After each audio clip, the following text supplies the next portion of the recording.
The talents of wizards should shine brightly in the world, rather than be concealed in the shadows of corners. Our future undoubtedly belongs to that pure starry sky. Chapter 1. A Day in Dumbledore's Life. "Oh, what a splendid day it is," Dumbledore remarked, gazing out at the sunlit sky, stretching comfortably. Caw's soft sound emanated from behind him as Fawkes, the magnificent phoenix, let out a gentle cry. "Indeed, you share my sentiments, do you not, old friend?" Dumbledore smiled, adjusting his glasses that threatened to slip down his nose. Addressing Fawkes. "Such fine weather calls for some activity. Shall we indulge in some cockroach clusters, Fawkes?" Dumbledore opened the drawer of his desk, retrieving a box that resembled a candy container. He carefully twisted open the lid, and out crawled what looked like cockroaches. "The Honeydukes truly have a knack for confectionery," Dumbledore remarked, casually tossing one into his mouth. Squinting with delight as he savored the taste, Fawkes displayed a look of human-like disdain in his eyes, burying his head beneath his wing. "Would you care for some?" Dumbledore observed Fawkes' aversion, shaking his head in mild disappointment. "You are missing out on many beautiful experiences, my friend." Noticing Fawkes' retreat, Dumbledore chose to remain silent, relishing the treat. Knock, knock, knock. A gentle rapping sounded at the door of the headmaster's office. Dumbledore raised an eyebrow and, with a natural grace, opened the drawer to stow the candy box before closing again. "Enter." Creak. The door swung open to reveal Professor McGonagall's stern countenance. "Good morning, Professor Dumbledore," she said briskly as she stepped inside. "I hope my arrival has not disturbed you." "Not all, Minerva," Dumbledore chuckled lightly. "In fact, I was just about to seek you out." "Oh." McGonagall adjusted her glasses. "Is it that our esteemed headmaster wishes to assist his subordinate with some tasks?" "I must say, that is indeed delightful news that, if feasible, I would certainly be inclined." Dumbledore's smile broadened. "However, I must ask for your forgiveness, Minerva. You must understand the limitations of an old man's energy. Yes? I trust you can manage well." "You say that every time." McGonagall pursed her lips. "If that were truly the case, I would not mind taking on a few more responsibilities, provided this is not merely a pretext for someone to indulge in other pursuits, such as enjoying." "Sweet Sada, you may have a point." Dumbledore appeared to concur with her observation. "Now, dear Professor McGonagall, may I inquire about the purpose of your visit?" "I was just about to inform you," McGonagall replied, slightly pursing her lips. Though she recognized Dumbledore's attempt to change the subject, she had grown accustomed to it over the years. "I trust you haven't forgotten that you have a Wisegamot meeting shortly, and Mr. Smith, the head of the Order of Merlin, wishes to schedule an afternoon tea with you." McGonagall unfurled a piece of parchment, reading off the various appointments to Dumbledore. As he listened, Dumbledore's smile gradually faltered. "That seems to be the extent of your engagements. I regret to inform you, Professor, that you must temporarily bid farewell to your holiday," McGonagall stated with a serious expression, though a glimmer of mischief sparkled in her eyes. "Well, it seems to be the case yet again," Dumbledore murmured softly. "Such is the way of things." McGonagall smiled slightly. "We cannot do without you, Professor. I hope you come to realize this sooner rather than later." "That sounds rather dreadful," Dumbledore sighed. "Why must even an old man be denied respite?" "You are the greatest white wizard," McGonagall shrugged lightly. "So, when do you plan to set off?" "If it were up to me, I would prefer to remain here indefinitely," Dumbledore shrugged. "But clearly, that is not an option. So, let us begin now." "Very well, our first destination is the Ministry of Magic." After a day filled with activity, Dumbledore returned to Hogwarts only when night had fully enveloped the land. After enjoying a sumptuous dessert feast delivered by the house elves, he settled comfortably into his chair, feeling lethargic and content. Thud, thud, thud. A series of knocks echoed from the window. Dumbledore turned to see an owl tapping against the glass with a black envelope clutched in its talons. This. Dumbledore recognized the source of the letter immediately. He stood up, somewhat dazed, and opened the window. The owl flew straight in, lightly pecking his ear before dropping the letter onto his desk. The owl called out a few times, rousing Dumbledore from his reverie. "Thank you for your effort, my dear." Dumbledore gently stroked its head, tapping the surface of the desk, causing a plate of jerky to materialize before him. "You must be quite hungry." Dumbledore pushed the plate toward the owl. "Come and have a taste." "Who?" The owl squinted, hopping to the edge of the plate, and began to feast on the jerky. Dumbledore smiled as he watched the owl enjoy its meal, then turned his gaze to the black envelope. With a gentle stroke of his finger, the wax seal melted away. Dumbledore carefully extracted the letter from the envelope, reading it with great attention. 10 minutes later, having thoroughly perused the letter, Dumbledore paused for a moment, picked up a quill, and meticulously penned a response, placing the letter solemnly back into the envelope. "Thank you, little one." Dumbledore softly patted the owl's head and placed the letter in its talons. Watching the owl soar into the distance, Dumbledore remained silent for a moment, then returned to his desk, gently caressing the feathers of his beloved pet. "Old friend, please take me back to Godric's Hollow," Dumbledore sighed softly. Fawkes called out gently, and with a flash of flames, both man and bird vanished from the office. Godric's Hollow, the ancestral home of the Dumbledore family. As he beheld the dilapidated state of the house before him, memories of joyous times in his youth flooded back as though they had occurred yesterday. "Ariana," Dumbledore whispered, repeating a name, as tears began to trickle down the corners of his eyes. In that moment, he appeared more akin to an elder. After lingering at the entrance for a while, Dumbledore ultimately refrained from entering. Just as he contemplated leaving, a loud wail echoed from within the house. Wah! Chapter 2. Field Dumbledore. The morning sun cast a golden glow upon Hogwarts, draping the castle in a shimmering veil of warmth and vitality. A stark contrast to the usual foggy weather. Within the castle, however, the atmosphere was anything but serene. "Field, how many times must I remind you? That is my cat, not your toy," shouted Filch at a small boy with reddish-brown hair. "Put Mrs. Loris down. She may have chosen to follow me, but you are ill-equipped to care for her. Allow me to take charge." The boy, referred to as Field, merely tossed a handful of catnip to the feline in his arms without turning around. "Meow," purred Mrs. Loris, entranced, as she nestled comfortably in Field's embrace, occasionally stretching lazily. "Field Dumbledore." Professor McGonagall's stern visage appeared at the end of the corridor, her amber eyes fixed intently on him. "I have warned you. Cease your antics with Mr. Filch." Startled, Field abruptly halted, scrambling to come to a stop before Professor McGonagall, a sheepish smile adorning his face. "I was merely teasing him, Professor. You know he is not adept at caring for cats."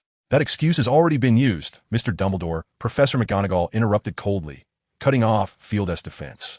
"Very well. I concede, Professor," he replied, sensing her genuine displeasure, and offered a sincere apology. "You ought to apologize to Mr. Filch rather than to me," she remarked, her expression softening slightly. "As for your punishment, I shall confer with the headmaster about it." "Oh no," Field exclaimed, his head snapping up, a pleading look in his eyes. "Please, Professor, not that. He will take away my last remaining stash of cockroach clusters." Initially softened by Field's plea, Professor McGonagall's expression darkened further upon hearing his last words. "I shall give it due consideration. Good luck, Mr. Dumbledore." With that, she turned on her heel and departed. It was over, utterly finished. Field radiated an aura of despair. Muttering to himself as Filch approached, "Farewell, my chocolate frogs, my cockroach clusters, my, little bee." Filch scoffed disdainfully, snatching Mrs. Loris from the dazed Field's arms before pivoting away. In a flash of flames, the phoenix Fawkes materialized before Field, gracefully landing on his shoulder. Another burst of fire enveloped them, and both boy and bird vanished from the corridor. That evening, stripped of all his possessions, Field lay alone in a common room on the 8th floor, tossing and turning as sleep eluded him. Memories of the past years flooded his mind. Once an ordinary office worker with little more than a penchant for novels and films, he had never anticipated that while reliving the classic film, a crimson light would erupt from his computer screen, engulfing him in its glow. When he opened his eyes once more, he discovered that he had transformed into an infant. Although the majority of his English had faded with the passage of time, remnants of simple vocabulary remained intact. Upon hearing the eccentric figure, reminiscent of a legendary benefactor, name him Field Grindelwald Dumbledore, he was momentarily struck with dizziness, a mixture of anxiety and exhilaration coursing through him. He had a vague inkling of the world he now inhabited, the sight of a magnificent castle and several illustrious wizards, strikingly similar to characters from the films, solidified his suspicions. Though he could not comprehend the bickering among the headmasters, he surmised that their quarrel revolved around his fate. Notably, one man with slick-back hair and a hawkish nose, whose demeanor suggested malevolence, persistently uttered no, igniting a surge of indignation within him. In a moment of impulsive emotion, he inadvertently unleashed a surge of crimson energy. This energy, upon making contact with an obscure animal skull on the table, reduced it to mere powder in an instant. The hawkish-nosed man's eyes widened in astonishment, and he regarded Field as if he were a priceless treasure. He produced 2 snake fangs from seemingly nowhere, brandishing them before Field and placing them on the table. Field quickly grasped his intent, and once again summoned the red energy, gently sweeping it over the fangs, which similarly disintegrated into powder. The man nodded in satisfaction, his words finally transforming into yes. Thus, Field was permitted to remain, on the condition that whenever the unkempt man required assistance, Field would aid in processing materials. According to some, he was a natural-born master of material handling, and failing to harness his abilities would be a travesty. What pained Field even more was that this rationale was accepted by all. He resigned himself to the notion that it was merely a form of rent. As for the grievances with Filch, that was a separate matter altogether. By the time Field reached the age of 3, he could move about somewhat freely. On one occasion, when a house elf was momentarily distracted, Filch's cat, Mrs. Norris, approached him and snatched the milk he had placed on the ground. What disgrace! The memory of that moment ignited a fire of rage within him. To make matters worse, when he confronted Filch in an attempt to reason, he found himself utterly defeated in argument. Since words failed to resolve the issue, he had no qualms about resorting to violence. Field thought fiercely. Thus, within the walls of Hogwarts, Field and Filch became an unlikely dynamic duo. One day, Filch caught Field red-handed and smacked his behind. The next, Field retaliated by coating the doorknob of Filch's office with ink, especially after the mischievous Peeves joined their antics. Field found himself winning far more than losing. After indulging in a few playful antics with Professor Sprout, Field managed to procure several sprigs of catnip from her, which resulted in even Lady Loris betraying her. Although Field and Filch were continually at odds with each other, they adhered to a mutual principle. Neither would take the initiative to report the other to the professor. Whoever was caught by the professor would bear the consequences. Naturally, it was predominantly Field who suffered the repercussions, as Filch seemed to escape unscathed most of the time. However, in comparison to the potential for being reported, such minor inconveniences were of little concern to Field. What truly troubled him at night was not so much his past experiences, though they contributed somewhat, but rather the words spoken to him by his nominal father, Albus Dumbledore. "My child, you are now 7 years old. I regret to say that over these past 7 years, I have failed to fulfill my duties as a proper father. You may need to truly experience life in a wizarding family. I have arranged for you to stay with a host family, and I hope you find happiness there." Chapter 3. The Drackle Family. In the village of Gordon Province, France. This place is regarded by travelers from around the globe as one of the most beautiful villages in France. The cascading yellow and white stone houses, along with the castle perched atop the highest peak, leave visitors enchanted. Regrettably, the castle atop the hill is not open to the public. Nevertheless, many believe that a visit here is worthwhile. Of course, the claim of being closed to the public is a notion reserved for muggles. In reality, this has been the domain of the Drackle family since the 15th century. Although the Drackle family is relatively small compared to other pureblood families, both in terms of population and wealth, they're no less significant in terms of familial legacy. Remarkably, the Drackle family is among the rare pureblood families that are pro-Muggle. And unexpectedly, the previous head of the Drackle family openly married a Muggle woman for love. This was a veritable challenge to the wizarding community's boundaries. Had it not been for Dumbledore, the head of the family might never have had the chance to father an heir, having been swept away by the storm of public opinion. Consequently, the head of the Drackle family became an undeniable supporter of Dumbledore. Early this morning, the current head of the family, Frank Drackle, and his wife, Mandy Drackle, were impeccably dressed, waiting in the living room alongside their newly 10-year-old daughter, Fleur. "Mother, I don't understand what kind of esteemed guest would necessitate us rising this early," Fleur asked, half in confusion and half in dissatisfaction, as she gently removed her younger sister's hand from her hair. "My darling, you must know that this is one of the greatest white wizards in the world." Mandy winked at Fleur. "Do you remember what your father taught you? We must show respect in the presence of such greatness." Fleur monotonously repeated, "We must show respect in the presence of such greatness," and then disdainfully curled her lip. "Indeed, my dear." The tone of Mandy suddenly turned stern. "I hope you do not take this as a jest. Although you are still young, you shall be attending magic school next year, and I hope you can firmly remember some essential things." Farong was taken aback by Mandy's demeanor, tears welling in her eyes. "All right, dear, the child is still young. Perhaps we can relax our expectations a bit," Frank interjected, gently patting his partner's hand before smiling at Farong. "My daughter, though your mother's tone may be a touch severe, she imparts to you the very foundation of our Delacour family. I hope you will not take it lightly, all right?" "I understand," Farong whispered. "I know my dear is quite clever. You will do splendidly." Mandy produced a handkerchief, gently wiping away Farong's tears, embracing her softly. At precisely 10 o'clock, the appointed hour for Dumbledore and the Delacour family arrived. The moment the clock struck, a knock echoed at the Delacour door. "Oh, our guests have arrived," Frank exclaimed, swiftly rising to adjust his attire before directing his gaze toward the entrance. The house elf was already stationed there, ready to open the door. With a creak, the door swung open, revealing an unusual duo, an elderly gentleman with a beard cascading to his knees and an adorable blonde-haired boy. "Good morning to you all." Dumbledore greeted the Delacours with a cheerful tone. "What splendid weather we have today. Wouldn't you agree?" Indeed, Professor Dumbledore. Frank replied with a radiant smile. Good morning. I sincerely wish you all the best. Thank you. After a gentle embrace, Dumbledore and Frank exchanged cheek kisses. This is my wife, Mandy Delacour. She has long been your admirer, Frank introduced with a smile, observing the mixture of surprise and slight trepidation on Mandy's face. Field quickly deduced that this was not mere flattery. And this is my daughter, Furong Delacour, Frank continued, pulling Furong closer, and my little daughter, Gabrielle. I apologize. She is only 2 years old and does not yet speak. You have a very happy family, Frank, Dumbledore remarked with a smile, as though it were his turn to introduce. He reached out, patting Field on the head. This is my adopted son, Field Dumbledore. Barring any unforeseen circumstances, he will be my future heir. However, he is still quite young and rather mischievous, which gives me a bit of a headache. Oh, Frank, though already somewhat informed, felt a stir of emotion upon hearing Dumbledore's words. The concept of Dumbledore's adopted son as the heir to the Dumbledore legacy was entirely different. How rude of me. In my eagerness to converse, I completely forgot to invite you to sit, Frank exclaimed, suddenly slapping his forehead. Please come in, my professor. Oh, and young Mr. Dumbledore. Thank you. Could I trouble you for some honey tea? Dumbledore, with a jovial demeanor, led Field deeper into the chamber. I faintly recalled that during my previous visits, Ram would always brew me a cup of this delightful brew. Of course, Professor, Frank replied, a wistful expression gracing his features upon hearing Dumbledore's words.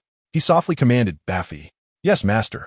The house elf Baffy instantly materialized before them, a large silver tray levitating beside him, adorned with an exquisite silver teapot set. Once the house elf placed the tray upon the table and performed a deep bow, he snapped his fingers and vanished. Field observed that this house elf appeared even more immaculate than those at Hogwarts. It seemed the Draco family upheld commendable standards of upbringing, which provided Field with a measure of comfort. I trust you have read my letter, Frank, Dumbledore said with a cheerful sip of tea, then turned his gaze towards Frank. May I have your answer? I of course agree. Frank hesitated slightly, but I find myself somewhat perplexed. I understand, Dumbledore sighed. Frank, I hope you can forgive an old man's waning strength. Moreover, the genuine love and joy that come from a family are something I cannot provide. Thus, I must turn to you. To be frank, I initially considered entrusting this to the Weasley family. However, Dumbledore chuckled softly. It seems they already bear enough burdens. Indeed, and I do not believe their upbringing would surpass ours, Frank proclaimed with pride. Every family possesses its unique qualities, does it not? Dumbledore smiled, so I entrust this to you. Chapter 4, A Heartwarming Bond. Dumbledore soon took his leave. He intended to leave behind a bag of gold galleons, but Frank adamantly refused to accept it, compelling Dumbledore to relent. Upon returning home after seeing Dumbledore off, the couple was met with a comical scene. Field and Fleur were engaged in a silent stare-down. In Fleur's arms, Gabrielle mirrored her sister's gaze at Field, occasionally sucking on her pacifier. Who is this haughty little chick? Field mused, observing Fleur. Who is this arrogant fellow? Fleur pondered, eyeing Field. Why does she look at me so? Field, Fleur thought again. Oh, you two seem to share quite the bond. Mandy teased, her laughter brightening the atmosphere. Who? They both exclaimed in unison. Field and Fleur simultaneously blinked, exchanging glances. Why are you mimicking my speech? They both queried. It appeared Mandy had not erred in her observation. Child, your name is Field, is it not? Yes, ma'am. Field responded promptly, rising with a hint of nervousness in his demeanor as he regarded Mandy. There is no need to be so anxious, my child. Mandy waved her hand dismissively. Relax. Our household is not bound by many rules. The essence of happiness is what truly matters. However, if you wish to pursue my daughter, I would not object. As she spoke, she playfully winked at Mandy. Oh, I wouldn't, Field replied, momentarily taken aback before shaking his head. It's all too far removed from me. No waities. I wholeheartedly support you, dear boy, Mandy teased, once more before ushering her husband out of the living room, taking Gabrielle along with her. Upon seeing Mandy exit the room, Field let out a sigh of relief. He found it somewhat challenging to face a mature peach dripping with allure, as his adult soul struggled to adapt to such a situation. Hey! At that moment, a crisp yet slightly husky voice pierced through the air before him. Field turned his gaze to find Furong glaring at him with a discontented expression. What is it, Miss Delacour? He inquired, puzzled by her demeanor. What a proud Englishman you are, Furong retorted, her wide eyes fixed on him. May I ask why you look down upon me? What? Field was utterly bewildered. I did not intend such a thing, Miss Delacour. Adhering to the principle of avoiding unnecessary conflict, Field sincerely apologized, stating, if I have indeed erred, I am willing to express my contrition. That's unnecessary. I will not accept your apology, Furong huffed, rising from her seat, her long silver hair swaying dramatically. And I certainly will not entertain your advances, so you might as well give up. With that, she stormed out, leaving Field alone in the living room, dumbfounded. What is happening here? Field mused, managing a wry smile. Suddenly, a thought struck him. He surveyed his surroundings and, with a blank expression, sat back down. Thus, he found himself alone. So where's my room? He pondered expressionlessly. In this manner, Field settled in. Although the initial strangeness lingered, he soon grew fond of the family.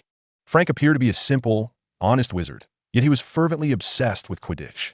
Field often observed Frank reclining on the sofa with closed eyes, envisioning himself amidst the Quidditch World Cup, transformed into a renowned player in his imagination. Mandy, a somewhat cunning Frenchwoman, was always radiant in her maturity and voluptuousness. Even when alone at home, she preferred to don exquisite gowns and sip from a goblet. When in high spirits, she would even dance with her husband. As for Furong, Field considered her a pampered little brat, even believing that Gabrielle was far more agreeable. Furong shared a similar sentiment regarding Field. However, Furong was not without merit. Despite her notoriously unpleasant demeanor, as Field perceived it, her magical prowess was truly remarkable, particularly in transfiguration and certain dark arts, where she exhibited a genius-like talent. In essence, their relationship could aptly be described as one of love and conflict, infusing the Delacour family's castle with a newfound vibrancy. Yet, this period of camaraderie lasted only a year. With the arrival of a letter a year later, everything began to shift. That morning, Field arose a tad later than usual, finding Furong already dressed and dining in the restaurant. Upon witnessing Field enter while yawning, she could not suppress her mockery. "Oh, look who it is," Furong chimed with a teasing tone. "Isn't this the illustrious Mr. Dumbledore? Aren't we being a bit rude? We should have waited for Mr. Dumbledore to arrive before indulging in the remnants of his meal. Merely waiting for him to dine may not suffice to fulfill his sense of accomplishment." "I am delighted to see your awareness, Furong," Field replied without a hint of anger, a gentle smile gracing his face. "You have truly grown." Had it been the real Dumbledore speaking, it would have sounded entirely appropriate. Even if it were Frank, it would still be commendable. However, the fact that Field, who was considerably younger than Furong, spoke with such gravitas incited peals of laughter from the Draco couple. Yet, the amusement of the Draco couple did not reflect Furong's sentiments. With her brows furrowed and her cheeks flushed, she exclaimed, "Field Dumbledore, you call me so affectionately?" Field pretended to be distressed, scratching his head. "Are you pursuing me? Goodness, I am but a child." "I'm a child too," Furong shouted in indignation. "Then that makes it even less acceptable," Field declared with utmost seriousness. "I prefer someone more mature. I do not favor the young. I'm older than you," Furong retorted angrily, emphasizing their height difference. Indeed, she stood slightly taller than the current Field. "Well, you're still a child," Field shrugged nonchalantly. "But I will grow up." Furong stamped her foot defiantly. "Really?" A hint of skepticism crossed Field's face. "Very well, I shall await your maturation." Furong nodded vigorously, and Field mirrored her gesture. "Wait a moment." Furong seemed to sense something amiss, and, after a moment of confusion, gradually realized. "Ah, Field, I shall end you." In a fit of rage, she seized a plate and dashed toward Field. "It was you who asked me to wait for your growth," Field shouted as he hurried outside, glancing back as he ran. "You still say that?" Furong called after him. The two figures vanished once more from the living room. Thus, Frank hesitated, gazing at the pink letter in his hand, raising an eyebrow at his partner. "It's fine. Let's allow them to sort out their feelings first." Mandy stifled a laugh, remarking, "Their relationship is truly delightful." "Does that count?" Frank mused, somewhat bewildered. Chapter 5. The Arrival of the Admission Letter. In the blink of an eye, for years had passed, and Field was now 11. During this time, both Field and Furong had undergone significant transformations. Notably, Furong had become even more capable than depicted in the original narrative, as she constantly compared herself to Field. With competition comes motivation. It is worth mentioning that despite Furong's relentless desire to surpass Field, she had never succeeded even once, be it in linguistic exchanges or magical prowess. She found herself subtly overshadowed by Field. Even though she enrolled 3 years earlier than Field, little had changed. While Furong had undergone considerable transformation, it was Field who had experienced the most significant growth. Among his developments was the utilization of the Phoenix Force, of which he had made considerable advancements. The complete Phoenix Force represented the most potent singular universe-level power, overshadowing even some slightly inferior multiverse-level strengths. However, Field discovered that he possessed only a minuscule fragment of the Phoenix Force, not even a substantial shard. Despite this limitation, he exhibited remarkable talent. No matter how intricate a spell was, a mere glance allowed Field to grasp its profound meaning, even in the case of dark magic. Additionally, Field realized that his reservoir of magical energy was exceptionally vast. To this day, he had never truly exhausted his magical power, not even once. Beyond these abilities, he sensed subtle fluctuations of space and time, yet his youth and frail physique deterred him from experimenting, fearing he could not withstand the pressures of such forces. Nevertheless, Frank found Field to be quite extraordinary. A series of dull thuds jolted Field from his thoughts. Turning his head, he spotted a gray owl straining to enter through the window, thwarted by the glass barrier. With a sudden surge of determination, Field swiftly opened the window, allowing the owl to soar inside. The owl hooted twice, dropping a letter at his feet while gesturing towards the missive with its wing, then pointed at him. "Are you implying that this letter is for me?" Field hesitated, softly inquiring. The owl blinked its eyes and lowered its wing. Field picked up the letter. The envelope was inscribed in dark green ink. Castle of the Dracul family, 3rd floor, tower bedroom, Gold Village, Provence, France, addressed to Field Dumbledore. The reverse bore the seal of Hogwarts, adorned with its emblem. Indeed, this was a letter from Hogwarts. Field excitedly tore open the envelope, revealing a letter written in the same dark green ink. Hogwarts School of Witchcraft and Wizardry. Headmaster, Albus Dumbledore. President of the International Wizarding Federation, Knight of Merlin, 1st class. Grand Sorcerer, Chief Wizard of Wisingamot. Dear Mr. Dumbledore, how have you been, my dear child? You have reached the age for enrollment. Do return quickly, as everyone misses you dearly. Should you need me to come fetch you, please let me know. Sincerely, Deputy Headmistress Minerva McGonagall. Is this truly how acceptance letters are written? Field was taken aback, then quickly regained his composure, feeling a bittersweet warmth in his heart. Although he had resided with Dumbledore during his time at Hogwarts, it was Professor McGonagall who had spent the most time by his side. As for the other individual, the one who neglects his grooming, Field inquired, who might that be? After a moment's contemplation, he produced a piece of parchment and began to compose a letter. Dear Professor McGonagall, I have received your correspondence. I am able to have my family accompany me to Diagon Alley. As for the beginning of term, I am uncertain whether the school will have sufficient staff. Thus, there is no need to assign anyone specifically for me. We have ample time left together. By the way, I have heard that my father has a penchant for placing peculiar items behind portraits. For his safety, please ensure he does not conceal anything excessively dangerous. I eagerly anticipate my life at Hogwarts. Sincerely, Field Dumbledore. Finished.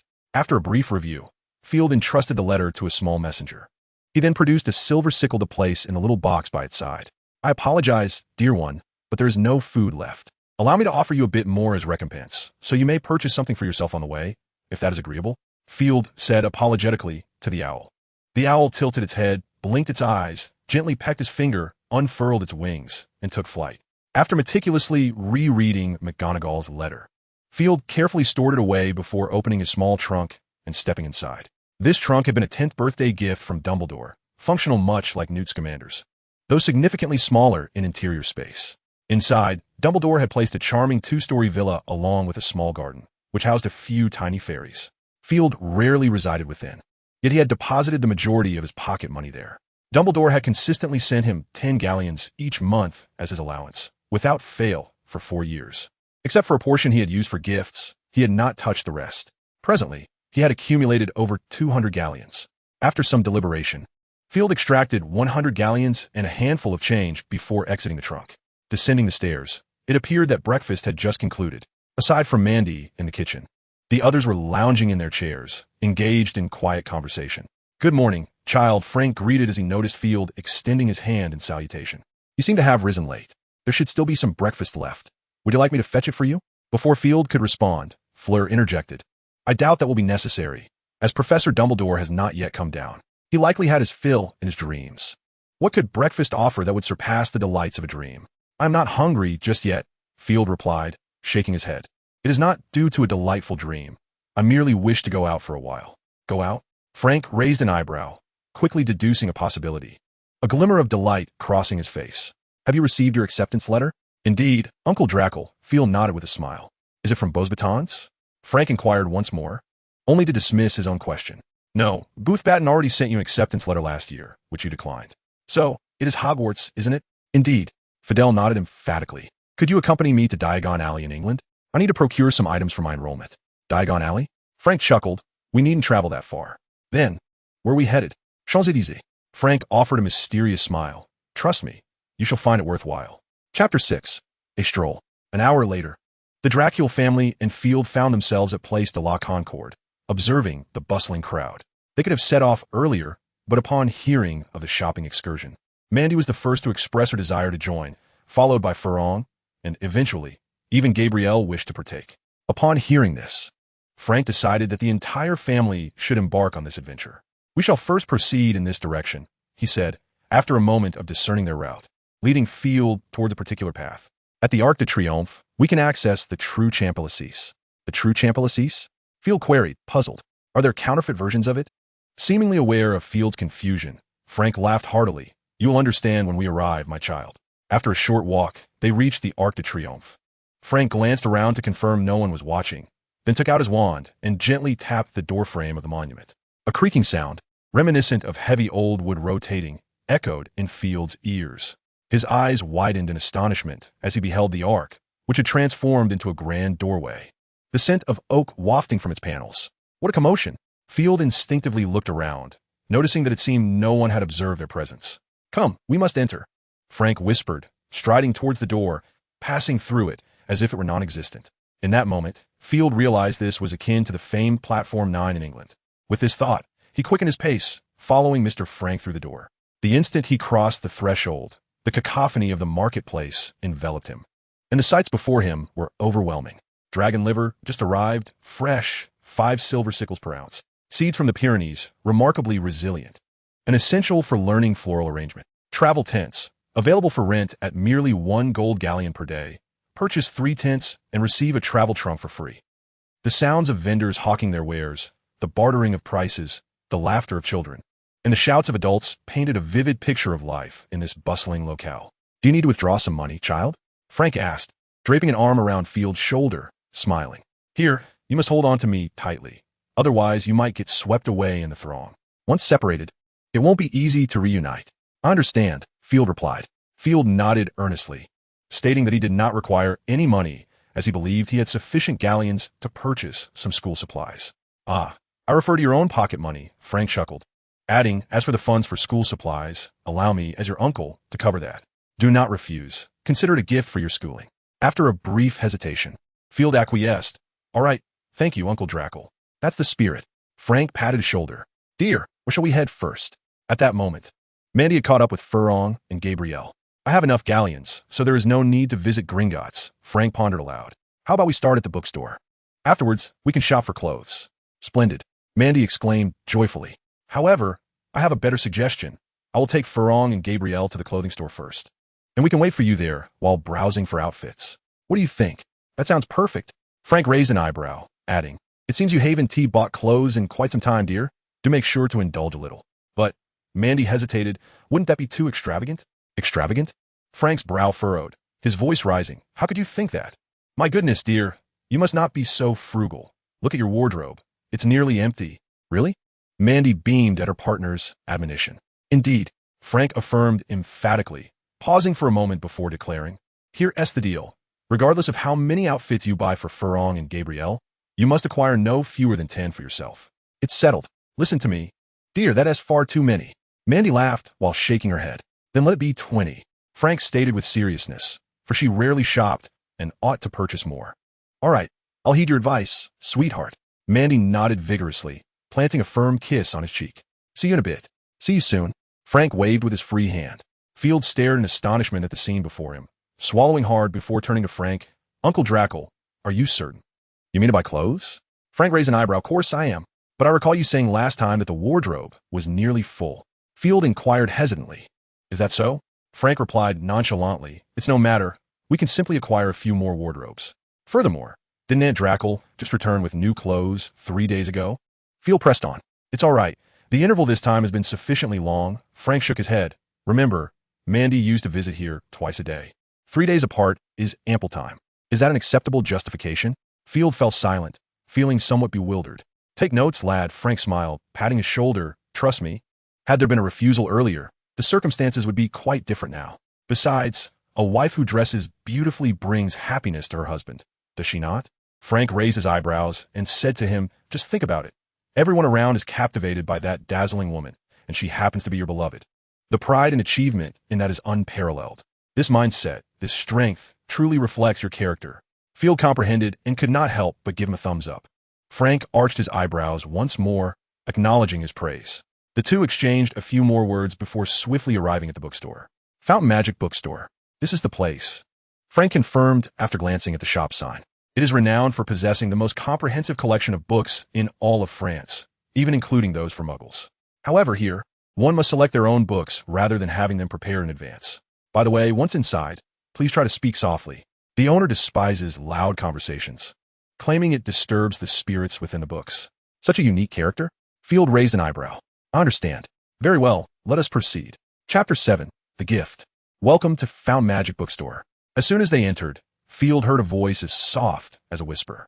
I hope you find the books you seek. Please refrain from speaking loudly, as it may frighten the little ones within books. Field turned towards the source of the voice and saw a mysterious figure draped in a veil, gazing in their direction. What an enigmatic individual. Field's heart raced. Although he could not see the shopkeeper's face, he felt the piercing gaze akin to that of a hawk. Long time no see, Mr. Smith, Frank greeted the shopkeeper softly. Ah, you, Mr. Dracula. Field felt the shopkeeper's gaze shift away from him, and he discreetly exhaled in relief. It has indeed been a while since our last encounter. I hope all is well with you. The shopkeeper's voice remained as gentle as ever, as if nothing could compel him to raise it. Certainly, I'm doing quite well. Frank replied cheerfully. I have brought my nephew to purchase some books. Would you care to assist? You know my rules. The shopkeeper gently shook his head, causing the veil atop his head to sway.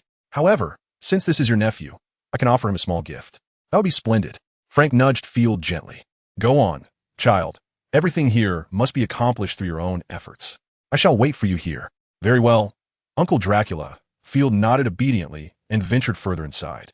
Standard spells, beginner S level, magical theory, history of magic. Soon, Field had gathered all the textbooks he required. In addition to the textbooks, he also selected a volume titled 100 Common Household Spells. After collecting all the books, he lifted the small basket containing them and laboriously carried it to the front counter. Is this everything? Frank raised an eyebrow. I had no idea that Hogwarts textbooks surpassed those of Beauxbatons by such a margin. Perhaps so, Uncle Dracula. Field shrugged, stating that apart from one book he had purchased for leisure, the others were all required by the school. Very well, Frank nodded, turning to the shopkeeper. You may proceed with the transaction, my good man. The total came to 55 gold galleons and 10 silver sickles. The shopkeeper seemed to have anticipated the sum, as he promptly announced the price upon Frank's completion of his sentence. Ah, the steep cost of knowledge. Frank muttered as he retrieved a dragonhide wallet from his pocket, extracting 56 gold galleons and handing them over. Thank you. The shopkeeper placed his hand over the galleons, and with no visible effort, they vanished, replaced by 7 silver sickles. Your change, he remarked succinctly before producing a book from beneath the counter. This is a gift I promised you. Frank glanced at the book S cover, his expression shifting immediately. That is rather valuable, my friend. Moreover, I do not believe it's suitable for a child. I trust my judgment. The shopkeeper shook his head once more. Consider it an investment on my part. This child is worth it. Frank refrained from further protest, releasing the book he had held down and passing it to Field. Take care of it, child. This book is precious.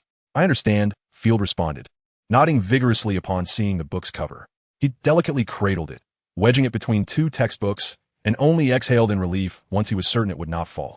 The book was titled Standard Spells. As a luminary in the modern magical community, Miranda Goshawk's significant achievement was penning standard spells.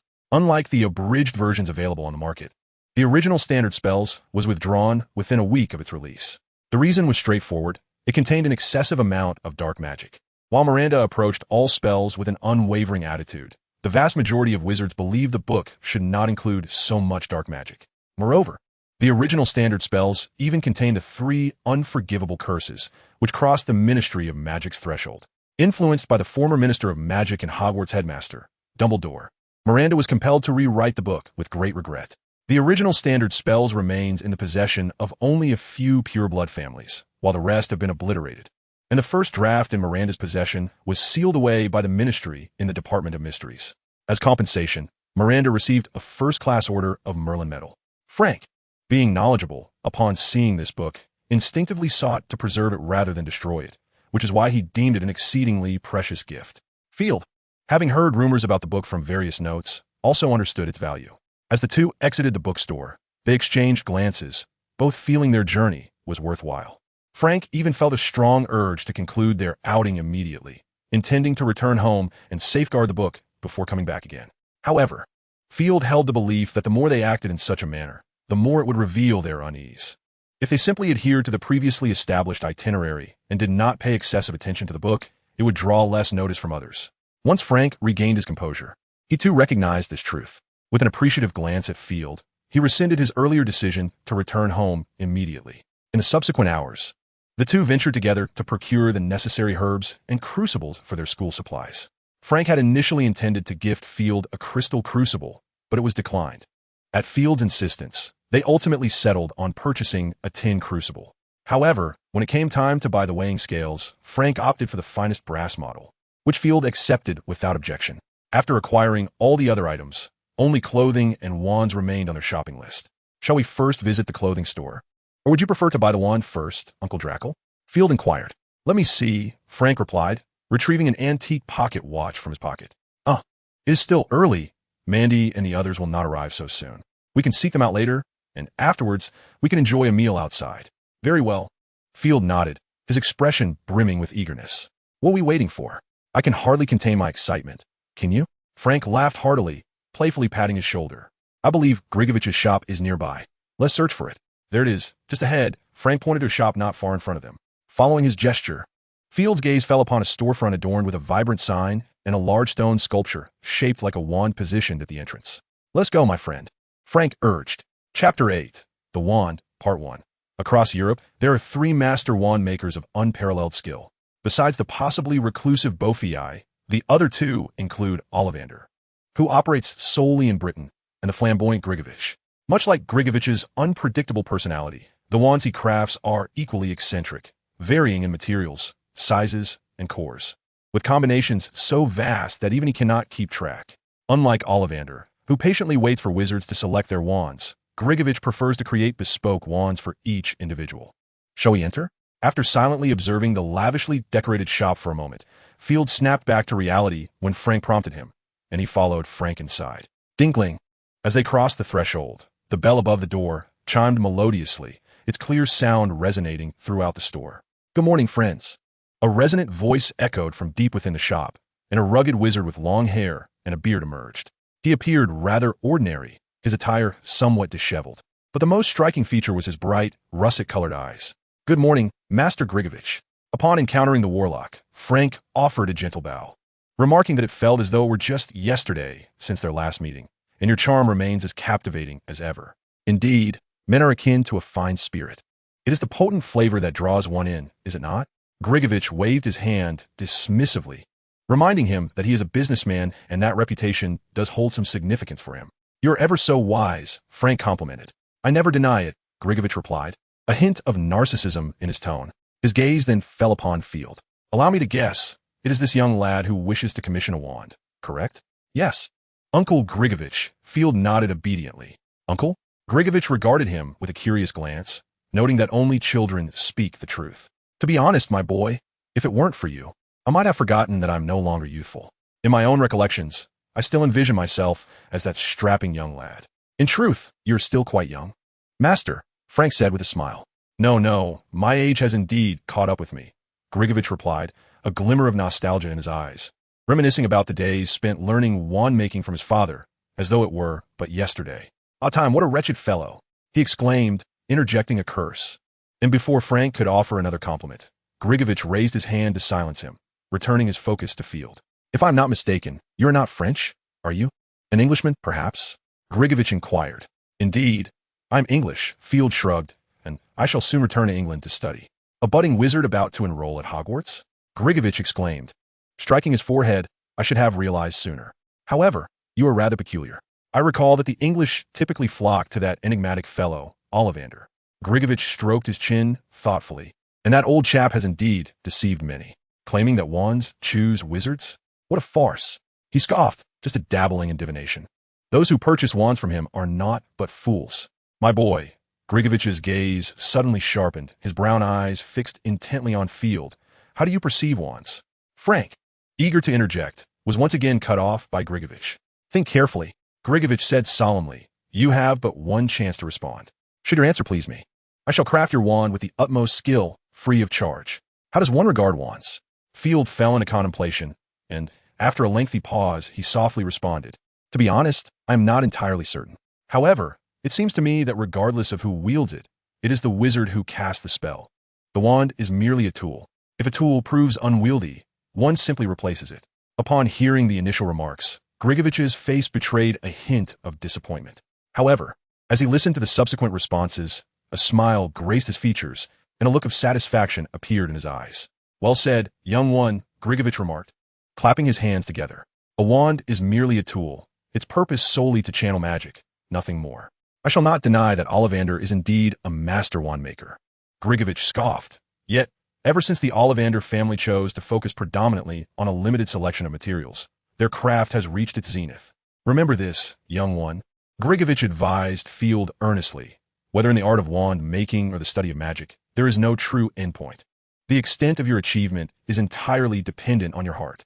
Enough of our idle chatter. Let us prepare for your wand," Grigovich declared, producing a small parcel from seemingly nowhere. He gently unwrapped it to reveal an assortment of various woods. "Come now, let us discover which wand wood resonates with you most." He gestured for Field to step forward. "Channel your magic into the wood and identify the one that feels most harmonious. Of course, you may abstain, but I cannot guarantee that the wand we craft will be the most suited to your needs." Field nodded and approached, taking a deep breath before randomly selecting a nearby piece to begin his trials. He swiftly tested birch, apple, and cherry woods, and soon enough, a small pile of discarded woods began to accumulate beside him. In due course, he had tried all the woods in the parcel, yet none seemed to offer the smooth connection he sought. "None?" Grigovich raised an eyebrow, striding purposefully to the back of the shop before returning shortly. He placed a larger parcel on the counter and opened it, revealing yet another collection of woods. "Continue, young one." Field inhaled deeply and resumed his quest.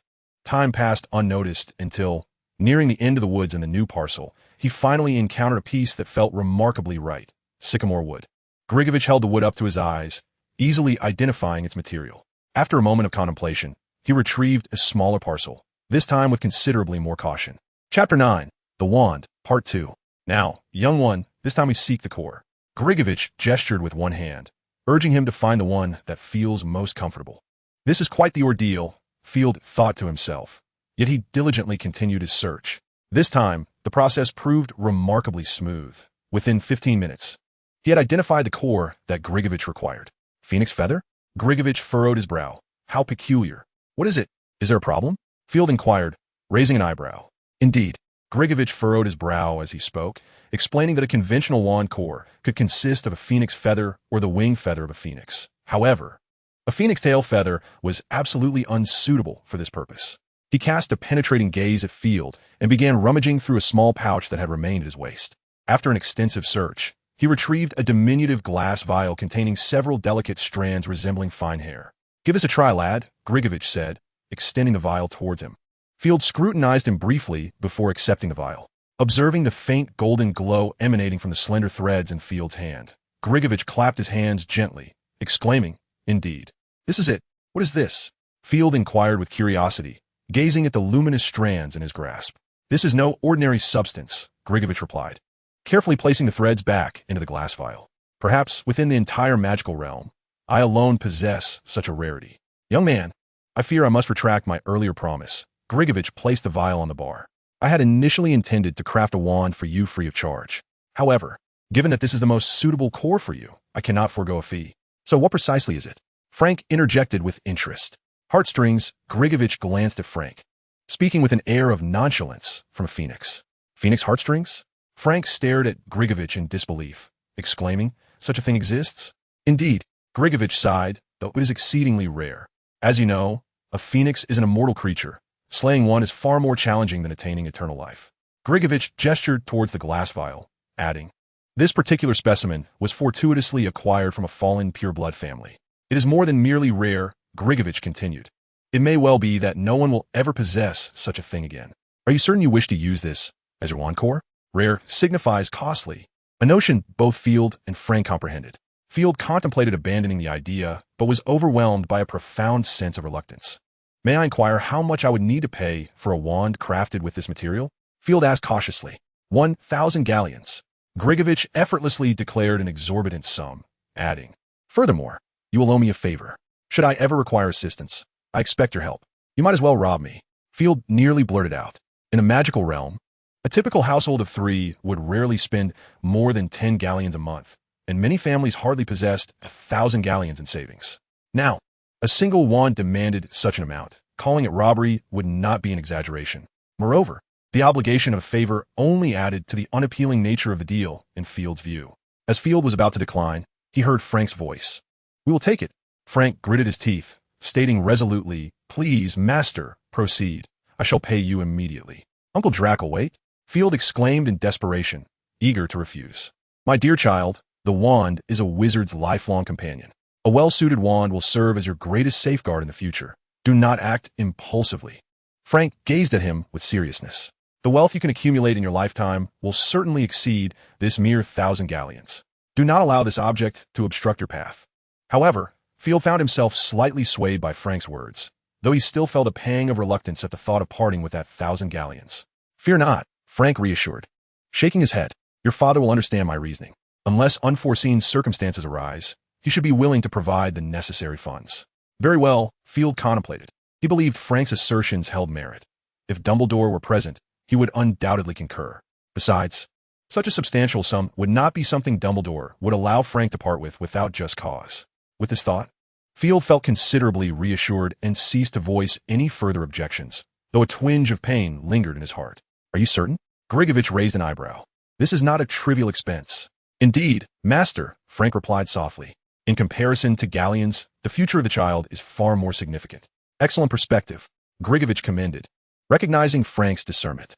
"You are called Draco?" "Yes, I am Frank Draco, at your service." He introduced himself with courteous grace. "I shall remember that name," Grigovich nodded. "Perhaps, in the future, we may collaborate. At your convenience." Frank smiled in response. Grigovich gestured to Field, who remained standing nearby. "Come here, young man. I require some information from you." Skillfully gathering the necessary data, Grigovich secured the funds and instructed both individuals to return in the afternoon, signaling that they could take their leave. As they exited the wand shop, Field glanced back, feeling as though he had stepped into another realm. "Let us find Mandy and the others. Then we shall enjoy a luncheon," Frank encouraged, patting Field's shoulder. "Do not dwell on it. Since the galleons have already been spent, there is no point in lamentation. I am far more eager for the day you become a renowned wizard." "I shall, Uncle Draco," Field replied earnestly. "That would be wonderful." Frank nodded with a smile. The two wandered along the street, engaging in conversation as they searched for the clothing store mentioned by Mandy. "Ah, this must be the place," Frank observed, eyeing the shop draped in black veil adjacent to the Fountain of Magic bookstore. "Alice's Rose Lovers, this should be it. Shall we enter, or inform them first?" "Either option works." Field shrugged. "However, I wonder if Aunt Draco might scold us if we do not go in." "Indeed, you make a valid point. Let us venture inside," Frank remarked, smacking his forehead. "Blast it, I despise shopping for clothes." Chapter 10. The Return to Domestic Life. Whether it was due to Frank's admonitions or the innate nature of women, upon meeting Mandy and the others, Field discovered they had purchased not just 20 garments. Fortunately, they had not lost sight of their initial purpose, having already procured the robes necessary for Field's enrollment. Gazing upon the dragon hide robe before him, Field was uncertain whether it qualified as the plain robe mandated by Hogwarts. Surely, if the colors matched, it would suffice, he mused. However, he prudently refrained from voicing his thoughts. After accompanying 3 witches, both young and old, for a while in the clothing store, the group finally emerged. They casually found a place to enjoy a reasonably good lunch, after which Frank once again led Field to Gregorovic's wand shop, this time joined by Mandy and the others. "Good afternoon, ladies and gentlemen." Gregorovic greeted them without a hint of surprise. "You are here to collect your wands, I presume?" "Indeed, Master Gregorovic," Frank replied politely. "May we inquire about the status of our custom wands?" "They're completed," Gregorovic said with a smile. "You are quite fortunate. This is perhaps one of my most successful creations to date." As he spoke, he placed a dark red wand before them. "Behold, a wand crafted from sycamore wood, measuring 14 1/3 inches in length, firm and resistant to deformation, remarkably light.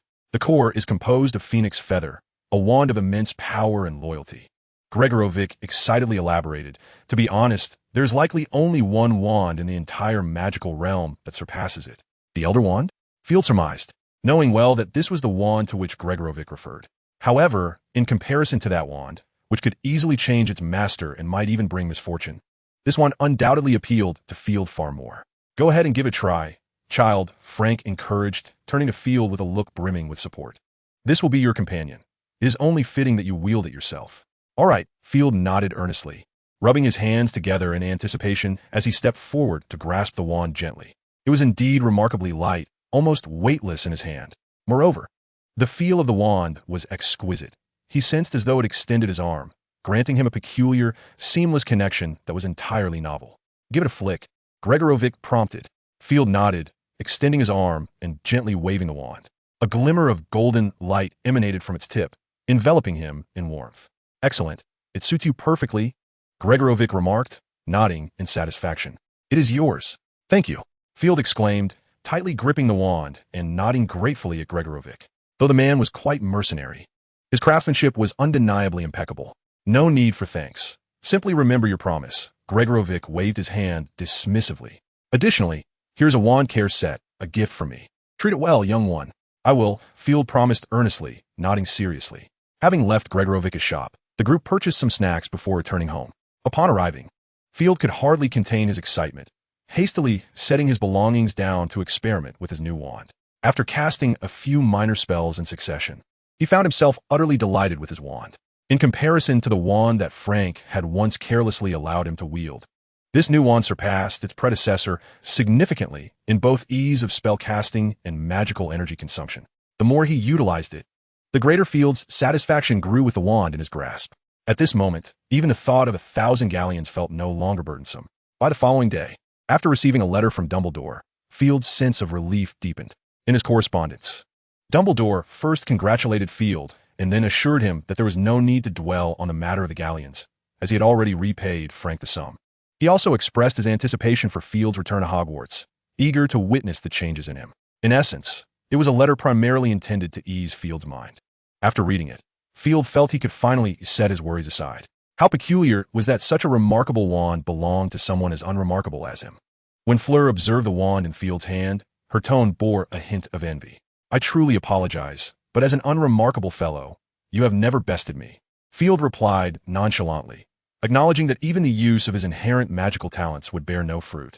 Alas, he continued, feigning exasperation, how is it that a humble wizard, no, not even a wizard yet, as I have yet to attend school, finds it so challenging to lose even once? Field, Fleur exclaimed, trembling with indignation. Dare you challenge me once more? Are we to compete in who can eat the most? Field asked in mock horror. I concede. You have one. Who would engage in such a ludicrous contest? Fleur retorted angrily. I wish to compete in alchemy. Alchemy? Field pondered for a moment, struggling to recall when he had ever studied alchemy. Upon noticing Fleur's slightly flushed cheeks, he quickly grasped the situation. Ah, indeed, you are the genius from Beauxbatons, Fleur, he remarked with a teasing tone. Your mind is evidently brimming with wisdom to challenge a mere novice in a discipline I have never encountered. Quite an astute strategy. What else could the foolish Field do but concede? Whether or not I have studied it is my own affair. We shall compete in this, Fleur insisted, her cheeks reddening yet resolute. If you do not wish to compete, simply admit your defeat. You win. Field shrugged, unfazed, adding with a smirk. I have never encountered such shamelessness in you before. Learn from you. Fleur shot back without hesitation. I hope the foolish mister. Dumbledore no longer believes he can excel at everything. At least for now, you cannot perform alchemy, and thus I have triumphed. You are indeed correct, Field replied, giving Fleur a thumbs up. Had you done this sooner, I might have already lost. After all, even in a contest of childbirth, I would be utterly helpless. Perhaps next time, you could suggest such a challenge. Regardless, I have won this time, Fleur said, forcing a calm demeanor. She then stood up, concluding that as long as the outcome was favorable, that was sufficient. Very well. Field let out a sigh. Indeed, when one desires to be shameless, it seems that anyone possesses an undeniable talent for it. Chapter 11. The Leaky Cauldron. The Leaky Cauldron stands as a quintessential landmark within the British magical community. This small, dilapidated tavern has graced the streets of London since the 16th century, bearing witness to the tumult and tranquility of modern Britain's magical realm. Over the years, it has changed hands numerous times, from its first owner, Daisy Dotteridge to the current Abbott family, yet none of its proprietors appear inclined to undertake renovations. Perhaps it is an attempt to preserve the weight of history? Field gazed at the tavern before him, his brow furrowing slightly. He was uncertain if he would come to appreciate this place. Both he and the Drackle family had a penchant for cleanliness, and the disorder here was rather unbearable for him. "Shall we enter, dear?" Frank patted Field on the shoulder. "Honestly, I would rather not stay here unless absolutely necessary." Field expressed his distaste with rare candor. "Good heavens, this place resembles a sewer." "I completely share your sentiments," Frank shrugged. "Perhaps, after securing a room, you could simply reside in your trunk. That might help you acclimatize." "Excellent suggestion. I was just contemplating that," Field replied, his eyes lighting up in agreement with Frank's idea. As they pushed open the tavern door, the patrons instinctively glanced towards the entrance before returning to their conversations. Field squinted slightly. The lighting within was surprisingly dim, with the flickering torches on the walls serving as the sole source of illumination, leaving the rest of the room shrouded in shadow. After a moment of adjustment, Field finally discerned the interior's true state. Contrary to its outward appearance, the inside was not as decrepit and filthy as he had anticipated, although it remained exceedingly rudimentary. Apart from a bar and a few tables, the only decoration was an unidentifiable skull mounted on the wall. At that moment, the proprietor, Tom Abbott, stood behind the bar, wielding a grimy cloth to polish a goblet. "Welcome to the Leaky Cauldron," Tom greeted, bending slightly and flashing a radiant smile, his large yellowed teeth barely concealed by the flickering firelight. "You two appear to be new faces. Are you from the Muggle world?" "Not quite," Frank shook his head. "We hail from France. However, my nephew is to attend Hogwarts. You know, the Ministry's entry application process is rather cumbersome." "I see," Tom nodded in understanding. "You're correct. That lot's efficiency is notoriously lacking. I dare say by the time they process your application, you could have journeyed to Hogwarts in carriage. So, you require a guest room. Then?" Tom inquired, flipping open a thick ledger. With a gentle flick of his wand, he tapped a feather quill that began to inscribe itself upon the page. "Indeed, the finest room you have, please." Frank nodded, acknowledging the passage of time. "Just one day," he remarked. "Tomorrow marks the 1st of September, if my memory serves me correctly." "Indeed," Tom replied with a smile. 15 sickles for a night. We do not provide dinner, but you may procure some food for yourself downstairs, or venture to the corner alley behind the pub, where there are some delightful options. Of course, for those who fancy Muggle cuisine, there are restaurants not far from here. We also offer a service to exchange galleons for Muggle currency, 1 galleon for £5. "No problem," Frank said, producing a galleon. "If there's enough left, could I have a drink, please?" "Certainly." Tom swiftly caught the galleon, retrieved a cup, and turned to pour a glass of rum from a barrel in the back, a vintage from 1958. "This fine aged rum is just 1 sickle. Quite palatable. Wouldn't you agree?" Frank raised an eyebrow, lifted the glass from the bar, and took a gentle sip, nodding in satisfaction before turning to Field. "Would you care for a drink, my boy?" "I'll pass," Field replied, shaking his head. "You know, I'm not particularly interested in such things." "Very well," Frank said, turning back to Tom. "Then please, another for me. This drink is quite delightful." Of course, Old Tom's drinks are the finest. "I never deceive," Tom grinned, pouring another glass for Frank and handing him a key. "Your room is on the 3rd floor, 307. Go up the stairs, turn left, and it's the last door. If you have trouble finding it, there's a staff member upstairs you can ask directly." Tom continued, "Additionally, if you require anything, you may ring the bell in your room or seek out a staff member. Of course, you can always come down to find me. In the morning, we offer a wake-up service and a complimentary breakfast. You can fill up before you depart, ensuring you won't be late for your journey. That's about it. Do you have any further inquiries?" "That will suffice, thank you." Frank finished his second drink in one gulp and handed the key to Field. "Can you manage to go up on your own, boy?" "Absolutely, thank you." Field took the key, and with a flick of his wrist, his wand fell into his hand from its holster. "Levitate." Field waved his wand at the trunk, softly uttering the incantation. The trunk quivered slightly before gradually lifting into the air. "Remarkable." Tom clapped his hands in admiration. "This trunk is indeed a magical object, isn't it? Frankly, I have never witnessed a young wizard, not yet enrolled in school, cast the levitation charm with such skill, especially on a magical item. You possess quite a bit of magical prowess." "Indeed, Field has always been exceptional," Frank said, a tinge of pride in his voice. "I can see that," Tom nodded appreciatively. "I have a granddaughter attending Hogwarts as well. Perhaps you might meet. However, she is in her 2nd year this year." "Oh, that sounds delightful."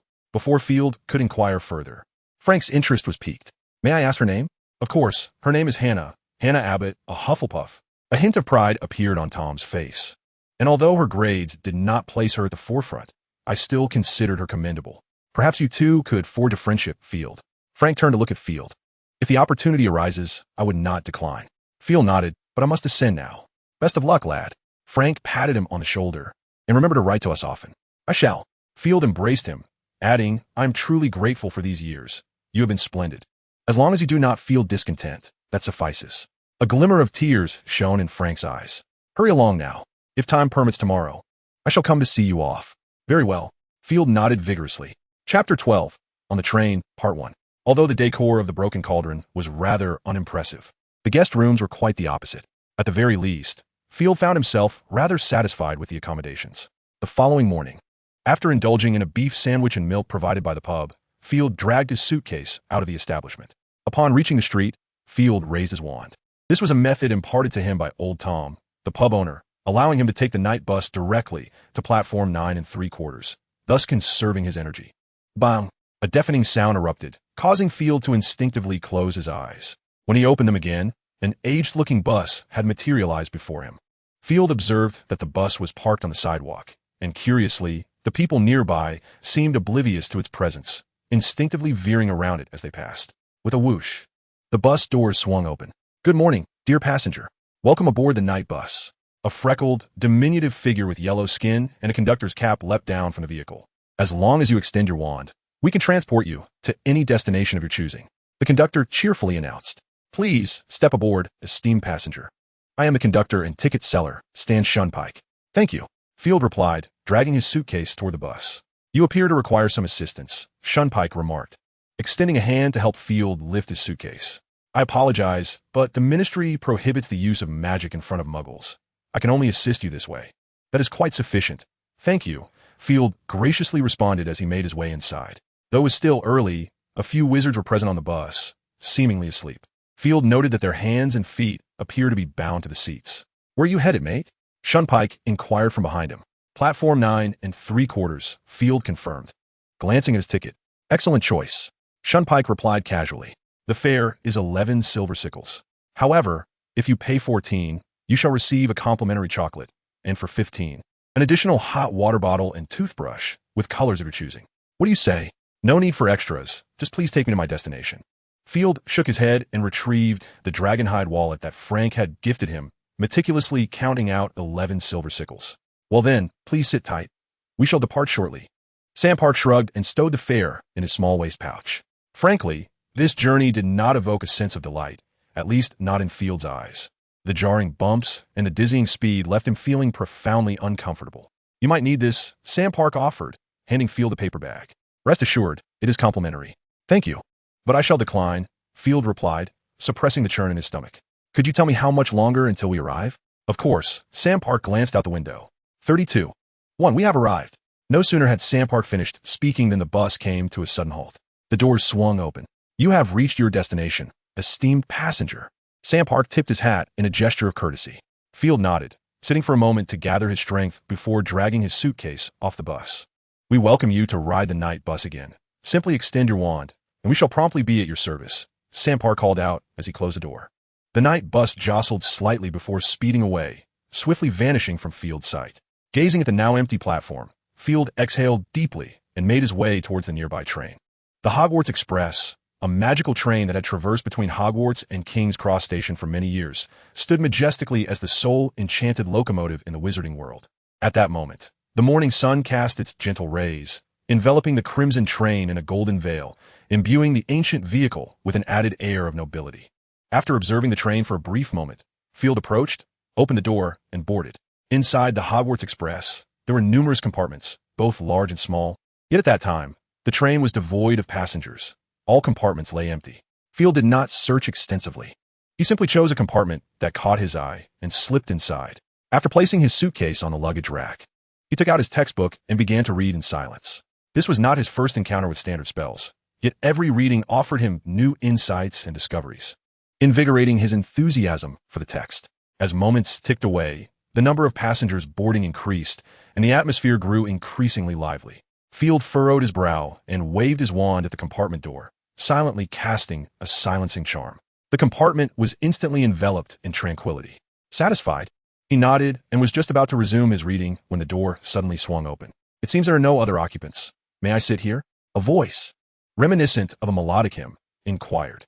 Field frowned slightly and turned to see a young girl regarding him with an unusual gaze. Disheveled silver hair cascaded down, framing a small face that, though delicate, radiated an ethereal quality. A necklace fashioned from a butterbeer bottle cap adorned her neck, complemented by carrot-like earrings. Luna, if Field remembered correctly, was the name of this girl. I found myself weary from standing. Luna spoke softly. "All my apologies."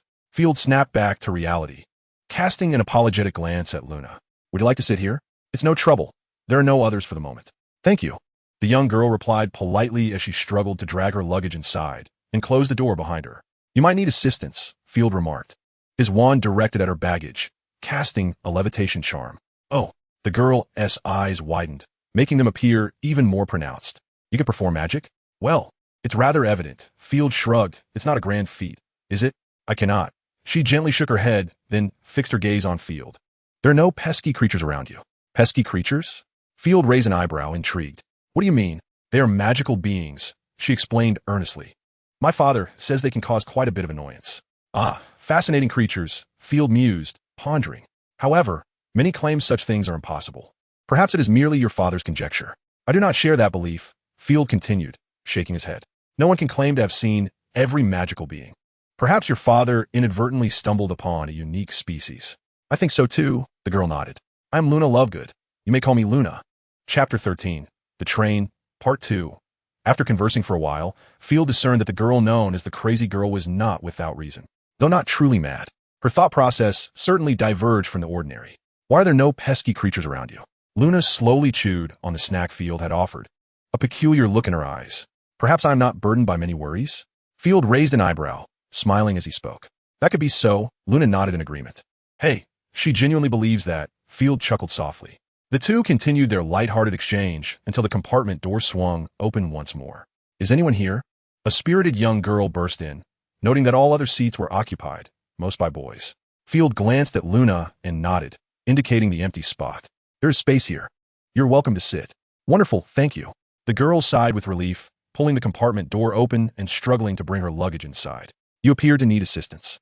Field offered again, retrieving his wand to cast another levitation charm on her baggage. "Thank you." The girl gazed at Field in amazement. "You can perform magic?" "Just a few spells," Field replied casually as he placed her luggage on the rack. "That is remarkable." The young girl gazed at him with admiration. "I am Ginny Weasley." "Are you our senior?" "You may call me Field," he replied, shrugging his shoulders. "Like you, I'm also a freshman." "This is Luna Lovegood," Field introduced, gesturing to the girl intently examining a chocolate frog. "Hello." Luna lifted her head and greeted them briefly before returning to her study of the chocolate frog. "Hello." Ginny seemed unfazed by Luna's distraction. She moved closer to Luna, sitting down beside her with a smile. "What were you just discussing? May I join in?" "We were exploring the principles behind the chocolate frog's ability to leap." Field indicated the treat in Luna's hand. Ginny paused, her expression a mixture of surprise and hesitation. Is it true what my brothers said? That we need to pass a magic exam to enroll at Hogwarts?" "Huh?" Field looked at her quizzically. "Who told you that?" "My brothers, Fred and George. They both said so." Ginny's demeanor shifted noticeably. Although they often jested, she found it hard to believe. "But Ron said the same. And you all are already discussing magic." The more she spoke, the more anxious she became. "Oh dear, I hope I won't be denied admission to Hogwarts." "As far as I know, Hogwarts has never rejected any student, provided they receive an invitation," Field replied candidly. "Or perhaps your brothers have played a trick on you." "Really?" Ginny regarded Field with suspicion. "Indeed," Field nodded. "If you had read Hogwarts, a history, you would know this fact." "I haven't read it." Ginny shook her head. "Those books are far too expensive." "Very well." Field shrugged and said no more. "By the way, you're Luna," Ginny suddenly recalled, her face lighting up with surprise. "You live not far from us in the Lovegood household. Do you remember me?"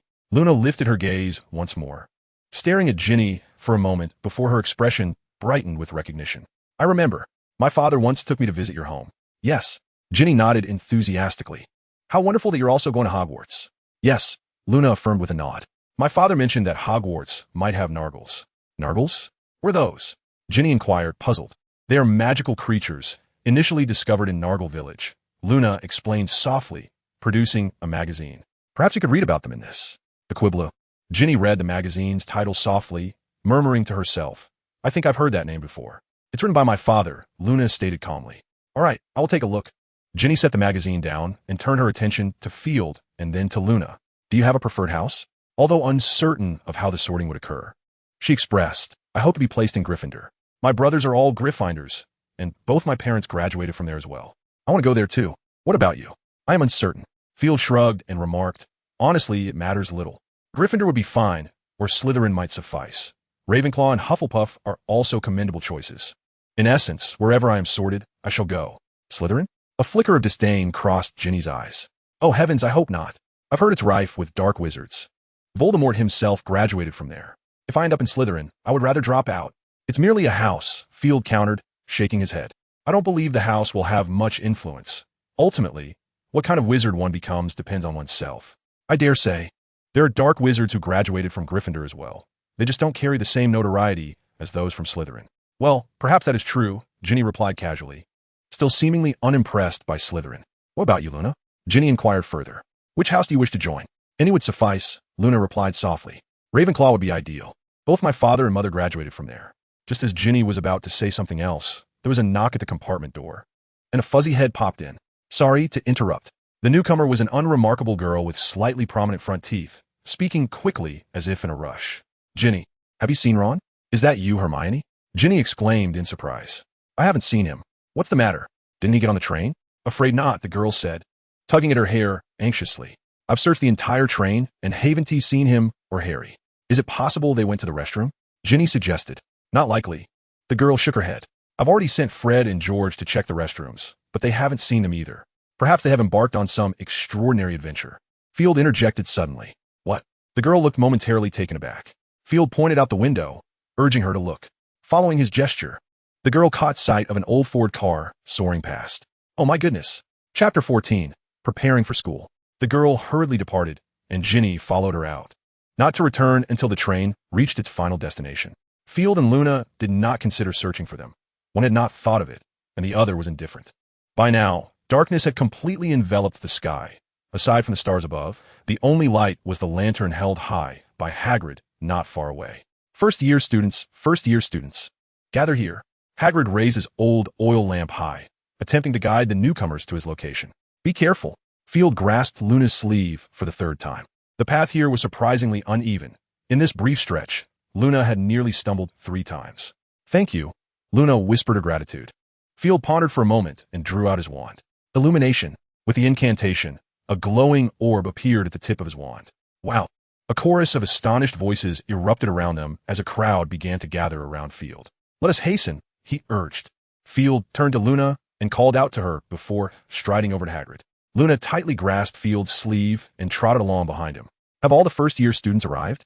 Hagrid inquired, raising his lantern high to scrutinize the newcomers below. That fellow is truly towering. Although this was not Field's first encounter with Hagrid, he remained in awe of his formidable stature. While he himself had grown considerably, he still only reached Hagrid's waist. Oh, Field, Hagrid exclaimed upon spotting him, a smile illuminating his face. Welcome back. We've all missed you. I missed you all as well, Field replied joyfully. I hope everything is well. Well enough, Hagrid said, gently patting his shoulder.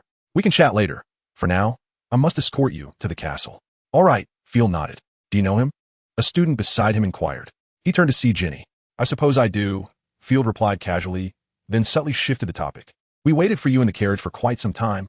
What happened? Oh, just a minor incident, Ginny replied, her expression stiffening as she hesitated.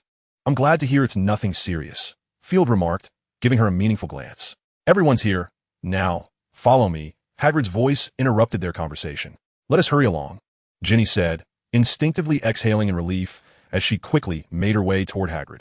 Field smiled faintly, extending his wand to illuminate the path ahead, and leisurely followed the group. Luna continued to cling to his sleeve, evidently resolved to stay by his side. After a short while, Hagrid paused by the edge of a lake. For to a boat. Hurry up, he urged the first years. The students exchanged glances and casually grouped themselves before boarding the boats. Field followed the crowd and climbed into one, with Luna closely trailing him. Alongside them were 2 young girls. Is everyone aboard? Hagrid asked, surveying the group before proclaiming, then let us proceed. As soon as Hagrid's words fell, without any visible action on his part, the boat began to glide forward. Field felt no trace of magic and was puzzled. He leaned down to inspect the bottom of the boat, but the night was too dark for him to see anything beyond the pitch black. "Lower your heads," Hagrid bellowed. The first years instinctively ducked, only to realize that aside from Hagrid, no one else needed to. After passing beneath what resembled a bridge, the group emerged once more under the starry sky. "Wow," someone gasped, and soon a chorus of awe-filled exclamations followed. Field was captivated by the breathtaking scenery. Although he had seen Hogwarts numerous times before, this was his first glimpse from such a perspective. In the distance atop the highlands, the castle of Hogwarts exudes an air of mystique beneath the starlit sky. From afar, it resembles a colossal hat settled upon the hills. "Indeed, that is Hogwarts, the very place you are about to embark upon," Hagrid proclaimed with pride. Amidst the gasps of the first-year students, it seemed as though the boat's pace quickened, swiftly bringing them to the shore. After traversing a short distance, the group finally stood before the grand entrance of the castle. Hagrid turned back to confirm the number of students, and once assured, he faced the door and knocked vigorously. Thud, thud, thud, the castle doors creaked open, revealing the stern visage of Professor McGonagall. "Good evening, Professor McGonagall," Hagrid greeted her. "The first-year students are all here." "Thank you very much, Hagrid," McGonagall nodded in acknowledgement. "Not at all," Hagrid replied, shaking his large head. "If there's nothing else, I shall take my leave." McGonagall nodded, watching Hagrid depart before redirecting her attention to the group of new students. "Gentlemen and ladies, please follow me," Professor McGonagall instructed as she led them to a side hall. "Welcome to Hogwarts," she began, turning to address the first years. "The feast will commence shortly, but before that, you must first know about the house you are to join. Yes, the sorting ceremony. This is a most significant event. It will determine your house, the very place where you will study, and, indeed, your home during your time at Hogwarts. You will attend classes, reside, and spend leisure time with your housemates. The four houses are Gryffindor, Hufflepuff, Ravenclaw, and Slytherin. Each house possesses its own history and glory, having produced countless distinguished wizards. Should you wish to learn more, I encourage you to delve into your studies during your free time. During your tenure here, exemplary conduct will earn points for your house, while poor performance or violations of school rules will result in point deductions. At the end of the year, the house with the highest score will be awarded the House Cup, a prestigious honor for any house. I hope you will strive to bring glory to your house. Now, you must wait a moment. Once preparations are complete, I shall return to escort you." McGonagall surveyed the room, her gaze briefly lingering on a student named Field before swiftly moving on. "The sorting ceremony will take place in front of the entire school faculty and student body. Therefore, I suggest you take this time to compose yourselves and present a more polished appearance." Chapter 15, The Sorting Ceremony, Part 1. As soon as Professor McGonagall departed, the first-year students immediately began to whisper among themselves. Some marveled at the grandeur of the castle, others discussed their experiences along the journey. But most were engrossed in speculation about the forthcoming sorting ceremony. I have heard my father speak of it, a child, seemingly hailing from a lineage of wizards, proudly puffed out his chest and declared that the sorting ceremony was indeed a test. Should one fail, acceptance in Hogwarts would be impossible, necessitating a departure from this place. Impossible. My father clearly stated it was merely to observe our appearances. If one is too picky, they will not be admitted, another student promptly countered. My father said. At this moment, it became evident the backgrounds of the newcomers. Field observed that many of the first-year students were from wizarding families, with few hailing from Muggle backgrounds. "Do you know what the sorting ceremony entails, Field?" Luna inquired curiously, casting a glance in his direction. "I do know, but I shall adhere to tradition." Field replied with a slight shrug. "Well then," Luna said, shaking her head, "I hope it doesn't involve a thorny prick. That would be perilous indeed." Field chuckled softly, choosing not to respond. Suddenly, one of the newcomers let out a startled scream, followed by a chorus of shrieks. Field turned to see, with dawning realization, that the Hogwarts ghosts had arrived. "It's that time again. Welcome, first-year students." A portly ghost greeted the newcomers with a buoyant tone. "I hope you all get sorted into Hufflepuff." "I hail from there," chimed another ghost, who was accompanied by a female specter, dressed somewhat like a medieval noble. "Hey, look who I see." The male ghost's excitement surged upon spotting Field. "Long time no see, Field. It's you, Sir Nicholas." Field waved back. "How have you been?" "Absolutely splendid," the ghost beamed. "By the way, I owe you my gratitude. I've recently joined the Headless Hunt." "That is wonderful. Congratulations, sir." Field responded with a smile. "Though I feel I haven't aided you in any way." No, my boy." The ghost shook his head vigorously, nearly dislodging his head, which he quickly steadied. "If it weren't for you, I wouldn't have thought to seek the headmaster's assistance. Goodness, he truly is an excellent headmaster. As long as you can conceive of it, there is always someone at Hogwarts who can assist you. right? Field remarked with a cheerful grin. Indeed, that is precisely it. The ghost exclaimed. Oh, we must take our leave now. Perhaps we can converse in depth tomorrow. My death day is approaching, and you might have some ideas for me. Of course, I will be delighted to assist, Field replied, bowing slightly. Until we meet again. All right, my friend. The ghost waved farewell. Salutations to you. The ghost departed in clusters, while the first-year students looked upon Field with admiration, even those from wizarding families. They had just been startled by the apparitions. While Field conversed with them in jovialese. You seem quite familiar with them, Luna observed curiously. Do you often encounter ghosts? Long ago, yes, Field replied. Field shrugged his shoulders, admitting that it had been quite a while since he had seen them. In truth, nearly all the ghosts of Britain seemed to be gathered here. Initially, Field had believed that in the realm of magic, ghosts ought to be ubiquitous. However, after departing from Hogwarts, he realized that his assumptions might have been misguided. It was only after finishing the book, The Ghost Book, that he comprehended the extent of his misconceptions. In reality, the conditions for a ghost's existence were exceedingly stringent. Beyond a wizard's yearning for life at the moment of death, there must also be a sufficiently magical environment where they lived for a considerable duration. Fulfilling just these two criteria was quite challenging, let alone meeting the additional requirements. Indeed, throughout the entirety of Britain, Hogwarts was likely the only place capable of satisfying the conditions for ghostly existence. They seemed fascinating, Luna remarked, tilting her head. Could there be a ghost that has existed without being discovered by wizards? Perhaps, but such instances must be rare, Field replied naturally. Luna gazed thoughtfully at the spot where the ghost had vanished and nodded in contemplation. At that moment, Professor McGonagall returned, observing the first-year student's relative quietness with satisfaction. Now, form a line and follow me, she instructed, leading the way inside. The newcomers exchanged glances before swiftly falling into line, arranging themselves as they walked. Field and Luna promptly joined the ranks. As the first years stepped into Hogwarts one after another, they felt their eyes widen in awe. They entered a grand hall, resplendent in its opulence. The columns were adorned with golden paint, and intricately carved magical creatures embellished their surfaces. The ceiling, enchanted to mirror the sky outside, was dotted with rows of candles that floated gracefully beneath it. At the heart of the hall stood 4 long tables, already occupied by students wearing the emblems of their respective houses. At the front of the hall loomed a high platform, where another long table was set, occupied by professors and teaching assistants. Back here once more, Field mused, taking in the familiar yet strangely altered surroundings. Unbeknownst to him, Professor McGonagall had taken a patched gray hat and stood at the front of the platform, holding a long parchment in her left hand, while a small stool stood beside her on the right. She placed the hat on the stool, standing quietly beside it. Suddenly, the hat began to twist, revealing a long slit that resembled a mouth.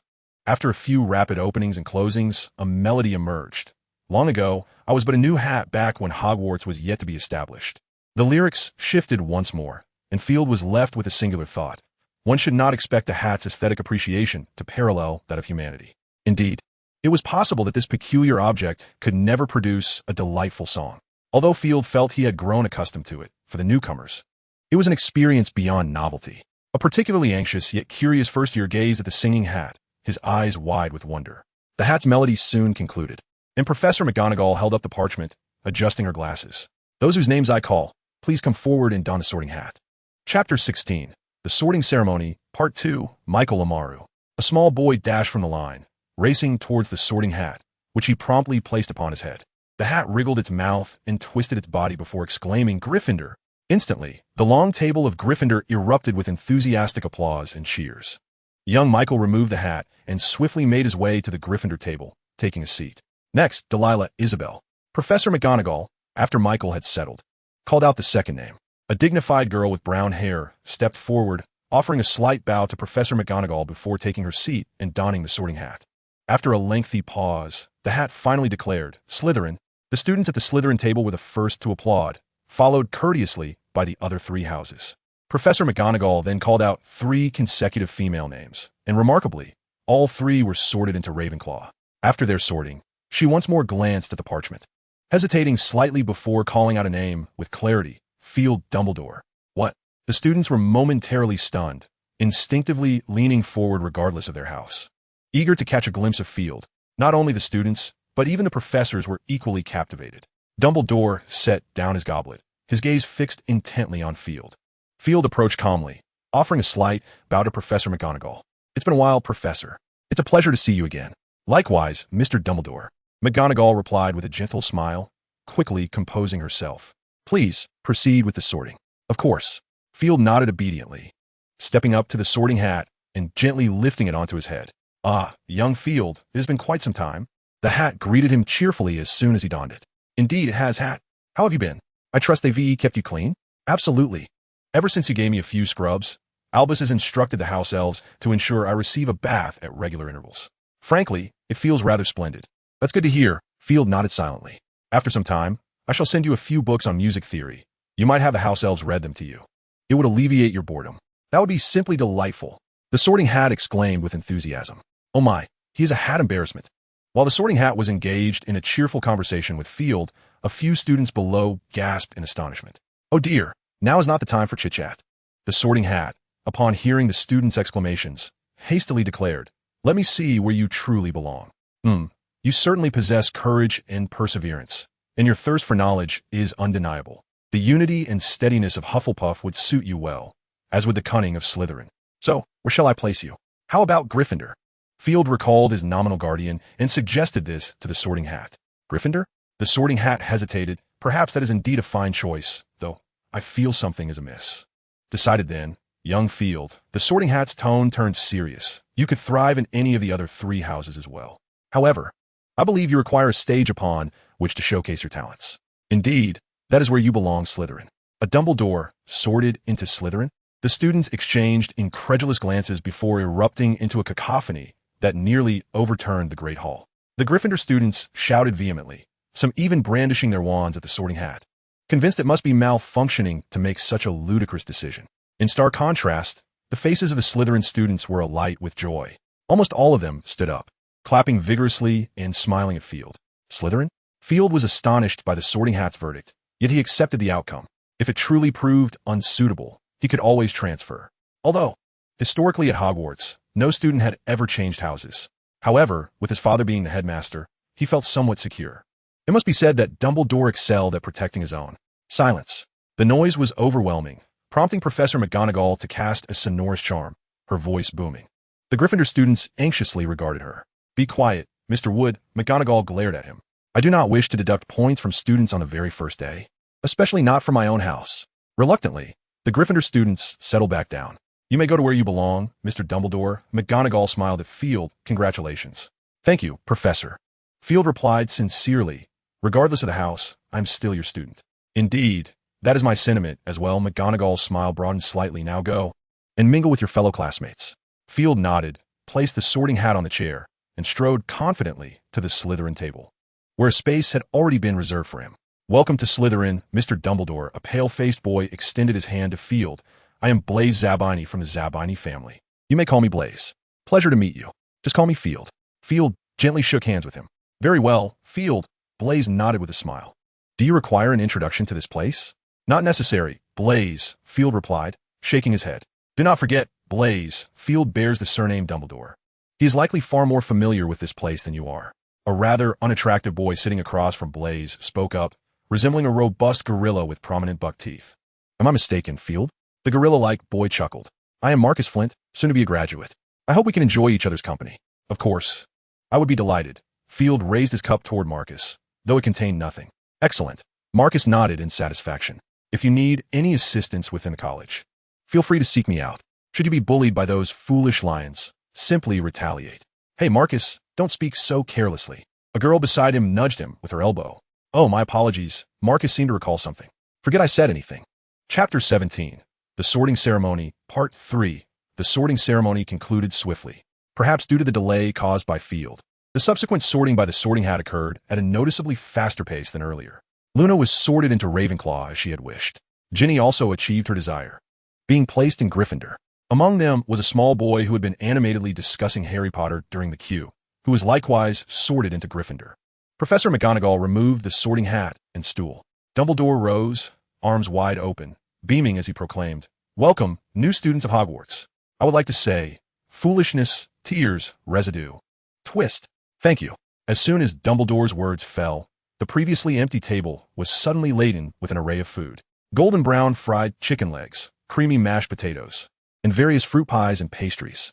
Field casually helped himself to some sausages and bread and began to eat, his movements exuding an air of nobility. Field was not the only student to do so. In fact, throughout Slytherin House, with the exception of two exceptionally unique individuals, everyone displayed impeccable table manners. Even Marcus, resembling a gorilla, adhered to this decorum. Compared to the boisterous Gryffindors, the Slytherins maintained an atmosphere of quietude during their meal. Even when conversations occurred, they were conducted in hushed tones, just enough for two individuals to hear each other. Such refinement is not cultivated in a day. Even a single meal can reveal much about one's upbringing. Fortunately, Field had absorbed certain etiquettes deeply rooted in the Delacour family. Thus his conduct was largely error-free. Perhaps it was this very aspect that prompted the Slytherins to regard Field with increasingly friendly gazes. Halfway through the banquet, Field inadvertently glanced towards the professor's table, only to realize that at some point his nominal father and the headmaster had vacated the hall. Oh, the headmaster is not present? At this moment, Blaise cast a glance towards the professor's table, and upon not spotting Snape, he muttered in perplexity, pondering the introduction he had intended to make to Field. There would always be another opportunity. Field, with a smile, concurred. Well, that is true, Blaise shrugged. The dinner concluded swiftly as the food on the table vanished in an instant, replaced by an assortment of desserts and fruits. Although Field had already satisfied his appetite, seeing others indulging in sweets prompted him to casually take a few mint candies, savoring them slowly. Just as the desserts disappeared, Dumbledore returned to the hall, accompanied by Professor McGonagall and Snape. Aha, it seems you have all nearly finished your meal, Dumbledore said with a beaming smile, as if nothing unusual had transpired. Before you retire for the night, I have a few announcements to share. First, I must inform you that last year's defense against the Dark Arts Professor has departed due to unforeseen circumstances. However, after careful consideration, we are delighted to welcome the renowned wizard, Professor Gilderoy Lockhart. He has graciously accepted the position of defense against the Dark Arts Professor. Before Dumbledore could finish his statement, a few girls in the audience could no longer contain their excitement and let out shrill screams. Gilderoy rose to his feet, displaying a flawless smile as he waved gently to the crowd below, inciting yet another wave of cheers. Let's give him a warm welcome. Dumbledore initiated applause, and the students and professors alike, even a rather displeased Snape, joined in, albeit with an air of reluctance. Our esteemed head of house has applied for the position of defense against the Dark Arts Professor on multiple occasions. Clearly, he has once again faced disappointment. Blaise remarked with a shrug. I hope this new professor possesses some level of competence. A female Slytherin grumbled. Enough already. Next year is my O.W. Wells. If we get another professor of questionable caliber, I shudder to think of my mother's reaction. Hearing her lament, the surrounding students nodded in agreement. You might want to temper your expectations. A girl seated beside the Slytherin patted her shoulder. With this time, you should focus more on your studies. At least the written part should not be too challenging. Regardless of the students' murmurs, Gilderoy maintained his perfect smile and gracefully took his seat. Next on the agenda are some perennial reminders. Dumbledore continued cheerfully. Firstly, I must inform you that the list of prohibited items has expanded by 35 new entries, which you must familiarize yourselves with. Mr. Filch has asked me to remind everyone that no magic is permitted in the corridors during breaks. All school rules are posted on the notice boards in each common room. Before we conclude for the night, we have one final matter, the school song. As Dumbledore's words concluded, Field noticed that the expressions of nearly all the professors had stiffened considerably. Oh dear, I sincerely hope he can forget this, Field murmured, overhearing Braith's complaints about their whereabouts.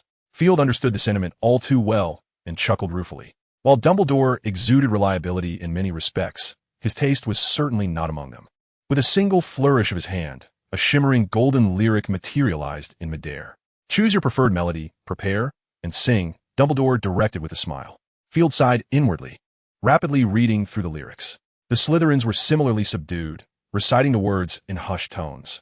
Among the other three houses, only Gryffindor sang with fervent passion.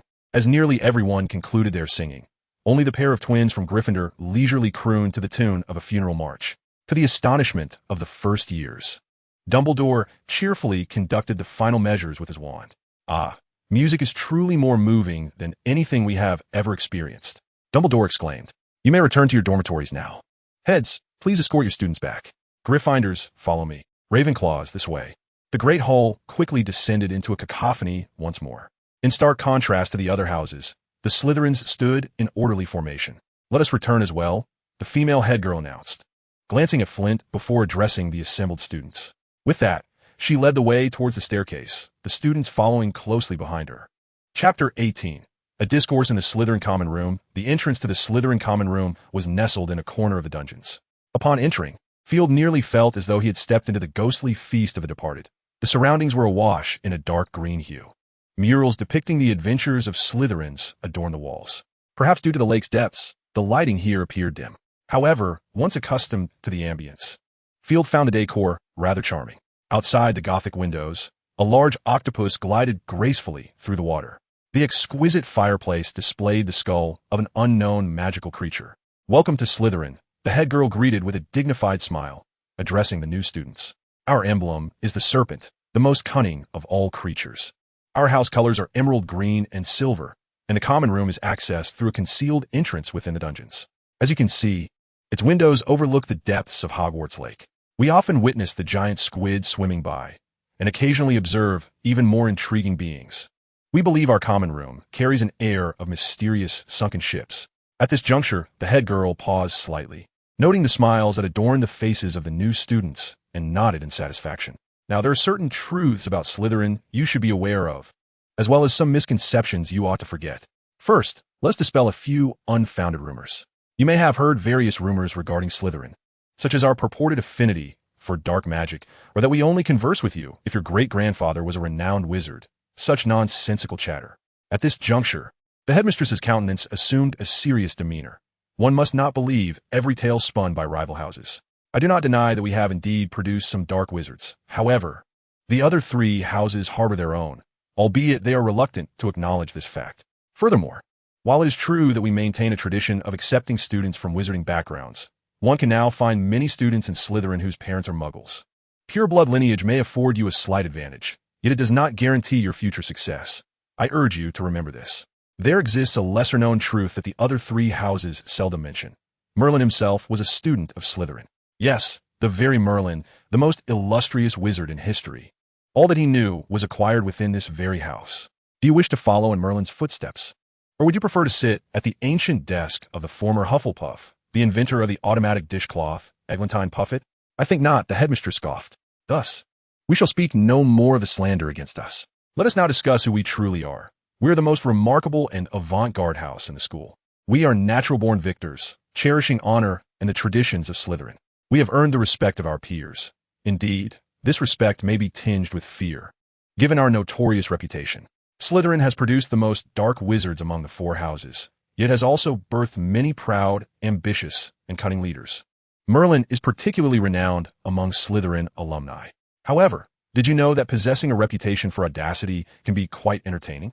Subtly hinting at your encounters with a cursed tome may provoke curiosity about whether anyone dares to pilfer your quill. At this point, the headmistress made a rather unamusing jest. Nonetheless, due to her demeanor, the first years offered a polite chuckle. Yet, we are not villains, the headmistress asserted. Like our emblematic serpent, we are shrewd, powerful, and often misunderstood. Perhaps you are unaware, Slytherins care for their own far more than Ravenclaws do. While Ravenclaws may be the largest congregation of bookworms you have ever encountered, known for trampling one another to attain high marks, we Slytherins stand united as brethren. I dare say we are the most cohesive house. The corridors of Hogwarts can present unexpected shocks to the unwary. As you traverse the school, you will find solace in the presence of your fellow Slytherins. In our eyes, upon becoming a Slytherin, you join the elite among us. Salazar, Slytherin valued greatness when selecting students. You have been chosen by this house because you possess the potential for remarkable achievements. Well, perhaps you have observed some individuals in the common room who do not seem destined for greatness. However, do not voice such thoughts aloud. If the Sorting Hat has placed them here, it signifies that they possess remarkable qualities. Let us not forget this. While it may seem that those who lack exceptional achievements cannot be distinguished, I have yet to mention the Gryffindors. Many assert that Slytherin and Gryffindor represent two sides of the same coin. Personally, I believe Gryffindor merely imitates Slytherin. It is said that Salazar, Slytherin, and Godric, Gryffindor value the same type of student, suggesting that our similarities may be more profound than commonly acknowledged. However, this does not imply a cordial relationship with Gryffindors. Their interest in conquering us is only slightly less than our desire to overpower them. Speaking of Gryffindors, a subtle, enigmatic smile appeared on the faces of several upperclassmen. Additionally, there are a few things you ought to know. Our house ghost is the Bloody Baron. If you manage to get along with him, he may occasionally agree to frighten someone for you. However, do not inquire about the origin of his blood-stained appearance. He is not fond of that question. The password for the common room changes bi-weekly, so pay attention to the notice board. Never bring members of other houses into our common room, nor disclose the password to outsiders. For over 7 centuries, our common room has remained untouched by outsiders. Well, that is all for now. The head girl concluded with a charming smile and a nod towards Flint, signaling that he could proceed. Flint offered a slight smile.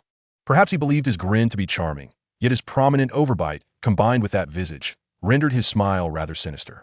All right, everyone, we now need to assign the dormitories. This is the final task before you retire for the night.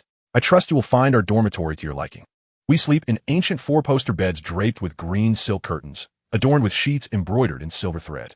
The walls are decorated with medieval tapestries depicting the adventures of renowned Slytherins, and silver lanterns hang from the ceiling. You are certain to enjoy a restful slumber. The sound of the lake lapping against the windows at night is quite soothing. Ultimately, I must extend a warm welcome to you all, the finest of houses Slytherin. Now, allow me to announce your dormitory assignments. Chapter 19, the morning of the first day. The following day, just as dawn began to break, Field climbed out of bed. Glancing at his still sleeping roommates, he chose not to disturb them and quietly washed up. After reviewing his timetable, he gathered a few books and quietly exited the dormitory. First-year courses are relatively few. For instance, in Slytherin, aside from flying lessons, there are at most 4 classes each day, and typically only 3. Today is Wednesday, and according to the schedule, there is only one herbology class in the morning and another in the afternoon, which will be attended alongside Ravenclaw. The textbook for herbology is 1,000 Magical Herbs and Fungi, which Field has already brought with him. In addition to this, he also acquired another book, A Guide to Growing Various Herbs, which serves as the curriculum for Beauxbatons gardening course and was purchased during his book shopping. Field's motive for acquiring this book was merely to draw parallels. Upon arriving at the edge of Black Lake, he was astonished to discover the presence of familiar faces. "Good morning, Luna," Field greeted with a smile. "Did you sleep well last night?" "Morning, Field," Luna's airy voice chimed in. "I didn't have a bad sleep. I simply got up to search for something." "Something?" Field raised an eyebrow. "Do you need assistance?" "If you're willing," Luna nodded, a smile gracing her features. "I'm looking for experts. My father mentioned that although they thrive on land, there should be a population in the waters of Hogwarts." "Raxperts?" At the mention of the term, Field felt a slight twitch on his forehead. "Are you certain they exist here?" "I'm uncertain." Luna shook her head. "However, I believe my father wouldn't deceive me." "No, your father is indeed misleading you," Field nearly said, but paused. Considering that someone who could author a whimsical magazine like The Quibbler might not be entirely sane. "Listen, Luna," he contemplated, speaking earnestly. "Perhaps we ought to adopt a different approach. For instance, we should first ascertain the habitat of the Raxperts. Indeed, at the very least, we should know in which season they typically breed. That should facilitate our search, don't you think?" "Excellent idea." Luna's face broke into a broad smile.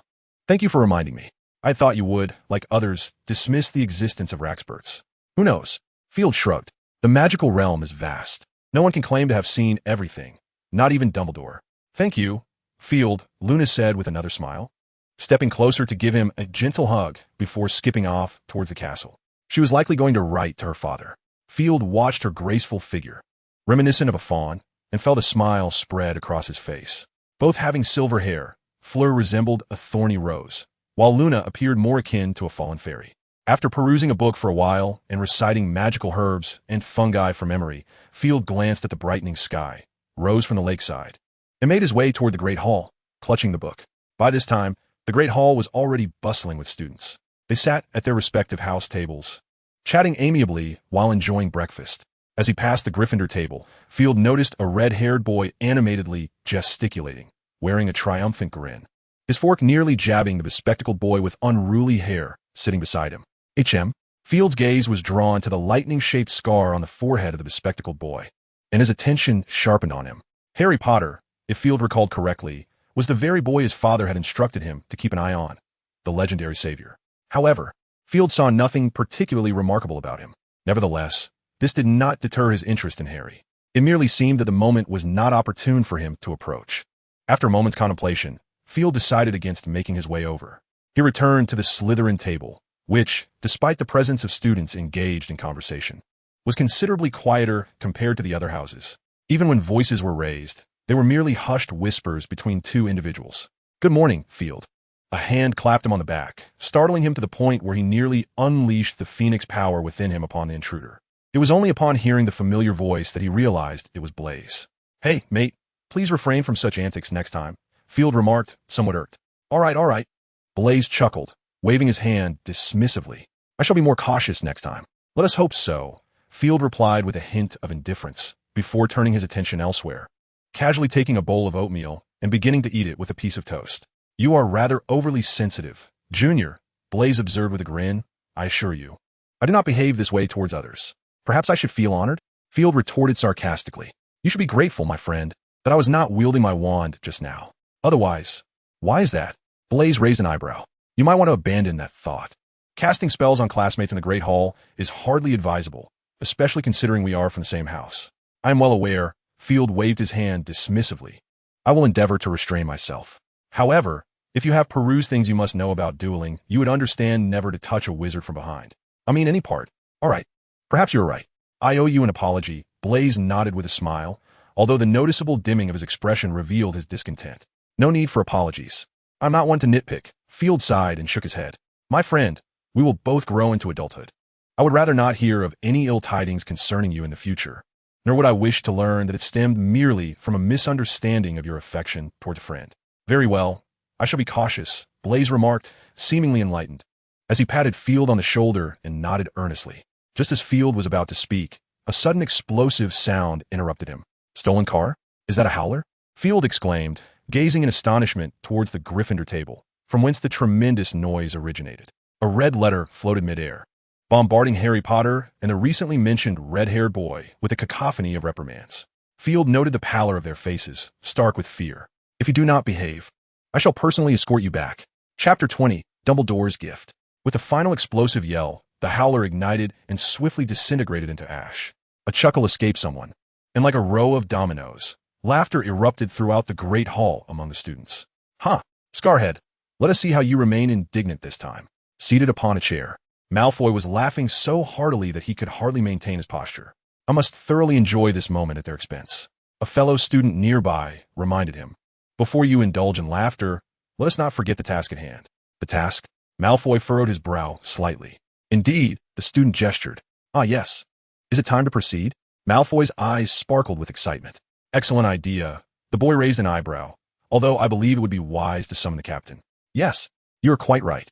With enthusiasm, Malfoy rose to his feet and called over to Crabbe and Goyle, who were still struggling with their plates. "Enough eating. Hurry. We have something important to attend to." "Understood." "All right." It was evident that such scenes were not uncommon. Crabbe and Goyle adeptly finished their last mouthful of porridge, quickly grabbed 2 pastries, and stood up. "Hey, Flint, do you have a moment?" Malfoy called out again. "What is it? What's the matter?" Flint glanced at him before directing his attention back to his breakfast. Clearly, Flint found more interest in his bowl of porridge than in Malfoy. "Trust me, you will be intrigued by this news," Malfoy said earnestly, "but we require a quieter environment." "Fine, you had better have something worthwhile to share." Flint cast a puzzled glance at Malfoy, lingering on the sandwiches on his plate, before standing up and saying, "Follow me." A flurry of wings fluttered above the students' heads.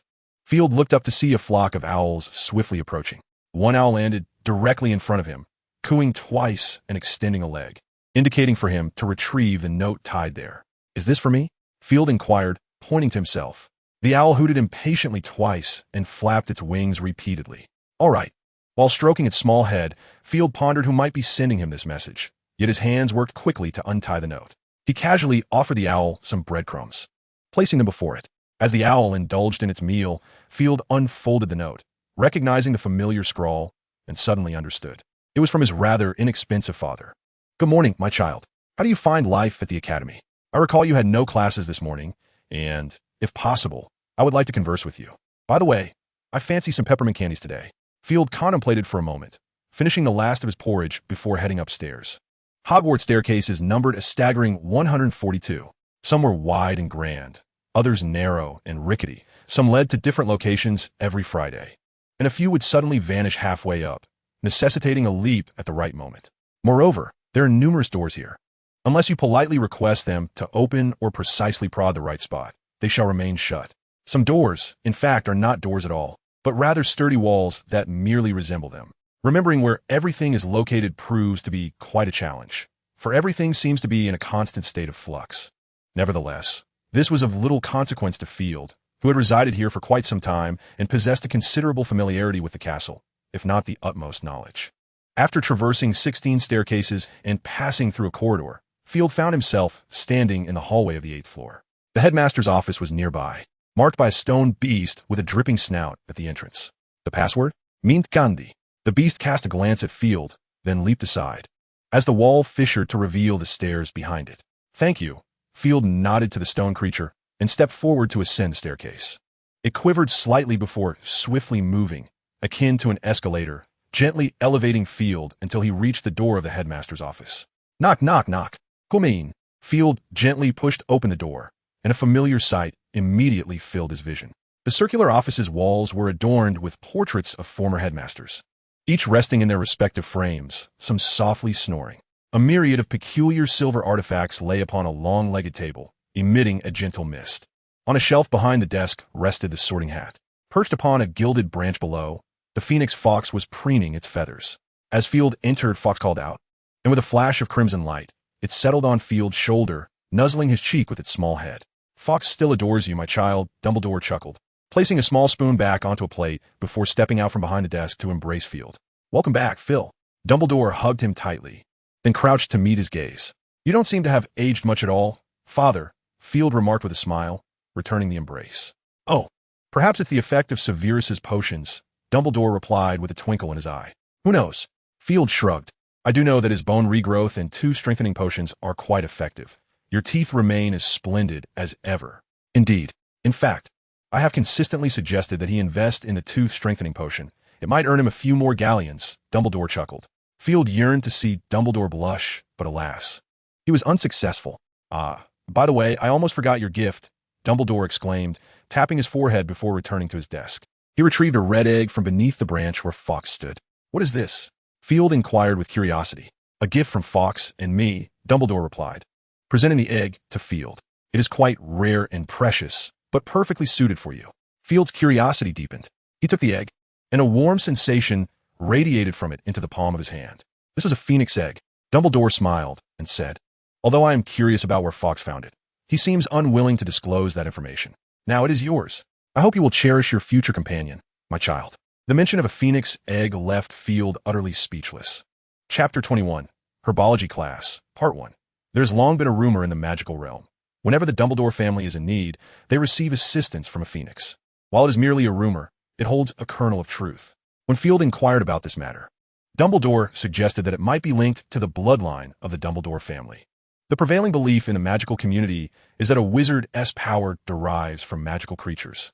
In ancient times, the lords of the earth were not humans, but magical beings possessing various powers, fairies and titans, while humanity was still exceedingly weak. Eventually, humans endeavored to integrate the powers of magical creatures into themselves, marking the origin of wizards.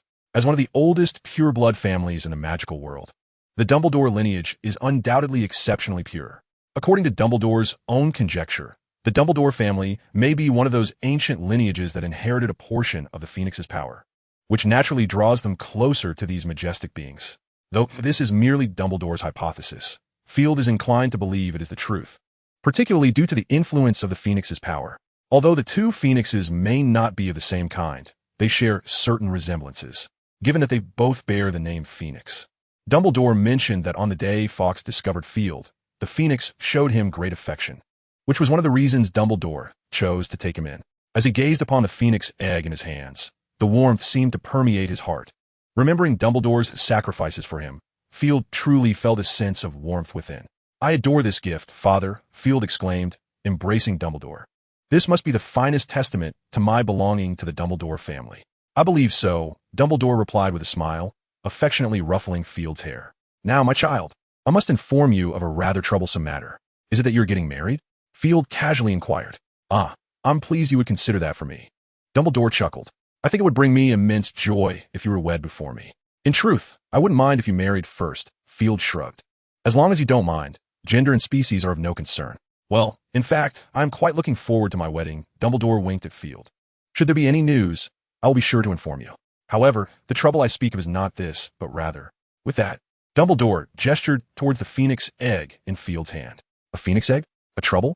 Field looked at Dumbledore in confusion, then glanced at the egg, suddenly contemplating a possibility. Tentatively, he asked, could it be that you do not know how to incubate a phoenix egg? Indeed, my child, Dumbledore remarked, utterly unperturbed. Pray forgive an old man's limited vigor. I have diligently scoured the tomes of Hogwarts, yet I have found no method for hatching it. You must contemplate this on your own. Perhaps it may serve as a trial for you? Feeling quite aggrieved, Field stepped out of Dumbledore's office. How vexing it was to be entrusted with a phoenix egg without the means to incubate it. Was he expected to hatch it himself? He was no hen. Merely borrowing Fawkes for a brief incubation seemed a reasonable request, yet Dumbledore's demeanor was rather stingy. The thought further incensed Field. This indignation could not be tolerated. The more he dwelled upon it, the more unsettled he became. He dashed downstairs, burst forth from the great hall, and made his way to the Ollery. There, he casually selected an owl, produced a piece of parchment and a quill, and swiftly penned a few lines. With a flick of his wand, he transformed a feather on the ground into an envelope, which he stuffed with his letter. Would you kindly deliver this letter to Professor McGonagall? Field gently stroked the owl's small head. The owl cast him a sidelong glance, extending a leg adorned with a small box. Is this for payment? Field paused, then realized that the school's owls were not at one's disposal for free. Each delivery required 5 nuts. Perhaps it was time for him to acquire an owl of his own? Contemplating this, he placed 5 nuts into the owl's money box. As he watched the owl take flight with his letter, thoughts of the impending events in the headmaster's office uplifted his spirits, causing his gait to become more carefree. Upon reaching the great hall, he glanced at the time and noted that class was about to commence, so he decided against lingering there any longer. He took his book and proceeded towards the greenhouse at the back of the castle, for the first lesson of the new term was herbology. The professor of herbology was Pomona Sprout, the head of Hufflepuff House, renowned as one of the finest masters of magical plant cultivation in the wizarding world, and she possessed considerable strength as well. However, one could hardly imagine that this gentle-looking witch, clad in a patched gray robe and exuding warmth akin to that of a kind neighbor, was indeed a formidable sorceress. Moreover, Professor Sprout had a notably affable disposition, embodying the essence of a quintessential, good-hearted individual. When Field had inadvertently destroyed a rare herb while assisting Snape, it was Professor Sprout who had aided him in making amends. Additionally, Field had learned in secret from a Hufflepuff graduate that Professor Sprout consistently supported impoverished students from her house. This explained why, despite her decent income, her living standards remained quite modest. Such a masterful figure commanded Field's utmost respect. "Good morning, Field," she greeted as he entered the greenhouse, where she was busy repotting a dragon's claw plant. "Good morning, Professor," he instinctively replied. "I must admit, I did not anticipate your arrival at such an early hour." "My dear," Professor Sprout beamed at Field, inquiring about his return to Hogwarts. "Quite delightful indeed. You see, I have always believed that this place is my true home." Field replied with a shrug. "I suppose that is true," Professor Sprout said as she stepped forward to embrace him. "I hope you'll enjoy my class, Field." "I certainly will, Professor," he nodded dutifully, "for I am genuinely interested in these subjects." "That is splendid to hear," Sprout smiled and nodded. "I have always had faith in your abilities, Field. As long as you are willing to study earnestly, all will be well." "I will," Field replied earnestly. "That is most excellent to hear," Sprout grinned. "Now, dear, feel free to explore a bit. Class will commence shortly." Chapter 22, Herbology Class, Part 2. Field had not wandered for long when a group of first-year Ravenclaws entered, greeting Professor Sprout before chattering animatedly. Professor Sprout, far from showing any signs of annoyance, cheerfully reminded them, "Please keep your voices down, everyone. Some of our smaller friends do not appreciate loud noises." "Is it the morning glory, Professor?" A young girl raised her hand, asking brightly. "Oh, I am delighted that you know this," Professor Sprout replied kindly, "but alas, it is not. While the morning glory does not favor raucousness, it does not despise melodious music. It must be the devil's snare," another girl declared confidently, pointing at the devil's snare nearby. "Regrettably, you are mistaken as well, dear," Professor Sprout chuckled, shaking her head. "It is actually the devil's snare, a plant quite similar in appearance.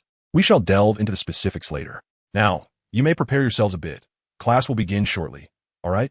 "Very well, Professor," the girls chorused, then resumed their hushed discussions. Not far away, Field spotted Luna and subtly furrowed his brow. He noticed that the girls were not engaging much with Luna. Rather, they seemed to be deliberately avoiding her. "Hey, Luna." After a moment's thought, Field waved at her. "How are you doing?" "Quite well, Field," Luna replied in her unique tone, showing no surprise at seeing him. "Come over here." Field continued. "Why not join your friends?" "Oh, I have no friends. At least, not at the moment," Luna stated calmly. as if she had grown accustomed to the behavior of those around her. Who says you have none? Field feigned astonishment, raising an eyebrow. Am I not considered a friend? Or do you not wish to befriend me? Why not? Luna tilted her head playfully. Then it is settled.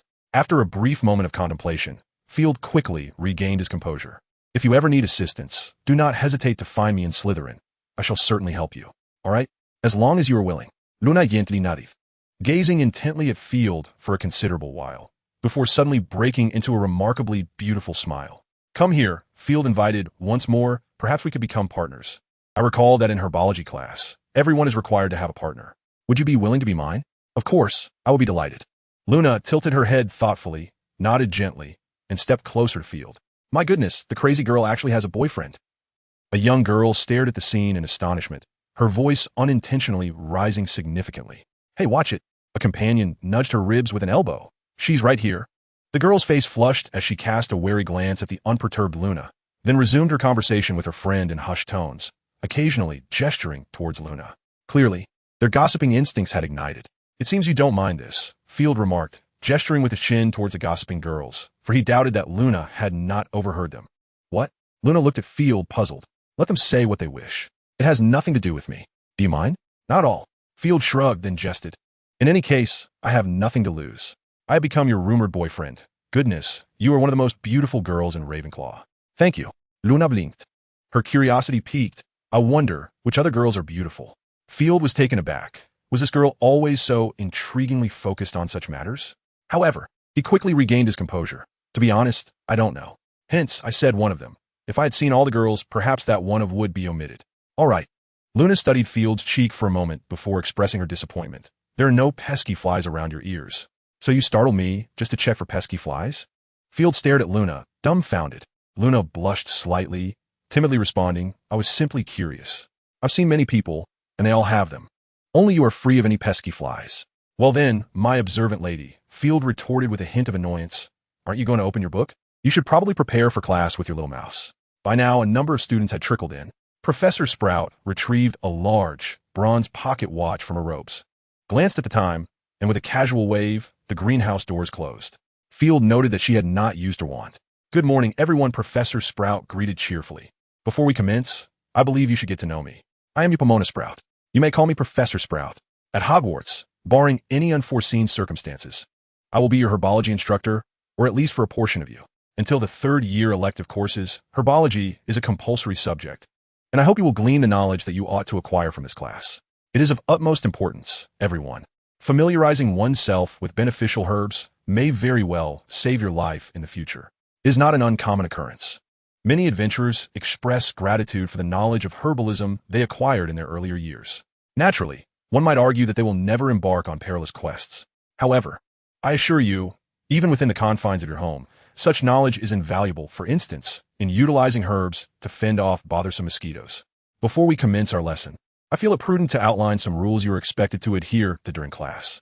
I do not mind soft discussions amongst you, provided they do not disturb your companions or that you are confident you have grasped the material I present. However, loud commotion is absolutely unacceptable. As I have stated, many plants are averse to noise. It is advisable to cultivate a respectful demeanor towards the magical herbs we study, as this may aid your performance in examinations. Perhaps some of you regard this as a jest. Professor Sprout cast a glance at two Slytherin students who had been laughing. Yet if you wish to avoid the peril of being ensnared by a mandrake or suffocated by devil's snare, it is best to heed my words. Now, let's take attendance. Chapter 23, Herbology Class, Part 3. Although Professor Sprout may appear to be a kind-hearted individual, indeed, she is, those who presume her to be easily intimidated are gravely mistaken. Even a goat, when provoked, can display the ferocity of a tiger. When Professor Sprout's sharp gaze fell upon the two Slytherin students still engaged in merriment, their faces paled noticeably. Now, let us begin our lesson. Professor Sprout did not lose her temper. She merely shot the two miscreants a stern look. Even so, they became considerably more subdued. Observe. This is the subject of today's lesson. Professor Sprout positioned a plant approximately half a meter tall on the display table and invited you to come closer to examine it. Does anyone recognize it? Field? Field refrained from raising his hand, unwilling to compete with those who had already done so. However, he was surprised to find that Professor Sprout did not intend for him to remain silent. Yes, Professor, Field replied, stepping forward for closer inspection, and soon discerned the answer. It was the Ashwinder. Excellent. Professor Sprout nodded approvingly, her anticipation evident. Perhaps you could share how you recognized it? While numerous magical herbs exhibit a tendency to grow at an angle, the Ashwinder is particularly notable for its pronounced slant. Furthermore, no other magical plants bear such distinctive fruits. Field pointed to the Ashwinder's already developed Ashwinder eggs. Very good. It seems you have not forgotten the fundamentals. Field, Professor Sprout remarked with satisfaction. And what of its habits? The Ashwinder prefers warm and humid environments, Field continued. It is drought-resistant and thrives in sunlight. Consequently, wild Ashwinders typically flourish in sunlit sandy soils or on the fringes of woodlands. However, they do not tolerate excessive water. Overwatering during cultivation may lead to their demise. Having elaborated extensively, Field decided to expound upon the value of the white ash. Although it is quite common, its significance is far from negligible. Firstly, white ash possesses certain insecticidal properties that render it suitable for the creation of pesticides. The household brand of insecticide predominantly utilized in the magical realm indeed incorporates white ash as an ingredient. Secondly, white ash is effective in alleviating eczema. When combined with various other herbs, it forms an excellent beauty remedy, which enjoys considerable popularity in potion shops, yielding remarkable results. Furthermore, white ash is also an ingredient in cold remedies, albeit in its dried form. This particular potion not only provides protection against the cold, but also combats summer heat. Most importantly, it serves as an effective hangover remedy. Lastly, and perhaps most crucially, white ash is utilized in the preparation of healing potions. The extract, known as white ash essence, functions as a commendable hemostatic agent, and when paired with other herbs, it can be brewed into a potion that facilitates rapid healing, an invaluable asset for adventurers. In addition to these uses, white ash is also beneficial in treating arthritis and urticaria, among other ailments. In summation, the value of white ash is undeniably high. It is challenging to find a herb within the magical community that offers a better cost-benefit ratio. As Field recounted his extensive knowledge of white ash, many students were left in awe, including those esteemed Ravenclaws known for their erudition. The astute among them promptly retrieved parchment to diligently note down Field's insights. Excellent. I must admit I cannot articulate it better myself, Professor Sprout praised loudly, then added, however, my dear, I must remind you that this is an herbology class. In the future, I hope you will refrain from delving too deeply into potion-related matters when responding. Of course, I welcome private discussions at any time. After this, Sprout cheerfully announced, I believe it is only fitting to award Slytherin 20 points, 15 for the answer, and 5 for the breadth of knowledge. Quite splendid. Wouldn't you agree? The students erupted into enthusiastic applause, and Professor Sprout joined in with a couple of claps before signaling for silence. All right, children. I trust one need not remind you to take notes, correct? Professor Sprout surveyed the parchment before them. You have 10 minutes to organize the information Field just shared. If you require assistance with your friend's notes, please do so promptly. Upon hearing this, the students felt as if a great weight had been lifted and quickly set to work. Professor Sprout, observing the flurry of activity among the students, approached Field and gently patted him on the shoulder with her broad, calloused hand. My dear, I am delighted that you have not forgotten the knowledge I imparted to you and have even supplemented it considerably, Professor Sprout said with a warm smile directed at Field. Perhaps I should not say this, but your presence has indeed made this lesson much easier for me. You flatter me, Professor, Field replied as he produced a sheet of parchment. In truth, I have numerous inquiries regarding the white fresh. Yet the abundance of questions may not be suitable for the classroom setting. However, it is of no matter. I shall place them here, and when time permits, I shall provide you with the answers. Sprout picked up the parchment and cast a gentle glance over it. She mused, scrutinizing the parchment with intent. Where did you come across these questions? In a Muggle medical book, Field replied without hesitation.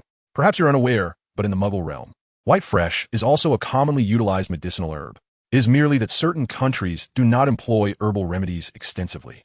Very well, Sprout responded without a moment's pause. Yet, there are some aspects that I must research in order to answer you thoroughly. You have indeed inspired me, my dear. Perhaps I should also delve into the literature of the Muggle world.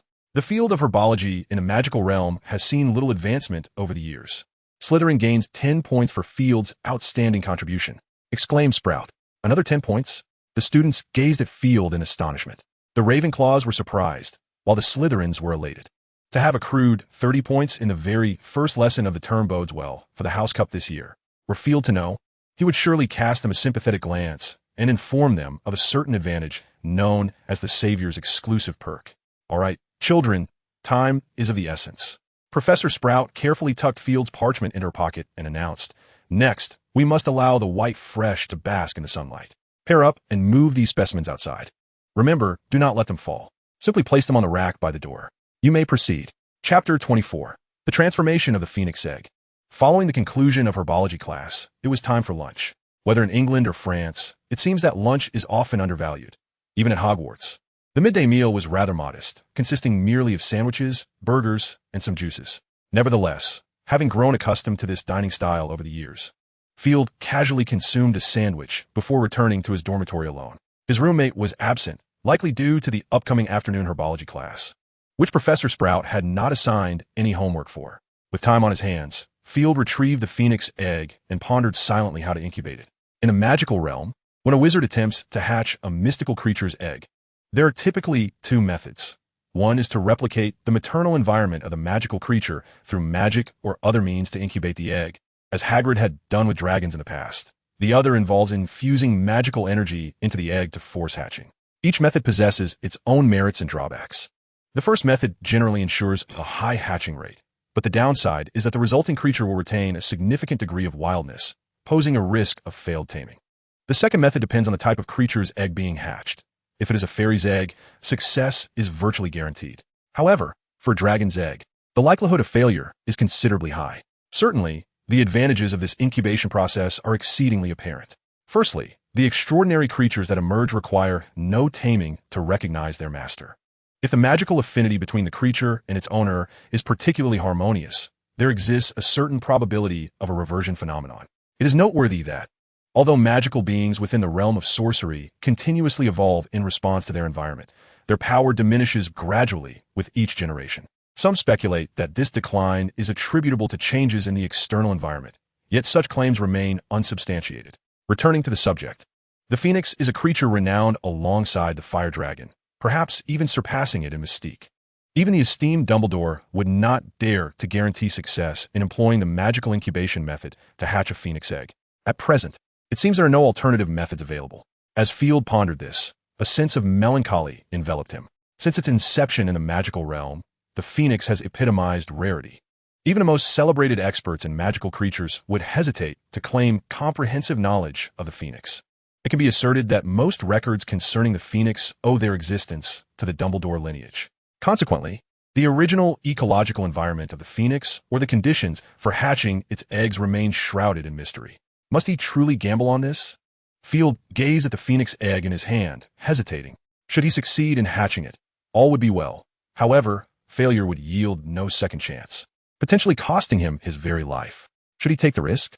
Field questioned himself once more, lifting a hand as the power of the phoenix instinctively surged forth, enveloping his palm.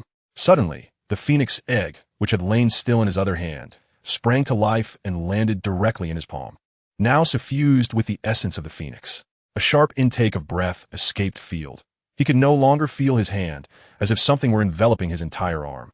Concurrently, a piercing sensation coursed through his limb. Additionally, he sensed a torrent of energy within him, akin to a flood breaching a dam, forcefully escaping. The phoenix egg emitted a low hum, its surface seemingly igniting with a layer of flames, the crimson glow pulsing in rhythm with the energy it absorbed from Field. As if it were breathing, resolving to embrace the challenge, Field's eyes gleamed with determination. Gritting his teeth, he fervently channeled his magical power into the phoenix egg. The egg, like an insatiable abyss, offered no resistance to the power pouring into it. Rather, it accelerated its absorption, the brilliance on its surface intensifying in response. The two, man and egg, remained locked in this exchange for what felt like an eternity. Had it not been for the rapid recovery of the phoenix's power, Field might have already succumbed. Even so, he felt utterly drained, his once rosy cheeks now tinged with pallor. It seemed that Field had sensed a decline in the phoenix state, or perhaps had absorbed an adequate amount of phoenix power. For the rate at which the phoenix egg absorbed magical energy had sharply diminished, and it continued to decline. Eventually, Field could hardly perceive any magic being absorbed by the egg. Only the flickering light upon its surface served as a reminder that the process was not yet complete. Even so, Field breathed a sigh of relief, as the phoenix energy within him was rapidly rejuvenating, and his complexion began to improve. Suddenly, Field cried out in pain, feeling as if his finger had been bitten by the phoenix egg. and he thought he might be bleeding. Before he could lean in to examine it closely, a burning sensation radiated from his fingertip, and he felt as though he were engulfed in flames. No, it was not merely a sensation. He was truly ablaze. Amidst the agony, his gaze caught sight of his reflection in the mirror, where he beheld himself enveloped in a layer of fire. The excruciating pain made him instinctively curl up, his eyes closing involuntarily. As his vision faded, the pain swiftly dissipated, taking with it his sense of touch and hearing. Silence, emptiness, darkness, an inexplicable fear surged within Field's heart. He longed to cry out, yet he could not discern the whereabouts of his mouth. Is anyone there? Please, someone help me. Anyone at all? Field felt tears welling up, though he was uncertain if he still possessed the ability or the means to express such emotions. At last, he became aware of his mouth again, and his hearing returned. Eagerly, he called out for help, only to be met with the sound of clanging. Huh? Field sensed something was amiss. Upon realizing he could see again, he hastily opened his eyes. What is happening? To his astonishment, everything around him appeared vast. Even the chair beside the table towered above his head. Though he was bewildered, Field felt an urgent need to seek assistance, even if it meant visiting the school infirmary alone. However, as he took a step forward, he stumbled and fell, fortuitously landing in front of the mirror. Ouch! Instinctively, he touched his head where it had struck, only to feel the unexpected presence of a fan. Wait, a fan? Where did that come from? Suddenly, a thought struck him, and his body stiffened as he slowly turned his head towards a mirror. A piercing scream echoed throughout the dormitory. Chapter 25. Field transformed into a bird. In the mirror appeared an ugly chick resembling a juvenile vulture. The bird's body was covered in sparse down, with a few soft feathers adorning its wings. It possessed a long beak and tiny, fiery red eyes, topped with a plume as long as its neck. After much frantic movement, Field was forced to concede that he had indeed transformed into a bird. Am I not hatching a phoenix? How'd I end up as a bird? Field scratched his head with his sparsely feathered wings, utterly perplexed. Ah, indeed, my phoenix egg. Field suddenly recalled this matter, instinctively tapping his forehead. His wings were painfully pricked by his own long beak. Of course, the beak was not in much better shape. Had it possessed teeth, Field estimated he would have lost at least a few. Stumbling towards the pile of burnt uniforms, now unrecognizable, this avian form made Field feel exceedingly awkward. After a laborious journey, he finally arrived and began to meticulously search through the debris, soon discovering the phoenix egg, now riddled with cracks. Is the phoenix about to emerge? The thought invigorated Field as he eagerly gazed at the egg. He did not have to wait long. The phoenix egg trembled slightly, and the cracks multiplied. With a sharp sound, a fragment fell away, followed by a cascade of pieces of various sizes, revealing a somewhat damp chick that emerged from within. Oh, this creature is rather unattractive. Field observed the chick with a hint of disdain. It bore a resemblance to a juvenile vulture, adorned with a foolish plume and scarcely any feathers. Wait a moment. Why does it seem somewhat familiar? Field suddenly froze, realizing that he had just seen a reflection of himself resembling this very creature. After wriggling out of its shell, the chick instinctively shook its body, shedding the sticky residue, and began to look around. Upon spotting Field, its eyes brightened. Hey, are you my brother? The chick called out to Field, who surprisingly understood its meaning. No, you should call me Master. Field instinctively retorted. Master? The chick tilted its head, revealing a hint of disappointment. So, my master is a bird, and a rather ugly one at that. Upon hearing this, Field immediately felt discontent, instinctively stepping in front of the chick, bowing slightly, and nudging it towards the mirror. Look, you aren't exactly a sight for sore eyes either. The chick was momentarily stunned, staring blankly at its reflection before glancing at Field and back to the mirror, a glimmer of satisfaction appearing in its eyes. Field sensed it had come to realize their similarities. Just as he was about to speak, he overheard the chick muttering to itself. Indeed, the master is the ugliest. Field felt an instant sense of injustice, pointing at their reflections and exclaiming loudly, How could that be? You can see, mate, we are clearly the same. With a sharp peck, the chick gazed at Field, then swiftly poked a hole in the mirror, nodding in satisfaction. This time it was different. Field stood in astonishment, feeling as if he had been outdone by a bird. It's all right, master. I want to think less of you. The chick seemed to sense Field's disappointment, and with a gentle leap, it bounded in front of him, extending its wings to embrace him. There it was. He had been consoled by a bird. Field thought, bemused, caught between laughter and tears, uncertain whether he could ever redeem himself. Field was overtaken by a wave of melancholy, contemplating the possibility of remaining in this state for eternity. He perceived himself not merely as an ordinary bird, but as a magnificent phoenix. This thought, strangely enough, was somewhat comforting. Yet, what were the abilities of a phoenix, he pondered, striving to recall. Suddenly, he was jolted by the sound of voices emanating from the doorway, causing him to be filled with alarm.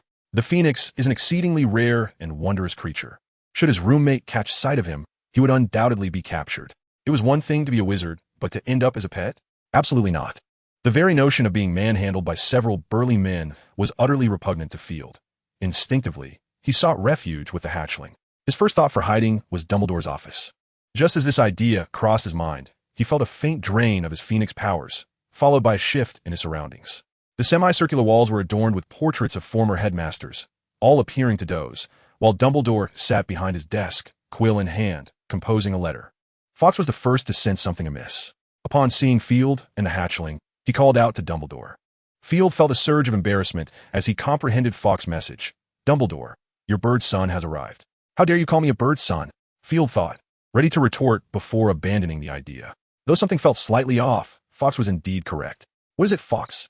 Dumbledore inquired, lifting his gaze toward the phoenix. Fawkes chirped and nodded in the direction of Field and the hatchling. Field's face darkened once more. Fawkes had now conveyed, Dumbledore, your son has transformed into a bird to seek you. Curse that foolish bird. One day, I shall stew you. Field seethed internally.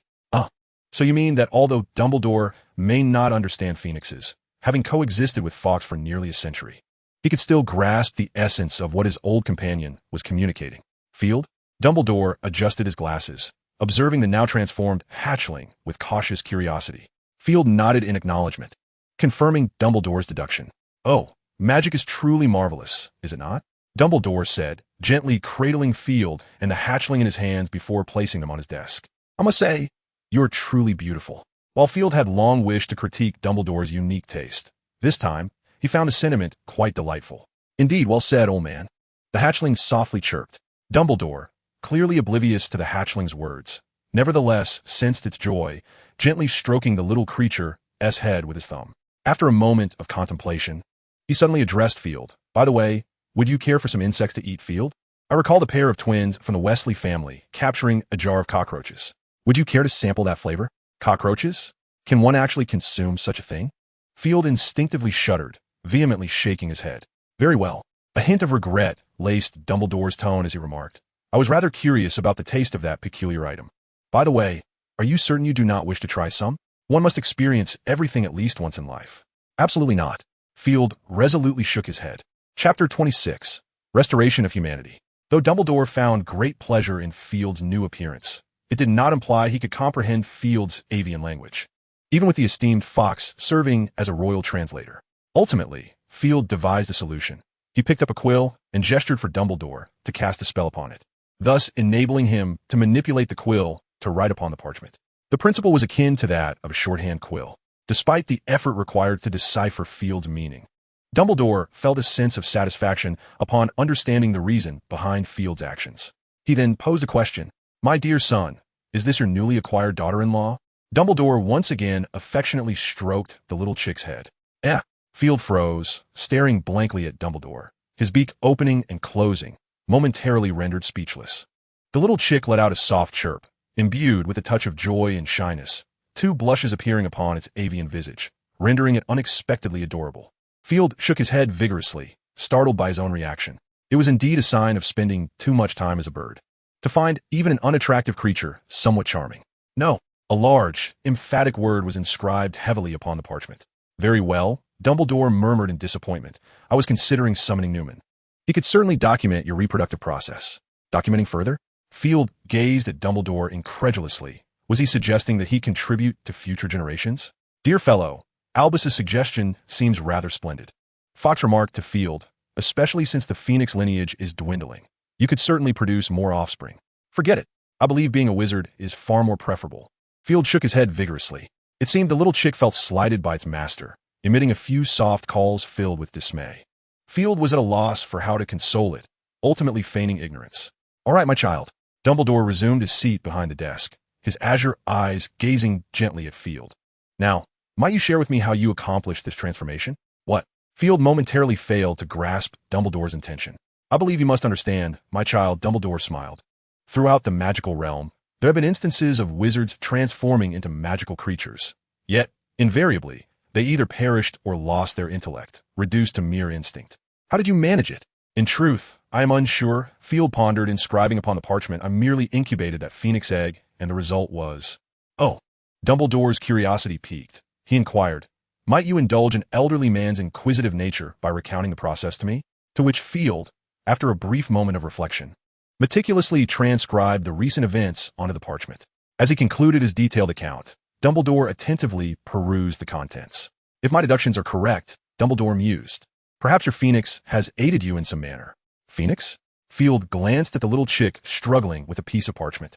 "Are you suggesting that she bestowed her powers upon me?" "I believe, more accurately, it is your bloodline that has been invoked," Dumbledore replied with a subtle smile. "Perhaps you are echoing the practices of ancient wizards. However, I am uncertain, as the magical realm holds scant records concerning phoenixes. You may very well be the sole individual to have successfully hatched a phoenix egg. Then, do you truly not contemplate the prospect of marrying this phoenix maiden?" "Absolutely not." Field resolutely shook his head. "Isn't that an intriguing notion?" Dumbledore sighed. "You might even be blessed with numerous little phoenixes, thereby enriching both the Dumbledore lineage and the Phoenix clan." "What a splendid idea." Fawkes perked up upon hearing this, exclaiming, "I believe Albus is on his something, Field." "What say you?" Field felt utterly drained, weakly flapping his wings in refusal. "Very well, we may revisit this topic at a later time," Dumbledore remarked. "Yet, I think you should ponder one matter, my son. How will you attend your lessons?" Field gazed at Dumbledore in disbelief as his quill dashed across the parchment. "You still wish for this bird to attend classes? Perhaps you have misunderstood, my child." Dumbledore chuckled, waving his hand dismissively. "I believe you can indeed revert to your human form." "Really?" Field exclaimed, excitement propelling him to flap his wings. "What must I do?" "If my judgment serves me correctly, your current state may be a unique form of animagus," Dumbledore speculated, suggesting that if this were true, he could revert to his original form using the animagus method. Field quietly absorbed Dumbledore's revelations, striving to comprehend their implications. "Now, you may attempt it," Dumbledore gently urged. "Recall your former appearance, relax your body, and think of nothing but your original self. Remember to silently recite the incantation, animagus. Do not mispronounce it." Field nodded vigorously, eager to follow Dumbledore's guidance. He focused on relaxing, recalling his previous form, and murmured, "Animagus." In an instant, he felt a painful stretching of his skin, and the surroundings began to shrink in scale, appearing less imposing. "It truly works," Field exclaimed, his eyes gleaming with excitement as he turned to Dumbledore, attempting to express his thoughts. But what emerged from his mouth was simply, "Wait, something seems amiss." Field observed his chubby, white little hands and once again fell into deep contemplation. "It seems I have become smaller once more." Field was diligently guiding a quill across the parchment. "Indeed, it is somewhat diminished." Dumbledore observed the little bird nestle between Field's legs, nodding slowly. "Alas, you old rogue." Field hastily covered the crucial area, casting a wary glance at Dumbledore. "It must be the blood of the phoenix that has rejuvenated you," Dumbledore mused, promptly offering an explanation. "Is this truly youth?" Field found himself at a loss for words. "No worries, my child," Dumbledore reassured. "I recall that Severus possesses some age potions. You might find them beneficial." "Yes, I'm in dire need of them," Field wrote. "Yet the age potion is fleeting in its efficacy, and I am uncertain of its utility for me." "You may prepare a few more," Dumbledore comforted. "At least we have a solution, do we not?" "Very well," Field conceded reluctantly, though he was devoid of alternative options and had no choice but to accept. Chapter 27. Changing Dormitories. Severus soon delivered the age potions. By this time, Dumbledore had already settled Field in his private lounge. The potential repercussions of magical transformations and rejuvenation could pose significant troubles for Field, something Dumbledore was acutely aware of. Hence, he had no intention of informing Severus, despite his profound trust in him. "I believe our esteemed headmaster ought to be aware that his unfortunate subordinate is currently resting." Severus placed several vials of the age potion upon Dumbledore's desk, a sardonic whisper echoing in the air. Or perhaps he suspects his subordinate's potion-making skills have waned to the point that he must personally inspect the matter. "It is merely a triviality." "I am in need of this," Dumbledore replied with a smile. "You know, Severus, that there are few potion masters I can truly trust." "I hope you are not curious about the appearance of your aging bones," Severus remarked, casting a glance at Dumbledore, leisurely continuing, "Furthermore, that little bee did not attend class this afternoon. I presume you are aware of this?" "Ah, indeed," Dumbledore exclaimed, smacking his forehead. I completely forgot. I heard a new dessert shop has opened near Diagon Alley, and I asked him to procure some treats for me. Oomph. Severus instantly discerned this as Dumbledore's excuse. Snorting lightly, if my mind is still intact, he is still a student of Slytherin House. My apologies, Severus, Dumbledore said apologetically. I shall inform you in advance next time. Shall I? It would be preferable, Severus retorted with a sidelong glance. I do not wish for you to prematurely become an old fool. In truth, you already have. Dumbledore smiled at Severus. Thus, I am genuinely grateful that you're always there to assist me when needed, Severus. Severus scoffed once more, leaving behind a remark. Tell him to report to my office at 7 this evening for his detention. There will be no second chances, before turning to depart. Oh, poor child, Dumbledore mused with a smile, tilting his head slightly, murmuring softly as he returned to the lounge with the age potions in hand. The dinner at Hogwarts was as sumptuous as ever. However, Field found it utterly tasteless. He felt a profound discomfort within. Being confined, especially on the very first day of the term, seemed to have made him the unluckiest of all. Yet perhaps there was a silver lining. Field recalled something and retrieved a small phoenix from his pocket. Although only a few hours had passed, the little creature had undergone significant transformation. Now, it resembled a tiny chick, albeit adorned with an additional feather and sporting vibrant red plumage. After its recovery, Field named her Ariana, signifying elegance, a delightful vision of the phoenix's future form. Upon hearing this name, Dumbledore appeared momentarily lost in thought, prompting Field to wonder if he had erred in his choice. Regaining his composure, Dumbledore smiled and reassured him that the name was splendid, which considerably eased Field's anxiety. After dinner, Field had no further classes. Upon returning to his dormitory and tidying up his belongings, he once again ascended to the 8th floor with his small trunk. Dumbledore had advised him to vacate his dormitory. At least until his physical condition was fully resolved, it would be unwise for him to share quarters with anyone. Field wholeheartedly agreed. However, even though Dumbledore was the headmaster, it would not be appropriate to directly assign him a private room, even with a bit of leniency toward his own child. Maintaining an appearance of fairness was essential, a lesson Dumbledore had learned long ago. While it was inconvenient for Dumbledore to make a direct arrangement, he did suggest a certain location. I know of a magical room within the castle, he remarked. It is a place I once discovered. No matter what you require, you may find assistance there. Reflecting on his current needs, Field immediately recalled a remarkable place mentioned in Hogwarts, a history, the Room of Requirement. Dumbledore hinted that the Room of Requirement was located on the 8th floor, but its exact whereabouts would require Field to seek it out himself.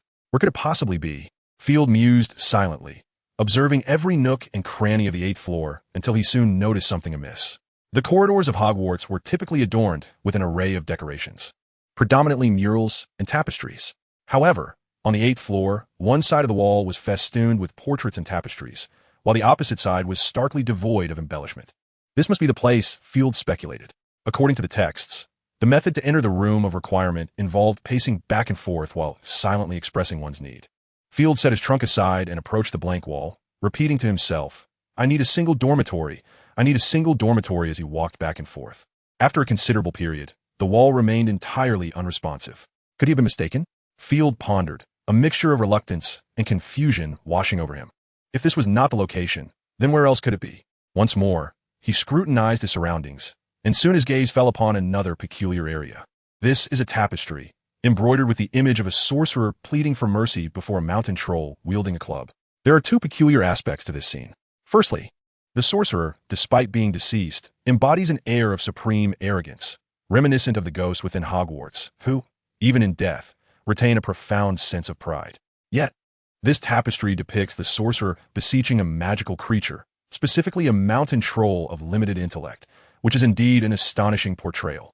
Furthermore, there is another oddity. The entirety of the 8th floor's walls is adorned with murals, yet this singular spot features a tapestry. Such details compelled Field to ponder deeply. It never hurts to try, he mused quietly. Approaching the tapestry, he repeated his previous actions. The figures of the sorcerer and the troll ceased their struggle. Turning to observe Field's movements, after several laps back and forth, he cast his gaze upon the tapestry once more, only to find it unchanged, yielding no signs of transformation. With a sigh and a shake of his head, Field prepared to depart, only to notice a quaint door had mysteriously appeared on the blank wall behind the box. The door's design was decidedly ancient, complete with a bronze handle. This must be the place, he thought joyfully, as he dragged the box closer and reached out to open the door. Chapter 28. The commencement of confinement. Inside lay a somewhat antiquated bedroom, where the gilded candle holders and velvet carpet whispered tales of its venerable past. Despite its old-fashioned style, every item was pristine, the bathtub and the bathroom showing no signs of wear. Overall, Field felt a sense of satisfaction. After arranging his belongings, he had no intention of resting just yet. Instead, he stepped out, determined to visit Snape's office. Though Snape had mentioned 7 o'clock, that was merely his own standard. If he arrived at 6, then by his reckoning, 7 would already be late. Field had learned this lesson long ago, and he was not about to stumble in the same manner again. Perhaps, as a Slytherin, Snape would refrain from deducting house points. However, he possessed a multitude of methods for reprimanding students. Once, Field had been tardy and was subsequently commanded by Snape to collect ink from the giant squid in the Black Lake during winter. Upon finally completing the task, trembling from the cold as he presented the collection jar to Snape, he was informed it was unsatisfactory and that he must try again. While Snape would cast waterproof and warming charms, these spells did little to alleviate the chill.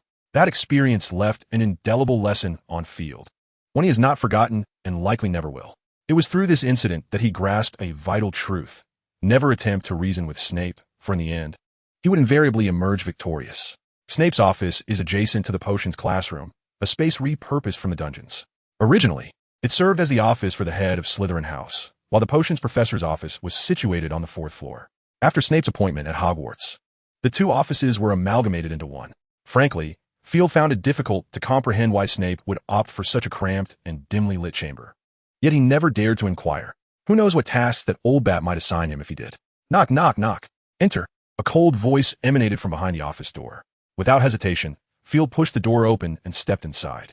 The dim atmosphere, the damp walls, and the shelves against the walls adorned with large glass jars containing peculiar animal specimens. Though he had witnessed them numerous times, he still felt a twinge of discomfort. Above the fireplace hung a gray tapestry, intricately embroidered with silver thread depicting the Slytherin crest. Ah, look! Isn't that the familiar, sardonic whisper of young Dumbledore? Like a serpent flicking its tongue, Snape's waxen visage came into view. Good afternoon, Professor, Field greeted with an impeccable smile. Ah, how fortunate that you remember your professor, Snape remarked, his hollow black eyes scrutinizing Field. If your eyes have not been donated, perhaps you should check the time. Or is your mind too filled with confections to recall the hour I informed you of? My apologies, Professor. Field gently shook his head. I merely wished to arrive early, and perhaps assist while serving my detention. Very well. Snape pursed his lips, a gesture that indicated he had smiled, and Field, well aware of this subtlety, felt a slight easing of his anxiety. The school has recently procured a batch of bezoar, and I require its powder. Snape cast a glance at the workbench near the wall by the torches, addressing Field from his elevated position. Leave it to me, Professor. Field replied courteously. I shall complete it promptly. Snape gave a barely perceptible nod and turned back to grade the students' assignments. Understanding this as a sign of consent, Field hurried to his usual spot, noting a pouch resting beside the workbench. Taking a deep breath, he reached out. Indeed, it was the undetectable extension charm. Field mused quietly. This matter harkened back to the earlier instance when Snape had tasked him with handling the materials. Initially, Snape had only required Field to process a portion of the ingredients needing grinding, such as snake fangs. He had not anticipated that Field's phoenix powers could pulverize a small batch of material simultaneously. Consequently, the time he had spent bringing Field over had exceeded the time spent on the materials themselves. After 2 such experiences, Snape had replaced the ordinary herb rack with bags enhanced by the undetectable extension charm. Field opened the bag and tilted it slightly towards the workbench.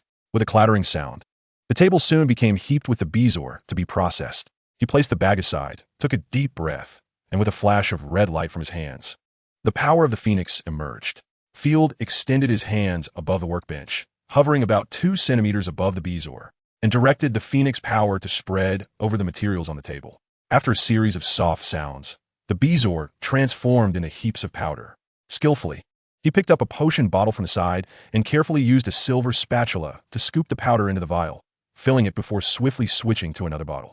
Unbeknownst to him, Snape had approached from behind, observing Field's adept handling of the materials, and he nodded slightly, a rare expression of satisfaction gracing his face.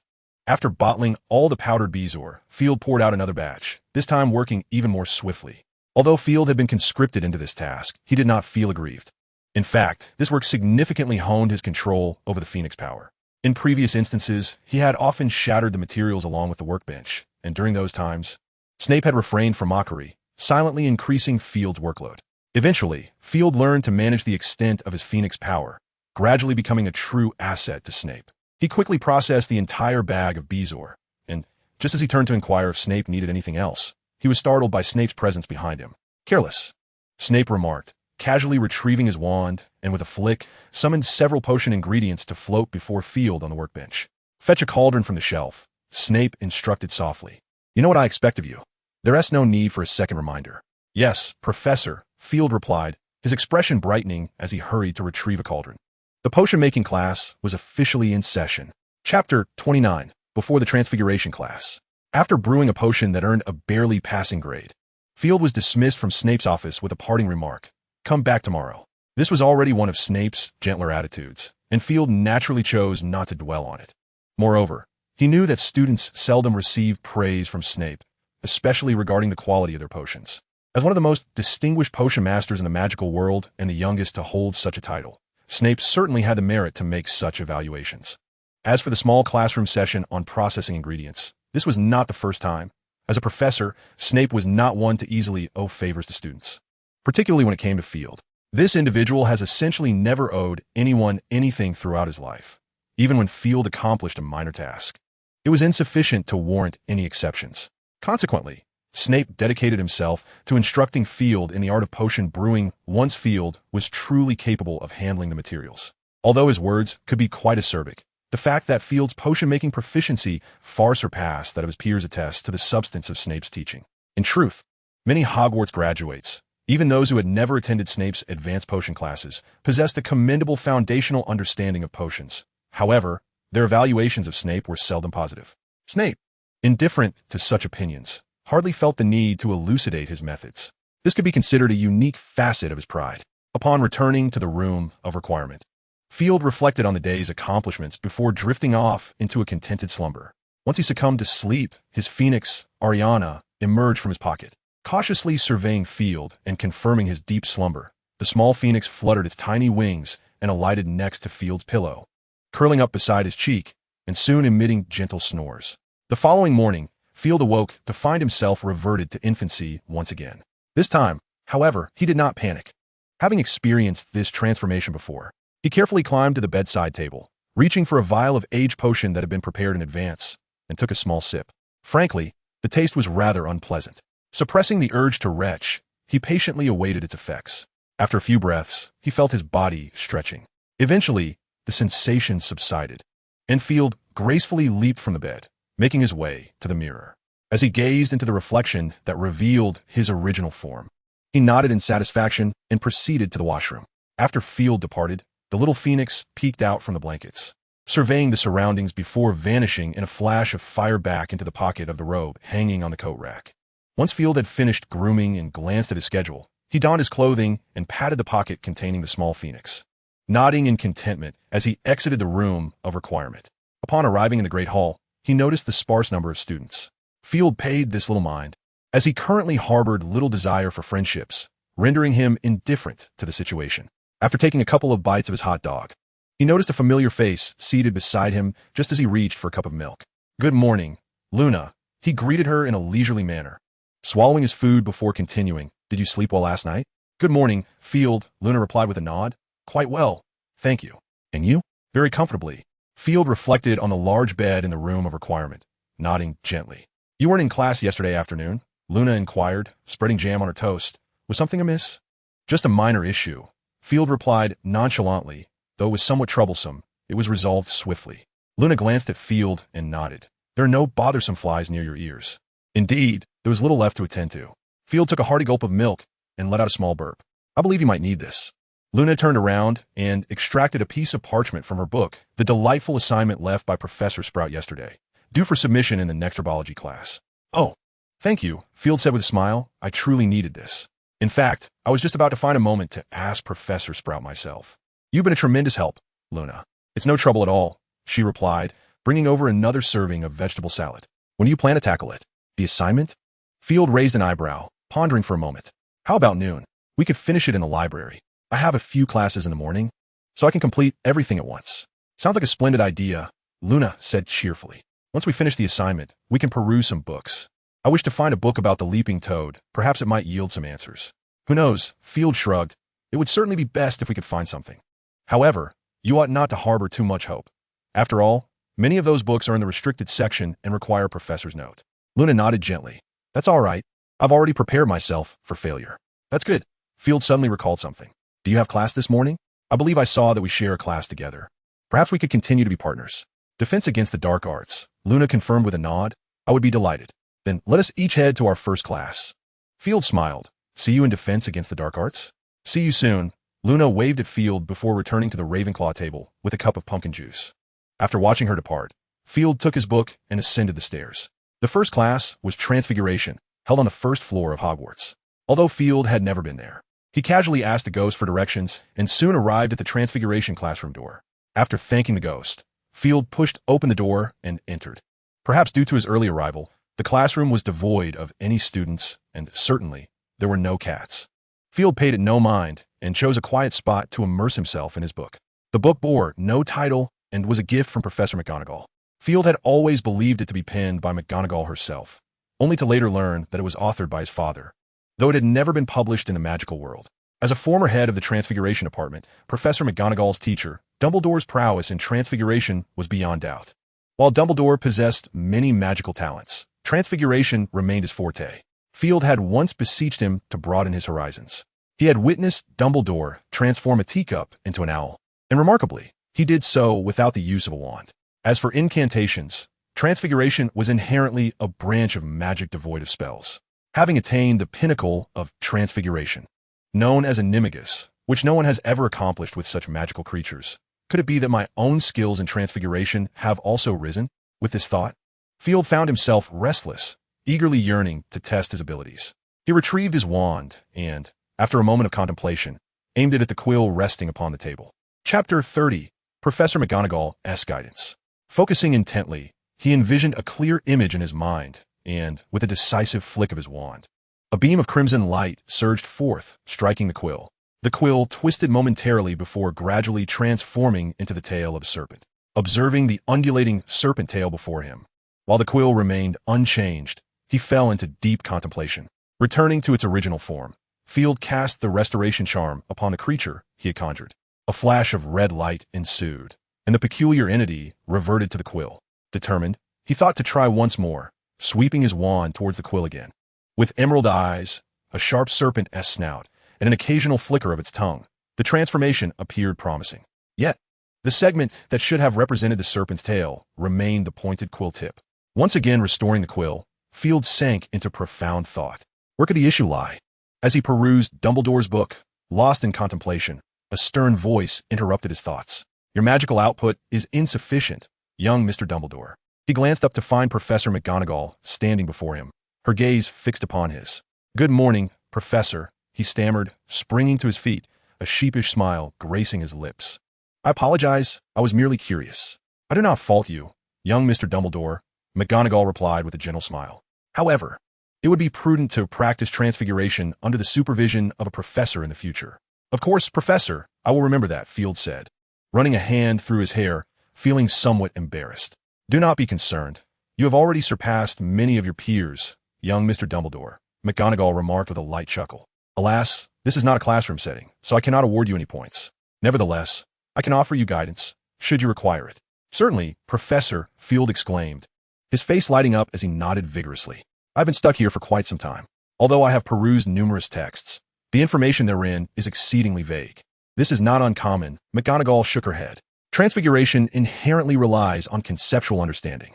While introductory Transfiguration can offer much from textbooks from the intermediate level onward, it delves into the essence of Transfiguration itself, which can also be considered the essence of magic. It ultimately depends on one's innate talent.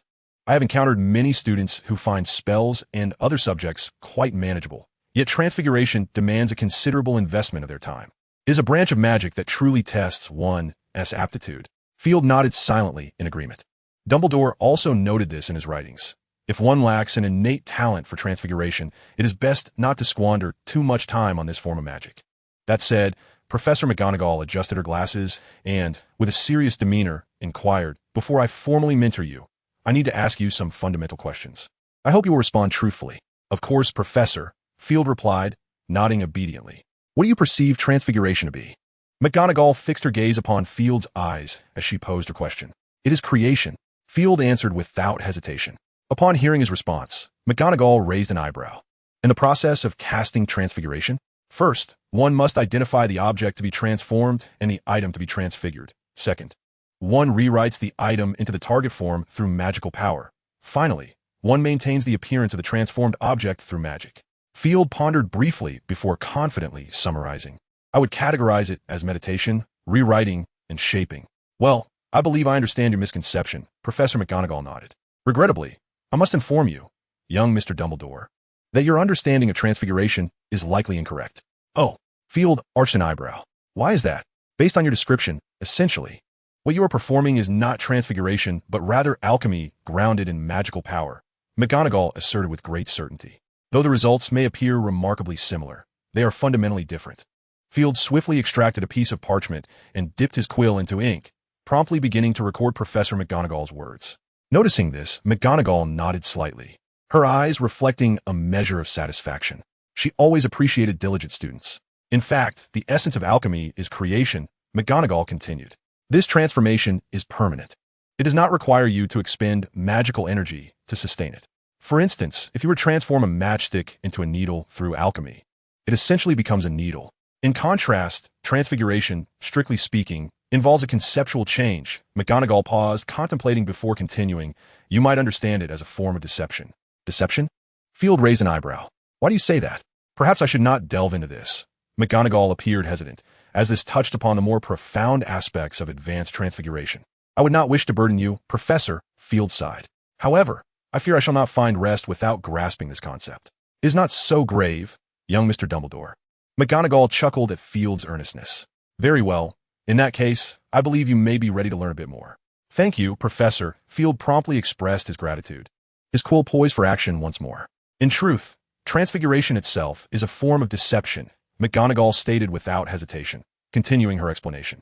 However, this deception is not aimed at an individual, but rather at nature, the world, or, shall I say, a set of rules. What do you mean by rules, Professor? Field interjected, raising his hand to ask. For example, when it rains, the raindrops fall downward. That is a rule. Professor McGonagall presented an example. I see, Field realized, that the rules spoken of in the magical realm are, in fact, akin to the laws and principles of the natural world. Excellent. Let us proceed. Nodding, Professor McGonagall used the recent rainfall as her illustration. We all know that rain falls downwards.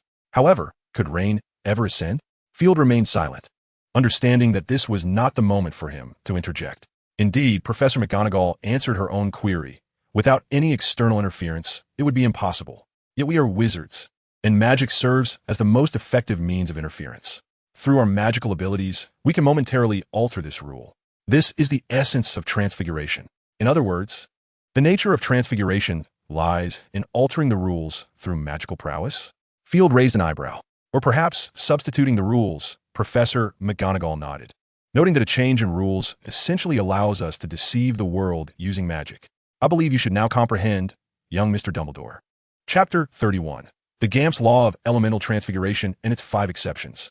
Although Professor McGonagall's explanation was sufficiently clear, perhaps due to Field's limited understanding, he still found certain aspects elusive. Nevertheless, he refrained from asking further questions, recognizing that this belonged to the realm of advanced transfiguration, a level he had yet to master proficiently. He understood the principle of moderation well enough. Subsequently, Professor McGonagall offered him guidance on crucial points to consider in intermediate transfiguration. With her assistance, Field finally succeeded in transforming a quill into a small snake. McGonagall nodded in satisfaction, allowing him to practice alone before transforming into a cat. Leaping onto the podium and settling down. An animagus? Field observed the transformation process intently, but gleaned no insights.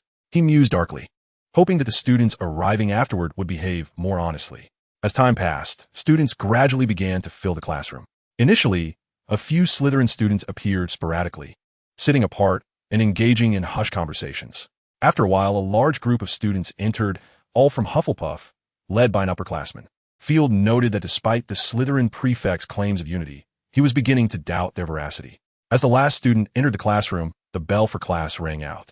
Just as the students wondered why Professor McGonagall had not yet arrived, the tabby cat perched on the desk leaped down, twisting in midair to transform back into Professor McGonagall. Wow, cool.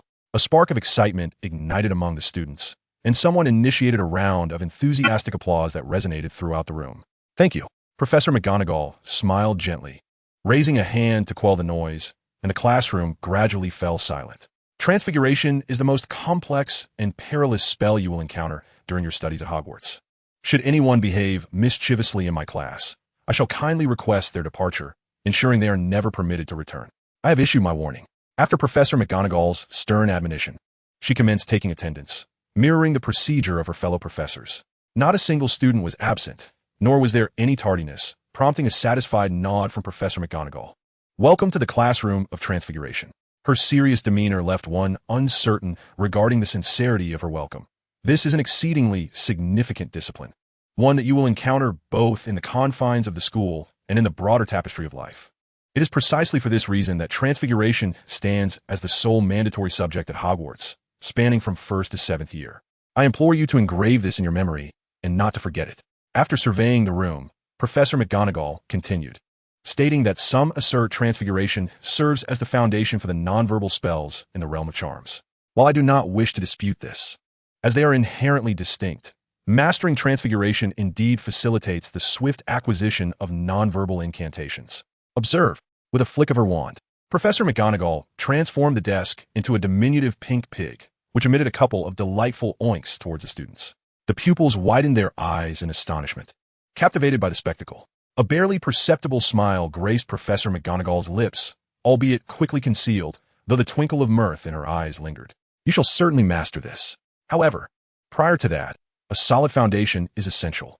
With a single gesture, Professor McGonagall instructed, "Now, open your books and turn to the first page. We shall delve into Gamp's laws of transfiguration and its 5 exceptions, which you must commit to memory." The first law states that all transformations are grounded in magical power, an irrefutable fact. The execution of any spell is inextricably linked to magic. I believe no further elaboration is necessary here, correct? With a wave of her wand, words materialized upon the blackboard. The students promptly retrieved their parchment, diligently recording the information. Excellent, Professor McGonagall praised, continuing her lecture. The second law posits that the duration of a transformation is contingent upon the caster's focus, the strength of their magical energy, and the size of the object being transformed. Here, she paused momentarily, indicating that you would benefit from a more detailed understanding. With that, she produced 2 small wooden blocks, objects of identical size and material. If the transformed object is larger, the duration will be shorter. Conversely, if the object is smaller, the duration will be extended. Observe closely. With a flick of her wand, she transformed the 2 wooden blocks into a teacup and a teapot. After a few breaths, the teapot wobbled and, with a twist, reverted back to the wooden block, whereas the teacup retained its form. Another wave of her wand restored the teacup to its original state.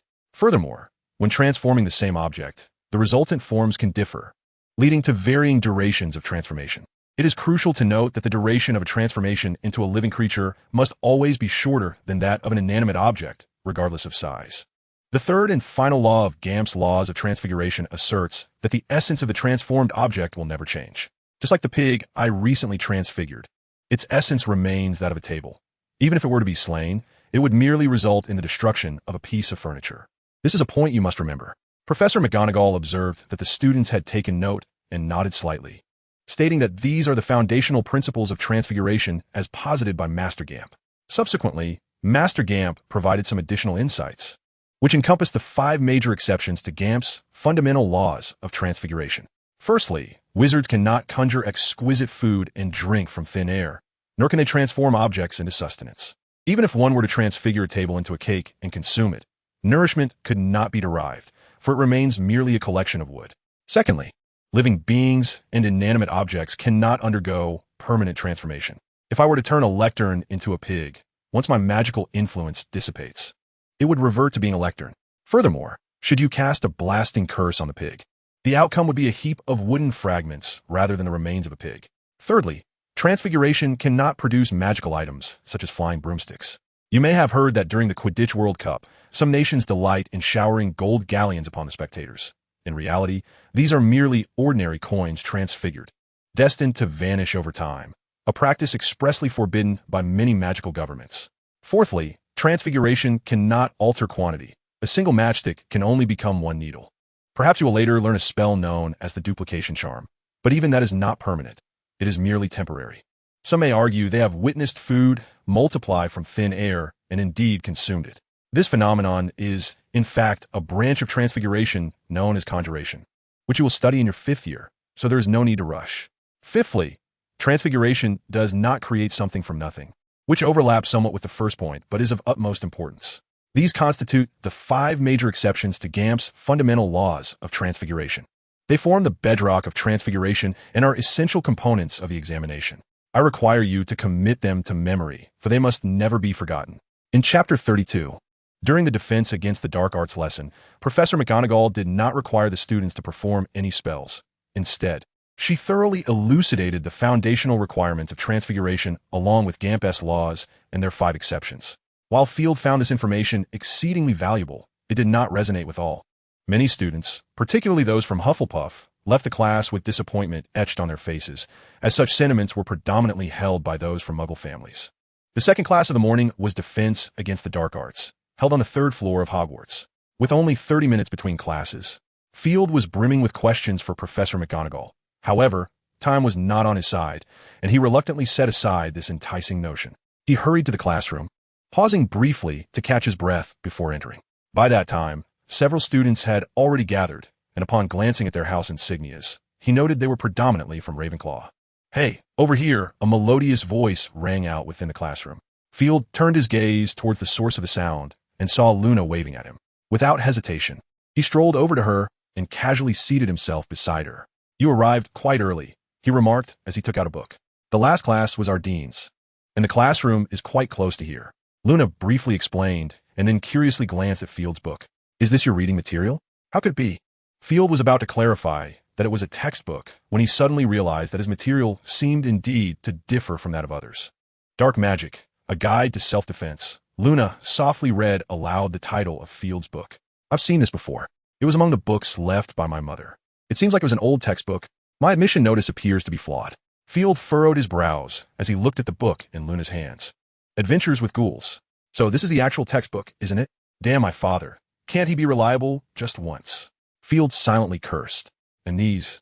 Luna inexplicably produced several more books: Breaking Ties with Ghosts, Adventures with Trolls, and Vacationing with the Banshee. Field counted, and there were 7 books in total. His frown deepened. These volumes resembled wizarding novels. "And with so many textbooks, are we certain we will need all of them?" "I don't know," Luna shrugged. "Perhaps we will, perhaps we won't." "All right," Field said with a furrowed brow. "I already have some opinions about this professor. I hope he truly possesses some level of expertise." "I think so too. However, it's best not to hold too high expectations," Luna said earnestly. Just as Field was about to respond, the school bell rang, prompting him to temporarily halt his thoughts. The door gently swung open, and Gilderoy Lockhart entered with a leisurely stride. Even though Field had formed some opinions about him, he couldn't deny that some individuals were simply born to be stars. With a handsome visage adorned by an impeccable smile and blue eyes that seemed to communicate with everyone, Gilderoy's golden hair flowed back, adding an air of maturity and composure. He wore a long robe of shimmering blue satin, intricately embroidered with silver stars and patterns, exuding a sense of grandeur. Mature and affluent, charming and approachable, this man seemed to possess all the traits that captivated women. If the tales within his books were indeed drawn from his own experiences, then he had one more asset: strength. However, rumors had begun to circulate, branding him as a mere charlatan. Gilderoy appeared oblivious to the murmurs among the students and casually picked up one of his books, pointing to the smiling image of himself on the cover as he commenced his speech. "I," he said, winking at his photograph, "am Gilderoy Lockhart, a 3rd-class member of the Merlin Order. Moreover, I am also an honorary member of the Dark Arts Defense League. Should you be familiar with what that entails? Perhaps it is precisely for this reason that I have been honored 5 times with the Most Charming Smile Award by the Wizarding Weekly. However, I do not boast about it, for I do not rely on my smile to banish female spirits." Upon finishing my statement, I winked at the stage. While many of the boys appeared somewhat nauseated, the young witches were thoroughly enchanted, including those from Ravenclaw, renowned for their logic and wisdom. The last time I attended a class with Gryffindor, I conducted a few informal assessments. Gilderoy Lockhart set down his book, smiling as he spoke. Although the final results did not entirely satisfy me. However, how could a professor quibble with students? Perhaps it is due to their limited time for study. This is regrettable. Indeed, even the sight of you purchasing my complete works does not bring me joy. The knowledge contained within is the true treasure, and I hope you will remember that. As he spoke, Lockhart picked up a stack of papers from the front podium and casually handed one to the first student in each row. This is a set of test questions to assess your grasp of the material in the book. You have 30 minutes to complete it. My doubts about his competence were growing. I cannot help but feel we should not treat a professor in such a manner, whispered Field to Luna. Do you truly endorse him? Field raised an eyebrow, adding, I have yet to witness any extraordinary talent from him. Coincidentally, the test papers had now reached our vicinity. As Field passed the remaining papers backward, he casually glanced at the questions. 1. What is Gilderoy Lockhart's favorite color? 2. What is Gilderoy Lockhart's secret ambition? 3. What do you believe is Gilderoy Lockhart's greatest achievement to date? 4. When is Gilderoy Lockhart's birthday? What is his ideal birthday gift? Well, there's no need to expect much, Field remarked with a wry smile, shaking his head after seeing the test. I suppose you're correct, Field, Luna replied after reading through the questions and then picked up her quill to begin answering. Field shrugged, setting the quill aside, ready to abandon the endeavor. He felt somewhat relieved that he had not purchased this year's textbooks. Half an hour swiftly passed, and Lockhart signaled for the last student in each row to come forward to collect the papers before returning to the back of the podium. Field observed as the students retrieved their blank papers without any emotional stir. However, upon catching a glimpse of Luna's answers, he nearly burst into laughter. 1. What is Gilderoy Lockhart's favorite color? Green. 2. What is Gilderoy Lockhart's secret ambition? To eradicate the flobberworm. 3. What do you believe is Gilderoy Lockhart's greatest achievement to date? Preparing to eradicate the flobberworm. 4. When is Gilderoy Lockhart's birthday? The day he was born. What is his ideal birthday gift? A world without flobberworms. Chapter 33. The Nauseating Field. Well. Gilderoy flipped through the papers, a hint of disappointment etched on his face. Although I held no expectations for your earnest engagement with my works, the dismal results still caught me off guard. I had assumed that nothing could be worse than the submissions from Gryffindor. Alas, it appears I overestimated you. As Gilderoy continued to sift through the papers, his disappointment deepened with each one he examined. Upon reaching a particular paper, he abruptly paused, looking up at the student below. Mr. Field Dumbledore, it seems you have written nothing at all. This is unacceptable and quite unfortunate. Yes, Professor, Field replied earnestly as he stood. Perhaps you are unaware, but the reading list sent by the school contained errors. I have always held great expectations for your teaching. Please forgive me. No one is more suited to be our professor than you. Is there? No, Mr. Dumbledore. Gilderoy waved his hand, donning his familiar smile. I am merely an ordinary wizard in pursuit of the boundaries of magic. Children, remember this, Gilderoy smiled at the audience. Many of you may admire me for my power, and perhaps some of you hold confidence in my vast knowledge. This is not ideal, children. I do not presume that everyone's talent pales in comparison to mine. I merely enjoy adventure and reading. Among you, there may be even greater talents in the future. Therefore, I encourage you to believe in yourselves. As I wrote in The Magical Me, we are all servants of magic, seekers climbing the peaks of enchantment. So, Mr. Dumbledore, Gilderoy smiled at Field. I do not intend to criticize or diminish you.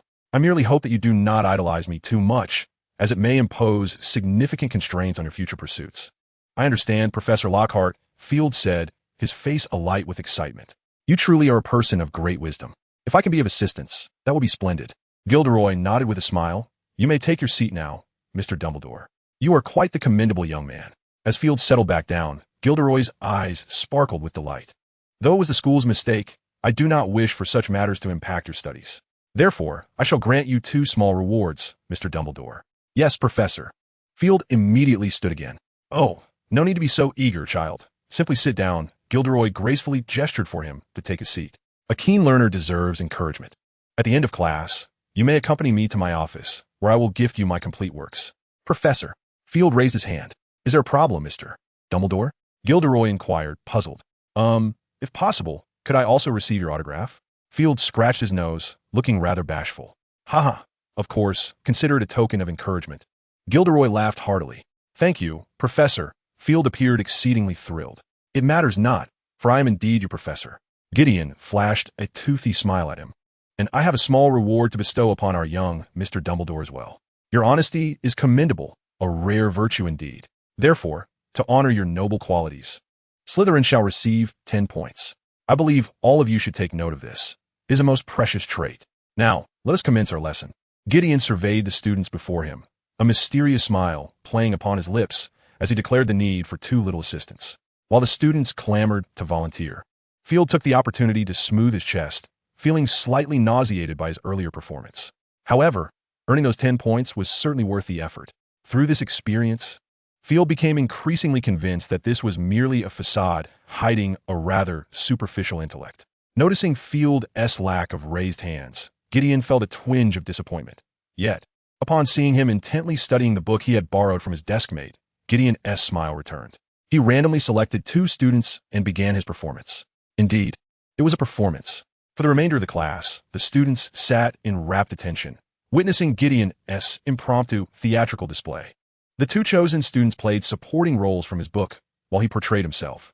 By the end of the lesson, aside from the potential acting skills gained by the 2 participants, the rest of the students left with little more than blank notes. Field was no exception.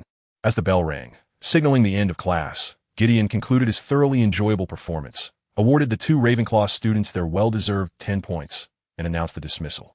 As for homework, it was to compose a poem inspired by his work. "Young Mr. Dumbledore, please visit my office," Gideon said with a smile directed at Field. "Of course, Professor," Field replied with a firm nod. 20 minutes later, Field emerged from Gideon's office, his expression vacant, clearly having endured significant mental strain. Approaching the restroom, he could no longer contain himself and dashed inside, beginning to heave violently. A male wizard, doused in powder and perfume, had audaciously winked at him, and his desk was cluttered with unkempt curling irons. The worst part was that Field had to suppress his discomfort and feign compliments until Gideon himself could no longer tolerate it, allowing him to leave. "I shall never return," he resolved after rinsing his mouth. Compared to returning here, he would rather pluck the feathers from Hagrid's adorable creatures. Finally, overcoming the feeling of nausea, Field found himself devoid of any appetite for lunch. Taking advantage of the empty corridor, he returned to the room of requirement, glanced at his schedule, grabbed the books needed for his afternoon class, and stepped out. As soon as Field stepped outside, he made his way directly to the library on the 4th floor, recalling his agreement with Luna to work on their assignments together at noon. To his surprise, Luna was already there, having arrived even earlier than he did. "Hey, Luna, didn't you go for lunch?" Field inquired, raising an eyebrow. "I brought 2 sandwiches," Luna replied, pulling them from her pocket, "but I didn't bring any drinks." "That's more than sufficient," Field said as he took a seat across from her. "We can eat while we work on our assignments." "That was precisely my thought." Luna nodded gently. Chapter 34. Field felt a twinge of anxiety. After spending the entire afternoon in the library with Luna, he had nearly completed his assignments. Although the workload appeared substantial, for someone who had endured a rigorous 9-year education, it was not overwhelming. The herbology assignment required a paper on the effects of the white ash tree and its cultivation precautions, with a length requirement of 10 inches. The transfiguration assignment demanded a paper on the laws of Gamp's transformation and its 5 exceptions, also 10 inches in length. Field swiftly accomplished both tasks. However, he encountered some difficulty with the homework for defense against the dark arts. Firstly, he had never been adept at writing poetry, and secondly, Gilderoy Lockhart insisted on a minimum length of 15 inches. For Field, this was utterly maddening. After slightly enlarging his handwriting and finding a poetry anthology in the library, he hastily scribbled down some verses, managing to finish the assignment just before the end of their study session. In comparison to Field, Luna proved to be far more proficient. Both her essays and poetry flowed effortlessly from her pen. She even had an additional astronomy assignment, which she completed with remarkable speed. "Hey, Luna, could I borrow your astronomy assignment for a moment?" Field suddenly remembered and asked her. Luna nodded lightly, not questioning his motives, and handed over her parchment from the astronomy class, placing it before him. Field retrieved his wand, gently tapping Luna's paper while softly uttering the incantation, Duplico. Before his eyes, the parchment transformed into 2 nearly identical copies. "It seems you didn't attend the astronomy class," Luna remarked, looking at Field with curiosity. "I will be attending," Field replied with a smile, nonchalantly shrugging his shoulders. "Fortune favors the prepared mind." "All right then," Luna mimicked his gesture, retrieving her own copy. Once they organized their assignments, they quietly conversed as they returned the borrowed books. Madame Pants, the librarian, scrutinized their hands resting on the books, thoroughly inspecting them to ensure there were no damages or markings before her expression softened slightly. After politely thanking Madame Pants, who resembled a protective hen, the 2 departed the library together. Luna's first class of the afternoon was Transfiguration alongside Gryffindor. Upon learning this, Field and Luna engaged in casual conversation for a brief moment before parting ways, as their schedules differed. Field's first class of the afternoon was Charms, followed by a lesson in flying. After returning his completed assignment to the room of requirement, Field departed with his charms textbook in hand. The classroom for charms was located on the 4th floor of Hogwarts, in close proximity to the Ravenclaw Tower. This was not Field's first visit to the location, and he quickly found his way there. "Hey, Field, it's been quite a while. Do come in." Professor Flitwick greeted him warmly upon his arrival. "Good afternoon, Professor," Field replied cheerfully. "Good afternoon, Field," Flitwick responded with a smile, nodding in acknowledgement. "Did you receive the notes I sent you? I hope you have grasped their contents." He referred to the notes he had gifted Field on his birthday the previous year, which contained his own writings on the application of charms. "To be honest, I haven't fully mastered them," Field admitted candidly. "Your notes are somewhat intricate for me, Professor. There are parts one simply cannot comprehend. Perhaps I should acquire some more knowledge before revisiting them." "I'm glad you possess this awareness, Field," Flitwick said with a nod, smiling. "I must concede, those notes were indeed a bit challenging for you." Despite Field's respect for the diminutive professor, which stemmed both from his capabilities and character, it was evident that he held Flitwick in high regard. In the magical community, there is often disdain for the mixed heritage of magical beings and wizards. As the only openly acknowledged half-elf wizard, Professor Flitwick had undoubtedly faced many prejudices to attain his current stature. Nonetheless, he harbored no thoughts of societal retribution. Rather, he garnered respect through his diligence. Renowned as a master of charms and dueling within the magical realm, his influence was considerable, yet he exhibited no trace of arrogance. This humility was what Field found most admirable about Professor Flitwick. To his knowledge, even in Slytherin, a house often characterized by pride and prejudice, everyone presented their most courteous selves in the presence of Flitwick, a testament to his remarkable ability. Not merely Field, but across all of Hogwarts, there was only this small professor who was universally cherished by young and old wizards alike. "Come now, dear boy, have a seat," Flitwick beckoned with his characteristic high-pitched voice, noting that there was still time before class began. "Would you care for some tea?" "No, thank you, Professor," Field gently declined, shaking his head. "If it is convenient for you, I have a few questions I would like to ask." "Of course, why not?" Flitwick nodded cheerfully. Field then proceeded to pose his questions one by one. Fribby hardly paused to contemplate before promptly offering his responses. Some answers were directly relayed to Field, while others subtly guided him towards deeper reflection. As Field listened intently, he swiftly jotted down notes. Much of what Fribby elucidated was absent from textbooks, rendering it exceedingly valuable to Field. After posing all his prepared inquiries, Field nodded in satisfaction and expressed his gratitude to Fribby. "Thank you, Professor. I have no further questions for the time being. I hope you have gleaned something of value, my child," Fribby replied with a smile, nodding in acknowledgement. "Should you have any queries in the future, feel free to visit my office." Mastering the knowledge within the standard spellbook is no trivial feat. Field was momentarily taken aback. Locking eyes with Fribby, his demeanor suddenly tense. "Relax, my child. I have not implied anything alarming," Fribby reassured him with a warm smile, indicating that there was no cause for concern. "How did you know, Professor?" Field asked, easing slightly, though still puzzled. "There are many aspects, such as the earplug charm. While this incantation is common, it is not typically documented in standard texts," Fribby replied cheerfully. "Perhaps unbeknownst to you, many of your inquiries pertain to the realm of dark magic." "What?" Field's anxiety surged anew. "Calm down, my child," Professor Fribby gestured dismissively. "Acquiring some knowledge of dark magic is not inherently detrimental. Moreover, the extent of dark magic you can currently grasp is likely quite limited. It will not adversely affect you." "Well, please keep this confidential, Professor," Field said with a wry smile. "I shall," Fribby responded with a chuckle. "Although I am unsure of how you obtained the initial edition of the standard spellbook, acquiring additional knowledge is always advantageous. If you're interested, I possess an unpublished earlier edition of the standard spellbook by Miranda, which I can give to you." "Really?" Field's expression brightened, disbelief evident in his voice. It was not that he doubted, but rather that the value of such a tome transcended mere gold galleons. According to what Frank had once conveyed to Field, a single standard spellbook could suffice to establish a moderately sized pureblood family. "This is no trivial matter, my child," Fribby remarked nonchalantly, "as long as you do not share it outwardly. Oh, and of course, the prerequisite is that you have already mastered the one in your possession." "I will." Field nodded gratefully. "Very well," Fribby encouraged, gently patting his head. After a moment of contemplation, he cautioned, "However, many of the spells contained therein are perilous, and I advise against practicing them independently. You may consult me or your father. I believe you would not oppose your desire to learn more." "I am uncertain, Professor." Field shook his head. "I recall that he has always disapproved of dark magic." "Indeed, that is true," Fribby raised an eyebrow. It has caused your father no small amount of trouble. Truth be told, I'm not particularly fond of it either. Is it because it is difficult to control? Field queried. If you delve deeply enough into your studies, you will discover that, in terms of difficulty, dark magic is considerably easier to learn than other forms of magic. Flitwick shook his head. Moreover, the vast majority of dark magic possesses the advantages of formidable lethality and ease of execution. However, my dear child, dark magic, while inflicting harm upon foes, also brings suffering to its wielder. Some of this harm manifests physically, while other forms are inflicted upon the mind or the soul. Wizards who practice dark magic differ from dark wizards. Yet regardless of the type, those who excessively employ dark magic invariably become dark wizards. Flitwick solemnly cautioned, I would prefer not to hear news of you becoming a dark wizard, young Mr. Dumbledore. I understand, Professor.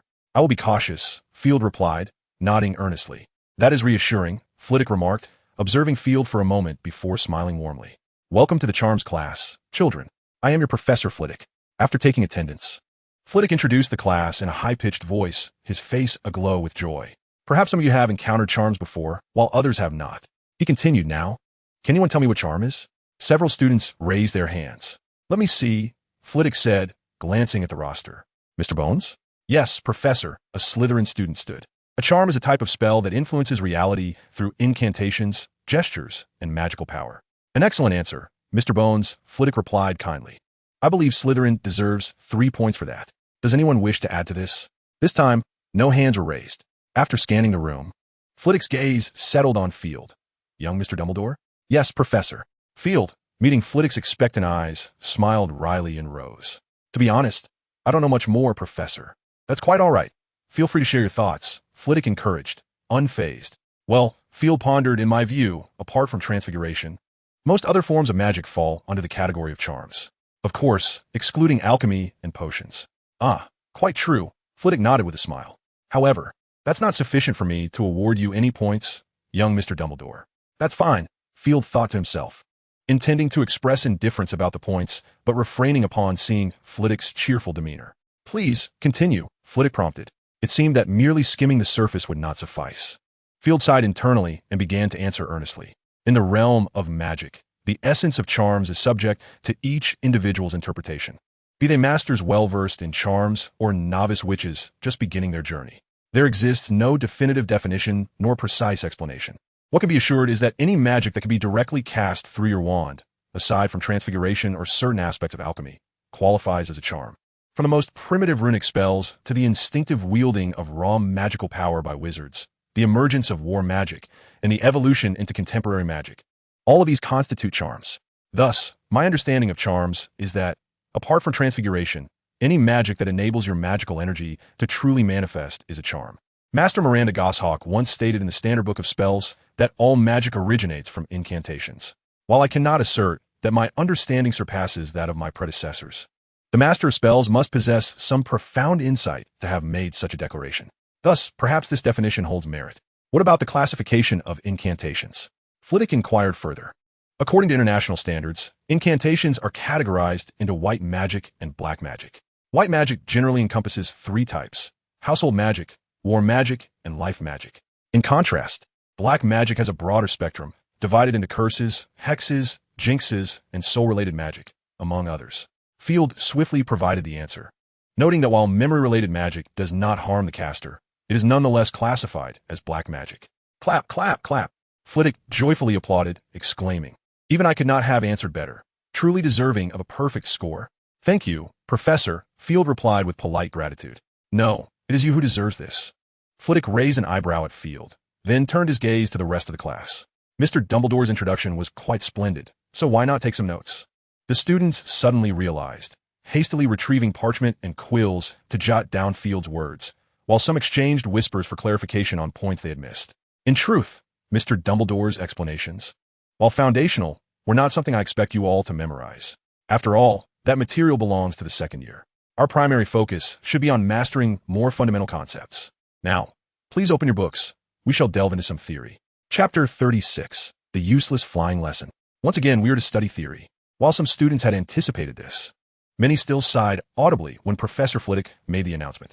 He fully understood the students' disappointment. After all, everyone has experienced their own school days. However, he would not relent. Magic, while enchanting, is also exceedingly perilous. Even the simplest Lumos spell, if mismanaged, could lead to dire consequences. Therefore, Flitwick chose to disregard the student's size and commenced his lecture. Although Field had grasped much of what Flitwick had taught, each individual's interpretation of theory varies. Thus, even familiar concepts held his rapt attention. Following the incantation class, the Slytherin students buzzed with excitement, not due to the end of class, but rather in anticipation of the flying lesson. Indeed, in a realm where Quidditch reigns supreme, it is rare to find anyone, adult or young wizard, who does not harbor a fondness for the sport. Even the seemingly stern Professor McGonagall is an avid Quidditch enthusiast. However, Field found little interest in the game. In truth, he was indifferent to all sports, a sentiment that persisted from his previous life to the present. Both Dumbledore and Frank had previously urged him to engage in more physical activity. However, Field had never taken the initiative to engage in such activities. For him, the only form of exercise was practicing magic. The prospect of attending flying lessons was far less enticing than a solitary study session. This was Field's perspective, yet it was not shared by the other young wizards. Most of them were animatedly discussing their experiences, with some boasting about their remarkable feats, such as nearly colliding with a Muggle helicopter. Field merely smiled at this, harboring doubts about whether these young ones truly understood what a helicopter was. This skepticism stemmed from his long experience in the magical realm, where he had observed that wizards possessed a woefully inadequate understanding of Muggles. This reflection led him to think of the dilapidated castle on the distant snowy mountain, pondering if one of the reasons for the Elder's past successes resided in his superior understanding of Muggles compared to others. The afternoon sun shone brightly, with no ominous clouds in the sky, and a gentle breeze stirred the grass below. It was indeed a splendid day for flying. After returning their books to the dormitories, the young wizards eagerly flocked to the grassy expanse outside Hogwarts Castle. The once barren field was now adorned with dozens of flying broomsticks. Field glanced skeptically at the worn-out brooms, doubting their ability to fly properly. The young wizards gathered excitedly around the brooms, yet none dared to pick one up for inspection. They merely engaged in conversation.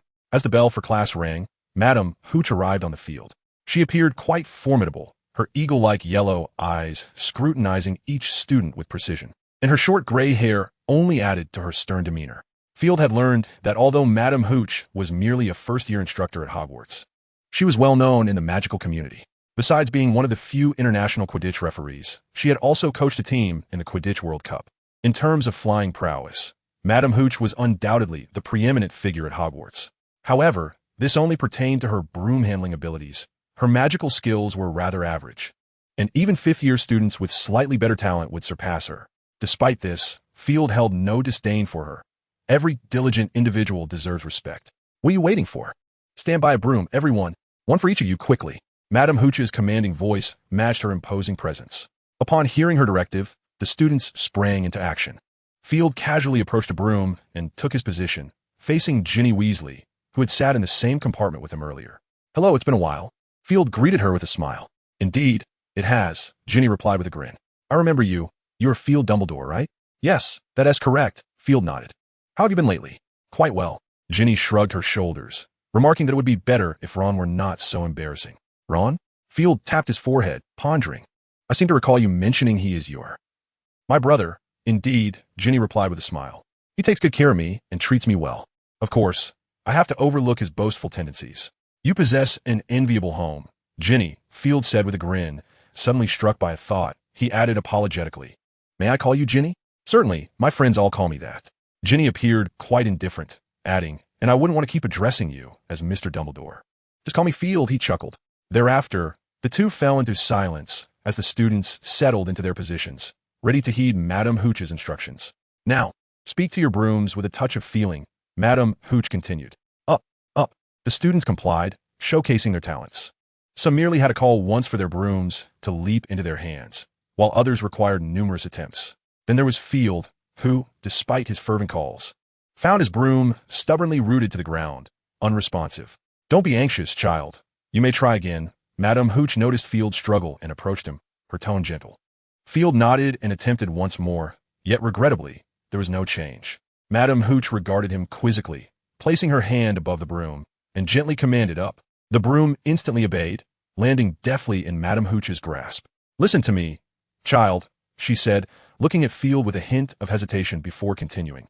I must candidly suggest that you might consider an alternative mode of transportation in the future. Cheering on the sidelines can also be quite enjoyable, don't you think? Indeed, Professor, Field replied, showing no signs of disappointment, and inquired, so, I leave now? Yes, but please refrain from wandering about indiscriminately. Madam Hooch nodded. You may find a place to rest or visit the library. Very well, Professor, Field acknowledged. And your name? Field Dumbledore, Professor, he replied respectfully. Dumbledore? Madam Hooch regarded him with a peculiar expression, yet she waved him off, signaling he could depart. Chapter 37. The Dull History of Magic Class. Upon leaving the flying lesson, Field felt rather aimless. Although he did not have an affinity for Quidditch, discovering his complete lack of flying talent left him somewhat disheartened. Fortunately, his animagus form could fly. He thought with a wry smile. There are numerous modes of transportation in the magical realm, be it apparition, flue powder, or flying carriages, all of which are commendable choices. Hence, while Field felt disheartened, he did not consider it a significant matter.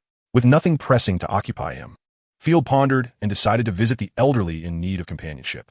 Rushing up to the 8th floor before the statue could utter a word, Field called out, Lemon Snowball. The statue paused momentarily, then, with an impassive expression, replied, Incorrect password. What? A look of profound confusion spread across Field's small face. Cockroach pile. Incorrect password. Licorice wand. Incorrect password. Pepper rascal. Incorrect password. Field was on the verge of losing his sanity. Was this old man simply changing passwords for amusement? It appeared he would need to resort to his trump card. With a determined thought, he turned away from the headmaster's office and made his way to the room of requirement. Before long, Field emerged from the room of requirement, clutching a somewhat lengthy piece of parchment. Clearing his throat theatrically, he lifted the parchment and began to recite. Ice mouse. Incorrect password. Grindelwald. Incorrect password. After reciting about a dozen, when he finally reached raspberry ice cream, he heard the statue announce, Correct password. Indeed, no matter the location, information is always paramount. Field rolled up the parchment and tucked it into his pocket, giving a pat on the outside.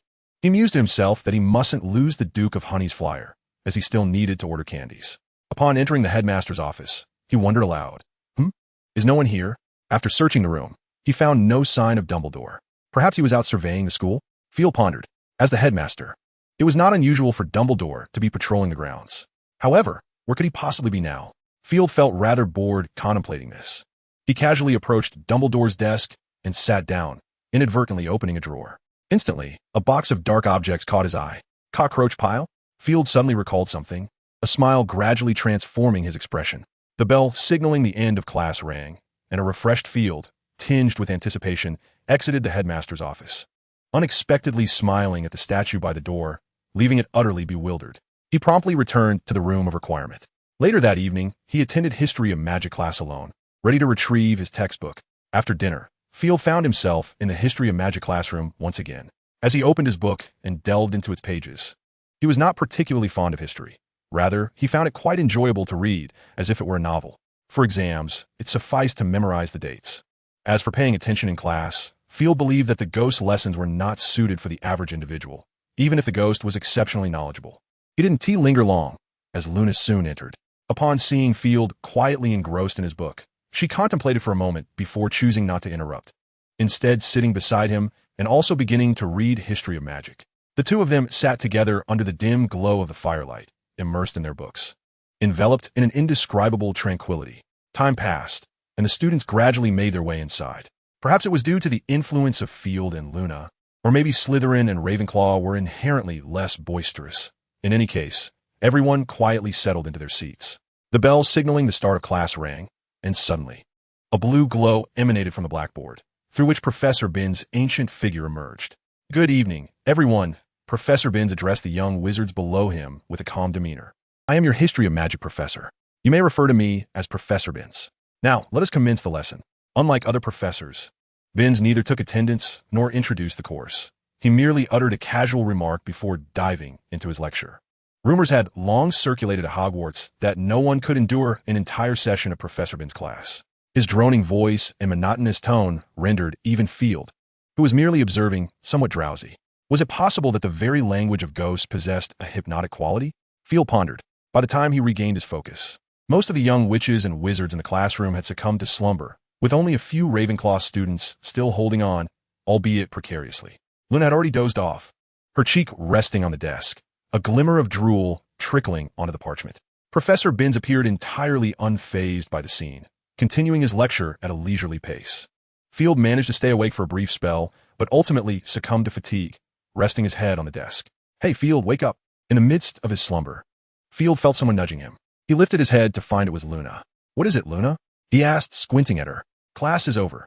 We need to head back," Luna replied succinctly, rising to her feet. "Curfew is approaching." "All right." Field rubbed his eyes and washed his face with his hands to shake off the drowsiness. He then stood up, gathered his belongings, and exited the history of magic classroom alongside Luna. "Did you take notes, Luna?" Field suddenly recalled his own lack of notes and inquired as they walked. As soon as the words left his mouth, he regretted them. After all, Luna had fallen asleep before him. How could she have taken notes? "I did take notes. Do you need them?"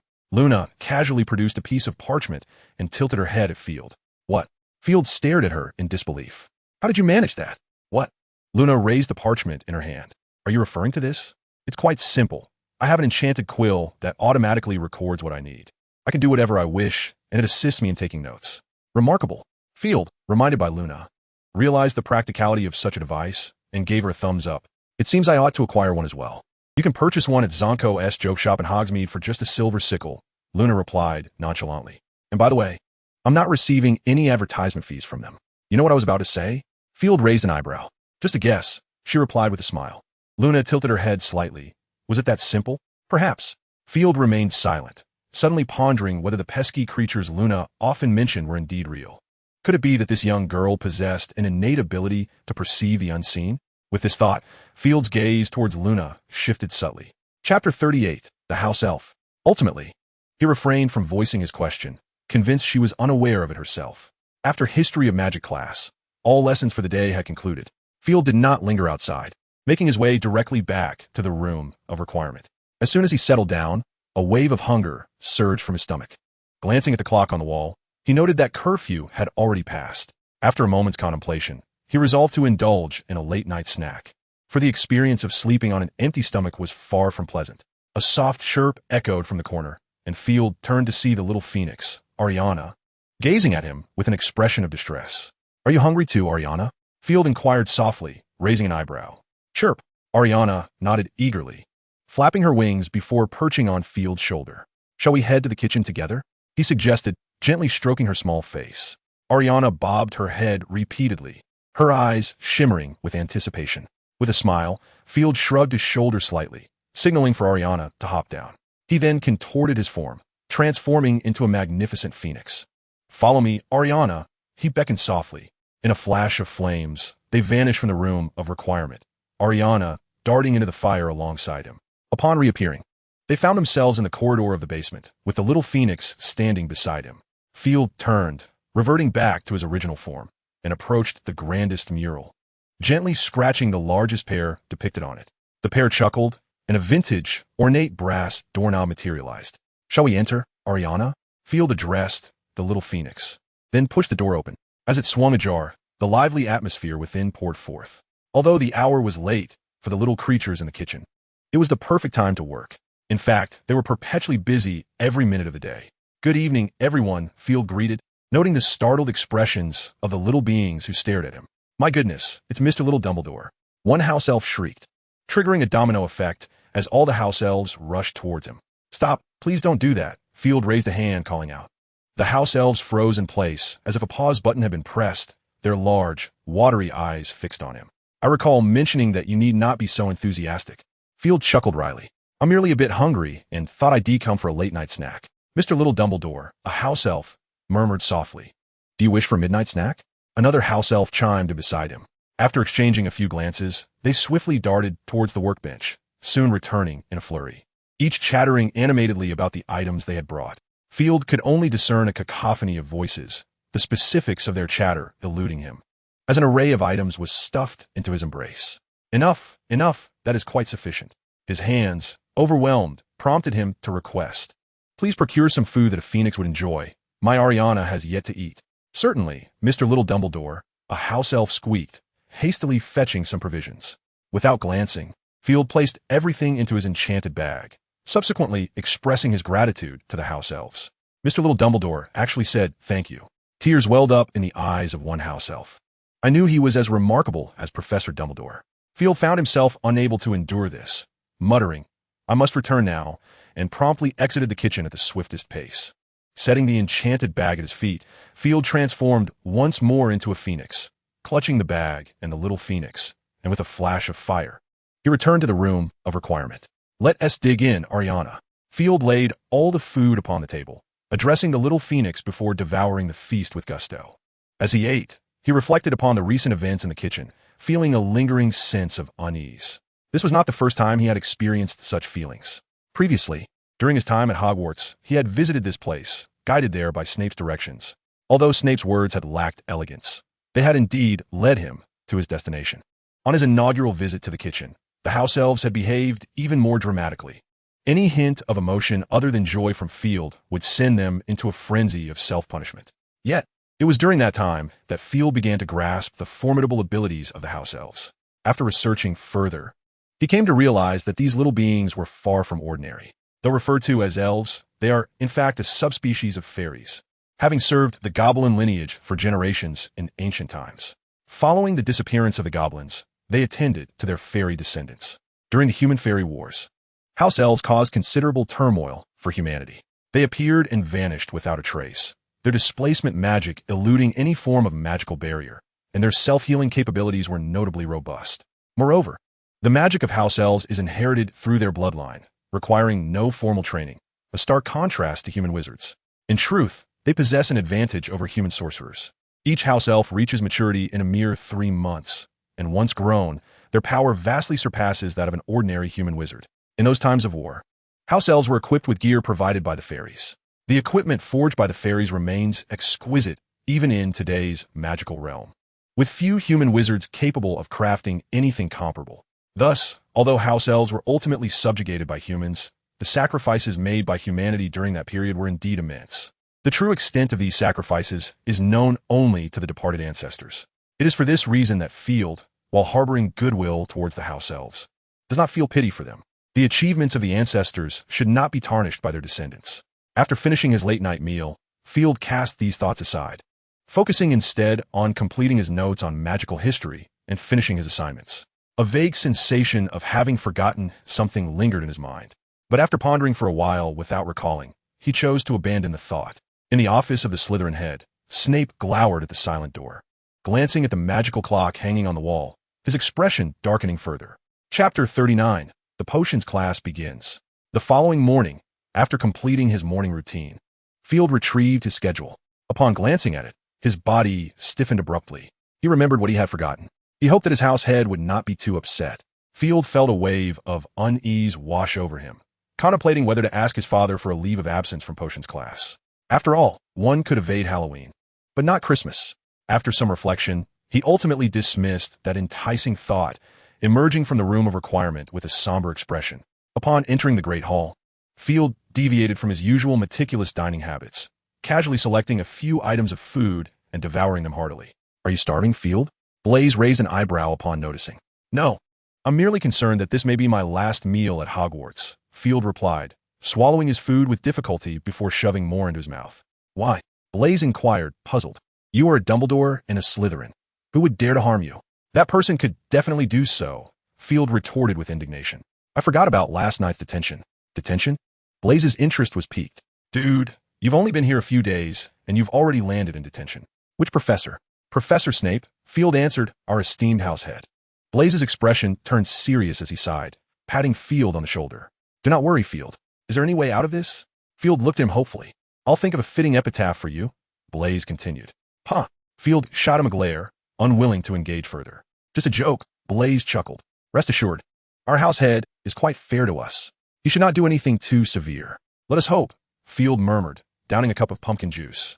Feeling he could eat no more, after lazily reclining in his chair for a moment, Field finally stood up at a leisurely pace, clutching his books, and made his way towards the potions classroom. The classroom was already occupied by several students, all bearing the emblem of Gryffindor.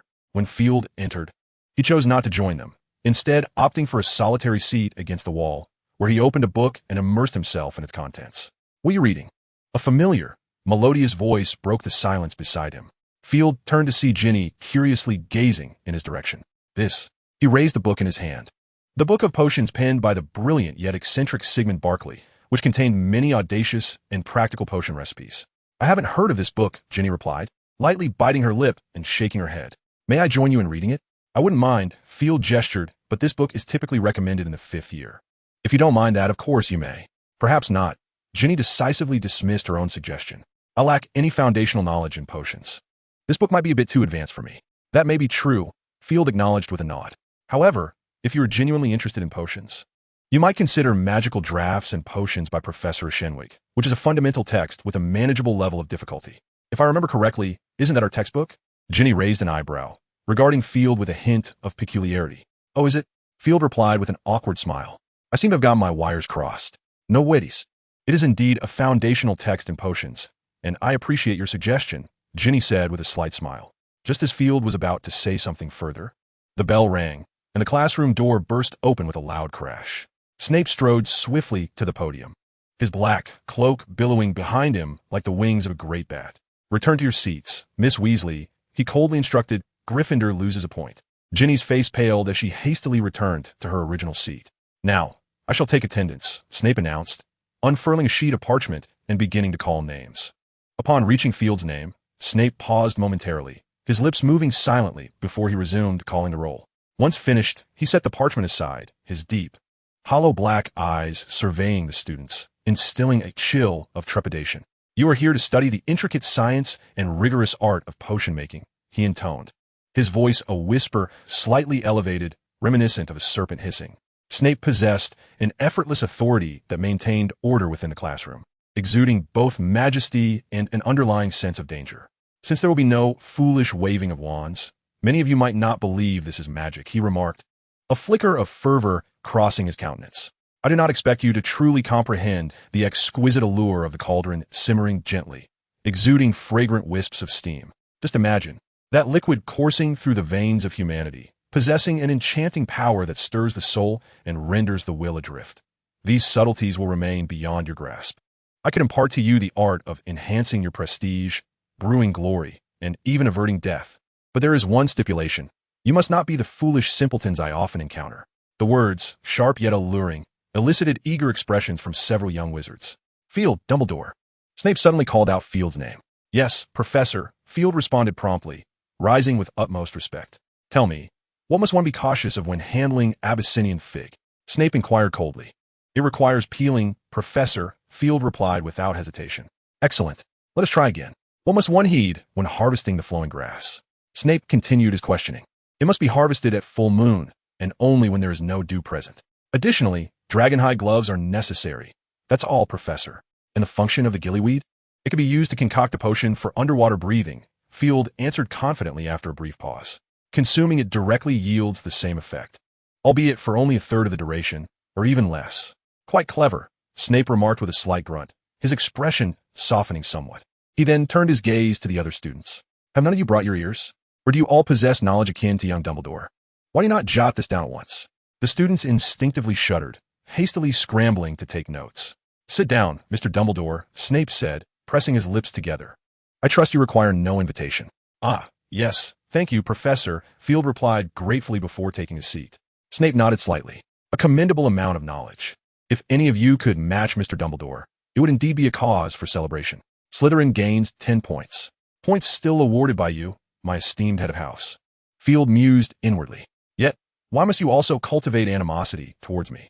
Field had already noticed the peculiar glances from the Gryffindors, filling him with a sense of melancholy.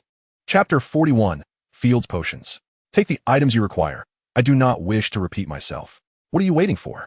Has the morning milk not only clogged your brains, but also your ears? Under Snape's stern admonition, the young wizards trembled as they retrieved their cauldrons and gathered the necessary ingredients from a storeroom. The blackboard was already filled with the detailed steps for brewing the scabious remedy for this lesson. Rather than rush to collect ingredients, Field seized a quill and swiftly transcribed the potion's formula and procedures from the blackboard. Though Snape's demeanor was less than amiable, his talent in potion making was undeniable. Anyone who understood this would not dare to dispute his prowess. Moreover, the formulas that Snape inscribed on the blackboard were all his own refined versions. with both the brewing times and effects vastly superior to those found in the textbooks. However, he typically refrained from disclosing this to his students, merely writing the formulas on the board. A student lacking vision would not progress far in the field of potion making. Field had once inquired about this, and Snape had responded accordingly. After transcribing the notes, Field meticulously reviewed his work, then nodded in satisfaction and rose to fetch the ingredients. Snape cast a fleeting glance at Field's actions, pursed his lips, and then diverted his gaze elsewhere.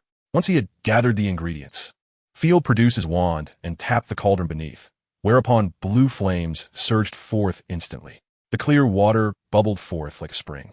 Field then aimed his wand at the cauldron and cast the spell, causing a stream of pristine water to emerge from the tip of his wand.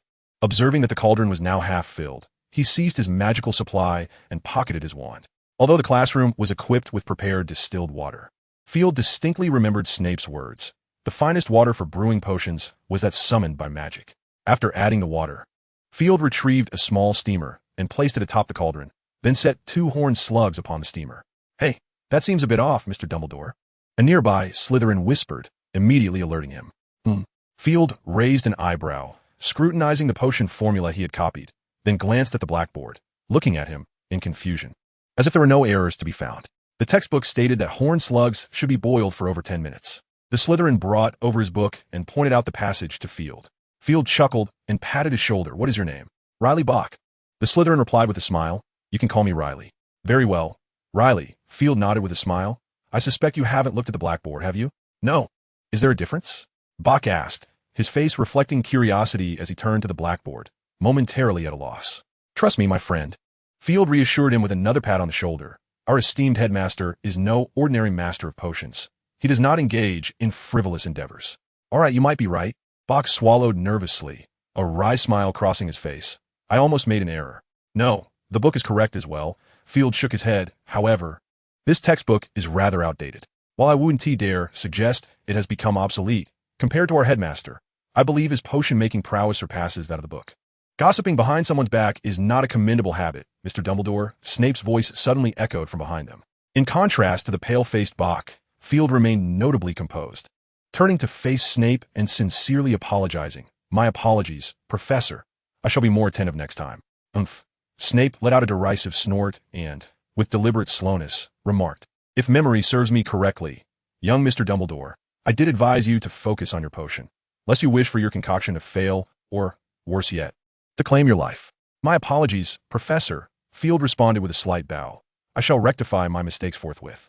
"It would be wise to do so," Snape replied, pursing his lips. "Moreover, without a partner, young Mr. Dumbledore, I am eager to see whether your abilities match your pride. I expect to see your final product before class concludes. Otherwise, this classroom could use someone to tidy it up." The thought of cleaning the potion classroom sent a shiver down Field's spine. Heaven knows what dreadful concoctions these young wizards might brew.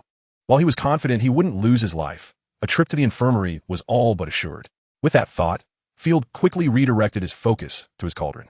At that moment, the horned slug had been thoroughly steamed, its translucent body resembling a gelatinous substance. Field cautiously removed the horned slug and, wand in hand, cast 2 spells upon the cauldron.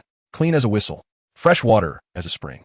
Once the water was restored to its previous level, Field stowed his wand and, with a flash of crimson light, the dry nettle and serpent fangs in his potion jar transformed into powder. He promptly added these 2 powders in the cauldron, subsequently adjusting the flame to its highest intensity. As the water within the cauldron began to boil, Field swiftly introduced the steamed horned slug. Unlike the sequence shown on the blackboard, he first added the slug's antennae, and once the water boiled again, he added the remainder of the slug's body. Snape furrowed his brow momentarily, only to relax it soon after, a flicker of admiration passing through his eyes before vanishing. Not entirely devoid of cleverness, he commented languidly. Field, absorbed in his task, was oblivious to Snape's evaluation. As time passed, the liquid in the cauldron transformed from murky to a somewhat grayish-white, transparent solution. Upon this realization, Field pointed his wand and extinguished the flame. Snape's brow furrowed once more, his gaze fixed intently on Field's actions, a dark wand having mysteriously appeared in his hand. Field chose not to act immediately. He waited until the liquid in the cauldron turned a complete gray before swiftly lifting the cauldron.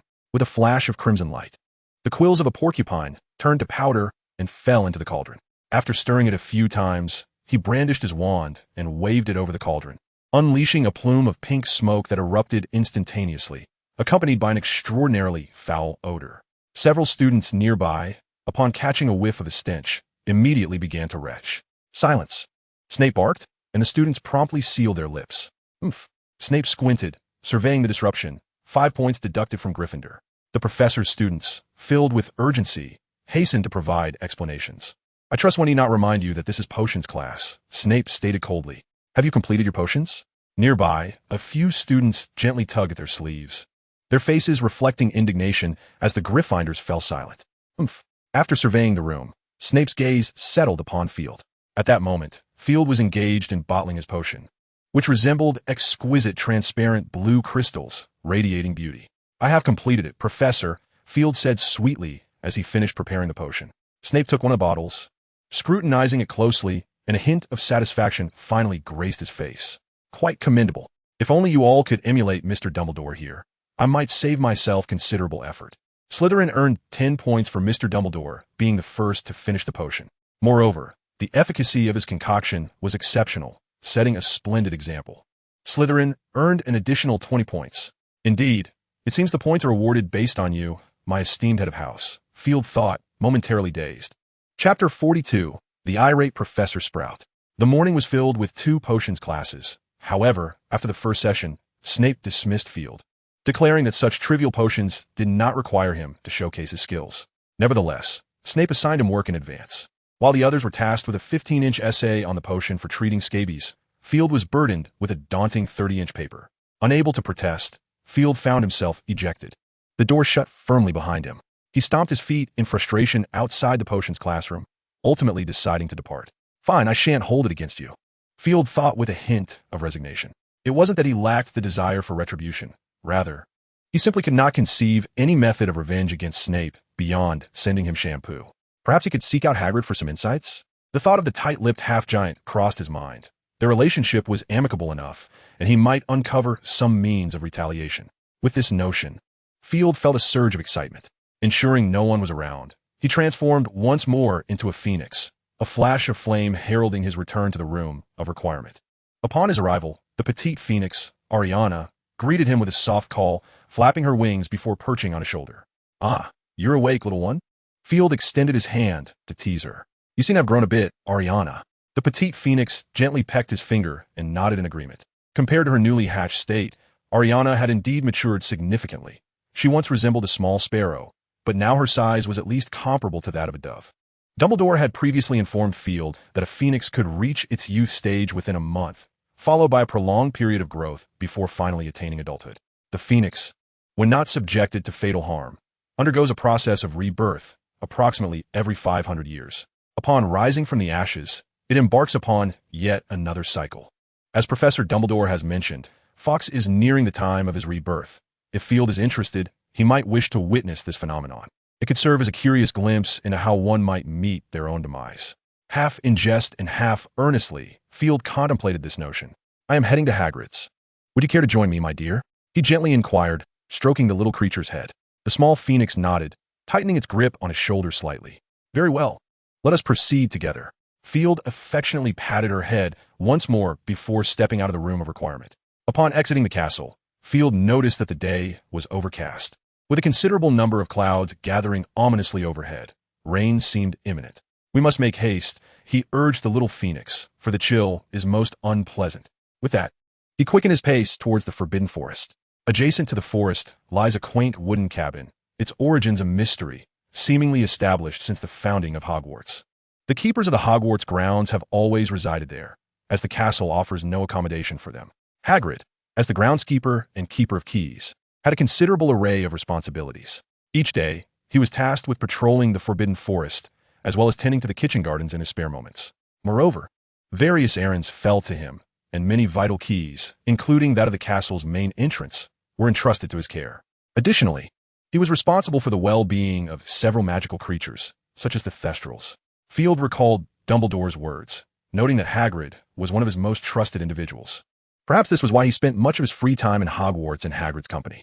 It has been quite some time since my last visit. I wonder if Hagrid's cabin remains as disheveled as ever. Nostalgia washed over him at the thought of the little cabin, urging him to quicken his steps. Before reaching the cabin, Field glimpsed Hagrid's busy silhouette, though he was not in front of his abode, but rather by the Whomping Willow on the school grounds. "Hey, Hagrid," Field called out as he approached. Hagrid, seemingly hearing him, turned his body, shielding his eyes with one hand to see Field better.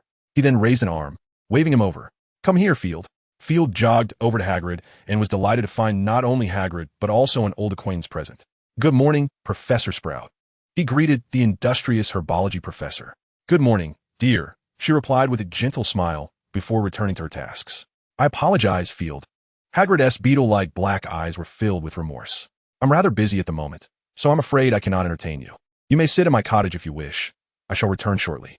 "I don't mind," Field replied. He shook his head, intrigued by the bustling Professor Sprout. Rather than resting, he yearned to understand the unfolding events. Hagrid hesitated. "It's nothing serious. We're merely tending to the venomous tentacula. You know, this plant is exceedingly rare." "I know," Field nodded. "Father mentioned it might be the only one in all of Britain." "Precisely." Hagrid tilted his head slightly. "However, due to some minor issues, it has sustained some damage. I'm not particularly adept at handling this, so I sought Professor Sprout as assistance. This is no trivial matter." "Hagrid," Professor Sprout interjected sternly, shooting him a disapproving glance. "You truly have a knack for attracting trouble. This tentacula will need at least 3 months to recover, and the severed tendrils may take an indeterminate time to regenerate." As she spoke, her gaze softened towards the plant, revealing her compassion. "Please, Professor Sprout," Hagrid implored, his expression one of desperation. "They're just young, and Professor McGonagall has already punished them." "If you ask me, the punishment was rather lenient," Professor Sprout muttered indignantly, casting a sideways glance at Hagrid, though her tone softened considerably. "Very well, I shall refrain from further comment. I hope they truly learn their lesson." "Of course they will," Hagrid assured, thumping his chest. "You know, Professor, they have always been quite obedient." "One can only hope," Professor Sprout replied, pursing her lips, and resumed her diligent care of the tentacula. "Is there anything I can assist with, Professor?" Field finally interjected, observing the two busy individuals with sincerity. "Oh, dear child, your willingness to help is most welcome," Professor Sprout replied kindly. "If you would be so kind, could you fetch some red earth from the vegetable garden in front of Hagrid's cottage?" "No problem. I shall do so at once." Chapter 43.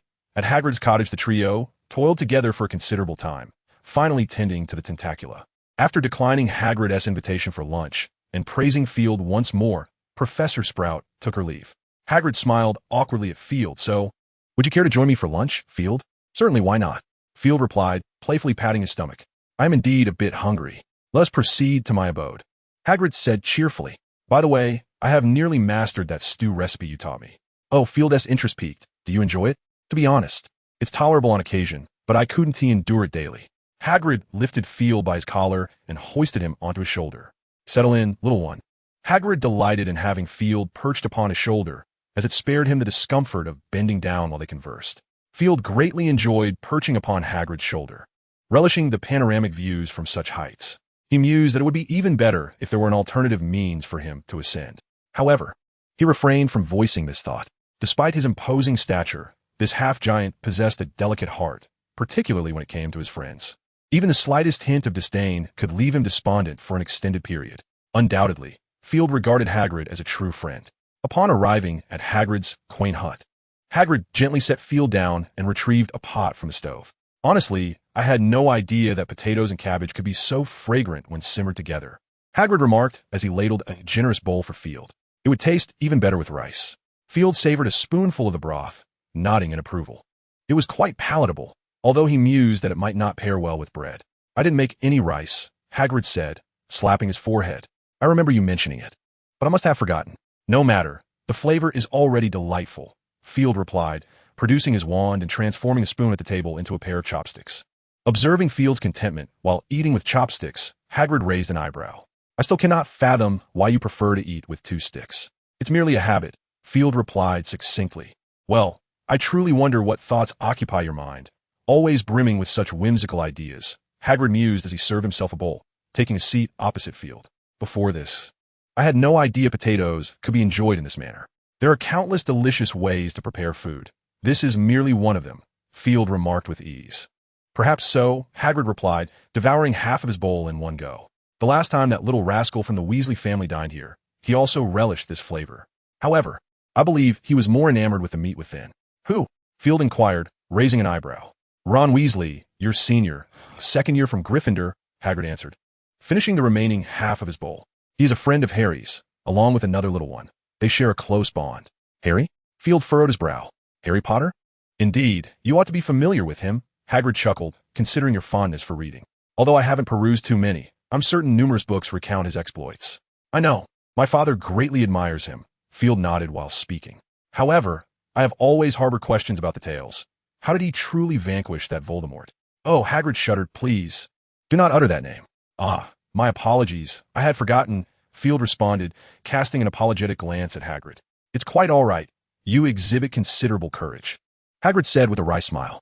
Professor Dumbledore has persistently urged me to speak his name directly. Yet, despite my attempts, I have never managed to do so. There will come a day when you can, Field reassured him. I hope so. Hagrid appeared to be lacking in confidence. Yet it is indeed true that Harry has vanquished the Dark Lord. I can be considered a partial witness to that. As for how it was accomplished, I fear you must inquire with Professor Dumbledore. Very well, I shall. Field finally finished a large bowl of food, letting out a satisfying burp. Hagrid wanted to serve him another bowl, but Field quickly waved his hand, saying, That's enough, Hagrid. I can no longer eat. All right then, Hagrid chuckled. You really ought to eat more, Field. Last time, both Harry and Ron devoured 2 bowls, and you've only had 1. Perhaps my appetite is simply smaller, Field replied, waving his hand as he curiously surveyed the room. It certainly looks much cleaner here, Hagrid. Upon hearing this, Hagrid's spirits lifted immediately. Indeed, Field, your suggestion was absolutely brilliant. While I knew that some items I found in the Forbidden Forest held value, I never expected them to be worth so much. Did you know that now, each month, I receive an extra 100 galleons from Professor Dumbledore? I had never imagined I would be so wealthy. 100 galleons? Field was astonished at this figure. Not because it was too much, but rather because it was too little. In Diagon Alley, whether at the apothecary, the potion shop, or the wand store, a single unicorn hair commands a price of at least 5 galleons, and the hair of a young unicorn is valued even more.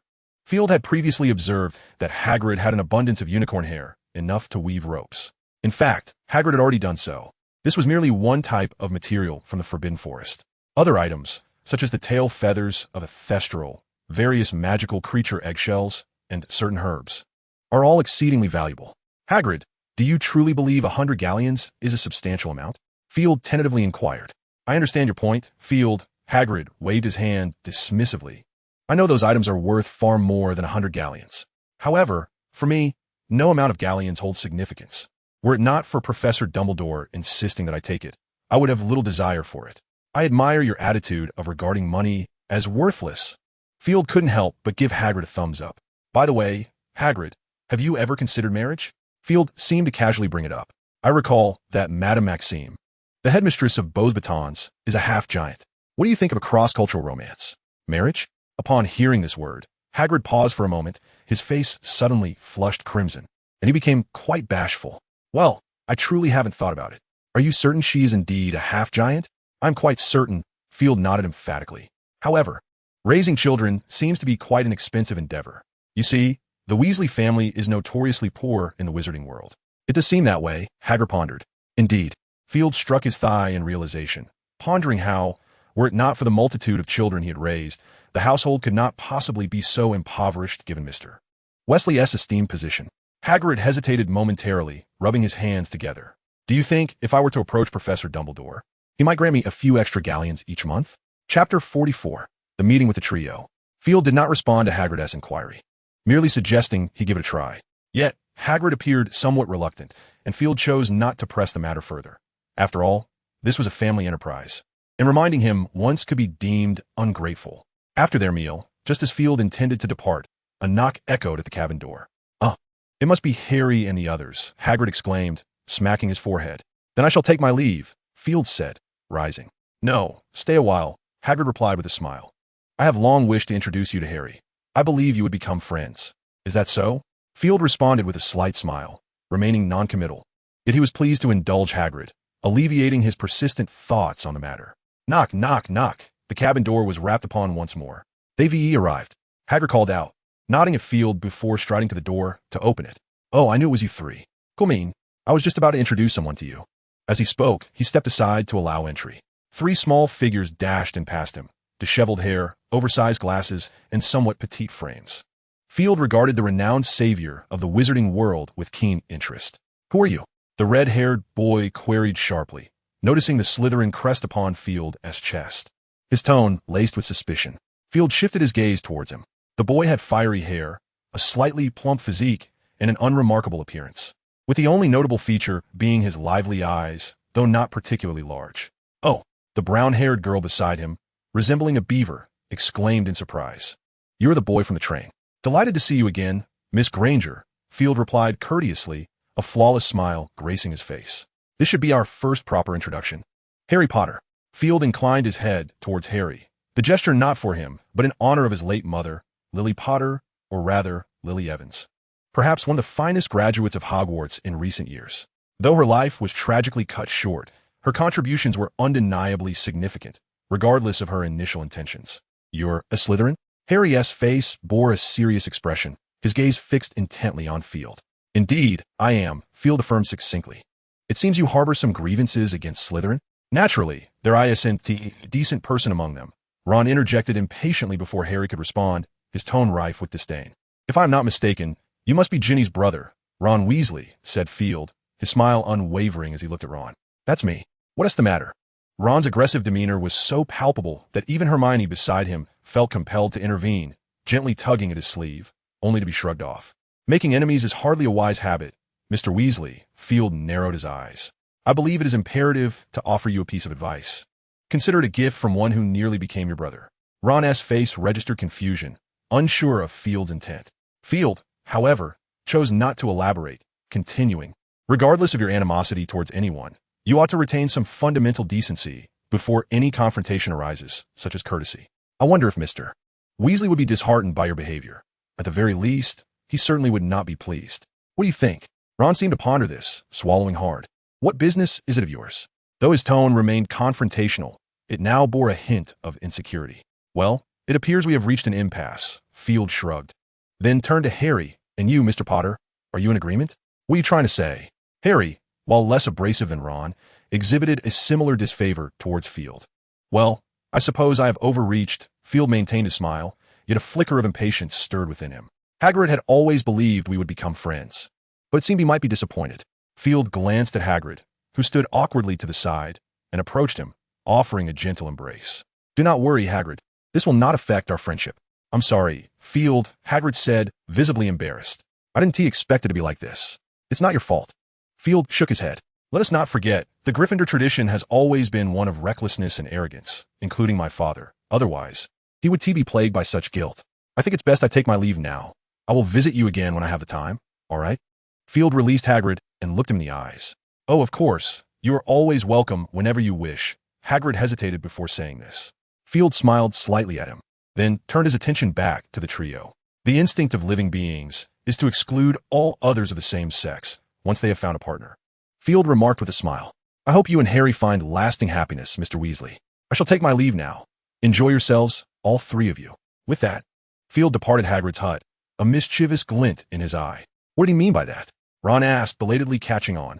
"It seems he thinks you and Harry are a couple." Hermione bit her lip, responding hesitantly. "So, he wished you happiness." "Goodness, that can't possibly be true." At this moment, Hermione was beginning to harbor doubts, recalling the various events of the previous year, and it indeed seemed rare to see these two individuals apart. Not wishing to play the role of a third party, Hermione found herself hesitating, contemplating whether to maintain a certain distance from them. "What?" Upon hearing this, Ron's face instantly turned the same hue as his hair, and he instinctively glanced at Harry beside him, as if considering that it might not be entirely unfeasible. "Ugh! How could he be swayed like that?"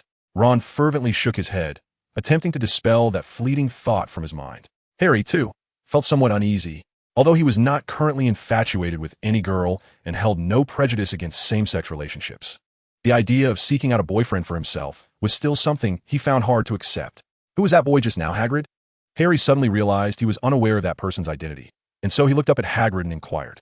"That would be him," Hagrid replied casually. "He is Field Dumbledore, the child adopted by Professor Dumbledore, a remarkably talented young wizard."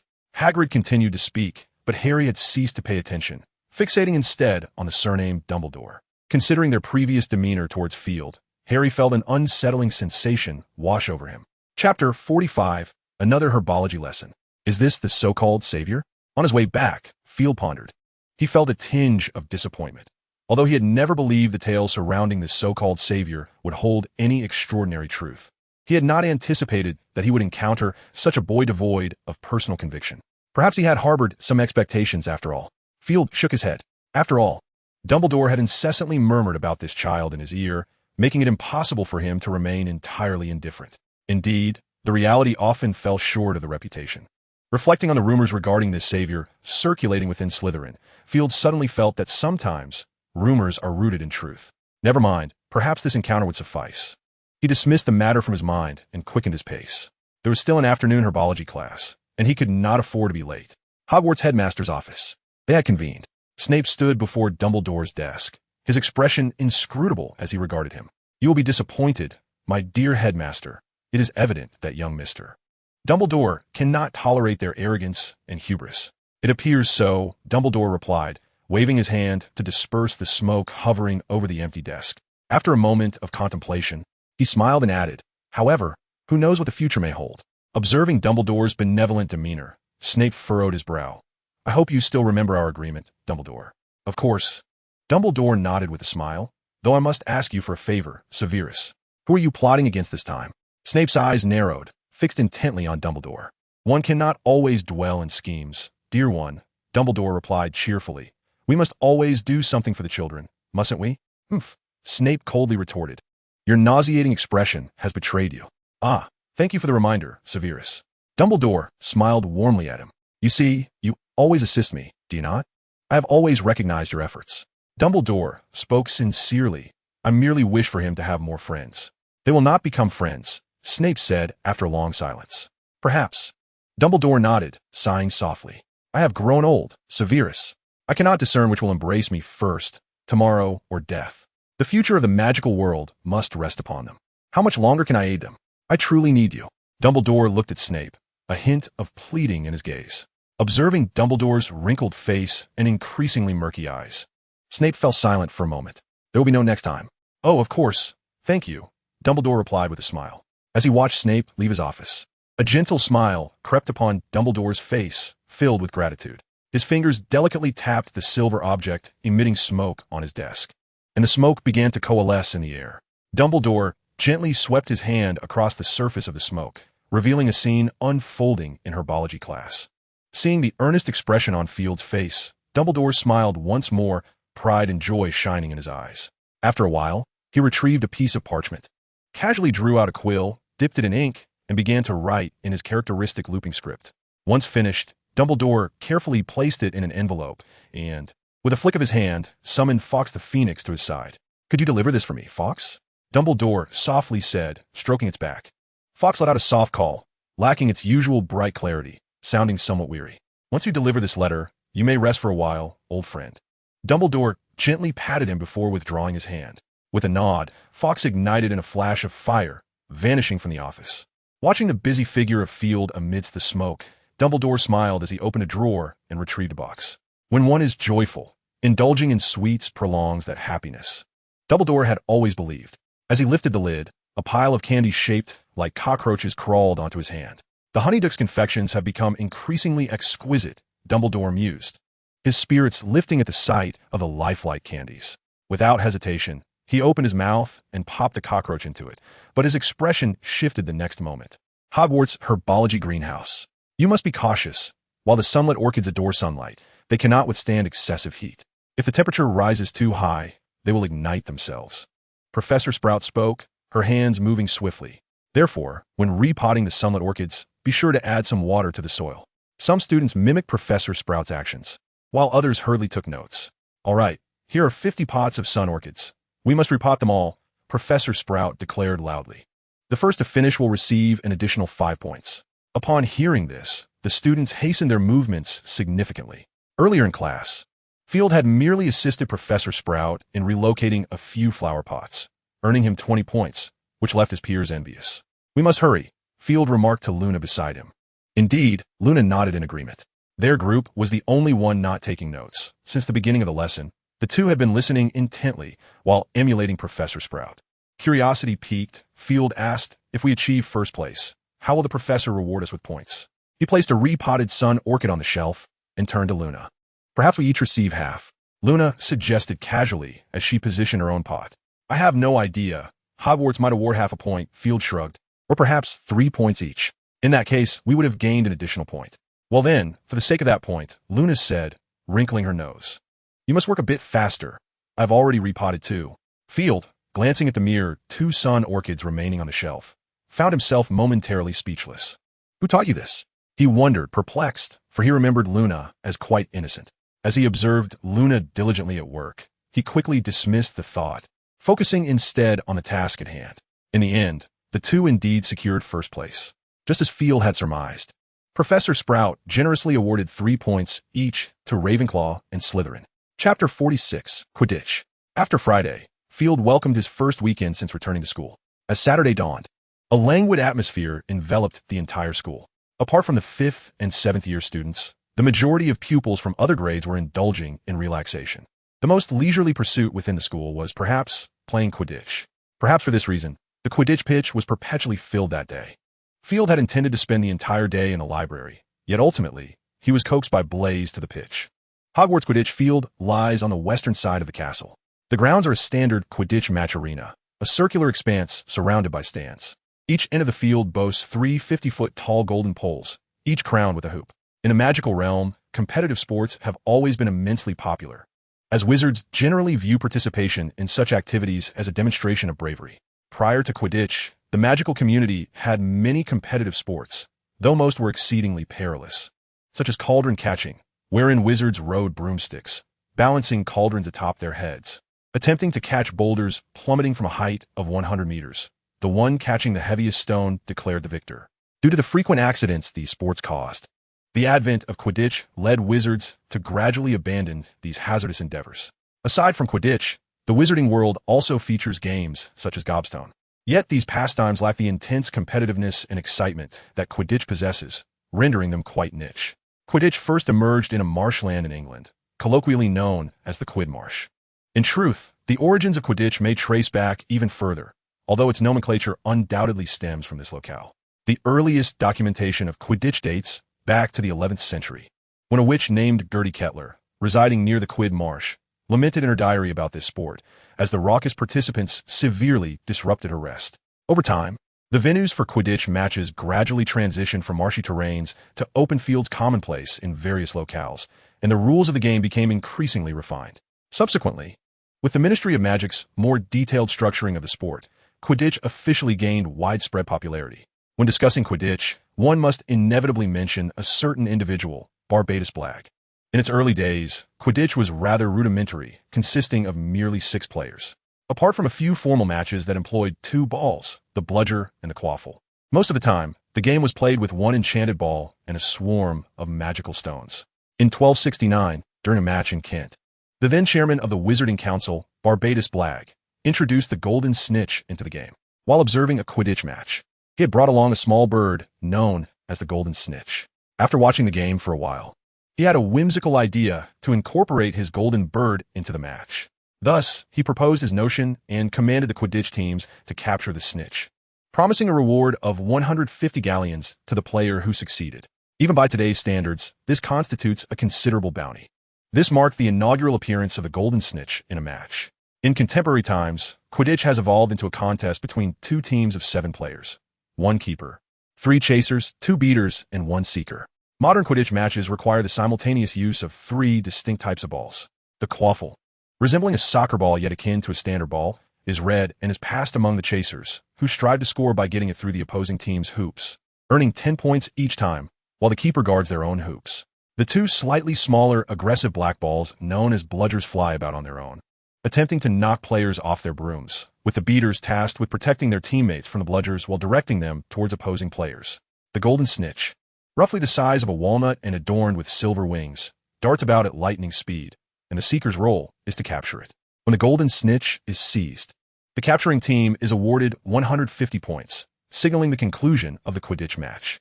Currently, the sport of Quidditch is governed by the Department of Magical Games and Sports under the Ministry of Magic, with its professional organization known as the International Quidditch Association. ensuring the presence of trained wizarding medics at matches for any unforeseen circumstances. In the realm of Quidditch, injuries during matches are a commonplace occurrence. However, fatalities are exceedingly rare. This rarity contributes to the sport's widespread appeal. With robust support from the magical communities across various nations, Quidditch has experienced rapid development, becoming increasingly formalized, with clubs placing greater emphasis on the prowess of their players. Much like basketball in the Muggle world, Quidditch boasts its own array of flamboyant maneuvers, each conceived by the sport's star athletes. 1. Counterattack bludger, a technique where a beater swings their bat backward to strike a bludger, sending it behind them rather than in front. While difficult to execute with precision, it serves as an excellent means to bewilder opponents. 2. Double strike. To amplify the force of a bludger, two beaters simultaneously strike a single bludger, enhancing its potential for impact. 3. Double 8-ring defense. A defensive maneuver employed by the keeper, typically used against an opponent's penalty shot. The keeper rapidly circles around the 3-goal hoops to thwart the quaffle's advance. 4. Eagle head formation. The chasers align in a formation resembling an arrow and soar toward the goalposts, posing a significant threat to the opposing team while effectively compelling other players to yield. 5. Parkin's pincer tactic, named after the original members of the Wigton Wanderers. This maneuver involves two chasers approaching an opposing chaser from either flank, while a third chaser charges straight towards them. 6. Plumpton passing move. This tactic, named after Rodri Plumpton of the Tattershall Tornadoes, appears casually executed as the seeker alters direction to intercept the golden snitch. Plumpton famously employed this move during a renowned match in 1921, which broke snitch-catching records, despite critics claiming it was mere coincidence. Plumpton maintained until his death that it was a deliberate act. 7. Pakov's lure. A chaser ascends into the air with a quaffle, leading the opposing chasers to believe they are attempting to evade them for a score. However, the chaser then tosses the quaffle down to a teammate awaiting to receive it. Mastery of timing and accuracy is crucial for this tactic, named after the Russian chaser, Petrov Pakov. 8. Back pass. A chaser throws the quaffle from their shoulder to a teammate behind them. The precision of this throw can be challenging to achieve. 9. Sloth grip roll. Clinging to the broom with hands and feet tightly wrapped around the handle, a player evades a bludger. 10. Starfish hang. A defensive maneuver by the keeper who grasps the broom with one hand while hooking a foot around it, keeping the broom parallel to the ground while stretching their limbs. This move should not be attempted without a firm grip on the broom. 11. Transylvanian feint. In the year 1473, spectators of the World Cup were first introduced to a striking technique aimed at the opponent's nose, characterized by feigned movements. As long as the nose remained untouched, the maneuver was deemed legitimate. In truth, both competitors were mounted on swiftly galloping broomsticks, making it no simple task to strike the opponent's nose. This technique, known as the Lansky feint, was named after the Polish seeker, Joseph Lansky. Observing the fervent enthusiasm with which Braze expounded upon the subject, Field felt a surge of excitement course through his veins. Chapter 47. The Quidditch Pitch. The sun shone brightly today, and the gentle breeze created an ideal setting for a game of Quidditch. Upon reaching the edge of the pitch, Braze finally ceased his incessant chatter, which brought a sigh of relief to Field. However, upon arriving at the Quidditch grounds, Field did not witness any ongoing matches. Instead, he found a throng of students gathered in the center of the field, seemingly embroiled in some commotion. Braze furrowed his brow. "Let us go see what is happening," he suggested. Field patted his shoulder and led the way towards the center. As they drew nearer, the sound of heated arguments became increasingly audible. Field soon discerned that a conflict had erupted between the Slytherin and Gryffindor teams. "No one asked you, you filthy little mudblood." A malicious shout erupted from within the crowd, igniting tensions like a spark to gunpowder, and the situation escalated rapidly. Field noticed both sides brandishing their wands, standing defiantly against one another. "You will pay for this, Malfoy." A piercing scream resonated from the throng, unmistakably the voice of Ron. "Eat slugs."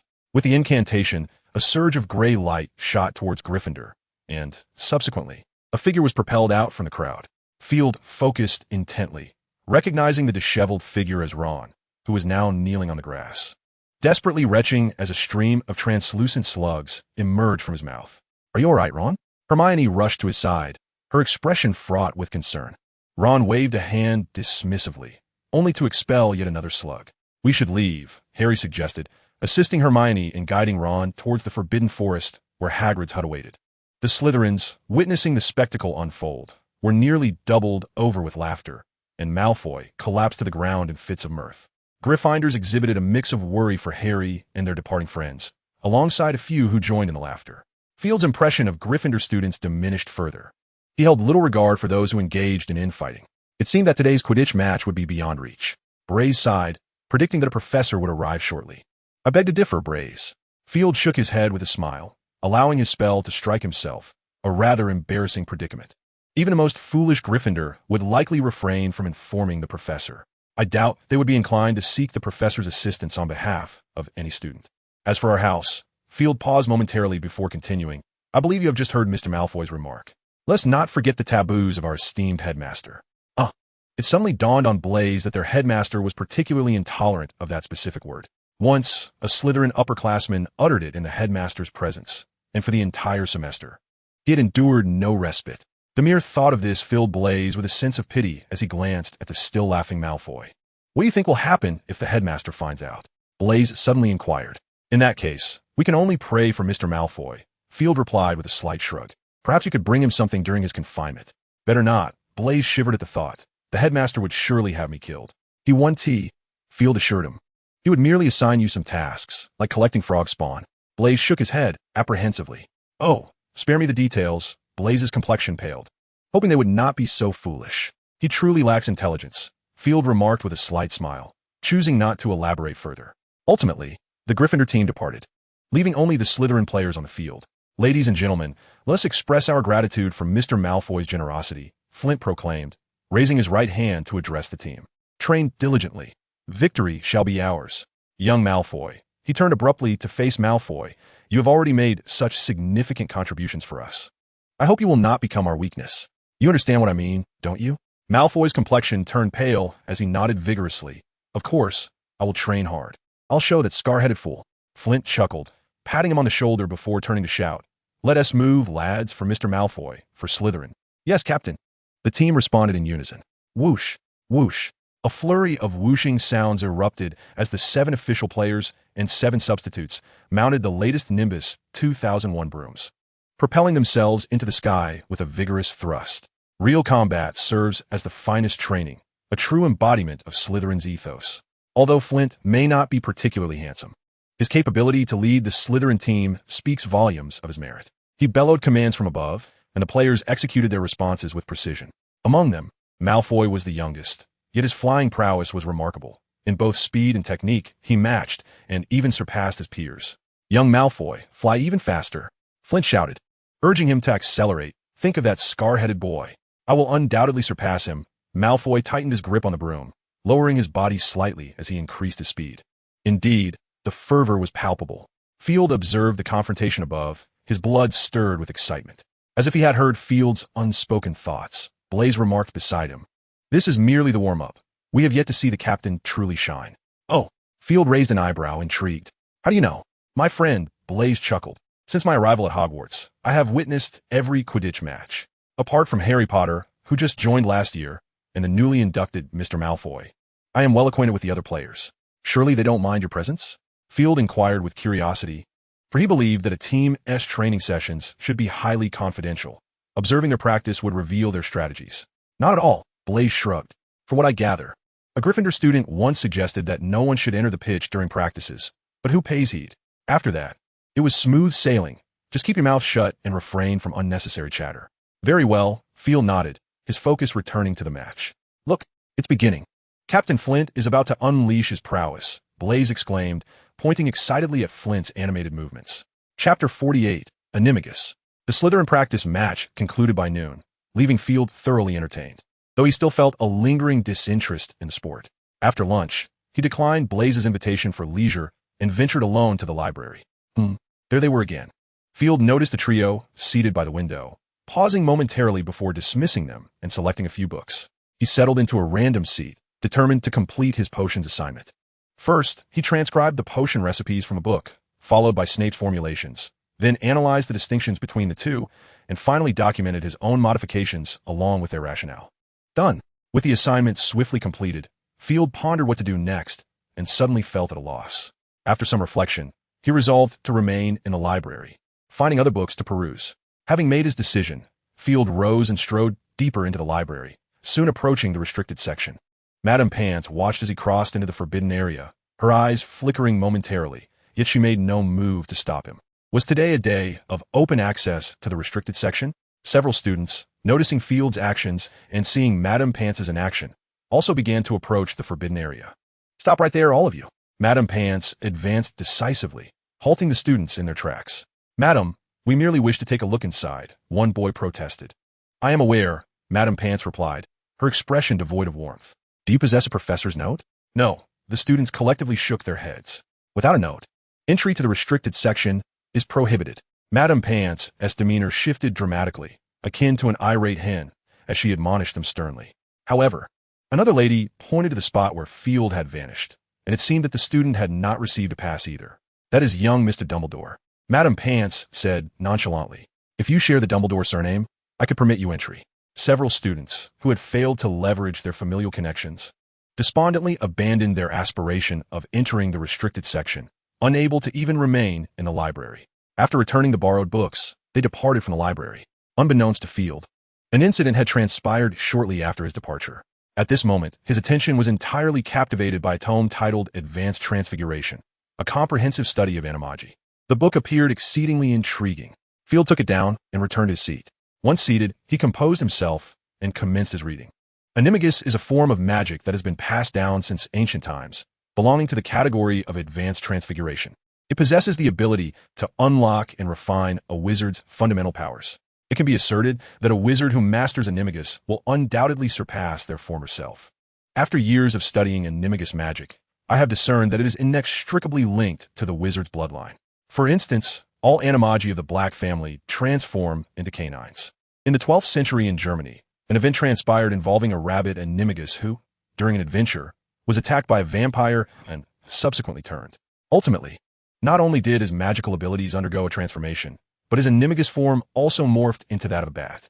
The magical community has long recognized that a wizard's magical power is profoundly connected to their soul and bloodline. Therefore, I can assert that when an individual's bloodline undergoes a change, their Animagus form will inevitably be affected. Commonly, wizards believe that they cannot transform into magical creatures. This, I must contest. Although the essence of a wizard's magic differs fundamentally from that of magical creatures, should one discover a method for their mutual transformation, what seems impossible could indeed be realized. To this end, I meticulously dissected 110 corpses of wizards, ultimately uncovering that while a wizard's magical essence diverges from that of many magical creatures, it also bears striking similarities. For instance, an Animagus who transforms into a cat has a magical structure remarkably akin to that of civet. Similarly, an Animagus who becomes a snake possesses a magical construct almost identical to that of a basilisk. Perhaps in the distant future, through this research, I can truly achieve the transformation of magical beings. Upon reading this, Field drew in a sharp breath. The wizard who authored this book could either be a genius or a madman. To validate a singular conclusion, they had dissected over 100 corpses of transformation masters. In the magical realm, the desecration of corpses is a grave offense. Wizards generally believe in reincarnation and hold that a person's body, if violated, denies the soul peace. The desecration of another's remains is invariably regarded as the act of a dark wizard, not only in the magical community, but even in the Muggle world. If someone were to tamper with a human corpse, they would also face legal repercussions. The audacity of this wizard to take such immense risks is quite astounding. While true love for transformation magic is one aspect, it is undeniable that he is also a madman. Although Field possesses knowledge of magical creature transformations, his understanding is superficial at best. However, he does hold some authority, or rather discernment, regarding specific nuances of transforming into magical beings. This madcap wizard is indeed a genius. Despite not having transformed into a magical creature himself, some of his conjectures have been validated by Field, eliciting a sense of admiration for this individual. Subsequently, the text meticulously details the 3 most prevalent and successful methods of practicing Animagus transformation. The first method involves the use of potions, referred to as potion method, which is currently the most common training technique for animagy in the magical realm. This potion is derived from the intertwining of the mandrake leaf when held in the mouth, and the internal magical energy combined with the most tempestuous forces of nature, ultimately resulting in a potion exclusive to animagy.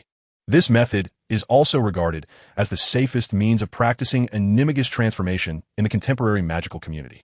The second method does not require potions, but instead necessitates the continuous application of human transformation magic by another master of transfiguration, thereby provoking a magical response that facilitates the successful transformation into an animagus.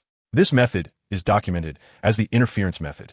In contrast to the potion method, the interference method provides a more assured approach by forcibly disrupting the wizard's transformation into an animal, albeit it is inherently perilous, as human transformation itself is an exceedingly dangerous form of magic.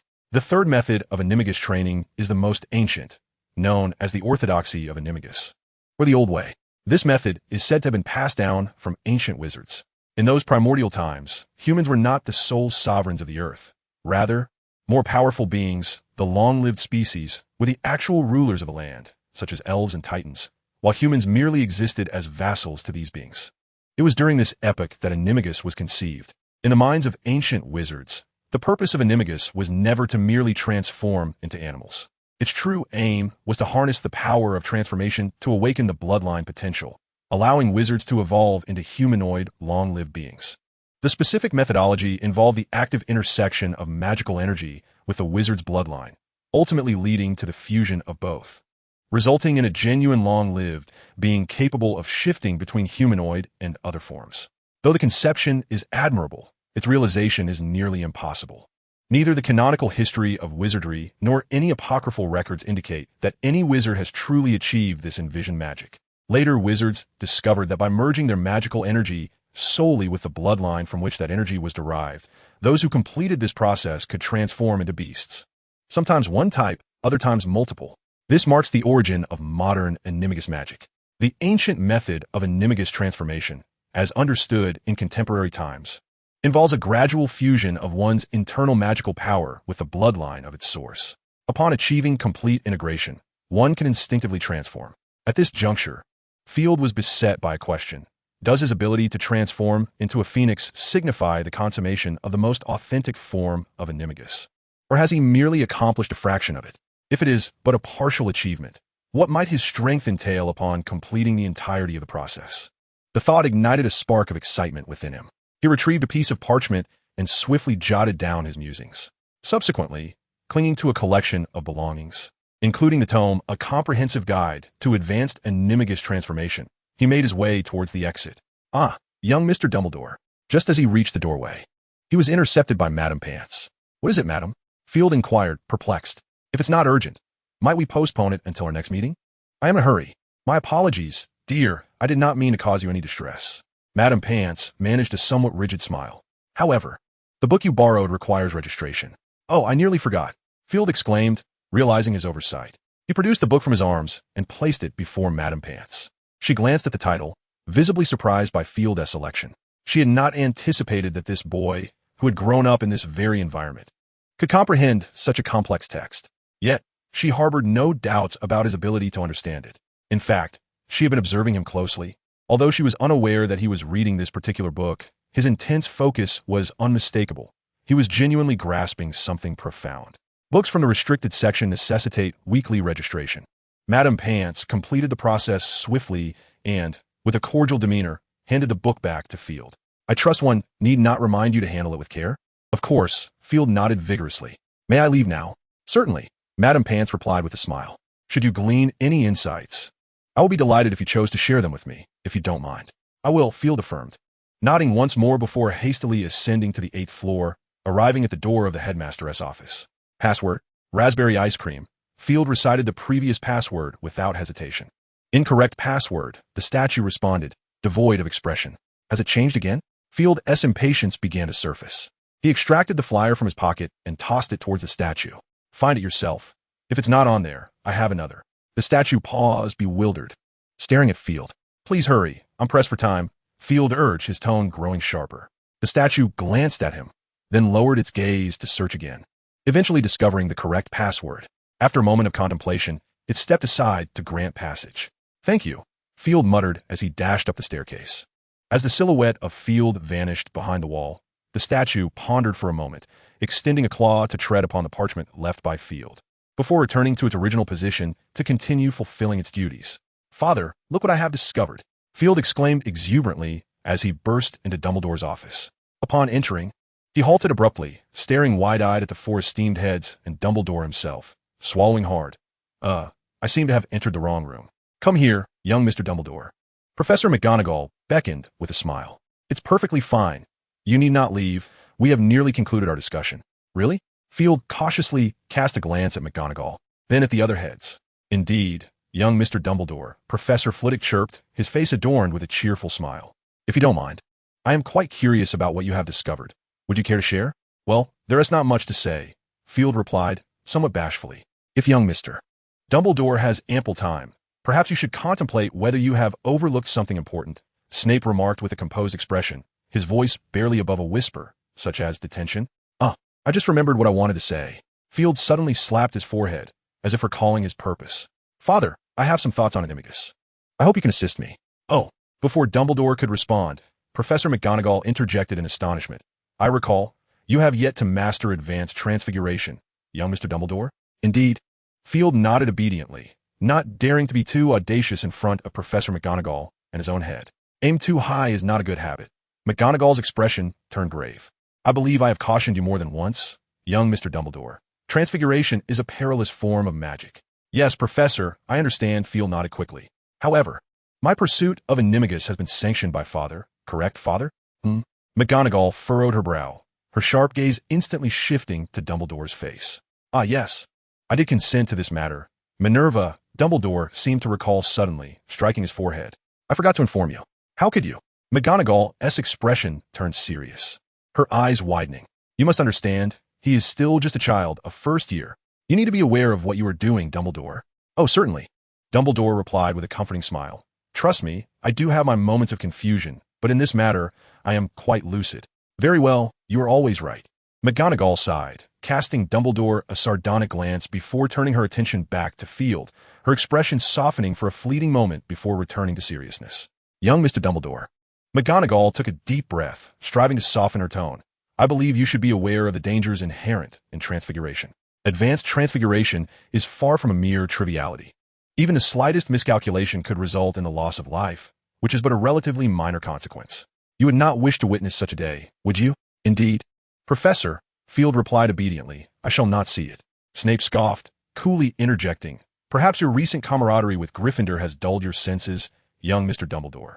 Boasting is not a commendable habit. Of course, I understand, Headmaster, Field responded with a smile and a shrug. In truth, I have already completed it. However, I have yet to fully comprehend it. Do not lie. Professor McGonagall admonished him with an irritable gaze. I'm not lying, Professor. Field shook his head. No one can deceive a master of legilimency, Professor. My headmaster and my father, both are masters of legilimency. You're correct, young Mr. Dumbledore, Snape said, pressing his lips together as he looked down at him. Then prove it to me, young Mr. Dumbledore. If you're indeed boasting, perhaps by next year you shall have no respite. Snape grinned malevolently. I would be quite pleased to extend your confinement. Field paused, turning to look at Dumbledore. After a moment of hesitation, Dumbledore nodded.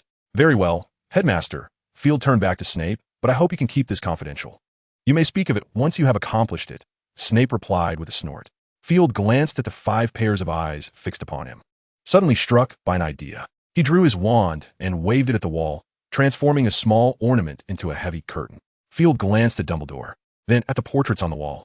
Dumbledore understood, nodded at him, and with a single wave of his hand, the curtain billowed up, concealing the portraits of all the former headmasters who feigned slumber. Observing the solemnity with which the father and son prepared themselves, the 4 headmasters exchanged glances, their expressions becoming considerably more serious. Do you believe it, Professor Flitwick? Professor Sprout whispered to her neighbor, Professor Flitwick. Frankly, it is hard to believe, Professor Flitwick replied, observing Field closely. However, it does not appear to be a fabrication. Goodness, if this is indeed true, then he would likely be the most exceptional student Hogwarts has ever seen, Professor Flitwick continued. With the portraits covered, Field ensured that all the curtains were drawn tightly, meticulously checking for any overlooked areas before stepping to the center of the room. I shall begin, Field announced, and instinctively commenced his transfiguration. Under the keen gaze of the 5 onlookers, Field's form twisted and transformed into a brilliant crimson phoenix. In a flash of fire, the small phoenix, Ariana, materialized before him. Master, you appear much more agreeable now. The phoenix chirped shyly as it hopped closer. If you desire, I could mate with you. We could produce many little phoenixes. Do not be ridiculous, Ariana. Field's body stiffened, and then he spoke with a mixture of laughter and tears. Do not forget. I am a human wizard. Fear not, master. Your secrets are safe with me. The little phoenix gently patted his back with its wings. As long as you don't speak of it, neither shall I, and no one will ever know. Yet, his father was aware. Field spread his wings and addressed the little phoenix indeed. The little phoenix tapped its own small head. I can sense his immense power, with Fawkes' assistance. I stand no chance against him. The more Field listened, the more he sensed something amiss, gazing at the little phoenix with confusion. Are you suggesting you would confront my father? Why? Then he would not oppose it. Field was momentarily at a loss for words. Well, perhaps it's not entirely unfeasible. A sudden thought flickered through Field's mind, but he swiftly shook his head, banishing the dangerous notion from his consciousness. As the transformation concluded, the deans regarded Field with astonishment, their eyes gleaming with wonder. Professor McGonagall's mind was consumed by a singular thought, the ability to learn magic from other creatures. Professor Flitwick mused, could one transform into magical plants? Professor Sprout's eyes sparkled with excitement as she yearned to inquire further of Field. Severus Snape scrutinized Field expressionlessly, his gaze momentarily flickering with depth. A drop of phoenix tears for a day's detention seems rather meager. Snape intently observed Field, silently contemplating. Perhaps a whole vial? After a strenuous effort to dissuade the little phoenix from its rebellious intentions, Field finally breathed a sigh of relief, only to feel an inexplicable chill wash over him, causing him to shudder involuntarily. Field turned, noticing the four esteemed deans fixating on him, which made him instinctively retreat a step. Mr. Dumbledore, you may revert to your former self. Professor McGonagall inhaled deeply, striving for composure, her voice still trembling slightly. Field nodded and leapt down, twisting several times before returning to his original form. Wow. Professor Flitwick raised an eyebrow, hesitating before stepping closer to Field. You may require some assistance, Mr. Dumbledore. Standing before the lofty figures with remarkable composure, Field asked, could you provide me with some aging potion, father? He turned to Dumbledore, his voice innocent and childlike. Certainly. Dumbledore replied with a smile. However, if memory serves me right, your headmaster possesses some at present. Do you require it? Indeed. Field glanced towards Snape. So, headmaster? Without a word, Snape silently produced a vial of aging potion and handed it to Field. Once Field had consumed it, Snape leisurely remarked, 1,000 galleons per vial. Remember to settle this before dinner. What? Field stared at Snape in disbelief. Or a vial of phoenix tears. Snape spoke slowly, then addressed Dumbledore, stating that he had been engrossed in researching a new potion and regrettably lacked time to brew any others, dear headmaster. In Chapter 51, The Magic of House Elves, after a calm exchange, Field joyfully presented a vial of his phoenix tears along with a tail feather in exchange for 3 vials of aging potion. Once Field returned to his normal age, McGonagall eagerly inquired, young Dumbledore, how did you accomplish this? Field understood that she was asking about his transformation of magical creatures and offered a wry smile. I apologize, Professor. I would love to provide you with an answer, but I am, in truth, quite uncertain myself. Uncertain? Professor McGonagall furrowed her brow. If you're reluctant to share, I can understand, young Dumbledore. I harbor no intention of concealing anything, Field replied, raising his hands. It's merely that I do not know how it was achieved. Subsequently, Field recounted his previous experiences. Ah, so that is the case. Professor McGonagall relaxed her brow momentarily, only for it to furrow again. She turned to Dumbledore, asking Professor Dumbledore, do you have any insight into this matter? I fear I cannot provide you with an answer, either. Minerva, Dumbledore, gently shook his head. Though I have expressed this sentiment numerous times, I must reiterate, magic is indeed wondrous. Yes, we are all aware, Professor McGonagall responded. So, we remain without answers? I believe Field may eventually enlighten us, Dumbledore remarked, his eyes gleaming with wisdom. Am I correct, my child? I have indeed discovered some things, Field nodded gently, handing the parchment to Dumbledore. You may peruse this, father. Ah, Dumbledore's expression grew solemn as he glanced at the parchment, his long fingers unfurling it as he read each word with meticulous attention. Is there something extraordinary contained within? The 4 heads exchanged glances, instinctively stepping closer to the desk. Speculations regarding animagi? McGonagall, standing nearest, softly read the title, raising an eyebrow as she continued to peruse the document. In that moment, the room fell silent. Dumbledore was the first to finish reading. He lifted his head thoughtfully, his fingers lightly tapping the desk. I must say, this is a bold hypothesis. Quite intriguing. Professor Dumbledore. McGonagall shot him a pointed look. I believe you should carefully consider young Dumbledore's ideas. They are perilous. Oh, do not worry, Minerva, Dumbledore reassured softly. I do not mean to boast, but I believe I can safeguard him from harm before he encounters danger. Yet this pertains to animagi, Albus. Professor McGonagall exclaimed in frustration, directly addressing Dumbledore. You must understand just how perilous this is. Indeed, I am aware, Dumbledore acknowledged. Dumbledore smiled at her, saying, so, until one possesses absolute certainty, no one shall attempt this, understood? I hope you can manage it, Professor Dumbledore, Professor McGonagall replied, taking a deep breath and coldly tossing out a remark. Of course, I shall, Dumbledore responded with a smile. May we be informed of what transpired? Professor Flitwick gestured with one hand, gazing at Dumbledore in anticipation. Oh, my apologies, forgive me. I nearly overlooked that you have yet to see this, Dumbledore said, casting an apologetic glance at Flitwick as he pushed the parchment before him towards him. Flitwick expressed his gratitude and then picked it up. Professors Sprout and Snape, upon seeing this, moved to stand behind him, observing intently. Oh my goodness! Flitwick exclaimed in astonishment after reading it. Turning to Field, my child, you contemplated utilizing the blood of magical creatures to concoct an animagus potion? What were you thinking? Due to a special potion formula, Field replied, retrieving a book from the restricted section, flipping to the page on the animagus potion, and presenting it to Flitwick. Look here. Professor, Field pointed to the text in the book. It mentions that if one adds the tears or hair of the creature one wishes to transform into while brewing the animagus potion, it significantly enhances the success rate. We all know that the reason wizards can cast spells is due to the magical blood coursing through their veins, Field elaborated. Although the magic we wield differs from that of other magical beings, I believe this is primarily attributable to the existence of wands. Wands? Flitwick raised an eyebrow. That is indeed one of the greatest inventions of wizards, Field. Indeed it is, Field nodded. However, it cannot be denied that due to wands, the magic cast by wizards has undergone a degree of alteration. One might even argue that wizards have developed a dependency on wands. In my view, this could be one of the reasons wizards are unable to wield the magic of other races. Why is it not simply due to the differences in race? Flitwick inquired earnestly, recalling Master Gamp's remarks on the matter. Race? Perhaps, Field shrugged. Regarding this, I have conducted some experiments such as this. As he spoke, Field snapped his fingers at the quill before Dumbledore. Snap! With a crisp sound, the quill instantly appeared in front of Field. The professors widened their eyes in astonishment, with Flitwick exclaiming, house elf magic? Indeed, Field replied calmly, though inwardly he sighed with relief. This was his first attempt, and, thankfully, it had succeeded. How did you accomplish that? Snape could no longer maintain a facade of calmness, urgently asking, for perhaps no one at Hogwarts cared more about power than he did. By instinct, Field succinctly replied, I once inquired of house elves how they cast their spells. Almost all of them were unable to articulate a response. They simply know that it is a power that flows within their being. You see, the nature of house elves dictates that they are incapable of deceit.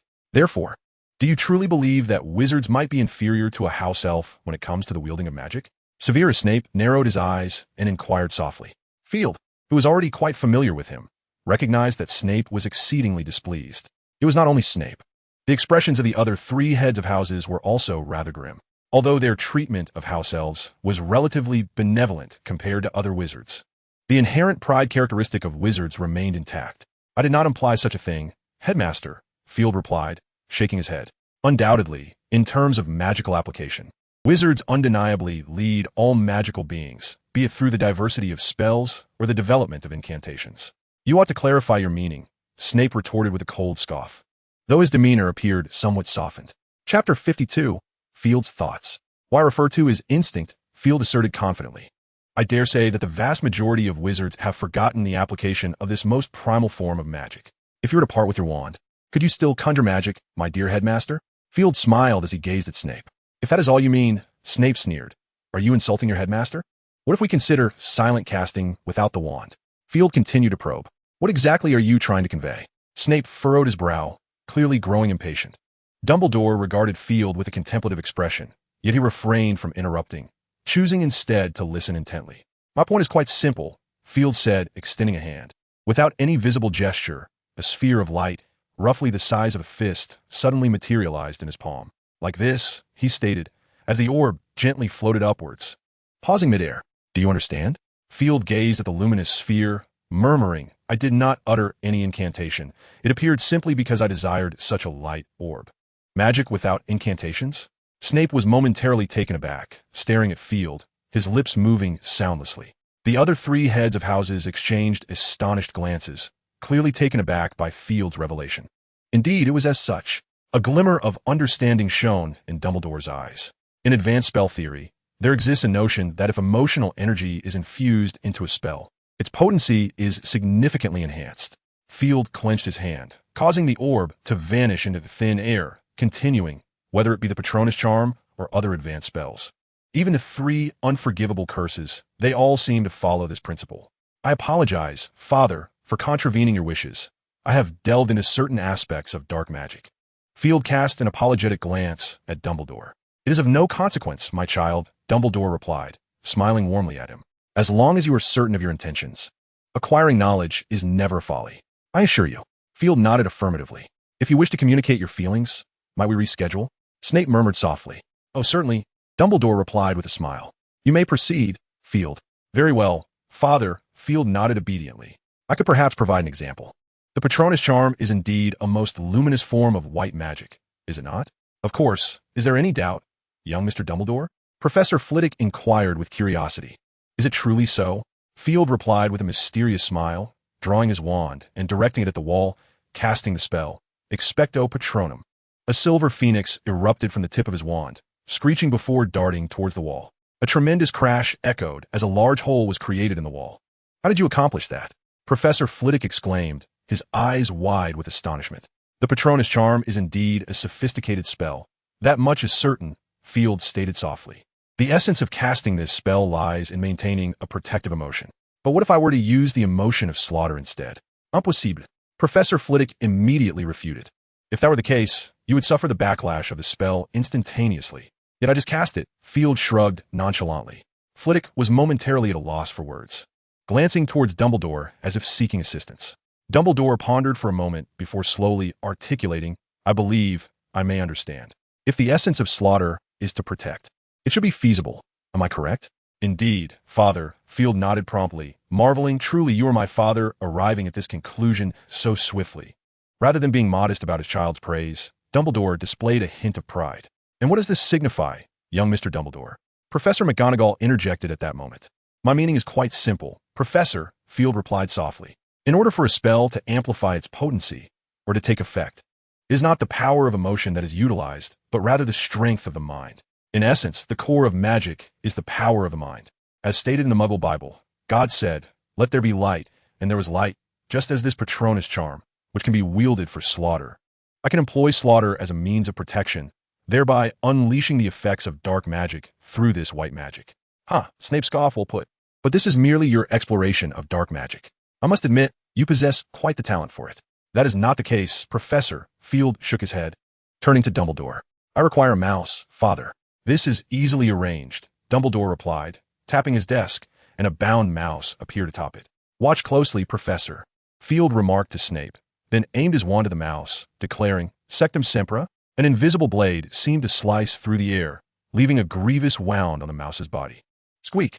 The mouse cried out in distress. It is my first time employing this. Field took a deep breath after speaking and aimed his wand at the wound, intoning the incantation in a solemn voice.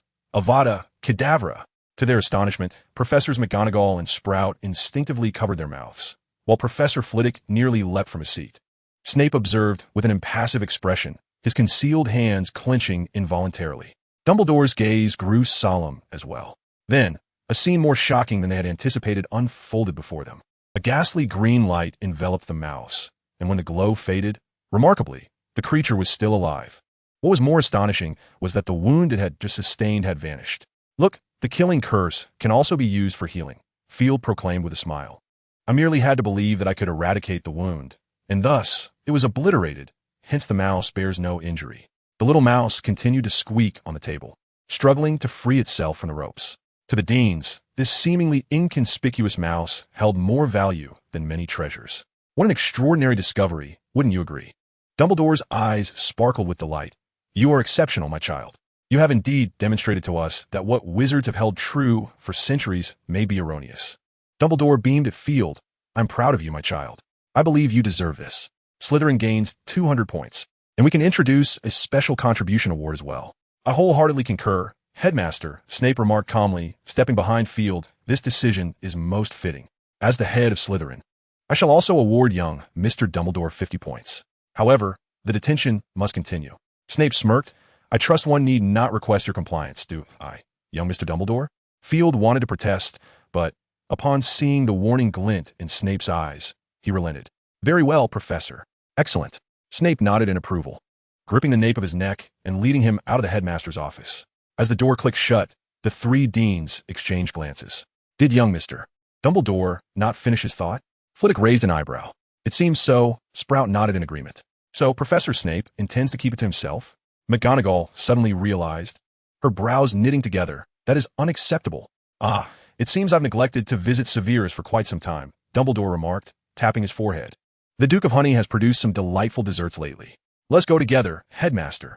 McGonagall's expression brightened. Then she added seriously, of course, but upon our return. You must explain how you came to know of the Duke's exquisite confections. Chapter 53. The paper is completed. Snape did not, as McGonagall had presumed, force Field to divulge all his thoughts, but rather dismissed him to return.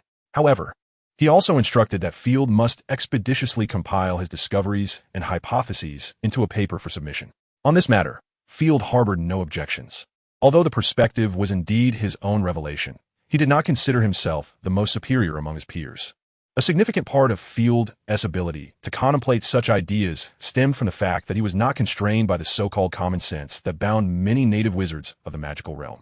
In Field's view, should one transcend that framework, there would be many who surpassed him in excellence, without mentioning figures like Dumbledore or Grindelwald. Even the four house heads would undoubtedly eclipse him in capability. Cooperation leads to mutual benefit. With a cheerful nod to Snape, Field returned to his dormitory. In the days that followed, both Professor McGonagall and the other professors, with the exception of that peacock, unanimously canceled Field's assignments. Field understood their intentions and was delighted to utilize his free time to complete the paper, although the professors refrained from pressing him. The sight of even Professor Sprout gazing at him with an expectant look naturally spurred him to hasten his efforts. On the day the paper was completed, Field once again visited Dumbledore's office. I imagine this is the moment you would arrive, my child, Dumbledore remarked as he stepped out from behind his desk and embraced Field gently. It has been quite a while since your last visit. Would you care for some ice mice? Of course, Field replied with a smile. And if there are cockroach clusters, that would be even better. Ah, yes. I remember your fondness for cockroach clusters, Dumbledore said, his expression momentarily stiffening before he nonchalantly shifted the topic. It appears that during your absence, you have completed your paper. Am I correct? Indeed, Father, Field nodded, retrieving a lengthy parchment from his pocket. Everything is documented here. Dumbledore took the paper and began to read it meticulously. Unlike the last disordered draft, this paper meticulously delineated Field's own derivation and proof of the enigma's conjecture, making it easy for one to grasp his intended message. After reading through the paper word by word, Dumbledore pondered for a moment, then drew his wand and with a delicate flick, summoned a silver phoenix that soared from the tip of his wand. Millie, I hope you can visit the headmaster's office if you have the time. Also, please remember to invite Filius, Pomona, and Severus. Dumbledore instructed his Patronus before waving his wand again, allowing the luminous guardian to glide through the walls of the room. We shall need to wait a moment. Dumbledore smiled at Field. In the meantime, we can indulge in our desserts. Excellent idea, Field shrugged. Knock, knock, knock. Come in, Dumbledore said, naturally opening a drawer and sweeping the desserts into it before closing it with a casual remark. The door to the office swung open, and 4 deans strode in. I hope you truly have matters to discuss. Headmaster, Snape spoke first, his expression grim as he regarded Dumbledore. Or perhaps you no longer require your tooth-enhancing potion. Tooth-enhancing potion? Professor McGonagall raised an eyebrow at the mention, her gaze stern upon Dumbledore. I distinctly recall reminding you, Professor Dumbledore. Clearly, your reminders have proven ineffective, Professor McGonagall, Snape retorted with a cold smirk. After all, our esteemed headmaster is entitled to certain privileges. Ah, forgive me, I often find myself forgetting something lately. It appears this was it, Dumbledore exclaimed, suddenly tapping his forehead with a smile, casting an apologetic look at Professor McGonagall. This shall be the last time, shall it not, Minerva? I remember you saying that last time as well, Albus. Professor McGonagall replied sternly. It seems I truly ought to write to the Duke of Honey. Simply barring the Hogwarts house elves from providing you with sweets has proven ineffective, has it not? Do remember to include Diagon Alley in your correspondence. My dear Professor, Snape remarked. the corners of his mouth twitching slightly. Distance holds little significance for a phoenix, does it? Indeed, I shall do so, Professor McGonagall acknowledged with a nod, her tone grave. Regarding this matter, I believe we can discuss it further later. Dumbledore beamed at the four deans. Before that, I recall you have all been eagerly anticipating this. With that, he tapped his wand against Field's paper, and 4 identical copies materialized on the desk. Have you completed it, young Mr. Dumbledore? Professor Flitwick inquired, a hint of surprise illuminating his features as he turned to Field. I have fulfilled my duty, Field replied with a smile and a nod. Though I am uncertain of its quality, thus I require the assistance of several professors for review. Oh, it is our privilege, Professor Sprout said kindly, her smile warm as she regarded Field. In any case, you have surpassed many others, Field. Thank you, Field replied, bowing slightly to Professor Sprout. Then, I shall entrust it to you. The deans nodded in agreement, each taking a copy without hesitation to read attentively. Before beginning, Snape pressed his head forcefully. Field recoiled slightly, fully aware of Snape's reasons for doing so. They had agreed he would review it first, yet it was presented to Dumbledore first instead. The mere act of pressing his head indicated that Snape was in a rather good mood. As the deans perused the papers, Dumbledore smiled faintly and began to read as well. Bored watching them engrossed in the paper, Field wandered over to Fawkes and began to play with him. Today, he had not brought Ariana along, partly because she did not wish to come, and also because Ariana had grown too large to fit in his pocket. Notably, Field no longer required the aging potion, as his current phoenix form, like Ariana's, belonged to an adult phoenix. However, Field harbored some concerns. The lifespan of a phoenix is notably lengthy, and if his own human form were to share this trait, he might remain stagnant for an extensive period. Of course, he was not entirely certain, as there existed the possibility that his human form might continue to develop. Field expressed that he could only contemplate solutions when a moment of stagnation truly arrived. As time passed, the deans swiftly concluded their readings of Field's paper. Dumbledore, observing this, set aside his parchment and clasped his hands together, gazing at the deans with a smile. Now, you may share your thoughts. Chapter 54. The Dilemma of the Sorting Hat. Indeed, it is a bold yet compelling hypothesis, Professor McGonagall remarked, adjusting her glasses, though it did border on incredibility. You shall find yourself amidst a war for truth in the magical realm. Young Mr. Dumbledore, Professor Flitwick sighed with a wry smile, adding, to be honest, I do wish this paper would reach a broader audience, but those old stalwarts will likely not spare you. Take solace, Phileas, Professor Sprout murmured, her expression now grave. If it is indeed the truth, we must not cower. At the very least, young Mr. Dumbledore has our support. Ah, indeed, Flitwick replied, raising his hands in resignation, then turning to Snape. What do you think, Severus? A reckless individual, Snape shot Field a piercing glare before softly asserting, the honor of Slytherin shall not be abandoned. Dumbledore watched with amusement as the deans engaged in spirited discussion, sharing a brief glance with his son before tilting his head slightly.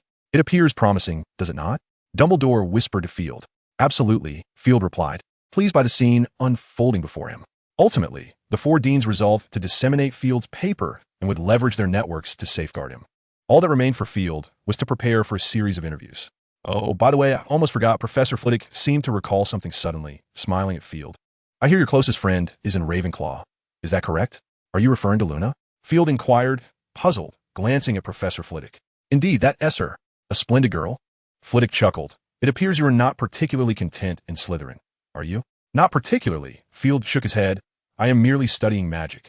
It's much the same regardless of the location. Precisely, Flitwick exclaimed, clapping his hands. Exceptional intellect is humanity's greatest treasure. It seems you grasp the essence of that sentiment from the Ravenclaw lady quite profoundly. Thus, would you consider joining Ravenclaw? Flitwick finally unveiled his intention. The 3 deans perked up at this suggestion, and the murderous intent in Snape's eyes almost materialized.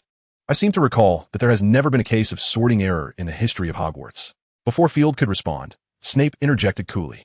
That is not necessarily the case, Severus. Professor Flitwick shook his head, suggesting that perhaps many things remain unrecorded. Let us not forget that this castle harbors countless secrets. Secrets even the esteemed headmaster Dumbledore dares not claim to fully comprehend. This seems rather irrelevant to the students. Snape interjected with a frown, displaying impatience. No. The sorting hat is merely an alchemical artifact. Flitwick waved his hand dismissively, chuckling as he spoke. Who can guarantee that an alchemical object will not err? Professor Flitwick's assertion held merit. A glimmer of insight sparked in Professor McGonagall's eyes. It is well known that nearly every Dumbledore has been sorted into Gryffindor, save for young Mr. Dumbledore, who stands as an exception. It seems the sorting hat indeed has some discrepancies. Exactly so. Professor Flitwick clapped his hands in delight. Therefore, young Mr. Dumbledore should have been sorted into Gryffindor, correct? A faint smile graced Professor McGonagall's face. Minerva. Professor Flitwick was taken aback momentarily, then glared at McGonagall in indignation. I believed you were assisting me. We must be accountable for every student. Professor Flitwick, McGonagall replied solemnly. Young Mr. Dumbledore's transfiguration skills can hardly be described as anything less than exceptional. He possesses the courage to transcend limitations. Clearly, he embodies the spirit of a true Gryffindor. That is wisdom, Professor Flitwick retorted, his indignation apparent. His spell work is truly unparalleled. Let's not forget, he is now capable of employing the magic of house elves, an achievement beyond the reach of many. Forgive me, he is my student, Snape remarked coldly. Moreover, Hogwarts has never witnessed a precedent for transferring houses. Precedents are meant to be broken. McGonagall shook her head. Before Harry Potter, there had never been a first-year student joining the Quidditch team. Since we have already broken tradition, what harm is there in doing so again? Speaking of which, Professor Sprout muttered, Field is quite gifted in herbology. Instantly, 3 pairs of sharp eyes locked on her. I said nothing, Professor Sprout quickly clarified. Observing that the trio showed no signs of easing, she suddenly smacked her forehead. I just remembered. The mandrakes in Greenhouse 1 need some sunlight. I must take my leave. With a nod to Dumbledore, she hastily exited the headmaster's office. Mandrakes require sunlight? Field pondered, casting a perplexed glance at the now overcast sky. I believe I must remind you both, Snape said deliberately. The results of the sorting are determined solely by the sorting hat. Unless it acknowledges an error, we cannot deem the outcome suspect. The sorting hat? Flitwick and McGonagall simultaneously furrowed their brows, glancing at the shelf behind Dumbledore, where the seemingly perpetually unwashed hat rested. The sorting hat appeared to awaken from slumber, stretching and shaking its pointed tip. I believe I heard someone call my name. Apologies, I was just contemplating next year's song. Would you care to hear it? Perhaps it had been a long time since he had engaged in conversation with others. As soon as he began to speak, the sorting hat prattled on incessantly.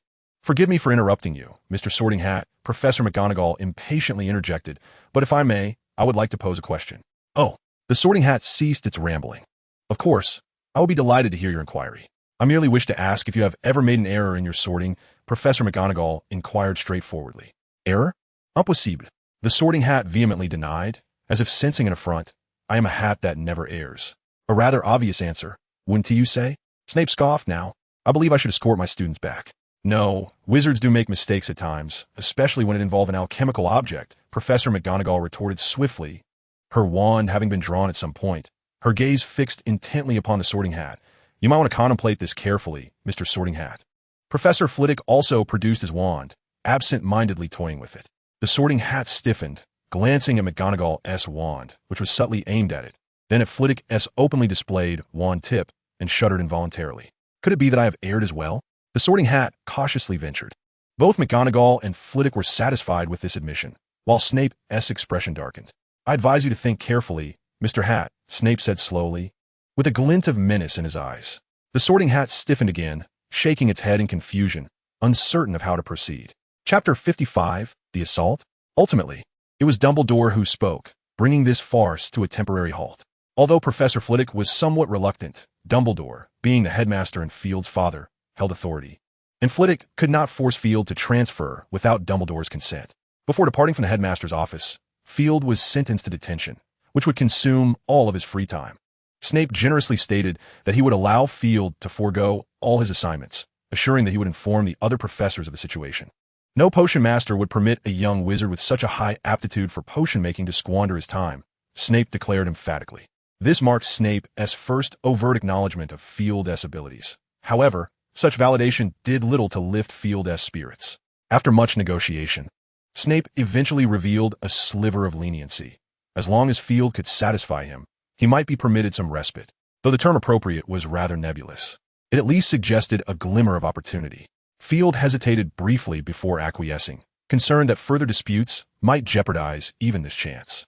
He was acutely aware of his housemaster's principles. Upon exiting the headmaster's office, Field gazed at the array of carved pumpkins illuminating the corridor, momentarily lost in thought as he realized that Halloween had indeed arrived. His time at Hogwarts had been richly fulfilling, perhaps influenced by his Phoenix lineage, which had rendered his perception of time increasingly nebulous. He decided to cast aside such contemplations, shaking his head as he made his way toward the Great Hall. The Halloween masquerade ball at Hogwarts had long been a cherished tradition and one of the few grand events held at the school. Earlier in the term, Luna had discussed the occasion with Field. Although he was not particularly fond of large gatherings, having never attended a masquerade ball before, he felt a flicker of anticipation. He glanced out at the moonlit corridor, pondering whether the ball had concluded. Field murmured to himself, unwittingly quickening his pace. Regrettably, upon reaching the 4th floor, he encountered a group of Gryffindors making their way to the common room, still clad in their eccentric costumes. It appeared the festivities had already ended. A twinge of disappointment washed over him as he slowed his descent. Upon reaching the 2nd floor, he was taken aback by the sudden influx of students. Many had gathered, their gazes fixed towards the abandoned lavatory on that level, where an even larger crowd seemed to be congregating. What could have transpired? Curiosity piqued within him. However, he was not one to seek out excitement. After a cursory glance at the throng, he intended to depart. "Hey, Field." At that moment, Blaise spotted him and called out boisterously. Field turned his head, raising an eyebrow in inquiry. "Come here, my friend," Blaise beckoned energetically, a peculiar expression crossing his face, one that blended excitement with a hint of trepidation. "What has happened?" Field inquired as he approached Blaise's side. "You must see this," Blaise urged, leading him toward the heart of the gathering. The Slytherins parted slightly upon recognizing Field, though he possessed little desire for the limelight. Nevertheless, none dared underestimate this seemingly amiable first year. Aside from flying lessons, Field had consistently demonstrated abilities far beyond those expected of his peers. There was even an instance when a 5th-year student sought his guidance while drafting a paper on the disillusionment charm, and Field had offered valuable insights. Subsequently, several students had approached him with inquiries regarding various spells, and he had provided impeccable answers, even in Transfiguration, a subject in which he was less proficient, supplying them with pertinent reference materials. Flint had publicly expressed on multiple occasions his hope that upon graduation, Field would succeed him as the head of the Slytherin Student Council. Though Field had not formally accepted this proposition, the Slytherin students had already begun to regard him as the prospective leader. It was ingrained in their nature to assess situations astutely. With Blaise's insistence, Field found himself at last in the open space at the center of the crowd. Upon witnessing the scene at the center of the venue, his pupils dilated sharply. Suspended from a flagpole was a statue of Loris, now transformed into a dull gray, while the ground below oozed with murky wastewater that exuded an unpleasant odor. Beside the wall, Harry, Ron, and Hermione stood there, utterly at a loss, as Draco Malfoy, positioned opposite them, gleefully mocked them with evident delight. A line of paint, resembling blood, adorned the wall, inscribed with a menacing message: "The chamber has been opened. Beware of the heir's enemies." A sudden sigh escaped from Bruce, startled by the scene before him. "What about you, Field?" he inquired. "I'm well," Field replied, a frown creasing his brow as he sensed an unsettling aura, undoubtedly the source of these occurrences. Could it be that a dark wizard has intruded? Bruce spoke with a hint of excitement. "Your enthusiasm is rather peculiar," Field remarked with an odd glance. "What exactly are you so thrilled about?" "Oh, it's nothing." Bruce shook his head. "I was merely contemplating the possibility of a confrontation." "That may disappoint you," Field countered, shaking his head. "A dark wizard wouldn't invade merely to attack a cat."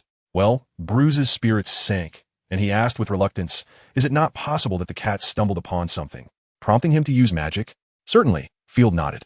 "However, to transform a cat in such a manner would require formidable dark magic. Would a wizard of such power be detected by a mere cat?" "Indeed, you have a point," Bruce chuckled sheepishly. "I was merely speculating. Nevertheless, whatever the case, the school will likely be far from tranquil in the coming days," Field stated, his gaze fixed on the ominous words on the wall. "We must remain vigilant."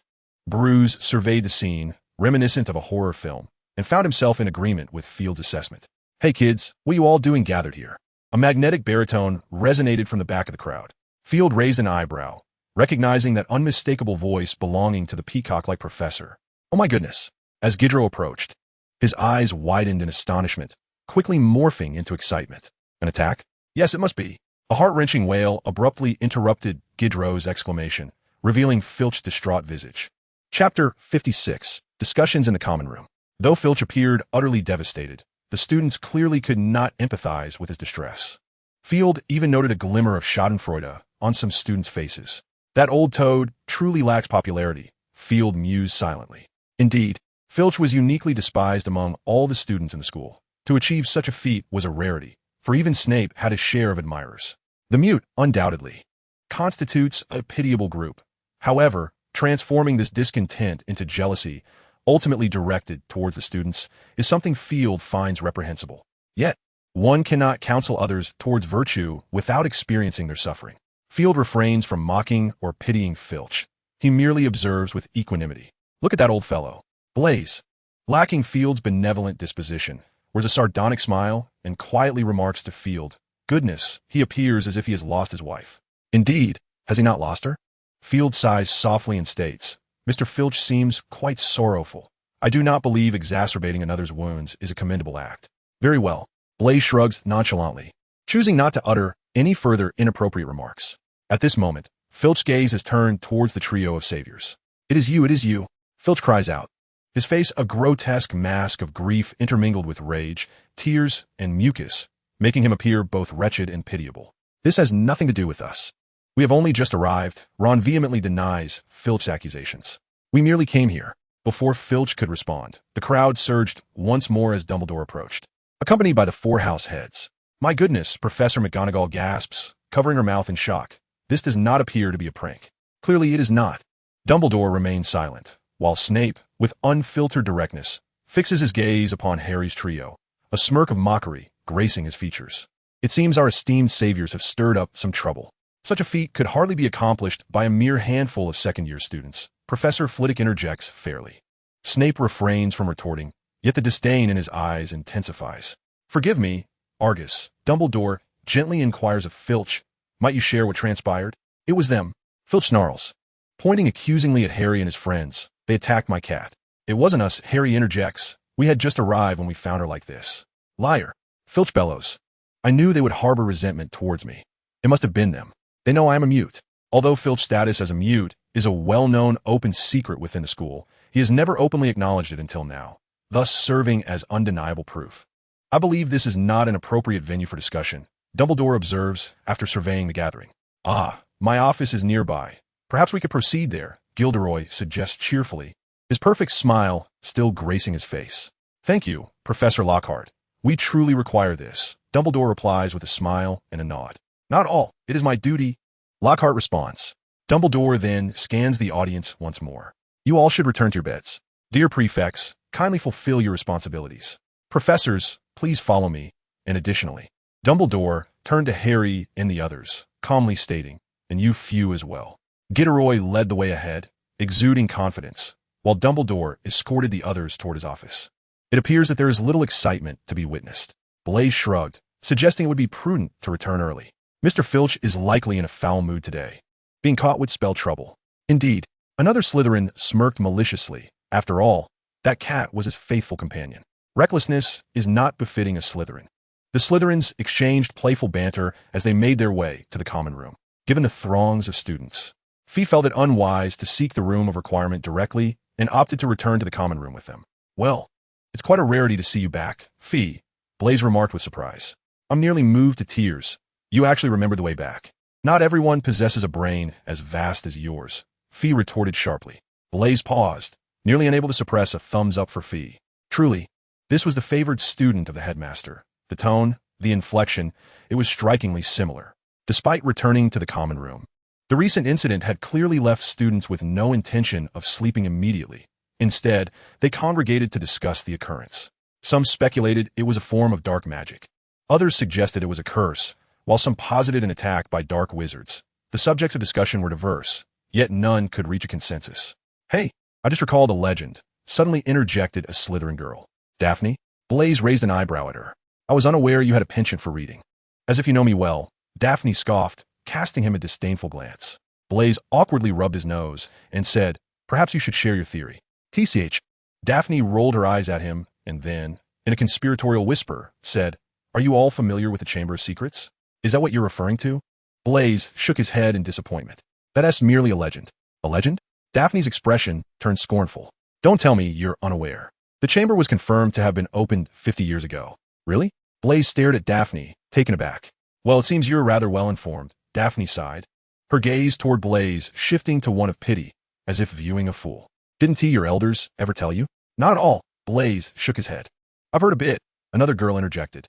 "Back then, Dumbledore wasn't even the headmaster, and a student tragically lost their life. This was one of Hogwarts' greatest scandals. The school had to close early until a thorough investigation confirmed everything was safe before reopening. So, what lies within the chamber? Blaise inquired with curiosity. Don't tell me you don't know. That no one knows. Daphne shook her head, recounting tales of a terrifying creature lurking within. It was said that when the chamber was opened, it would heed the legacy of Slytherin, driving away those unworthy of the magical arts. Consequently, the nature of this creature remained a mystery. Blaise, feeling disheartened, inquired with reluctance. Is there no speculation at all? Speculation certainly exists, Daphne shrugged, though most of it lacks credibility. Let us not forget that Salazar Slytherin was one of the most formidable wizards over 1,000 years ago. During an era abundant with wondrous magical beasts, I would not find it surprising to discover what lies within.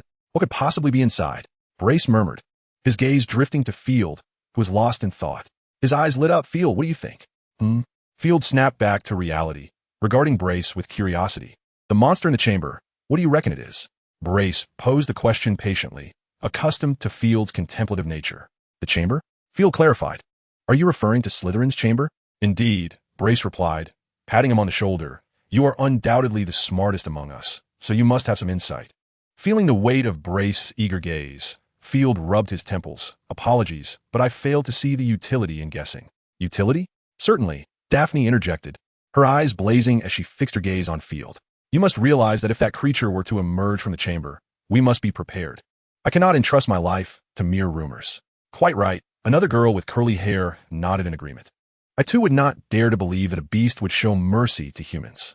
So, Field, you have discerned the nature of the creature within the chamber, correct? Blaise's tone was more of assertion than inquiry. Not entirely, just a hint. Field raised an eyebrow. It's rather simple, isn't it? Do share, Blaise urged, his anticipation palpable. The other students mirrored his eager expressions. Consider our Slytherin crest, Field suggested, stroking his chin. Let us not forget that Slytherin is renowned not only for its strength, but also for a certain gift. Are you referring to Parseltongue? Blaise interrupted excitedly, smacking his forehead. How could I have overlooked that? The other students buzzed with excitement, as magical creatures associated with snakes were rather scarce in the wizarding world. This narrows down the possibilities significantly, Daphne ventured eagerly. The most famous magical creature related to snakes is the basilisk. Indeed, that is correct, Field snapped his fingers. Thus, the creature within the chamber is a basilisk? The curly-haired girl raised an eyebrow. I do not recall a basilisk having the ability to petrify anything. But it does. Daphne asserted confidently. I recall reading a biography within my family that detailed the account of the basilisk. It explicitly stated that under certain conditions, the gaze of the basilisk could indeed fulfill the petrifying curse. This makes perfect sense. Blaise interjected, continuing, the basilisk's gaze can be lethal. Hence, 50 years ago, a student perished. Simultaneously, its gaze can also induce petrification, as evidenced by Filch's cat. Both outcomes have manifested. It seems that the creature within the Chamber of Secrets must be it. Incredulity washed over Daphne, a basilisk that has lived for over 1,000 years. I remember that a typical basilisk living for a century is already remarkable. How did Salazar Slytherin achieve such a feat? He was one of the most powerful wizards, and his magical prowess is beyond our comprehension. Blaise shook his head, then cheerfully remarked, nevertheless, this is somewhat reassuring. At least we can prepare ourselves. Good news? The curly-haired girl scoffed. What makes you think that? How formidable can a basilisk that has lived for over 1,000 years truly be? Are you jesting? She fixed her gaze on Blaise, her eyes brimming with derision. At the very least, we have a direction for our defenses, do we not? Blaise shot her glare. And how do you propose we defend ourselves? With a rooster? The girl retorted disdainfully. Don't tell me you plan to carry one around. Goodness, how absurd. That is still better than losing one's life. Blaise countered with conviction. If you're concerned about embarrassment, you need not carry one. Pansy. Pansy, with a mocking smile, shook her head and chose not to respond further. Enough of this bickering. It serves no purpose, Daphne said with a furrowed brow. However, Pansy does have a point. That creature has lived for over 1,000 years and is elusive. We truly ought to contemplate how to defend ourselves. It isn't entirely elusive, Field interjected suddenly. If all goes as expected, that creature should be traversing through the pipes hidden within the walls. Pipes? Daphne raised an eyebrow. Indeed, Field shrugged. Aside from that, I cannot fathom where such a large creature could roam without being detected. In light of this, Daphne tilted her head, pondering, and found herself in agreement with Field's deduction. "I propose, Field, that you attempt to deduce the location of the chamber," Blaise suddenly suggested, piquing the student's interest. "What a splendid idea. You should truly give it a try," Daphne exclaimed, her eyes sparkling with excitement. "We believe in you. I am eager to uncover the location of the chamber." "Who would want to know, Daphne?" Pansy's eyes gleamed brightly, rivaling the torches on the walls. "That chamber belongs to Slytherin, and discovering anything remarkable, aside from the basilisk, would be a legacy worth passing down. This is an opportunity no Slytherin would dare to refuse. You should genuinely attempt it, Field," Blaise urged swiftly. "If you require our assistance in any way, do not hesitate to ask." "To speculate on the chamber's location?" Field was intrigued and pondered for a moment before suddenly inquiring. "Who can tell me the name of the student who died 50 years ago?" The mention of a deceased student left the others exchanging bewildered glances. "What does this have to do with the chamber?" Raised an eyebrow. "It should be relevant," Field nodded. "I have some conjectures, but I need verification. Does anyone know?" Her name was Moaning Myrtle Elizabeth Allen. A voice unexpectedly resonated from the doorway of the common room. Field's body stiffened as she slowly turned her head to meet Snape's penetrating gaze. "Indeed, it is the spirit of the Weeping Myrtle," Snape remarked leisurely. "I too am curious about your hypothesis, young Mr. Dumbledore." Chapter 58, Field's Deduction, continued Myrtle. Daphne raised an eyebrow. "The ghost from the abandoned lavatory? So it is her?" Pansy expressed her surprise. "Could you clarify?" Blaise inquired curiously. "Who is Myrtle?" "She is the ghost of a second-floor lavatory," Daphne explained. "She typically resides in the girls' restroom. A timid and sensitive spirit who cries at the slightest provocation. It is said that the abandonment of the second-floor lavatory is linked to her." "I would imagine so," Pansy chimed in. "Just think about it. If we were to relieve ourselves and a ghost suddenly emerged from the toilet. That image just sent a chill down my spine." "Oh, spare me, Pansy," Daphne remarked, her face reflecting discomfort, "while we all know it. Hearing you say it makes me hesitant to visit the lavatory in the future." "Very well."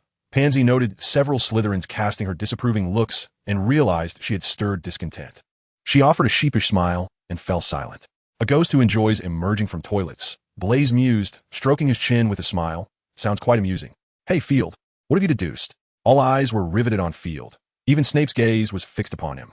"I believe," Field contemplated, "that if I am not mistaken, the location where Myrtle's body was discovered should be in the abandoned lavatory on the second floor."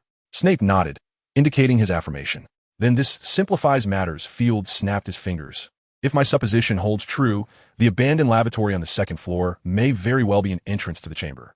Upon uttering these words, the expressions of the students shifted dramatically. Some appeared incredulous, others scoffed, while a few regarded him with cold, piercing gazes. "Do not utter such nonsense, Field," Blaise frowned. "Salazar Slytherin would not have his chamber located in such a filthy place." Daphne and Pansy nearby nodded in agreement. Snape maintained his usual impassive demeanor. "Honestly, your ignorance now mirrors that of those Gryffindors." Field shot a disapproving glance at Blaise. "Do not tell me you have never seen Hogwarts. A history. It clearly states that Hogwarts has undergone modifications not once, but twice." Blaise, slightly taken aback, chuckled awkwardly. "Oh, I almost forgot." "Humph, as if you've actually read it," Pansy retorted without mercy, scoffing at him. "What's wrong? Have you actually seen it?" Blaise frowned, casting an irritated look at Pansy. "I have not. What of it?" Pansy stood her ground defiantly. "Hey," Blaise was momentarily at a loss for words. "All right, let's just listen to Field's theory," Daphne interjected, eager to hear more. "TCH, I want to stoop to your level," Blaise sneered at Pansy, then turned his serious gaze back to Field. Pansy, suddenly incensed, was about to retort when Daphne grasped her arm, subtly indicating towards Snape's direction.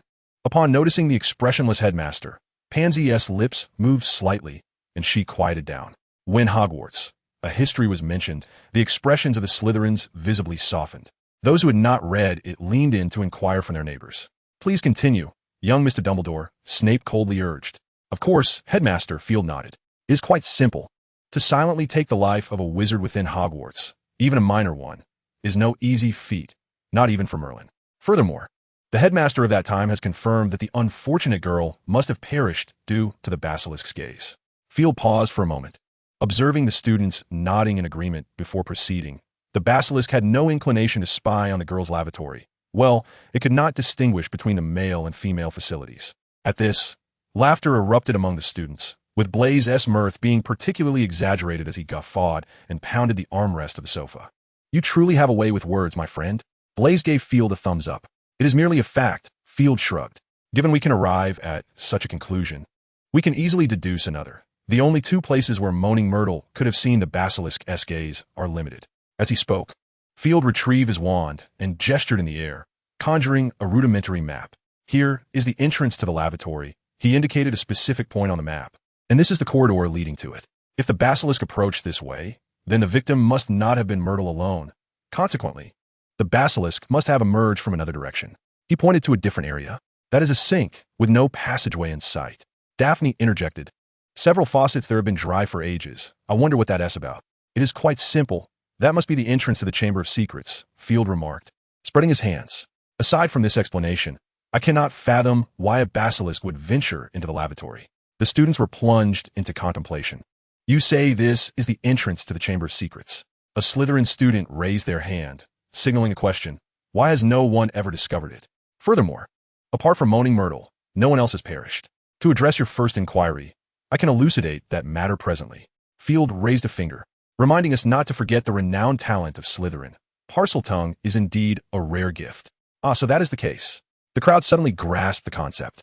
As for your second question, Field shook his head, apologetically stating, I can only speculate that the individual who initially opened the chamber had no intentions of murder. Myrtle's demise was merely an unfortunate accident. Speaking of the person who opened the chamber, I believe I have heard a rumor. Pansy raised her hand, recalling that the Ministry of Magic once confirmed that the individual responsible was the current keeper of keys and grounds. That oaf of a giant. Hagrid? Field arched an eyebrow, candidly stating, I must disagree. A half-blood giant could not possibly be a descendant of Slytherin, and he lacked the means to open the chamber. It is true, Pansy insisted urgently. It is said that someone uncovered his scheme and reported him, earning that student a special commendation. That is not an accolade easily attained. Are you certain? Blaise raised an eyebrow. You may visit the display room yourself, Pansy retorted curtly. I remember it was a student council president named Tom Marvolo Riddle. You seem to remember quite well, Blaise commented nonchalantly. Had you been contemporaries, perhaps you would have pursued him. Quite right, Pansy shot him a glare. Is not a handsome student council president an excellent candidate for a boyfriend? Teasing, who knows if he is not an eyesore, Blaise scoffed. You are merely envious, Pansy dismissed. Perhaps Blaise's assertion holds some truth. Pansy, Field remarked with a bemused smile. I seem to have stumbled upon something intriguing. What? Pansy looked at Field with confusion. Tom Marvolo Riddle. Field wrote the name in the air with his wand. Then, with a flick, the letters jumbled and reformed into a phrase. I am Lord Voldemort. A captivating wordplay, would you not agree? The common room fell into an eerie silence. Chapter 59. A return to the headmaster's office. In the wizarding world of Britain, Voldemort is undeniably a legendary figure. Orphaned, possessing remarkable magical talent, and encountering numerous adventures.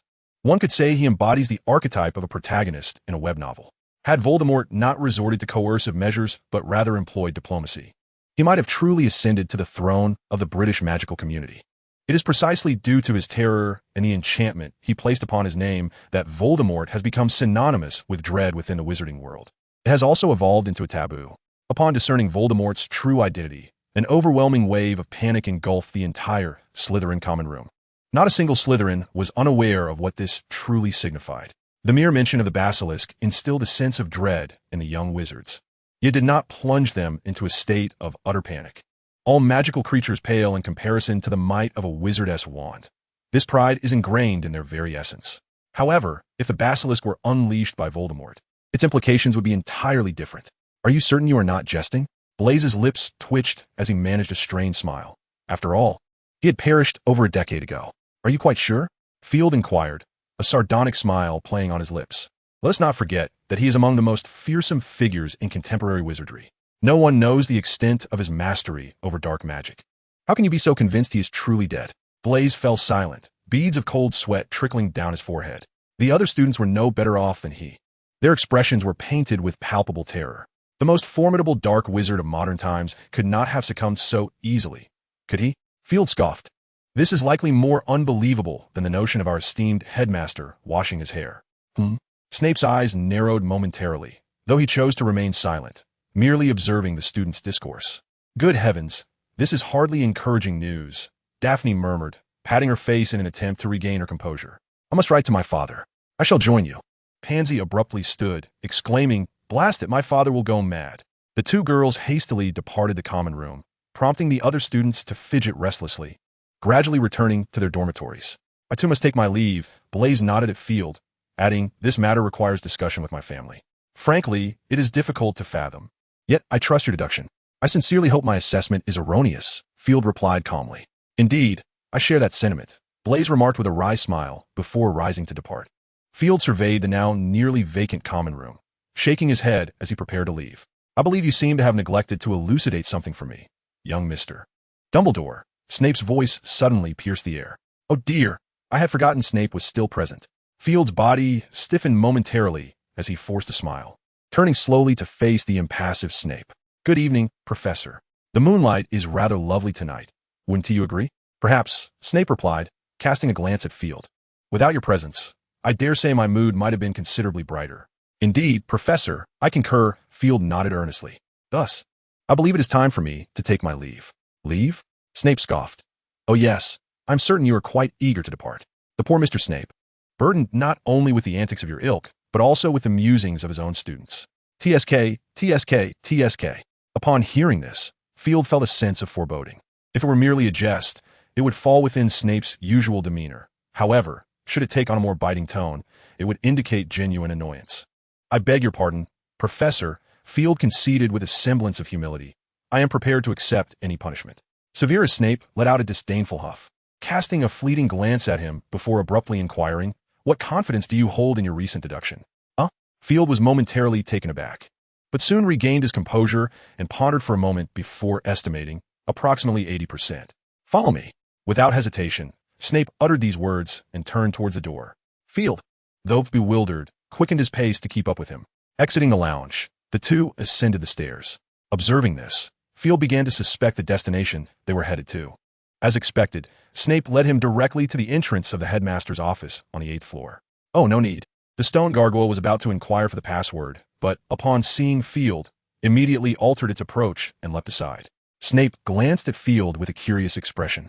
"What did you do?" "Nothing much," Field replied with a Gilderoy Lockhart-esque smile, adding, "I merely collected promotional materials for all the confectionaries in Britain." "Be cautious." Snape regarded him with a hint of approval, yet his words dripped with sarcasm. "I would prefer not to brew another batch of dental tonic." "I will, Professor." Field nodded obediently, adding, "In fact, perhaps soon you won't need to brew dental tonic at all. I made a rather exceptional pen pal." "Pen pal?" Snape surmised who Field was referring to, a trace of amusement flickering in his eyes. "Those far superior to you. Ensure you cultivate such connections." "I understand, Professor." Field nodded earnestly.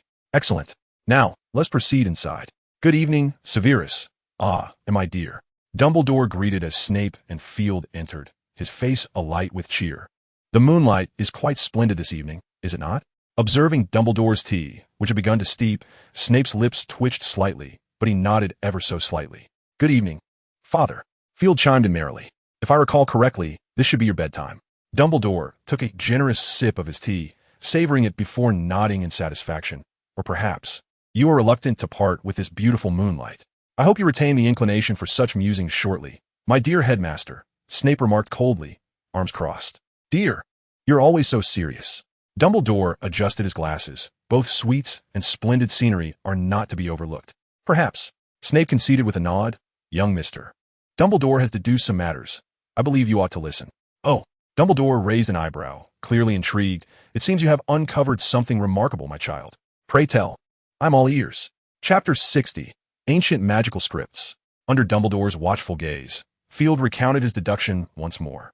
As he spoke, the smile on Dumbledore's face gradually faded, his expression shifting to one of seriousness. When Field finally revealed the entrance to the secret chamber he had deduced, Dumbledore's brow furrowed, his long fingers gently tapping on the desk.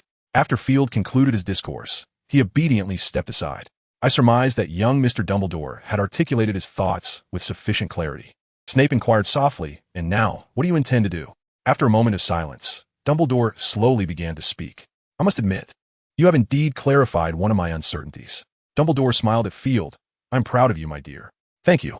Field responded with a smile. "We need to verify this." Dumbledore rose, gazing earnestly at Field. "My dear, I fear you must remain here for a while longer, if you would be so kind." "All right, Father." Field nodded obediently. Dumbledore smiled contentedly and turned to Snape. "Come with me, Severus. If this is true, we may need to take action." Snape nodded and followed Dumbledore out of the room. Field, finding himself rather bored, wandered around the room before eventually stopping in front of Dumbledore's modest bookshelf. Deciphering dark magic? Field's brow furrowed slightly upon spotting the book, as it was quite rare. However, he had no inclination to peruse it. There was a copy in the restricted section, and the Draco family possessed one as well.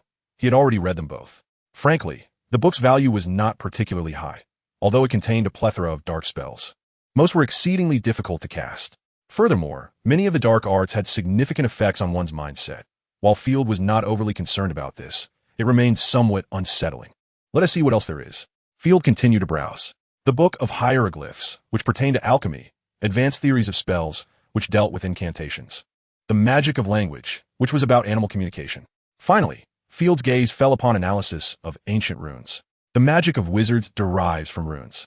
This statement's origin eludes me, yet the magical community is rife with debate surrounding this notion. Nonetheless, it is undeniable that ancient runes bear a profound connection to contemporary magic. Field had previously encountered a tome on ancient runes within the Draco family library, though primarily focused on their application in alchemy.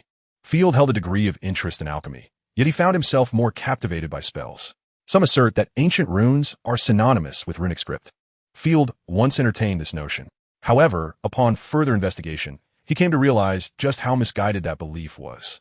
In Muggle lore, runes were said to be the script discovered by the god Odin in his pursuit of ultimate cosmic wisdom. Odin recorded these symbols, thereby acquiring the power of knowledge. The guardian of the Rainbow Bridge, Heimdall, passed this wisdom to humanity after receiving it from Odin, granting mortals the ability to foresee the future. This narrative is merely a legend among Muggles. In truth, while runes do possess magical qualities, they are fundamentally just a form of enchanted script. The runic script, more accurately referred to as the Futhark, was discovered by an ancient sorcerer named Futhark. While delving into the mysteries of magic, he stumbled upon a series of symbols that bore a profound connection to the arcane arts. Thus, he endeavored to compile these symbols, leading to the creation of the 24 runic letters. However, the origins of ancient magical scripts predate this discovery by a significant margin. It is said that a wizard who can truly master the ancient magical scripts could rival the divine. Nonetheless, such tales are mere folklore, and Field did not take them to heart. Nevertheless, the complexity of ancient magical scripts is indeed formidable. Presently, there are over 400 known ancient magical scripts, yet only a little over 100 have been translated, and fewer than 70 can be directly utilized. The most proficient user of these ancient scripts is none other than Nicholas Flamel, renowned for creating the Philosopher's Stone. According to Muggle legends, Flamel possessed a tome titled the Book of Abraham the Jew, and upon mastering its contents, he learned to concoct the Philosopher's Stone. In truth, Flamel's extensive knowledge of ancient magical scripts likely gave rise to such legends. Dumbledore once confided in Field that he had no doubt Flamel had mastered even more ancient scripts, though he preferred to keep this information private. As Field contemplated when he might seek Flamel's guidance, he retrieved the aforementioned book. To his astonishment, he discovered that it had been co-authored by Flamel and Dumbledore. Surprised by this revelation, he momentarily set it aside and opened its pages. Upon a sudden impulse, he snapped the book shut, incredulously gazing at his hand resting upon it. After a moment, he reopened the book and began to read meticulously. Indeed, the tome contained knowledge regarding ancient magical scripts, but this was not the source of his disbelief. He found that he did not need to reference the translations. He could intuitively comprehend the meanings of the ancient scripts before him. After cross-referencing his understanding with the translations several times, he confirmed his ability to decipher them, and then abruptly closed the book, lost in thought. He was certain that he had not experienced anything similar when perusing the texts related to ancient magical scripts from the Draco family. Now, encountering such an event filled him with both wonder and an inexplicable sense of dread. Before he could dwell on his thoughts for long, Dumbledore and Snape returned. "What has transpired, my child?" Dumbledore inquired, observing Field's pale countenance with concern. "You do not appear well." "It's nothing, Father," Field replied, shaking his head and burying his earlier thoughts deep within, smiling at them. "So what have you discovered?" "Indeed," Dumbledore replied, ruffling his hair. "You have been of great assistance to me. Your deductions were entirely accurate." "So did you enter?" Field eagerly asked. "Did you encounter the basilisk?" "No, we did not enter," Dumbledore responded, shaking his head. "Why not?" Field questioned, puzzled by Dumbledore's response. "Is it truly dangerous?" "That is not the reason," Dumbledore replied. Dumbledore responded with a smile, uttering a slightly blushing remark. "In Hogwarts, I fear there is nothing more perilous than myself. Why is that? Field inquired, puzzled. Do you intend to keep it as companion for Fawkes? Oh, that is indeed a splendid idea. Perhaps I shall consult Fawkes on the matter. Dumbledore chuckled heartily at Field's jest. In truth, I am more in need of discovering the identity of the individual who opened the Chamber's secrets. Very well. Field mumbled in disappointment. I was rather eager to sample the basilisk flavor. I imagine it would be quite delectable when roasted. Regrettably, my dear child, I must inform you that the taste of a basilisk is far from pleasant. Dumbledore gently patted his little head. All right, let that be. Field nodded indifferently. Then a new question arose. How do you know? Dumbledore paused, tilting his head thoughtfully at Field. To try various things is indeed a delightful adventure, is it not? Chapter 61. Field achieves notoriety. The following day after class, Field sensed something peculiar. He could not ascertain whether it was merely a figment of his imagination, but he had the distinct impression that many students were covertly observing him. Was it merely his overthinking? He touched his face, reassured there was nothing amiss. Yet the oddity lingered. Upon entering the great hall and taking a seat at the long table, before Field could select his desired meal, Blaise had already placed a sausage on his plate. Hey, buddy, you become quite the celebrity. What are your thoughts? Blaise inquired with a grin, patting Field on the shoulder. Celebrity? Confusion filled Field's eyes as he looked at Blaise. I do not recall doing anything noteworthy to earn such a distinction. You don't know? Blaise exclaimed in astonishment. Goodness, your theory has spread like wildfire. Everyone I know has asked me about it countless times, even those from Gryffindor. They all say you possess remarkable wisdom. Extraordinary wisdom is humanity's greatest treasure. An ethereal voice resonated from behind them. Field turned to see Luna, her fairy-like figure appearing before him. Hello, Luna, Field greeted, extending his hand. Would you care to join me for lunch? Luna nodded gently, sitting beside him in silence. Blaise glanced between Field and Luna. An understanding gleam in his eyes and a hint of a foolish smile crossed his face, making him appear somewhat less charming. You're Luna Lovegood, are you not? Blaise waved at Luna, smiling. I know you. Hello, Luna replied, nodding at Blaise. I'm afraid I do not know you. No matter, Blaise replied grandly, waving dismissively. You may call me Blaise. I am one of this fellow's closest friends. One of, Field interjected casually. Ah yes, one of. Blaise stuttered momentarily before continuing as if nothing had transpired. I dare say, you have heard of Field's theory, have you not? Luna nodded gently, indeed. Moreover, Professor McGonagall and Dean Flitwick have both advised us to keep our distance from the second floor. Such counsel is undoubtedly prudent. Field nodded. The basilisk is not merely an extraordinary creature, but a profoundly perilous one. Even many adult wizards may struggle to overcome a basilisk, let alone us, who are still in our youth. Are you not capable of defeating it? Luna inquired, regarding Field with an inquisitive gaze. To be honest, I am uncertain, Field admitted candidly. According to Fantastic Beasts and Where to Find Them, the basilisk possesses formidable magical resistance and an exceptionally dangerous gaze. Its predatory prowess is equally formidable. It is entirely reasonable that one could find it insurmountable. You can, Luna asserted with unwavering confidence. Why so? Asked Blaise, perplexed. It is a creature that has lived for over 1,000 years. I apologize, Field. I do not mean to belittle you. Yet many professors believe that defeating a basilisk is beyond reach. This is not a matter of disdain. I am merely aware of my limitations, Field replied, shaking his head. Field can, Luna insisted. He is stronger than the vast majority of professors. You know, Blaise queried, eyeing Luna with skepticism. Have you witnessed his prowess? No, I cannot say that I have, Luna replied, shaking her head. It is merely an intuition. Intuition? Blaise's lips twitched as he opened his mouth, only to close it again in silence. Field found no strangeness in this. In fact, Luna's instincts had often proven remarkably accurate. He recalled the first time he successfully performed transfiguration. Luna's first question upon seeing him, appearing as he usually did, was whether he wished to eat worms. Although Field had resolutely declined, this incident had further illuminated Luna's remarkable gift. Field was about to speak again when a furious roar interrupted him. Fred Weasley, George Weasley. How dare you? It was Professor McGonagall's voice. What mischief had these two been up to? Field turned curiously towards the Gryffindor table. Not only Field, but the entire hall's attention was drawn to the Gryffindor table, where whispers and pointed fingers directed towards the twins filled the air. I distinctly recall instructing you to keep your distance. Professor McGonagall was evidently furious, her voice nearly rivaling that of a sonorous charm.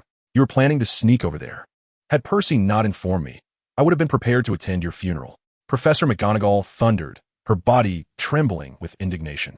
Professor, rest assured, we mean no harm. One of the twins chuckled, disregarding her protest as he helped her onto the bench. We were merely curious, Professor. Fear not. We shall behave. The other twin obsequiously presented a cup of tea, placing it before McGonagall.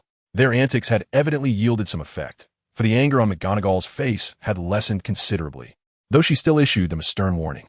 There shall not be a next time, Mr. Weasley, Professor McGonagall admonished sharply. Perhaps you have already heard of young Mr. Dumbledore's deductions. I can inform you that Professor Dumbledore has deemed this possibility quite significant. We are already devising ways to enter the chamber and eliminate the creature, be it the basilisk or some other entity. Until then, no one is permitted to approach. This is not a jest. Should there be another incident, regardless of your lives being at stake, you may prepare to vacate Hogwarts. Yes, expulsion. Professor McGonagall surveyed the room with a stern expression, particularly warning you Gryffindors that bravery comes in many forms, but it certainly does not encompass recklessness. To the two Weasley gentlemen, Professor McGonagall fixed her gaze, stating that until I can be assured of your honesty, Mr. Filch will require your assistance. Oh no, Professor, the twins cried in unison. This is detention. He will kill us. Perhaps by the next day, you shall only see our ashes. They lamented in a dramatic duet. Yes, detention. Professor McGonagall was instantly furious, insisting that you must learn a valuable lesson. Furthermore, Gryffindor loses 50 points. No, 50 points each. Professor McGonagall glared at them, adding that she would write to your mother. And should she wish to come to Hogwarts for a discussion, I would be more than willing to facilitate. With that, Professor McGonagall shot a glare at the now dumbfounded twins, snorted, and swiftly exited the hall. Observing the still-dazed Weasleys, a fellow Gryffindor pondered and placed 2 drumsticks onto their plates. Oh dear, the twins feigned a show of gratitude, embracing the young man, declaring, Now, we are left with only you, Lee. Lee awkwardly smiled, saying, So, is there anything else you wish to eat? I can get it for you. Eat something good. The twins were momentarily taken aback, exchanging glances, feeling that something was amiss. Chapter 62. The Dueling Club. Professor McGonagall moved swiftly. It was still afternoon when Mrs. Weasley arrived at Hogwarts, hauling the twins by their ears from class to the Gryffindor common room. What transpired inside remains a mystery. However, when the students beheld the Weasley twins once more, their eyes conveyed a profound sense of despair. Hurry, Field, come see this. In the common room, Blaise appeared to have discovered something remarkable on the notice board, eagerly beckoning Field. What is it? Field inquired, puzzled. Come here. Blaise insisted, dragging Field to the notice board, pointing to the announcement. Field cast a glance at the board, instantly intrigued. The Dueling Club? Field raised an eyebrow, looking at Blaise. Wizard dueling? I was unaware you excelled at this. Do you not find it exhilarating? Blaise seemed utterly thrilled, exclaiming, My dear fellow, this is dueling, the finest demonstration of a wizard's prowess. Do not tell me you do not enjoy it. It does sound rather intriguing. Field tilted his head in contemplation, admitting that he had never participated in a wizard duel, having only encountered such events in literature. Is that so? Blaise regarded Field with an expression of astonishment, as if observing some rare creature, which incited a flicker of annoyance in Field. What are you staring at? Field shot a glare at Blaise. Oh, it's nothing. Not having participated is no big deal. Blaise intended to say more, but upon noticing Field had already drawn his wand, he awkwardly changed his tune. As the two were engaged in their playful banter, they overheard Malfoy boasting in the common room. Humph, the school has long needed a club like this, Malfoy sneered. I participated in nearly 100 duels. This time, I shall best that scar-headed boy and also put my new spell to the test. 100 duels? Field exclaimed incredulously as he glanced at Malfoy, who was basking in the flattery of his 2 lackeys. Puffed, Blaise scoffed, casting a disdainful glance at Malfoy. What are you laughing at? Field turned to Blaise, questioning the veracity of Malfoy as claims. Of course it's a fabrication, Blaise retorted with a smirk. 100 duels?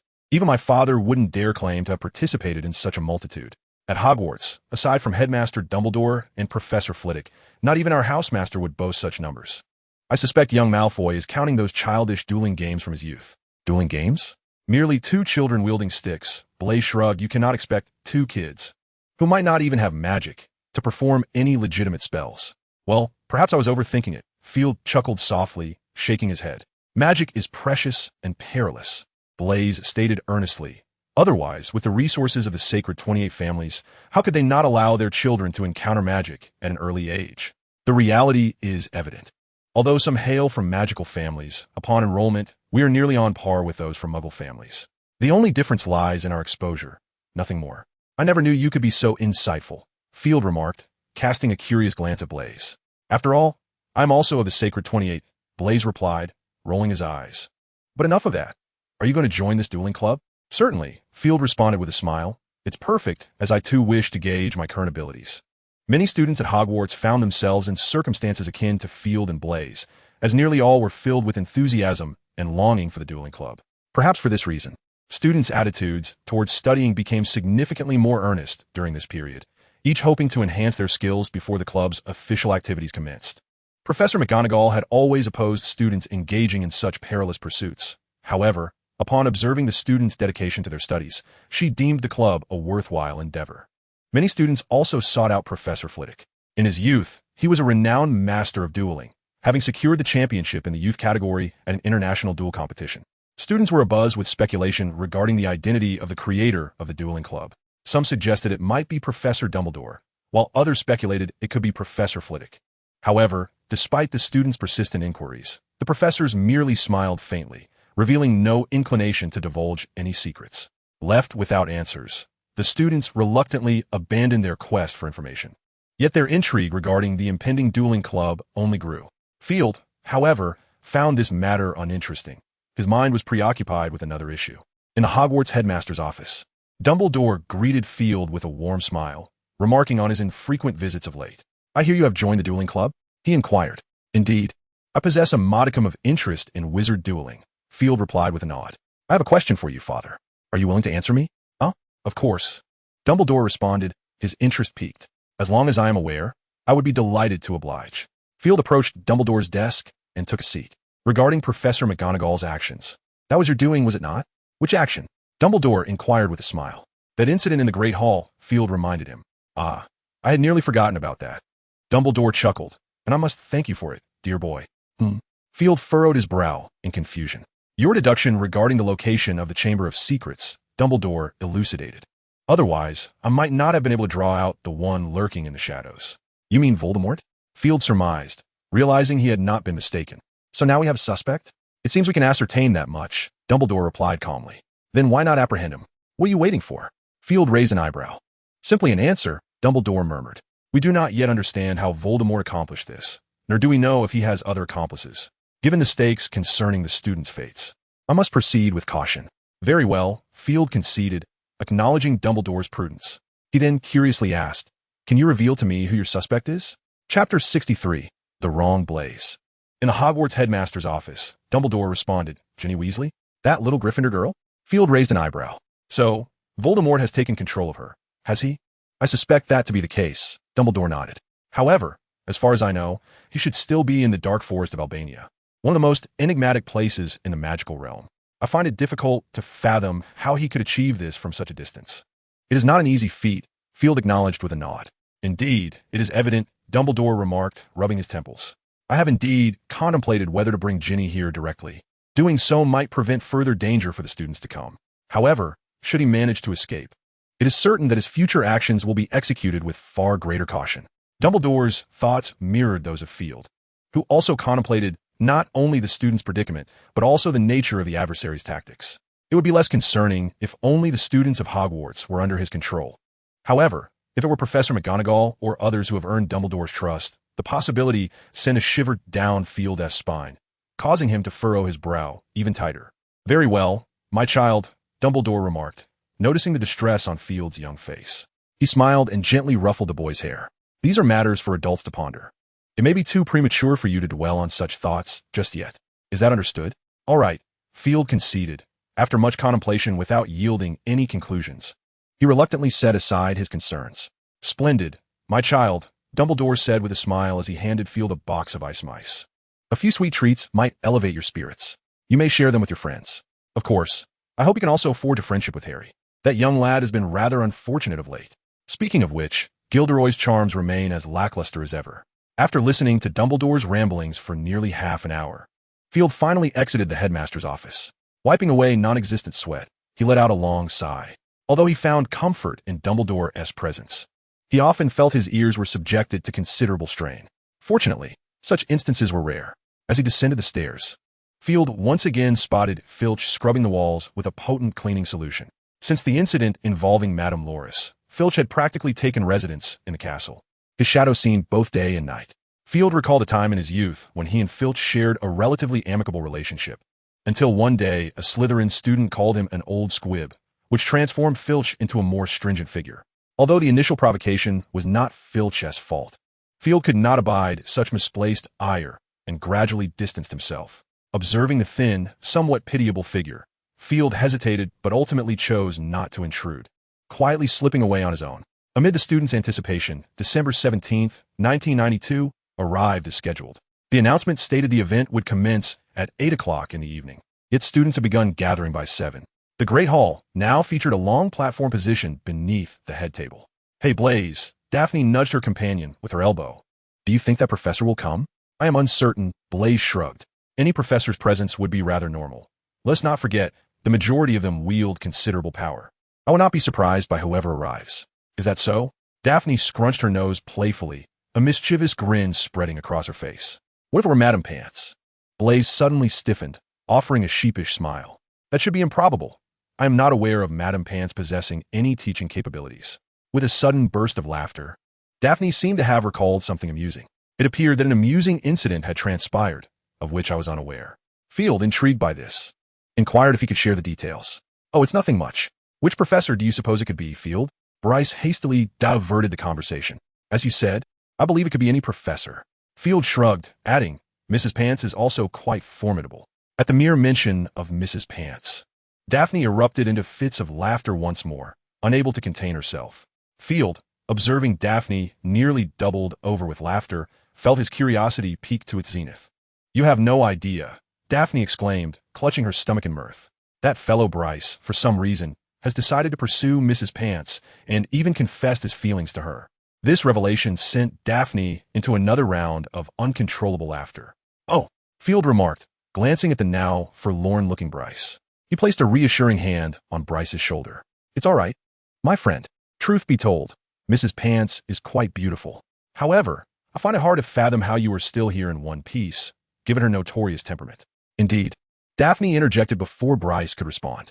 She chased him halfway across the library with her feather duster. Had there not been students present, I dare say she would have pursued him outside. Even in light of this, Bryce had become the least favored individual in the library. "No wonder you needed me to borrow a dictionary for you last time," Pansy teased, having appeared nearby. "But fret not, Bryce, we are all behind you." "Enough already. I'm going mad," Bryce lamented, raking his fingers through his hair. "Who would have thought that Valentine's Day chocolates could be laced with love potions?" "Fear not. We shall not look down upon you," Field said earnestly. "Though Mrs. Pants is a tad older than you, I believe your love can transcend that." "Brother, heaven knows how much older she is than me," Bryce retorted, casting Field an exasperated glare. "The age of a wizard correlates with their strength, as you ought to know," Field advised, feigning seriousness. "While she may seem significantly older now, in 200 years, the gap will hardly matter. Remember, Nicoleme's wife was also his senior." "That does seem to hold some merit," Bryce replied thoughtfully. "Certainly, it is a rather evident truth," Field remarked, patting Bryce's shoulder. "Being older has its advantages. She can care for you now, and later, you can care for her. It's simply perfect, is it not?" "Absolutely." Bryce nodded vigorously. "So what are you waiting for, brother?" Field encouraged, giving him a gentle push. "Go forth and bravely pursue her. I shall pray for you. Oh no, I shall bless you." With that, Field flashed Bryce an enthusiastic thumbs up. "Thank you." Blaze nodded appreciatively, but after taking only a couple of steps, he abruptly halted, turning to face Field with a countenance marked by both anger and grievance. "I told you I was under the influence of a love potion." Daphne and Pansy behind them were nearly convulsing with laughter. Chapter 64. The Launched Gideon. Time passed in playful banter until it swiftly approached 8 o'clock. "Here he comes. The professor has arrived." Blaze rubbed his hands together, eagerly gazing at the stage, finally about to discover the identity of the speaker. "I advise you not to harbor too many expectations," Field smiled, shaking his head in gentle counsel, although he too was uncertain of which professor would be leading the session. However, gazing at the colorful streamers floating in the auditorium and the array of crystal orbs, it was evident that only one person could embody such flamboyant style. Draped in a magnificent peacock blue robe, adorned with a golden shoulder cloak and silver gauntlets, complemented by striking features and a warm smile. His pearly white teeth gleamed even in the dimly lit hall. He sauntered gracefully from one side of the auditorium to the stage, slightly bending forward. "My dear friends, I believe you need to gather a little closer. Can you hear me clearly?" "Oh my heavens, it's him!" Blaise stood dumbfounded, gazing at the flamboyant Gideon on stage. Am I dreaming, or has Hogwarts truly run out of options? Unexpectedly, Daphne scrutinized Gideon on stage, acknowledging that while he might be a fool, one could not deny his impeccable appearance. All right, let's move a bit closer, Field encouraged, patting Blaise on the shoulder. Do not doubt it. This is indeed the reality. Fitting his style perfectly, wouldn't you agree? To be honest, my expectations for this event have dwindled, Blaise grumbled, yet his body obediently followed the others as they moved closer. Excellent. This is truly splendid. Gideon observed the students' rapt attention and nodded in satisfaction, smiling as he began his opening remarks. Thank you all for being here, children, Gideon said with a smile. You are all aware of a recent rumor? Yes, concerning the great beast of Hogwarts. Frankly, I cannot ascertain whether it is true or false. However, based on my adventurous experiences, the older a place is, the more potential dangers it harbors. And Hogwarts' history, without a doubt, is quite extensive. As he spoke, he gently patted his left chest, a suave and polished gesture that elicited dreamy expressions from some of the young girls. I do not mean to boast, but as your professor, I believe you should absorb the wealth of my years of adventure. Of course, you will require a bit of assistance, such as receiving proper guidance. Thanks to the trust of our esteemed headmaster. Ah, yes, our Professor Dumbledore. He believes you should possess some adaptability, especially when confronted with dangerous creatures or dark wizards. Gideon raised a finger in front of him. After discussing with Professor Dumbledore, I have been granted permission to establish a small club, a dueling club, indeed. This will provide you with some training, will it not? Please appreciate yourselves for arriving here. Trust me, when the day comes that you need to defend yourselves or face perilous situations, recalling today will afford you an added measure of safety. I am your professor, Gideon remarked, patting his chest, stating that it is his duty to impart the methods he has employed countless times. Protect yourselves. Indeed, it is of utmost importance. Now, I shall cease my preliminary remarks. For those who wish to delve deeper into this subject, I believe my published works will serve as a valuable resource. With that, he swung his arm dramatically, causing his cloak to crack audibly, and then turned his gaze to the opposite side of the platform. Let's extend a warm welcome to our esteemed guest and my assistant for this occasion, Professor Snape, he announced loudly, his voice brimming with enthusiasm akin to that of a stage host. The students fell silent, only to erupt into a cacophony of sound moments later. Gryffindors engaged in fervent discussions, while Slytherins wore expressions of discontent. How dare he? Pansy stared wide-eyed at Gideon, questioning his recklessness.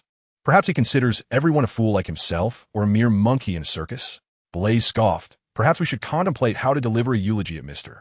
Lockhart's funeral. Field remained silent, observing Snape's calm demeanor, which secretly amused him. It must be said that while Gideon was indeed courting danger, he had managed to rattle Snape slightly. So, it appears you two have your moments. Field thought with a hint of schadenfreude. Rest assured, children, Gideon gently reassured. It is merely a minor collaboration. I shall return your professor to you unscathed. That's enough. Field slapped his forehead. Truly, Gideon is renowned for his verbal prowess. He excels in eliciting animosity. He couldn't help but glance at Gideon, a trace of pity in his eyes. Field had noticed Snape's narrowed gaze, a clear indicator of his growing displeasure. Now, let us proceed. First, you must understand the essential procedures of dueling. As Gideon walked towards the center of the platform, he continued speaking, so please pay close attention. Although many wizards no longer adhere to this, if you do not wish to be regarded as mindless baboons, it is prudent to observe this formality. The first step is to grasp your wands correctly. With that, Gideon raised his wand to his chest, its tip pointing skyward. Snape mirrored his actions, his expression growing colder. Excellent, just like that. Gideon smiled at the audience before turning back. Next, a bow. He performed a standard bow, while Snape merely inclined his head slightly, resembling more of a nod. Then, turn and return to your original position. Gideon executed the movements while explaining to the students below. Remarkably, the smile upon his face remained unchanged. I harbored concerns that the esteemed headmaster might not preserve his ashes. Braith whispered a remark to Field. It was evident that we ought to offer a prayer for Mr. Lockett. Field responded with a smile. Indeed, you are correct. Braith tilted his head, scrutinizing Snape's expression, and nodded in agreement. As he turned back, the formal duel could commence. Gitter raised an eyebrow towards the audience and cautioned them to be vigilant. Snape appeared somewhat impatient. With a flick of his wand, he aimed at Gitter and proclaimed loudly, "Disarm." A vibrant burst of crimson magic surged towards Gitter, propelling him backwards, causing his wand to fly from his grasp into the audience below. Oh, how unfortunate! Field closed his eyes, gently shaking his head. Chapter 65, The Chaotic Hall. On stage, Gitter let out a slight groan, rubbed his waist, and rose to his feet. He bore no signs of distress, as his smile resurfaced. It was as if nothing had transpired. Indeed, as you can see, I was sent flying, and my wand accompanied me. Gitter raised an eyebrow, infusing his tone with self-deprecation. Oh, thank you, I truly needed that. Observing a student at the edge of the platform returning his wand, Gitter graciously expressed his gratitude and accepted it. Frankly, the experience was rather unpleasant. Gitter spread his hands. Had I not wished for you to witness the potency of this disarming spell firsthand, I could have easily avoided such a spectacle.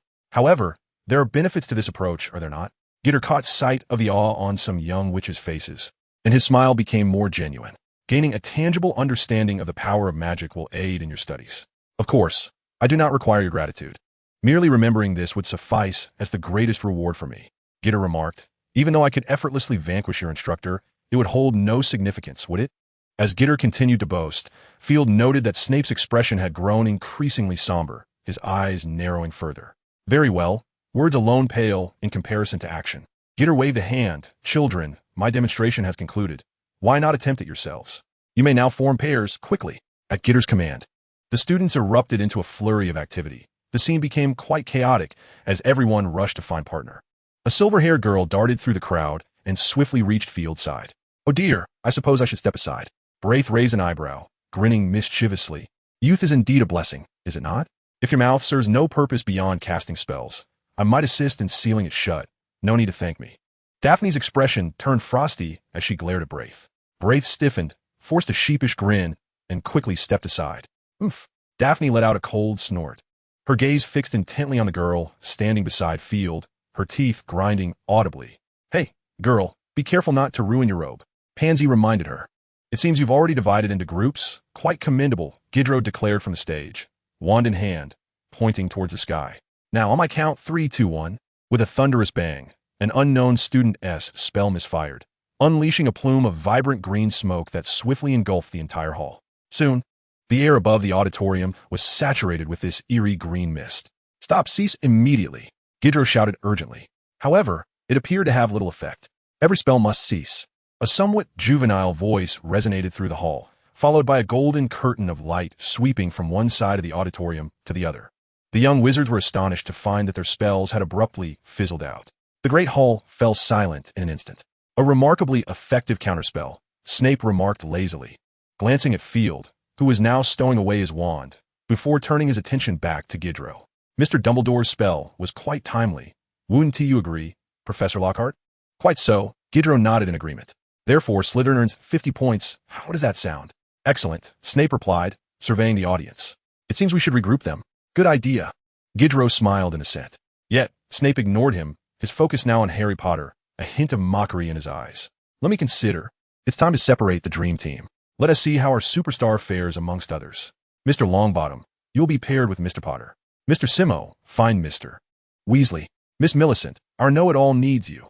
Without consulting Gidro, Snape decisively redistributed the students, inadvertently overlooking Field. Field, pleased with the respite, crossed his arms and observed the students on stage. Now, you may commence. What are you waiting for? Snape said coldly after the regrouping. After a brief moment of silence, chaos erupted once more. Incantations and exclamations filled the hall. Bang! Another deafening sound erupted, as thick green smoke accompanied by a foul odor of rotten eggs swiftly permeated the auditorium. Spalhot!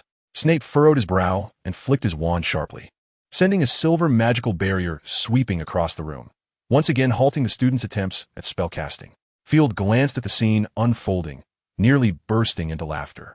Neville and Justin lay sprawled on the ground, while Harry Potter and another Gryffindor were frantically calling their names, seemingly hesitating over whether to administer mouth-to-mouth resuscitation.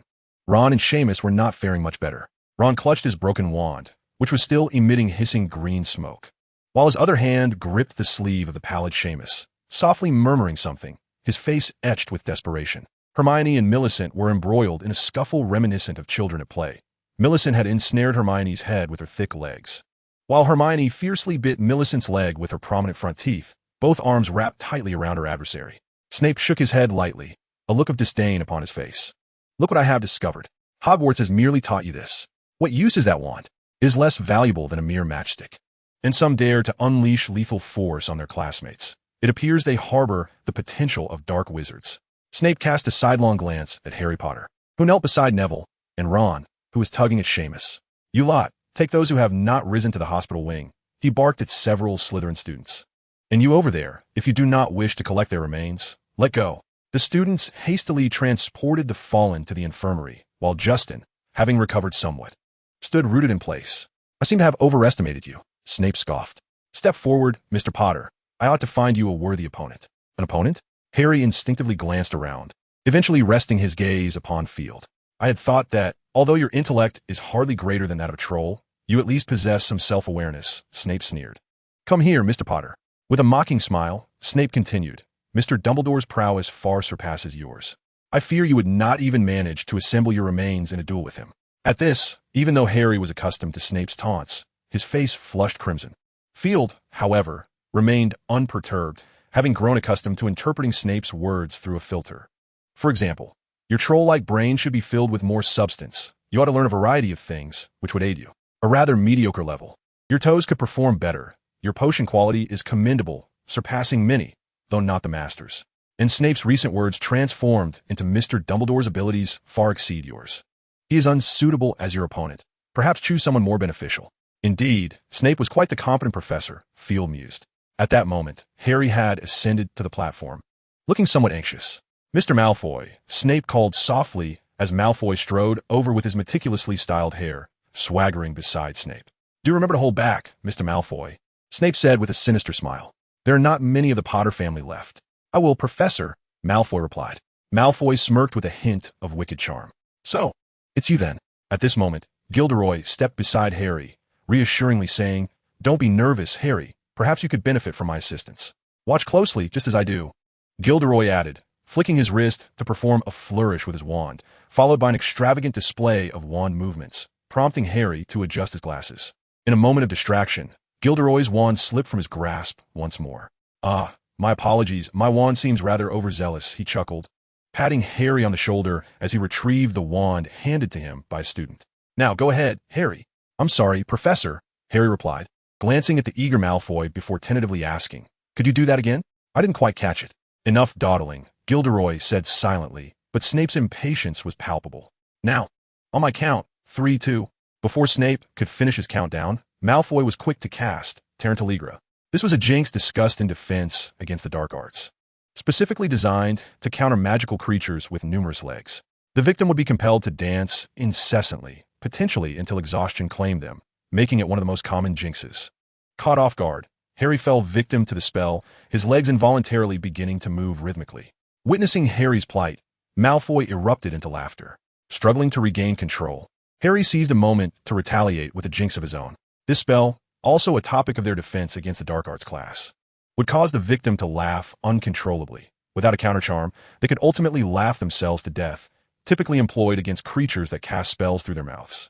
Malfoy, unprepared for Harry's counterattack while he was still reeling, found himself ensnared by the laughter-inducing jinx, his amusement only growing. The two continued to exchange various jinxes back and forth, with Harry casting more spells overall, as few wizards of their age mastered silent spells, and Malfoy struggled to articulate a complete incantation while laughing. Observing their escalating antics, Gilderoy stepped forward. Hey, stop that. Let's not forget, we are here to learn the disarming charm. Despite his attempts to intervene, the duel intensified between the two. Stupefied, Snape's wand flicked, halting both their spells. Enough of this game, Snape said in a low tone, casting a cold glance at Malfoy. Now, let's try again. 3, 2, 1 Expelliarmus. Malfoy initiated the encounter with a flick of his wand, producing a soft sound as a pitch-black cobra sprang forth, landing on the ground. The hissing serpent flicked its long tongue, swiftly slithering towards Harry. Oddly enough, Harry merely stared blankly at the snake, his movements coming to an abrupt halt. Was he frightened? Pansy, watching from the sidelines, questioned in confusion. Ha! The renowned savior, intimidated by a venomous serpent? Daphne scoffed, her derision either aimed at Pansy or mocking Harry himself. Field narrowed his eyes, sensing something peculiar about Harry at that moment. In the magical realm, a venomous snake was merely an ordinary creature. It was indeed strange for a wizard to be frightened by one. Furthermore, Harry's demeanor did not convey fear. Rather, it appeared as though he was observing the serpent intently. Very well, Mr. Potter. There is no need to be afraid, Snape drawled lazily, standing still. Allow me to dispel it. Let me handle this, Gitero interjected with a smile, gripping his wand tightly and elegantly gesturing towards the cobra. With a resounding bang, the serpent was propelled skyward, only to descend swiftly and crash heavily onto the stage. The agitated snake seemed incensed, slithering towards the audience, raising its upper body and slightly retracting, as if preparing to strike. Oh, I must have miscalculated the spell's potency. Gitero chuckled apologetically. Let's try again. Before he could make a move, Harry suddenly spoke up. Instead of words, a strange hissing sound escaped his lips, reminiscent of a snake's tongue flicking, sending a shiver down the spine. Oh, parcel tongue? Field's interest piqued. He scrutinized Harry closely. The cobra, hearing the unusual sound from Harry, halted its impending action, tilting its head slightly towards him and gently flicking its tongue.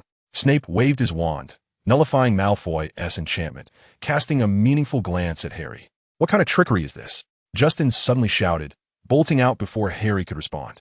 The fear was palpable in his voice. The expressions of the surrounding students were strained, particularly among the Slytherins, many of whom appeared pale.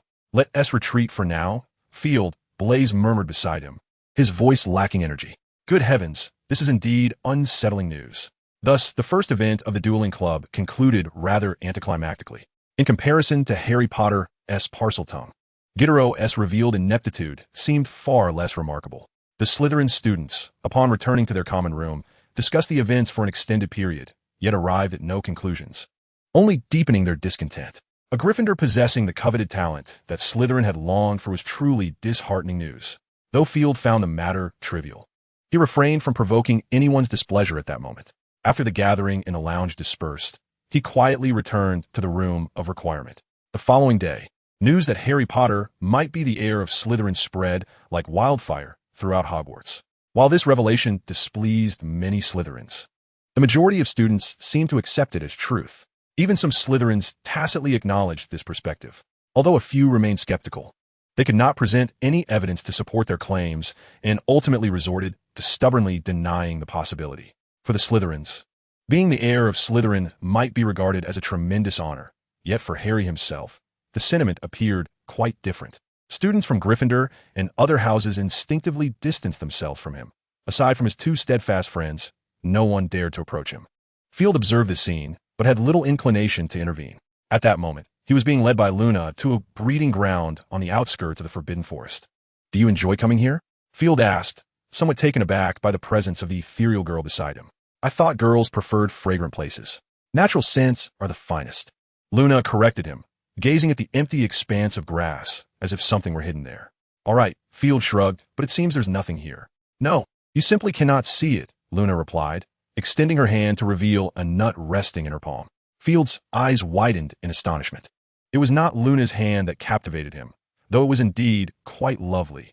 Rather, it was the sudden disappearance of the nut, as if it had been devoured by some unseen force. What was that? Field inquired, unable to contain his curiosity. A thestral, Luna answered cheerfully. They're quite adorable. So that was it, Field thought in realization. He recalled reading in Fantastic Beasts and Where to Find Them that thestrals were symbols of death, visible only to those who had witnessed death. Although he had indeed killed some flying insects, it was evident that this did not count as having encountered death. Nonetheless, he remembered the description by Master Scamander. Thestrals appeared emaciated, their black hides tightly clinging to their skeletal frames, with every bone clearly visible. Their heads resembled those of dragons, with milky eyes devoid of pupils, staring unblinkingly. From their shoulder blades sprouted large, robust wings reminiscent of enormous bats. Are they truly adorable? Field mused, suddenly feeling that the girl's aesthetic might rival even Hagrid's. Watching Luna feed the creature with delight, he sensed he had overlooked something significant. Wait, Field exclaimed, slapping his forehead. I believe thestrals are carnivorous, right? If you keep feeding them nuts like this, they might. What did you say? Luna asked, tossing an apple before turning to him. Oh, nothing. Field pressed his lips together and waved his hand. How did you discover that they would eat apples? I didn't discover anything, Luna replied without turning her head. I simply thought they might enjoy this. Look, they are eating another one. All right, it seems you are correct. Field conceded with a hint of resignation. Faced with the girl's seemingly uncanny intuition, he found himself at a loss for words. After accompanying Luna in feeding the nocturnal steeds for quite some time, it was only upon returning to the castle that he realized a significant event had transpired. Justin Finch Fletchley had been attacked. This marked the first assault on a young wizard since the incident involving Madame Loris, and notably, he was a half-blood wizard, which seemed to align perfectly with the rumors surrounding Slytherin's chamber. More crucially, some Hufflepuff students claimed that earlier that morning, Justin had spoken of Harry, and Harry had overheard him. All evidence appeared to point towards Harry Potter. It seemed this so-called savior was facing quite a predicament, Field mused with a tinge of sympathy. Initially believing the situation bore no relation to him, he felt an overwhelming force from the nape of his neck as he approached the Slytherin table. "Hey, headmaster, I can walk on my own," Field protested, flapping his hands. Without a moment's hesitation, Snape unceremoniously dropped him to the ground and, with a curt command to follow, ascended the stairs ahead of him. "Rude man, no wonder you don't have a girlfriend," Field grumbled, rubbing his sore backside, silently cursing the untidy professor. He resolved that for Christmas, he would gift him shampoo. As he cast a furtive glare at Snape, to his surprise, Snape suddenly turned his head. Is there something on your mind, headmaster?" Field flashed a radiant smile. "Humph," Snape scoffed, "you were just thinking something quite impolite." His tone was decidedly assertive. "What?" Field's eyes widened in disbelief. Then he vigorously shook his head. "Impossible, I'm not that kind of wizard." Snape scrutinized his smiling face for a moment before coldly remarking, "It better be so." He then continued onward. This man was indeed sensitive, Field whispered to himself, daring not to entertain any further thoughts. With a resounding crash, Snape kicked open the door to the headmaster's office, seizing Field by the collar and pulling him inside. "I have brought him," Snape stated as he swiftly approached Dumbledore's desk. "Now, what do you intend to do?"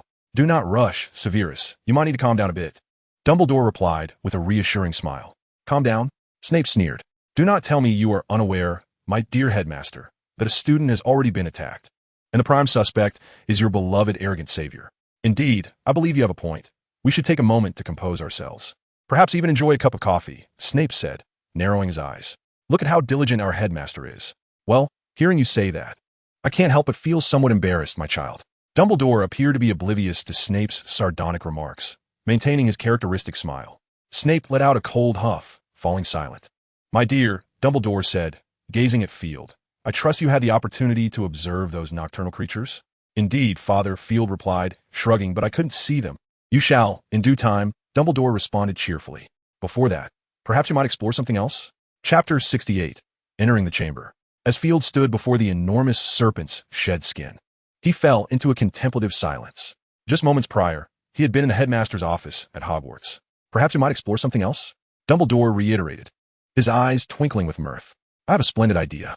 "Do share," Field admitted his curiosity, his interest piqued. "The unknown often holds the greatest surprises, does it not?" Dumbledore gently ruffled his hair and winked. "We shall accompany you." "Very well." Field thought Dumbledore merely wished to join him for a stroll, and without further consideration, he grasped the hem of Dumbledore's robe. Dumbledore chuckled, placing a hand on Snape's shoulder. After a dizzying whirl, Field found himself standing before a vast serpent's shed skin. "So, this is what Father wanted me to see?" Field felt a wave of unease wash over him. Surely, he wouldn't have me face a basilisk, would he? Tentatively, he inquired, "Are we meant to take this serpent's shed with us?" "Excellent idea, my child," Dumbledore said, patting his small head. Field's expression brightened, ready to speak, when Dumbledore continued. "We can procure a new one shortly. You may have it fashioned into a robe at the clothing shop in Diagon Alley. Who would desire a basilisk robe?" Field inwardly scoffed at his father's impracticality. "I assume you have other matters to attend to?" Snape interjected impatiently. "How long do you intend to indulge your poor subordinate?" "My apologies, Severus," Dumbledore replied with genuine regret. "You know, those of advanced years often prefer the company of their children." "No, I do not," Snape retorted with a sidelong glance. "Shall we proceed to business?" "Oh, of course," Dumbledore responded with a smile, before adding, "But Severus, are you certain you wouldn't care to experience a sweet romance?"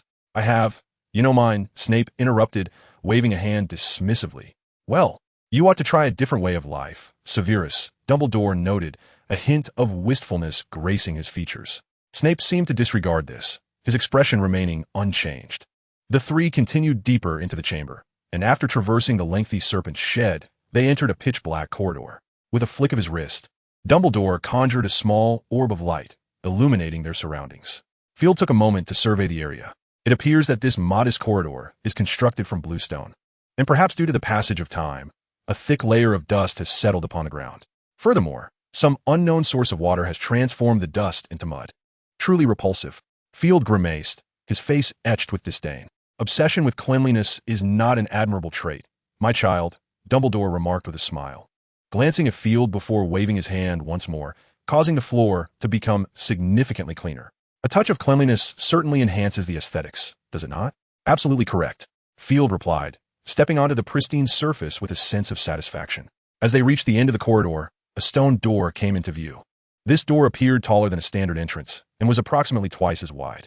At its center, two serpentine figures were carved, and intricate, mysterious runes adorned the surrounding area. This must be the place, Dumbledore mused, scrutinizing the stone door before nodding slowly. Now, let me recall how to pronounce Parseltongue. Ah, yes. He tapped his forehead, gazing at the door, his lips moving slightly as he emitted a peculiar hissing sound. The emerald eyes of the serpents in the door glimmered momentarily, their movements coalescing into a circular formation. As they entwined completely, a crisp sound echoed, and the stone door creaked open. Remain calm. Remember not to panic, Dumbledore advised, patting Field's eye gently. And do not meet its gaze directly. You understand? I comprehend. Field nodded, transforming once more into a phoenix under Dumbledore's watchful eye. With a soft cry, he flapped his wings gently and perched upon Dumbledore's shoulder. A wise decision. I must reassess my opinion of you, my child. Though I have always regarded you as exceptional, it seems I have underestimated you. Dumbledore affectionately ruffled Field's feathers, chuckling. Feel free to flaunt your prowess before others. Snape interjected coldly. I must remind you that the time you've squandered could have sufficed for me to brew an entire potion. My apologies, Severus. Dumbledore replied with a hint of contrition. Please forgive an aging wizard. My legs are not as sprightly as yours. Snape cast a disdainful glance at him, briefly surveying his legs, an expression of contempt evident even to Field. Nevertheless, Dumbledore merely chuckled, offering no further comment. Upon entering through the stone door, they finally arrived at the true secret chamber. The chamber itself appeared spacious, with walls featuring translucent openings of unknown origin. While somewhat dim, it was not entirely devoid of light. Columns of various sizes were scattered throughout the room, some adorned with serpent motifs, while others stood bare. In addition to the columns, Field noticed a stone table accompanied by 4 stone stools. Directly ahead of the trio stood a colossal statue, depicting an elderly man who appeared rather unkempt. The elderly figure's eyes, though not carved, still emanated a chilling aura. This must be the statue of Salazar Slytherin himself. With a mere glance, Dumbledore confirmed this notion. He slightly adjusted his somewhat disheveled attire and solemnly bowed before the statue. Severus Snape, standing nearby, followed suit. Field understood that they were paying homage to the once great man. Regardless of whether he had later caused any harm to Hogwarts, his contributions were undeniably substantial. Well, we have arrived, Snape spoke as he straightened up. The pressing question now is, where's the basilisk? Dumbledore pondered for a moment, drew forth his wand, uttering a series of peculiar syllables before giving it a gentle flick. A stream of silvery mist emerged from the tip of his wand, swiftly spreading throughout the chamber. Oh, there it is. Dumbledore's eyes sparkled as he gazed at the statue of Slytherin, right here. Excellent. Snape withdrew his wand, which means we shall need to blast it apart. Chapter 69, The Tale of Salazar. No, Severus, Dumbledore interjected, shaking his head gently. This is a legacy of Salazar Slytherin. We cannot show disrespect to our ancestors. Oh, disrespect? Snape scoffed. Listen what you were saying. We are here to eliminate that basilisk. Let's not forget, it was originally Slytherin's. I am aware, Dumbledore replied, maintaining his composure. Had it not posed a threat to the students, I would have preferred to allow it to dwell within the school. Such a hypocritical old fool. Snape muttered under his breath, yet he lowered his wand. Then, esteemed headmaster, perhaps you have devised a more prudent approach? After a moment of contemplation, Dumbledore suddenly clapped his hands together. Ah, we require someone who possesses a deeper understanding of Slytherin to assist us. Are you jesting? Snape waved his hand impatiently. I trust one need not remind you, if you have not forgotten, that Slytherin has been deceased for over a millennium. Trust me, Severus, Dumbledore replied earnestly. While I may occasionally forget certain details, I am quite lucid at this moment. Fawkes, Dumbledore called softly. In a flash of flame, the phoenix Fawkes materialized within the chamber. He appeared older, with feathers thinning and sparse. My apologies, old friend. I should not have disturbed you at this time. Dumbledore gently stroked his back. Fawkes emitted a soft sound, his voice lacking its previous clarity, sounding somewhat hoarse. Would you be so kind as to fetch the sorting hat for me? Dumbledore asked quietly. Fawkes nodded, disappearing in a flash of fire. Before long, he returned, clutching the seemingly tattered hat in his talons. Snape observed this scene with an expressionless demeanor, a flicker of surprise evident in his eyes. Once Fawkes had returned, Dumbledore held the Sorting Hat in his hands. "Hello, old friend, how do you fare?" The Sorting Hat twisted and turned, revealing patterns reminiscent of a face upon its surface. "Ah, it is you, Albus." "Indeed, Mr. Sorting Hat." Dumbledore smiled and nodded. "It seems you have been asleep for quite some time. Such is the way of things." The Sorting Hat twisted again, lamenting, "You always have various matters at hand. No one speaks to me, and, aside from the songs I wish to sing next year, I can only sleep." As it surveyed its surroundings, a look of palpable surprise crossed its features. "This does not appear to be the headmaster's office." "Indeed," Dumbledore nodded with a smile. "You should be aware of Slytherin's Chamber of Secrets." "The chamber?" The Sorting Hat mused. "Oh, yes, I recall. Salazar mentioned something of the sort before. Perhaps you are unaware of a particular detail," the Sorting Hat said mysteriously. "Oh, do tell." Dumbledore raised an eyebrow. "You must have heard that I am the hat of Godric Gryffindor." The Sorting Hat began its tale. "But you surely do not know that I was a gift from Salazar to Godric." Such a revelation? Field, eavesdropping nearby, found his tale inadvertently rising in curiosity. "Indeed, they were lovers," the Sorting Hat continued. "After establishing this school, their bond remained strong. However, you must understand, this is an institution. Godric believed that the students should take precedence, and their romance should not interfere with them. At that time, there was already significant rivalry between Gryffindor and Slytherin. Because of this, Salazar proposed the construction of a secret chamber, facilitating their time together. Why have I heard that Slytherin sought to eliminate children of Muggle descent?" Snape interjected. "Eliminate Muggle-born children?" The Sorting Hat looked at him quizzically. "How could you think such a thing? Salazar never spoke such words. Rather, it was a student who did. You know, at that time, Muggles were quite unfriendly towards wizards." The Sorting Hat explained that one child from a Muggle family, under familial pressure, betrayed the location of Hogwarts, marking the first war in the school as history. Many lives were indeed lost during that time. Muggle forces surrounded the school, and had it not been for Ravenclaw's alteration of her dormitory, they might not have had a moment's respite. Ravenclaw's dormitory alteration? Field thought of the room of requirement, but refrained from asking, choosing instead to listen intently. Salazar was quite irate at that time, yet he never contemplated eliminating children from Muggle families. Slytherin House had never refused admission to Muggle students. He merely believed that children from wizarding families should have greater access to educational resources, thereby fostering stronger capabilities more swiftly. After all, war could erupt again at any moment. The Sorting Hat declared solemnly, "You must acknowledge that had Salazar not acted as he did, Hogwarts may well have been obliterated by Muggle forces long ago." Snape nodded gently, choosing not to speak further. Now, where was I? After the Sorting Hat's explanation, it suddenly became distracted, shaking its body slightly, and then recalled the chamber.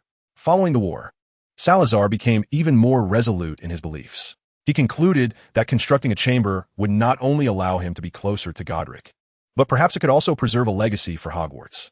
Later, Godric suggested that he could place his pet snake within the chamber, thereby secretly safeguarding the school. Meanwhile, Godric placed his pet octopus in the lake outside the school. This implies that Gryffindor himself was aware of this chamber. Dumbledore gazed intently at the Sorting Hat. Of course, he was aware. The Sorting Hat nodded at its tip, and added that it was simply unaware of the method to enter. Dumbledore raised an eyebrow. Why? At that time, they had already quarreled. The Sorting Hat explained that it was only after Ravenclaw's death that Salazar completed the chamber. Godric sought vengeance for his friend, as Ravenclaw's demise stemmed from the resurgence of old wounds, which were inextricably linked to the Muggle Church. Salazar urged him to wait, but Godric called him a coward. Thus, they parted ways. The Sorting Hat continued. Later, Salazar left Hogwarts, and upon realizing his mistake, Godric also departed in search of his beloved. "I have but one question." Snape looked at the Sorting Hat and inquired slowly, "How do you know so much?" "Ah, I am the smartest hat in the world," the Sorting Hat replied proudly. "And of course, Salazar shared a great deal with me." "Oh," Dumbledore's interest was piqued. "So you know the method to enter Salazar's chamber?" "Oh, indeed." Chapter 70, The Serpent's Curse. Under Dumbledore's astonished gaze, the Sorting Hat elaborately recounted the method of entering the chamber. "To be honest, I really shouldn't disclose this," the Sorting Hat said with a frown. "This was entrusted by Slytherin. However, Godric also urged me to obey the commands of each headmaster. This places me in a difficult position." "I understand," Dumbledore chuckled, "but our existence is for the students of the school, is it not? We must always consider them." "Well, you're not wrong," the Sorting Hat winked. Dumbledore chuckled a few times, reaching beneath the Sorting Hat. "Ah, here it is." With a gentle tug, A gleaming knight's sword was drawn forth. Field could clearly see that the sword bore the name of Godric Gryffindor. Are you ready? Dumbledore glanced at Snape. I have long been impatient. Snape raised his wand. Field nodded, flapping his wings, and flew directly to rest atop the statue's head. Hissing, Dumbledore opened his mouth, a chilling serpent tongue issuing forth. As the serpent's voice echoed, the statue's mouth gradually opened, revealing a vast, gaping hole. A soft, rustling sound emanated from the statue's hollow. And soon, Field beheld a creature that could only be described as a colossal serpent slowly slithering forth. Although this monstrous serpent bore a serpentine body, its head was far more fearsome than that of an ordinary snake, adorned at its crown with a long, crimson plume. Is this the serpent creature? Field scrutinized the imposing being, conceding that it indeed exuded an aura of intimidation. Its massive form stretched an impressive 30 feet, even when it moved languidly. It was remarkably swift compared to humans.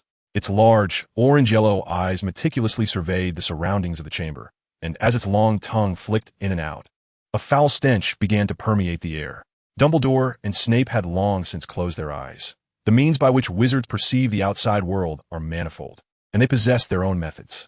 Despite my ample mental preparation, Dumbledore marveled, I find my readiness woefully insufficient.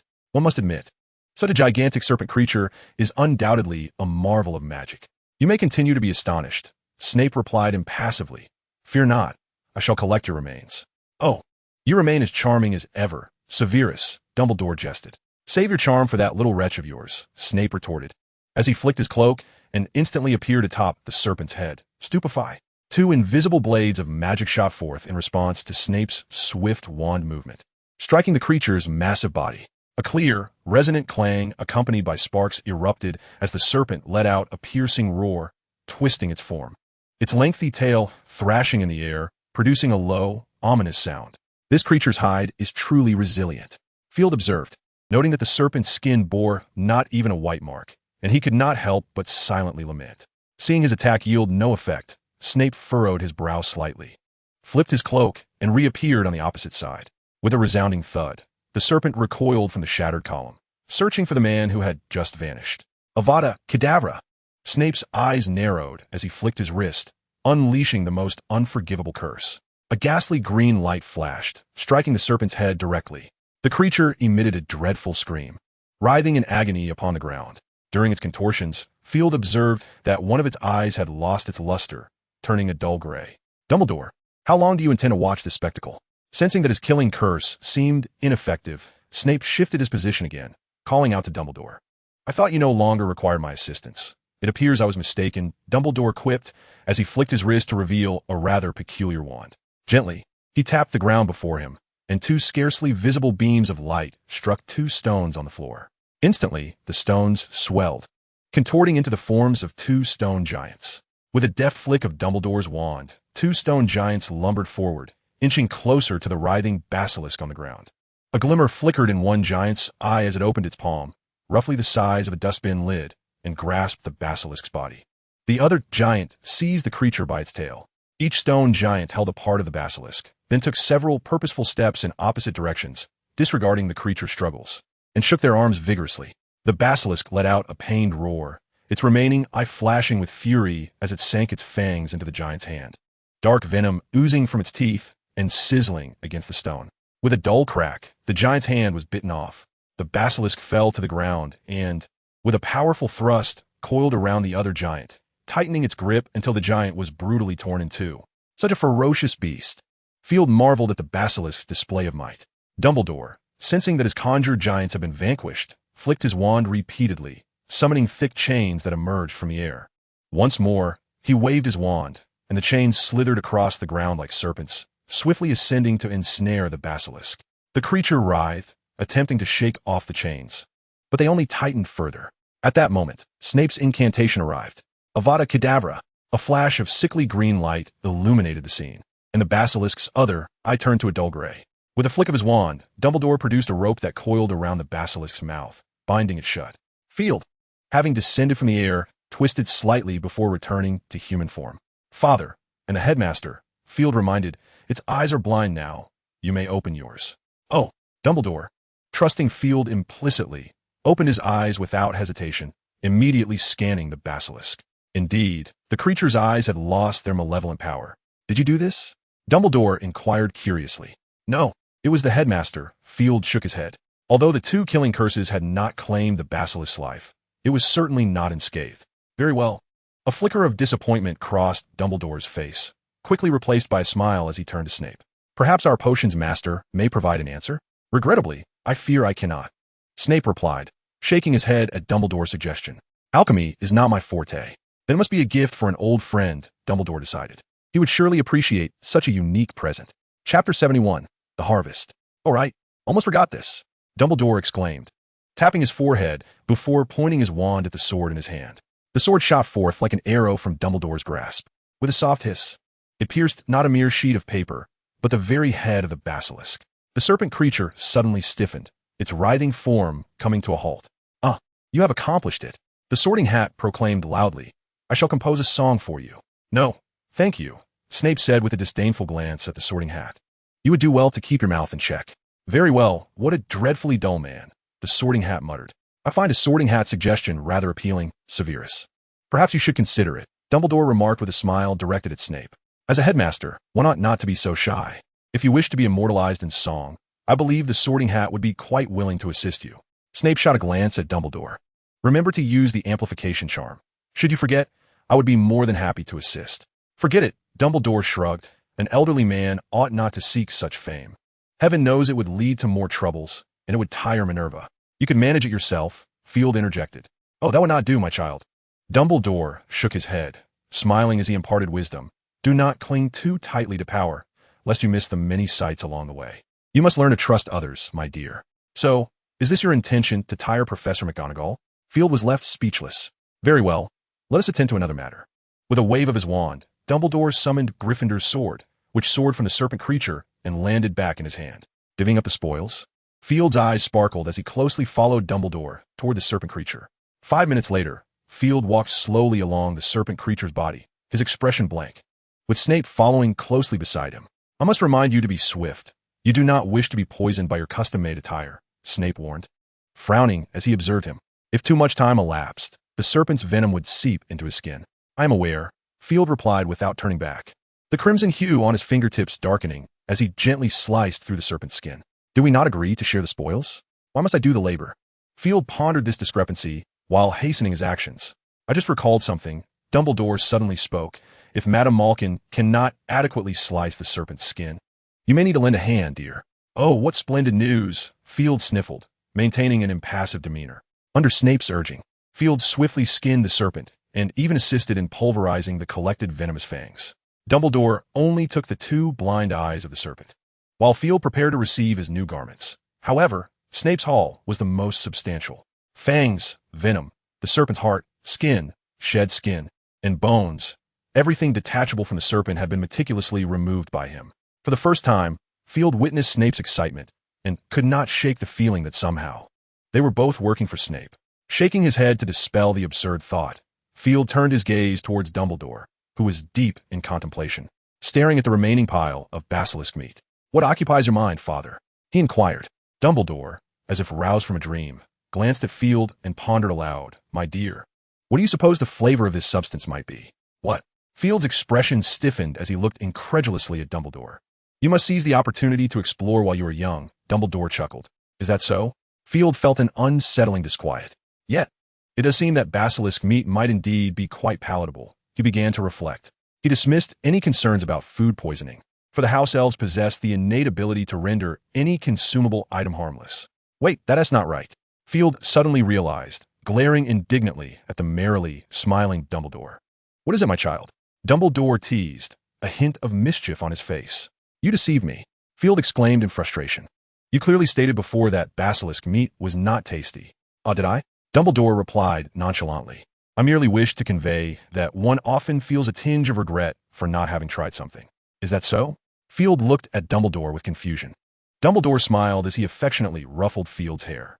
Well, forgive the fallibility of an old man's memory. In truth, you could present it as a gift to the house elves. They would relish it. Very well. Field nodded. Suddenly his eyes brightened. So, Professor Flitwick would likely appreciate it as well? Oh, my child, I must remind you that the tastes of house elves and fairies differ significantly, Dumbledore raised his hands in a gesture of explanation. Moreover, Professor Flitwick is but a half-blood fairy. His preferences lean more towards human fare. All right, then it shall be a gift for the house elves. Field snapped his fingers, making the pile of basilisk meat vanish from sight. Your proficiency in house elf magic has certainly improved, Dumbledore remarked, his eyes gleaming with delight as he regarded Field. It is merely the transport magic for house elves, Field shrugged. And as it stands, I can only move or teleport inanimate objects. Living creatures, or those imbued with excessive magical energy, remain beyond my reach. That is already quite impressive. Dumbledore patted him on the shoulder. I look forward to your thesis. I shall endeavor to complete it promptly, Field affirmed with a nod. After waiting a while longer, Snape finally organized the items he sought, placing them into a bottomless bag, a look of satisfaction crossing his face as he patted the pocket. Congratulations, Severus. You have made quite a haul. Dumbledore clapped his hands and beamed at Snape. Snape pursed his lips and nodded in acknowledgement. Now, before we depart, there is one more task to attend to. Dumbledore picked up the sword of Gryffindor and approached the statue of Slytherin. Upon reaching the statue, Dumbledore rapped the hilt of the sword against it, and the statue erupted with a brilliant blue light. Gradually, the luminescence spread throughout the chamber. A thunderous and profound sound resonated from the stone door. Field turned his gaze, instantly captivated by the spectacle before him. Chapter 72, Field's Discovery. Before him stood yet another grand statue, this one depicting a formidable middle-aged man with short hair and a long beard. Unlike the previous statue, this one had eyes that were meticulously carved, exuding warmth and compassion, topped with a tattered hat. Ah, it seems somewhat different, Field mused, glancing toward the statue of Salazar Slytherin, only to notice that this statue, too, had acquired eyes, their depth of emotion evident even to him. The two statues gazed at one another, as if they were aware of nothing but each other's presence. This must be Godric Gryffindor, Dumbledore remarked softly, bowing to the newly unveiled statue. Field followed suit, then suddenly posed a question. Shall we see if there is something hidden within this statue as well? Oh, I must admit, your suggestion has indeed startled me, Dumbledore replied with a kind smile.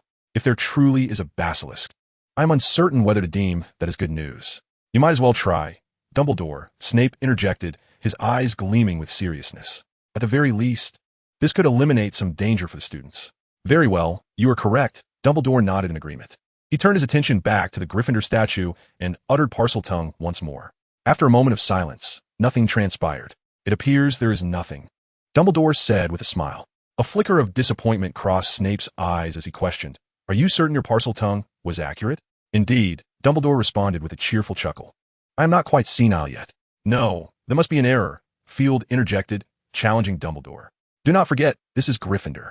Though I did not comprehend your words, I wager your Parseltongue was still directed at Slytherin. Perhaps you are correct, Dumbledore acknowledged, tapping his forehead in realization. Let's try again. He addressed the statue once more. This time, the statue responded. A sound of grinding echoed, and Gryffindor's statue opened its mouth, revealing a cavernous opening.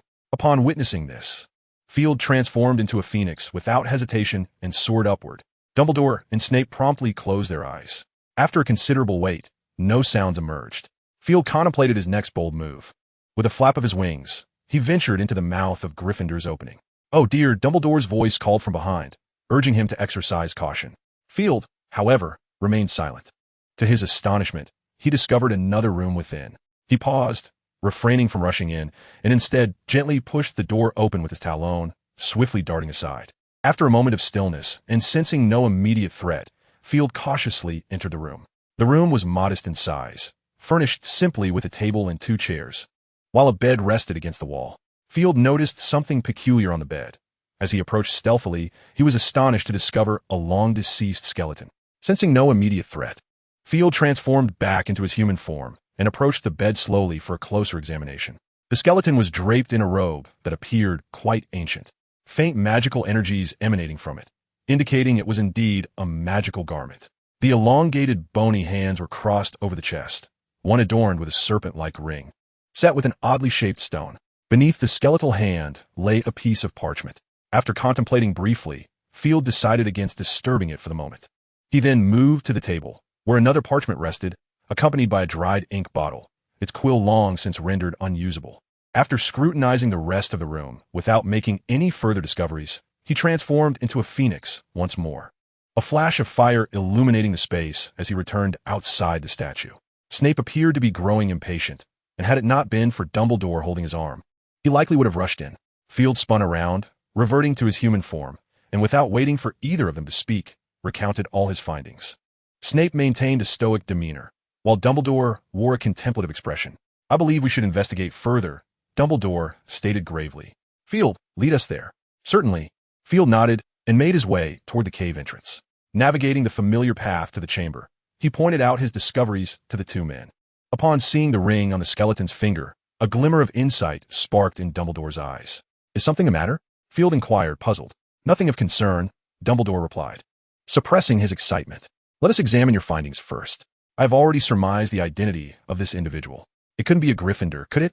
Field speculated, raising an eyebrow. Dumbledore smiled mysteriously, drawing his wand and waving it casually. To Field's astonishment, the skeleton stirred. It stood up after a slight movement, placing both the parchment and the ring on the table before lying back down. "What have you done?" Field felt an unsettling chill enveloping the room. "Fear not, dear one." Dumbledore reassured him with a gentle pat on the head. "You should pay closer attention to your transfiguration lessons. This is merely one of its applications." "Is that so?" Field looked at Dumbledore, puzzled. Snape, however, seemed to perceive something more, letting out a derisive snicker but choosing not to expose him. Of course, this could be related to his anticipation of the discoveries to come.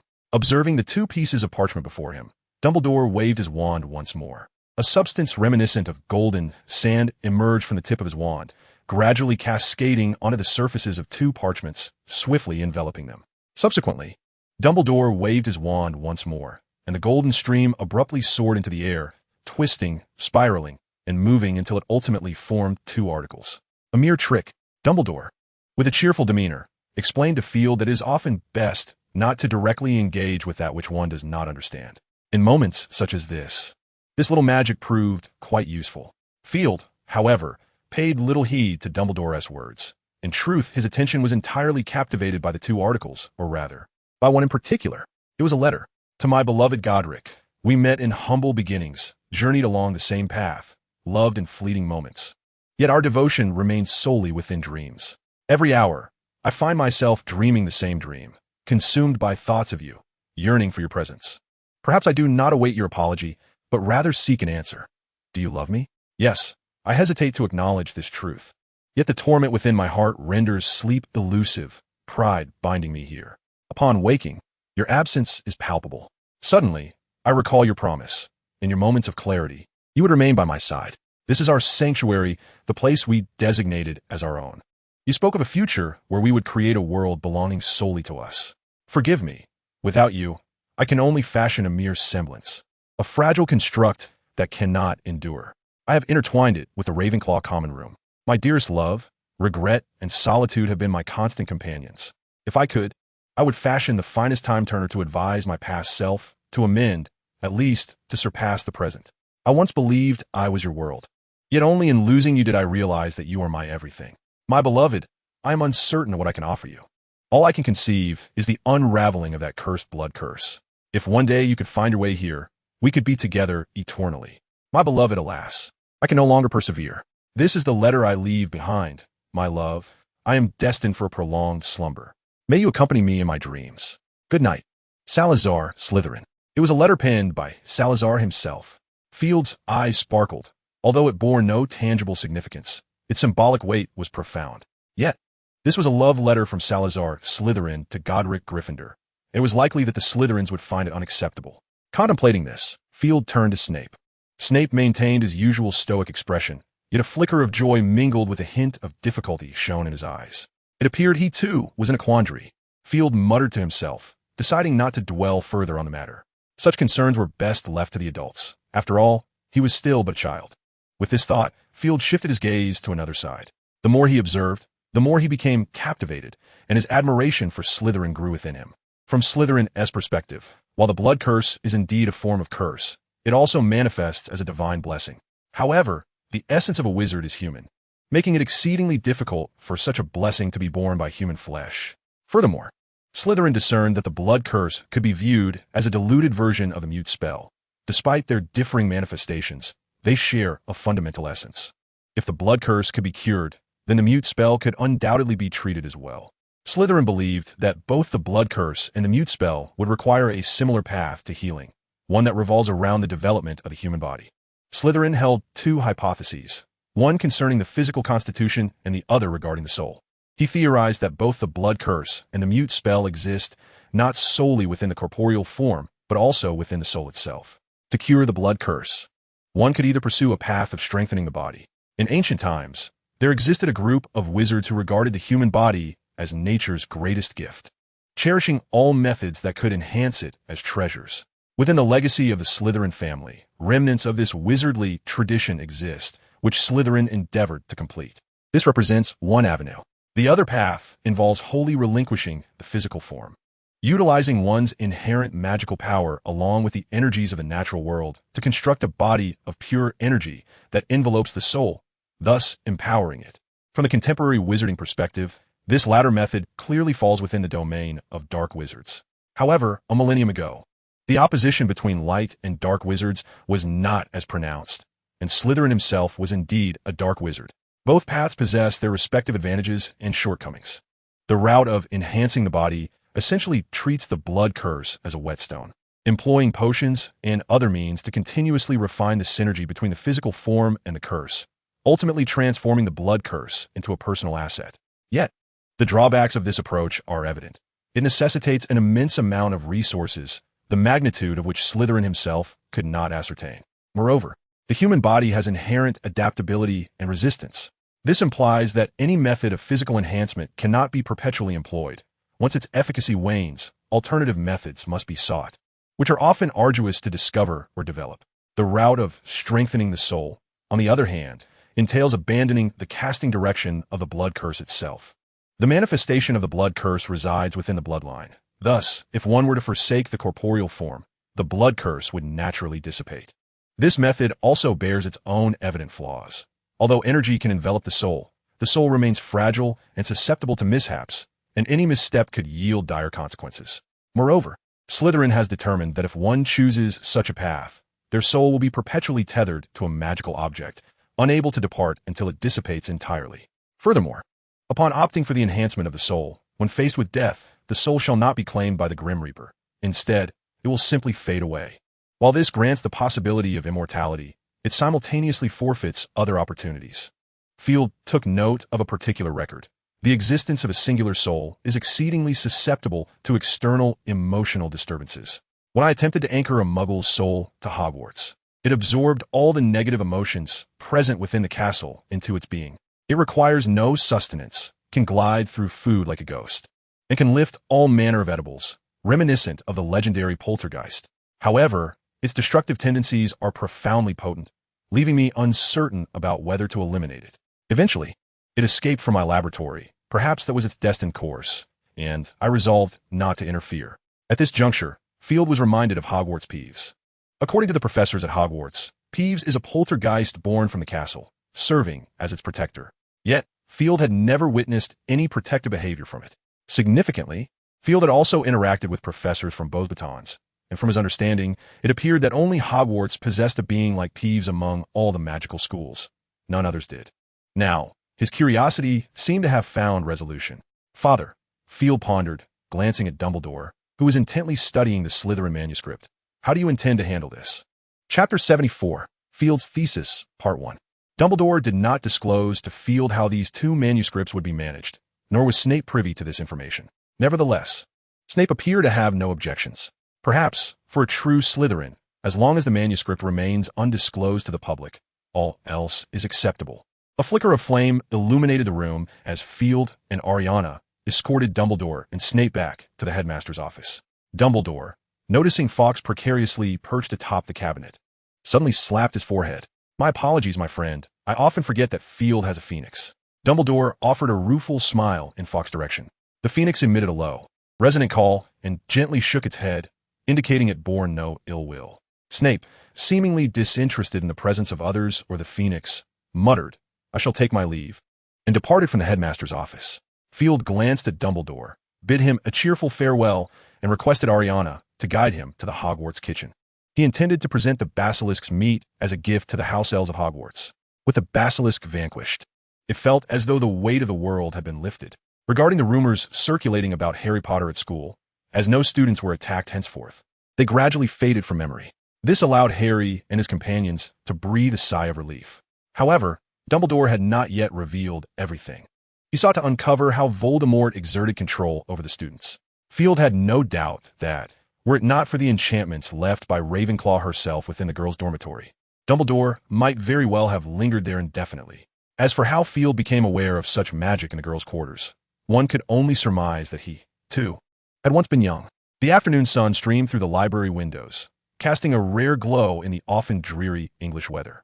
Under the sun, Field lightly rested his hand on the table, and with a magically enchanted quill, he tirelessly inscribed his thoughts upon the parchment. In that golden light, he resembled a resplendent male elf descended from the heavens. Not far away, a few young witches, distractedly flipping through their tomes, found themselves momentarily entranced by Field's occasional, knowing smile. "Hey, don't stare like that. He'll notice you," one girl gently prodded her infatuated friend. "And if you don't want Professor Pants to have your head, you'd best pray that your drool doesn't land on the pages." "Oh, thank you," the girl exclaimed, her cheeks flushing crimson as she produced a handkerchief to dab at the mysterious liquid at the corner of her mouth. Upon catching a glimpse of Field, a dreamy expression returned to her face. "Look at him. He's simply breathtaking, isn't he? Is it really that exaggerated?" Another girl regarded her friend with skepticism, but her gaze inadvertently fell upon the pensive Field, her eyes widening as she murmured, "All right, you're right. I must tell my mother that I've fallen in love." Field, oblivious to the musings of these young girls, was entirely engrossed in his paper, having perused Slytherin's manuscripts on blood curses in the Chamber of Secrets.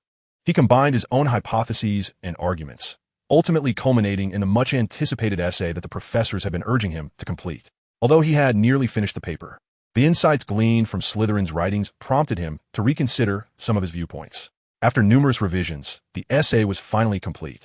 It was time to submit it. Field's first thought was of this necessity. Heaven knows what Snape intended, though he would not resort to overt coercion. The increasing demand for rare potion ingredients was no trifling matter. To make matters worse, Field had inadvertently learned from Hagrid that Snape had taken on tasks involving the procurement of certain potions' ingredients from merchants. "Truly, you never cease to amaze me, dear headmaster," Field thought, gritting his teeth. With this matter firmly lodged in his mind, he gathered his manuscript, returned the borrowed spellbook to its rightful place, and departed the library. In the potions classroom office on the lower level, Snape remarked, "Ah, is that not our young Dumbledore?" with a mix of mockery and surprise. It was indeed a rare occasion to see his student in the potions office. Such an encounter was almost unheard of, considering the scant leisure time afforded to his beleaguered professor. Snape cast a sidelong glance at him. Thus, whenever a matter arose, one would invariably seek the assistance of the deputy headmistress or the headmaster. Field offered a slight smile. "My apologies, Professor. I merely wish for you to review my paper." "Your paper?" Snape furrowed his brow. "My dear student, perhaps your mind has been as scattered as that of those Gryffindors left in their dormitories?" "Indeed, Professor," Field replied succinctly, placing his paper on Snape's desk before taking a seat. "Humph." Snape merely grunted at Field's actions, saying nothing further as he cast a glance at him and began to peruse the paper. After only reading the introduction, a flicker of surprise crossed Snape's eyes as he quietly inquired, "Oh, so this is what you meant?" "Yes, Professor," Field nodded obediently. "Who could possess a breadth of knowledge surpassing yours, aside from Professor Dumbledore? I require your assistance." "I am no master of transfiguration," Snape replied, pressing his lips together. "This is a one-time exception." "Very well, Professor." Field noted Snape's gesture and silently congratulated himself for his flattery, all the while maintaining an agreeable demeanor. "I hope you will remember this," Snape remarked with a hint of sarcasm, before returning to his scrutiny of the paper. 5 minutes later, Snape set the paper down, casting a complex glance at Field, and remarked, "You possess a modicum of cleverness. Your spell work is passable at best." Snape said coolly, "As for transfiguration, you might require the assistance of your father.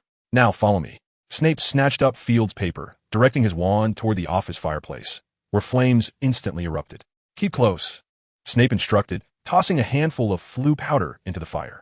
Once the flames turned green, he stepped forward and called out with a slightly elevated voice, "Headmaster's office." The flames surged violently, and upon settling, Snape's figure had vanished. "Flue powder?" Field sneered dismissively, finding the practice beneath him. He transformed directly into a phoenix, sensed the surroundings momentarily, and with a flash of fire, disappeared from the potions classroom. When he reappeared, he stood atop Dumbledore's desk. Chapter 75, Field's Paper, Part 2. My dear boy, your timing is impeccable. Dumbledore immediately recognized Field's transformed phoenix form, smiling as he nodded at him. Could you revert back for a moment? I might require your insights on a matter. What has transpired? Field leapt gracefully to the ground, transforming mid-air, and turned to regard Dumbledore with curiosity. Indeed, Dumbledore replied, glancing at both Snape and Field, you are already aware that Voldemort has taken control of Miss Weasley. I have formulated some hypotheses regarding the situation. However, I require your assistance. Oh, Field raised an eyebrow. What plans have you devised? I have a few ideas, Dumbledore said, intertwining his fingers on the desk. But I am eager to hear your thoughts. How does Christmas sound? Field casually remarked, during that time, there were the fewest people at Hogwarts. Dumbledore nodded slightly, his gaze shifting to Snape. Severus, what are your thoughts? I am merely a potions professor, Snape replied impassively. It would be more fruitful to seek out that peacock in courtship. Peacock? A flicker of amusement crossed Dumbledore's eyes, for he certainly understood to whom Snape was referring. An excellent notion, Dumbledore smiled kindly. It seems our young wizards ought to enrich their extracurricular lives. Now, you may elucidate your intentions. As they exited the headmaster's office, Snape turned to Field. You may seek out Professor McGonagall. Of course, if you still possess your wits. You ought to remember the way back. Your detention has concluded. With that, Snape departed, his expression unchanged. Concluded? How accommodating. Field was momentarily taken aback, feeling a sense of disbelief. However, not having to deal with any more materials was indeed a relief. What a splendid day it was. Field mused cheerfully, yet he did not forget the matter at hand. Promptly heading to Professor McGonagall's office with his paper in hand. Knock, knock, knock. Please come in. Field gently pushed the door open, finding Professor McGonagall, spectacles perched on her nose, diligently grading students' papers. Good afternoon, Professor McGonagall, Field greeted amiably. Good afternoon, dear, McGonagall replied, her face lighting up upon seeing him. Would you care for something to drink? Tea or pumpkin juice? Just the red tea will suffice, Field replied casually. Come, take a seat. McGonagall smiled faintly, her wand tapping lightly on the desk. And 2 cups of red tea materialized before them. She personally tore open a sugar packet, adding the sweetener to the tea, and then pushed a cup towards Field, saying, You ought to consume fewer sweets, Field. Yes, yes, Field nodded repeatedly, cradling the cup, taking a gentle sip, the sweet flavor causing him to squint in delight. I truly do not understand the allure of sweets, McGonagall sighed. By the way, I must thank you. Had you not informed me, I would scarcely believe that Albus had concealed so many candies. Goodness, you wouldn't believe it. He even employed the undetectable extension charm. He has truly lost his mind. After all, my father has few hobbies, Professor, Field hurriedly interjected. I only worry for his health. Aside from yourself, I fear no one else can deter him. You are a good child. Field, McGonagall smiled warmly. I believe your father will be quite pleased to know your reasons for doing this. Field stiffened suddenly. Pleased? Quite the contrary. He recalled a childhood incident when he had merely consumed a bit of Dumbledore's cockroach cluster, and the old man had cast him a mournful glance for an entire day. Was it truly his fault? Was it not out of concern for his teeth? Also checking if there were indeed real cockroaches within? If it were not for such worries, why would he have nibbled through an entire jar of cockroach clusters? Was it not merely a matter of testing their authenticity? Field, filled with indignation, mused to himself that he was nearly moved to tears by his own sentimentality. Indeed, I am quite a good child, he reflected. By the way, it has been quite some time since you last visited. Something must be amiss, correct? Professor McGonagall adjusted her glasses, stating that if he wasn't in a hurry, she still had several students' assignments to review. No problem. I can wait a while. Field replied with a smile and a shake of his head. I simply require your assistance with a minor matter, Professor. Very well. Please hold on a moment. Professor McGonagall retrieved some dried fish and fish-shaped biscuits from her drawer. You may have a bit of this while I work swiftly. Thank you, Professor. Field nodded in appreciation. As Professor McGonagall graded the assignments, Field savored his snacks and sipped his tea, taking in the surroundings of her office. Although he had visited this space numerous times, he had never truly observed it. Now, it seemed that Professor McGonagall led a rather austere life. Gazing around, he noted that apart from a bookshelf, there were no other decorative items in the office, which deepened his respect for the venerable professor. While other professors were also commendable, it was undeniably Professor McGonagall, the elder cat lady, who garnered the utmost respect from the staff. Since her tenure at Hogwarts, she had consistently demonstrated fairness among all faculty members. Though she occasionally revealed a softer demeanor in private, she predominantly maintained a stern and impartial facade. Even the Slytherin students, who might express disdain when discussing Dumbledore, showed nothing but respect when it came to Professor McGonagall. Even Snape, when faced with her, exhibited absolute reverence. The unfortunate past had robbed this poor witch of love and family. Yet it was indeed a stroke of fortune for the students to encounter a professor of her caliber. Observing the diligent Professor McGonagall, Field's admiration for her grew even stronger. Professor McGonagall did not keep Field waiting for long, soon finishing the grading of the students' assignments. "All right, child. You may share your matter now," she said, gently furrowing her brow to relax a bit. "You seem to be in need of some rest, Professor." Field hesitated before suggesting, "I can come back a little later." "Oh, thank you," Professor McGonagall replied with a faint smile. "It's quite all right. I've grown accustomed to it. Sometimes, seeing you all, I truly feel my age. If only I were a bit younger, my energy would be far better." In light of this, Field spread his paper before her and earnestly said, "I hope, Professor, that you could take a look at my thesis. It would be my greatest honor if you found something valuable in it."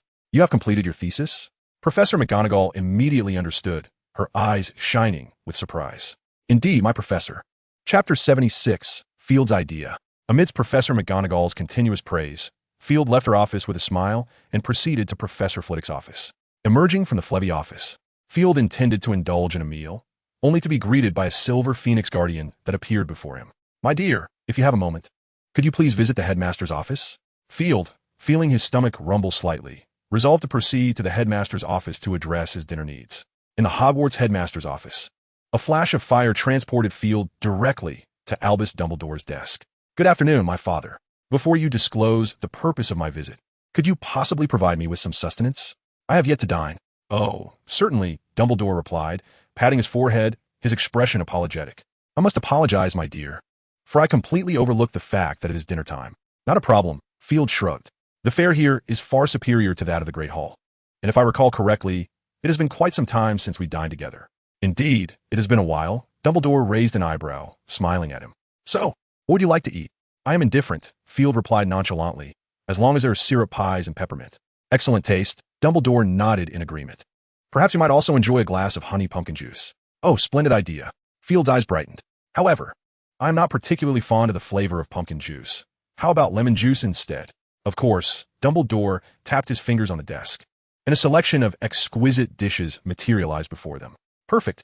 We can enjoy our meal while we await the arrival of the professors," he said, picking up a piece of strawberry cake and spreading raspberry syrup atop it.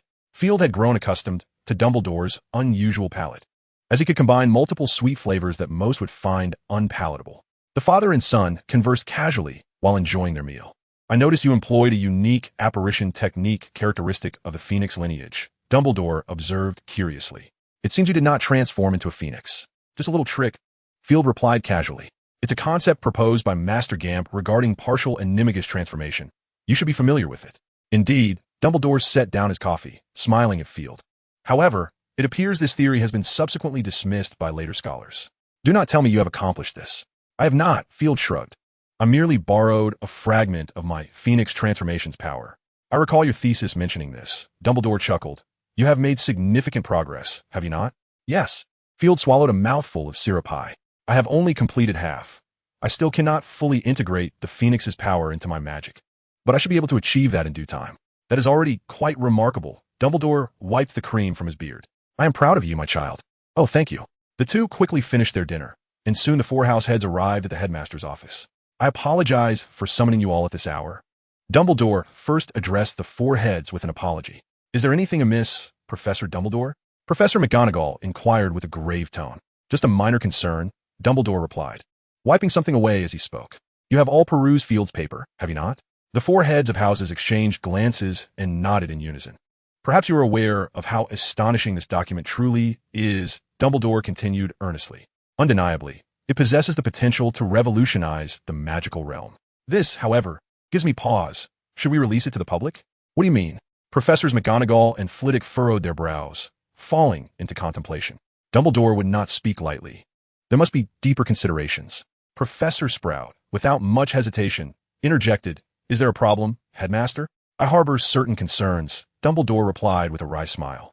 "To be frank, I yearn for the world to recognize Field's brilliance, which would bestow upon him tremendous honor and acclaim. Yet, it would also invite numerous complications. Moreover, you all must understand, war is never truly over. It merely pauses." "Indeed."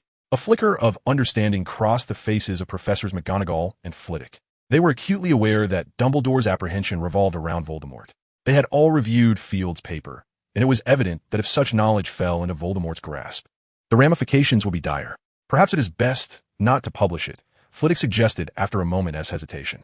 The magical community cannot endure more turmoil. Yet, this would be unfair to young Field, Professor Sprout remarked, casting a worried glance at him. Field remained silent, only offering her a faint smile.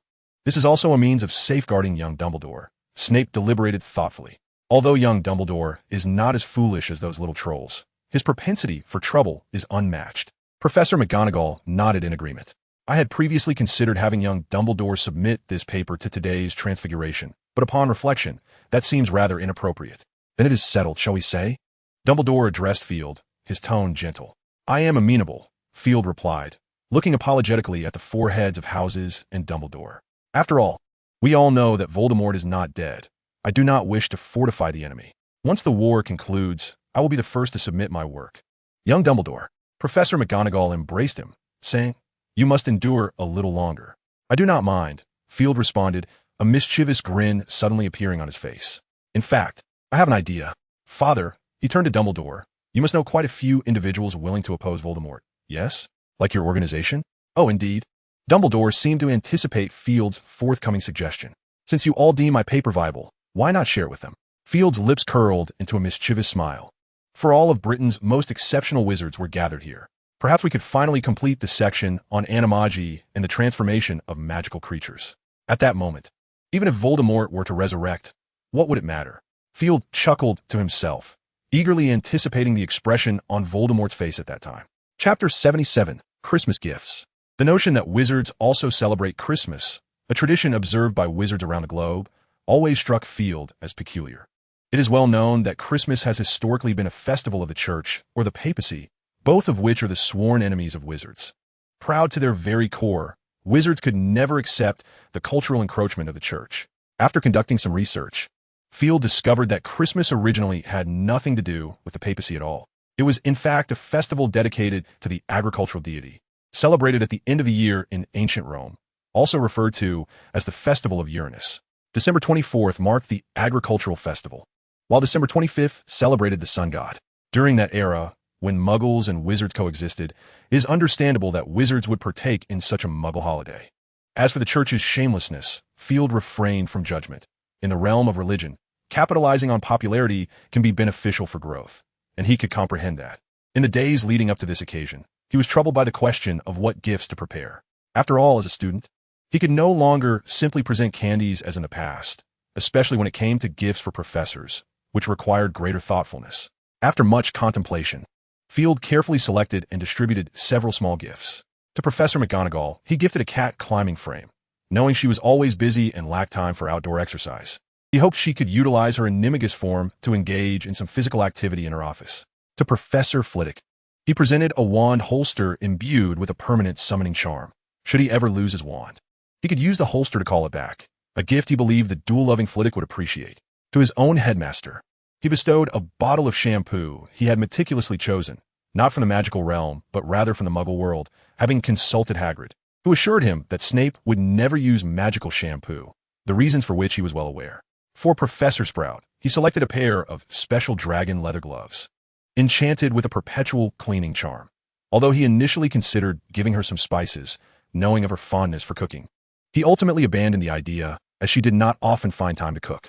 Lastly, for his father, he prepared a jar of lemon mint-flavored cockroach clusters, filled with a honey center.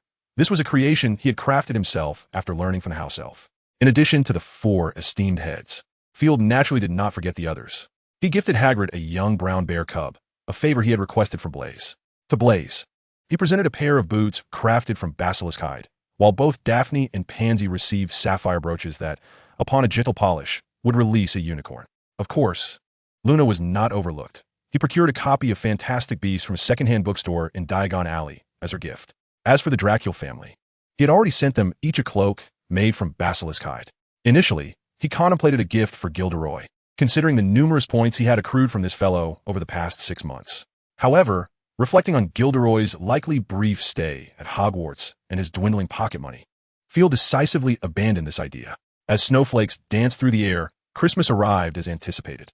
Early in the morning, upon rising from his bed, Field discovered a veritable mountain of gifts piled beside him. The professors, believing him to have an affinity for scholarship, had each gifted him their respective notes. Luna presented him with a pair of glasses, claiming they could reveal pesky flies, while Blaise bestowed upon him an exquisite robe. Pansy and Daphne each gifted him a copy of a magical tome, one titled Exploring the Unknown Art of Divination and the other Guarding Your Secrets, the Mind Closure Charm. Hagrid offered a necklace fashioned from the teeth of a three-headed dog, seemingly a product of his own handiwork. The Dracul family, for reasons unknown, sent him a set of beauty potions, which Field promptly decided to consign to the depths of his trunk, never to see the light of day again. Field had eagerly anticipated Dumbledore's gift, but upon discovering a jar filled with cockroaches, he hesitated, ultimately deciding against opening it. After unwrapping the gifts from his fellow students and reciprocating with appropriate tokens, he proceeded to freshen up. Traditionally, the school was nearly deserted during Christmas, save for a few students unable to return home. However, this year was somewhat different. Prior to the holiday, notices had been posted in the common rooms of each house announcing the second meeting of the Duel Club, scheduled for Christmas Day at 1 o'clock in the afternoon. Although many students expressed interest in the event, few remained to participate. After breakfast, declining several invitations from classmates to engage in snowball fights, Field made his way directly to Snape's office. Perhaps due to the cold weather, the lower levels felt particularly chilling, especially Snape's office. Field even wondered if, during its design, Hogwarts had been imbued with some enchantment that prevented this area from ever freezing. Knocking softly, he entered the potions classroom, shivering as he stepped inside.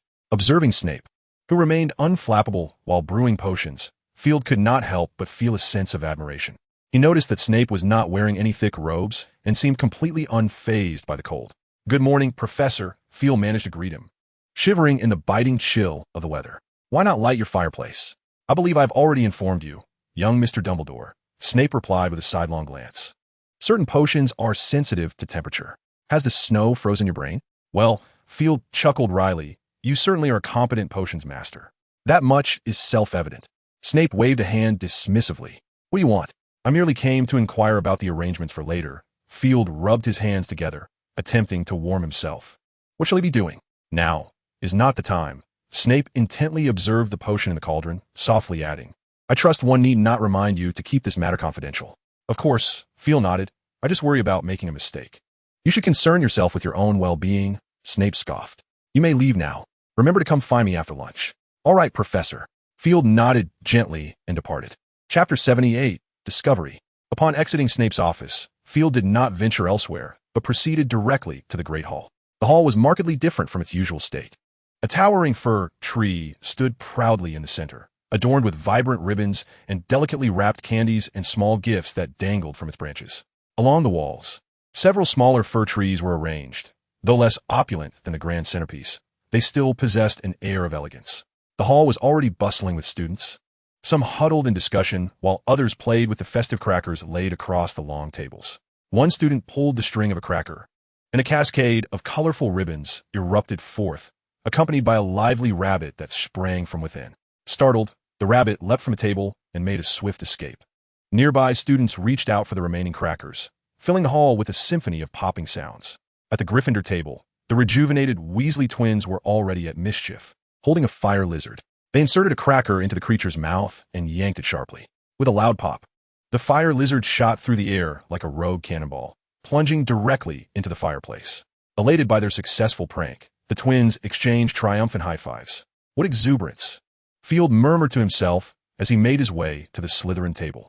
In contrast to the other houses, the Slytherin students had all departed for home, leaving the table entirely devoid of company save for Field.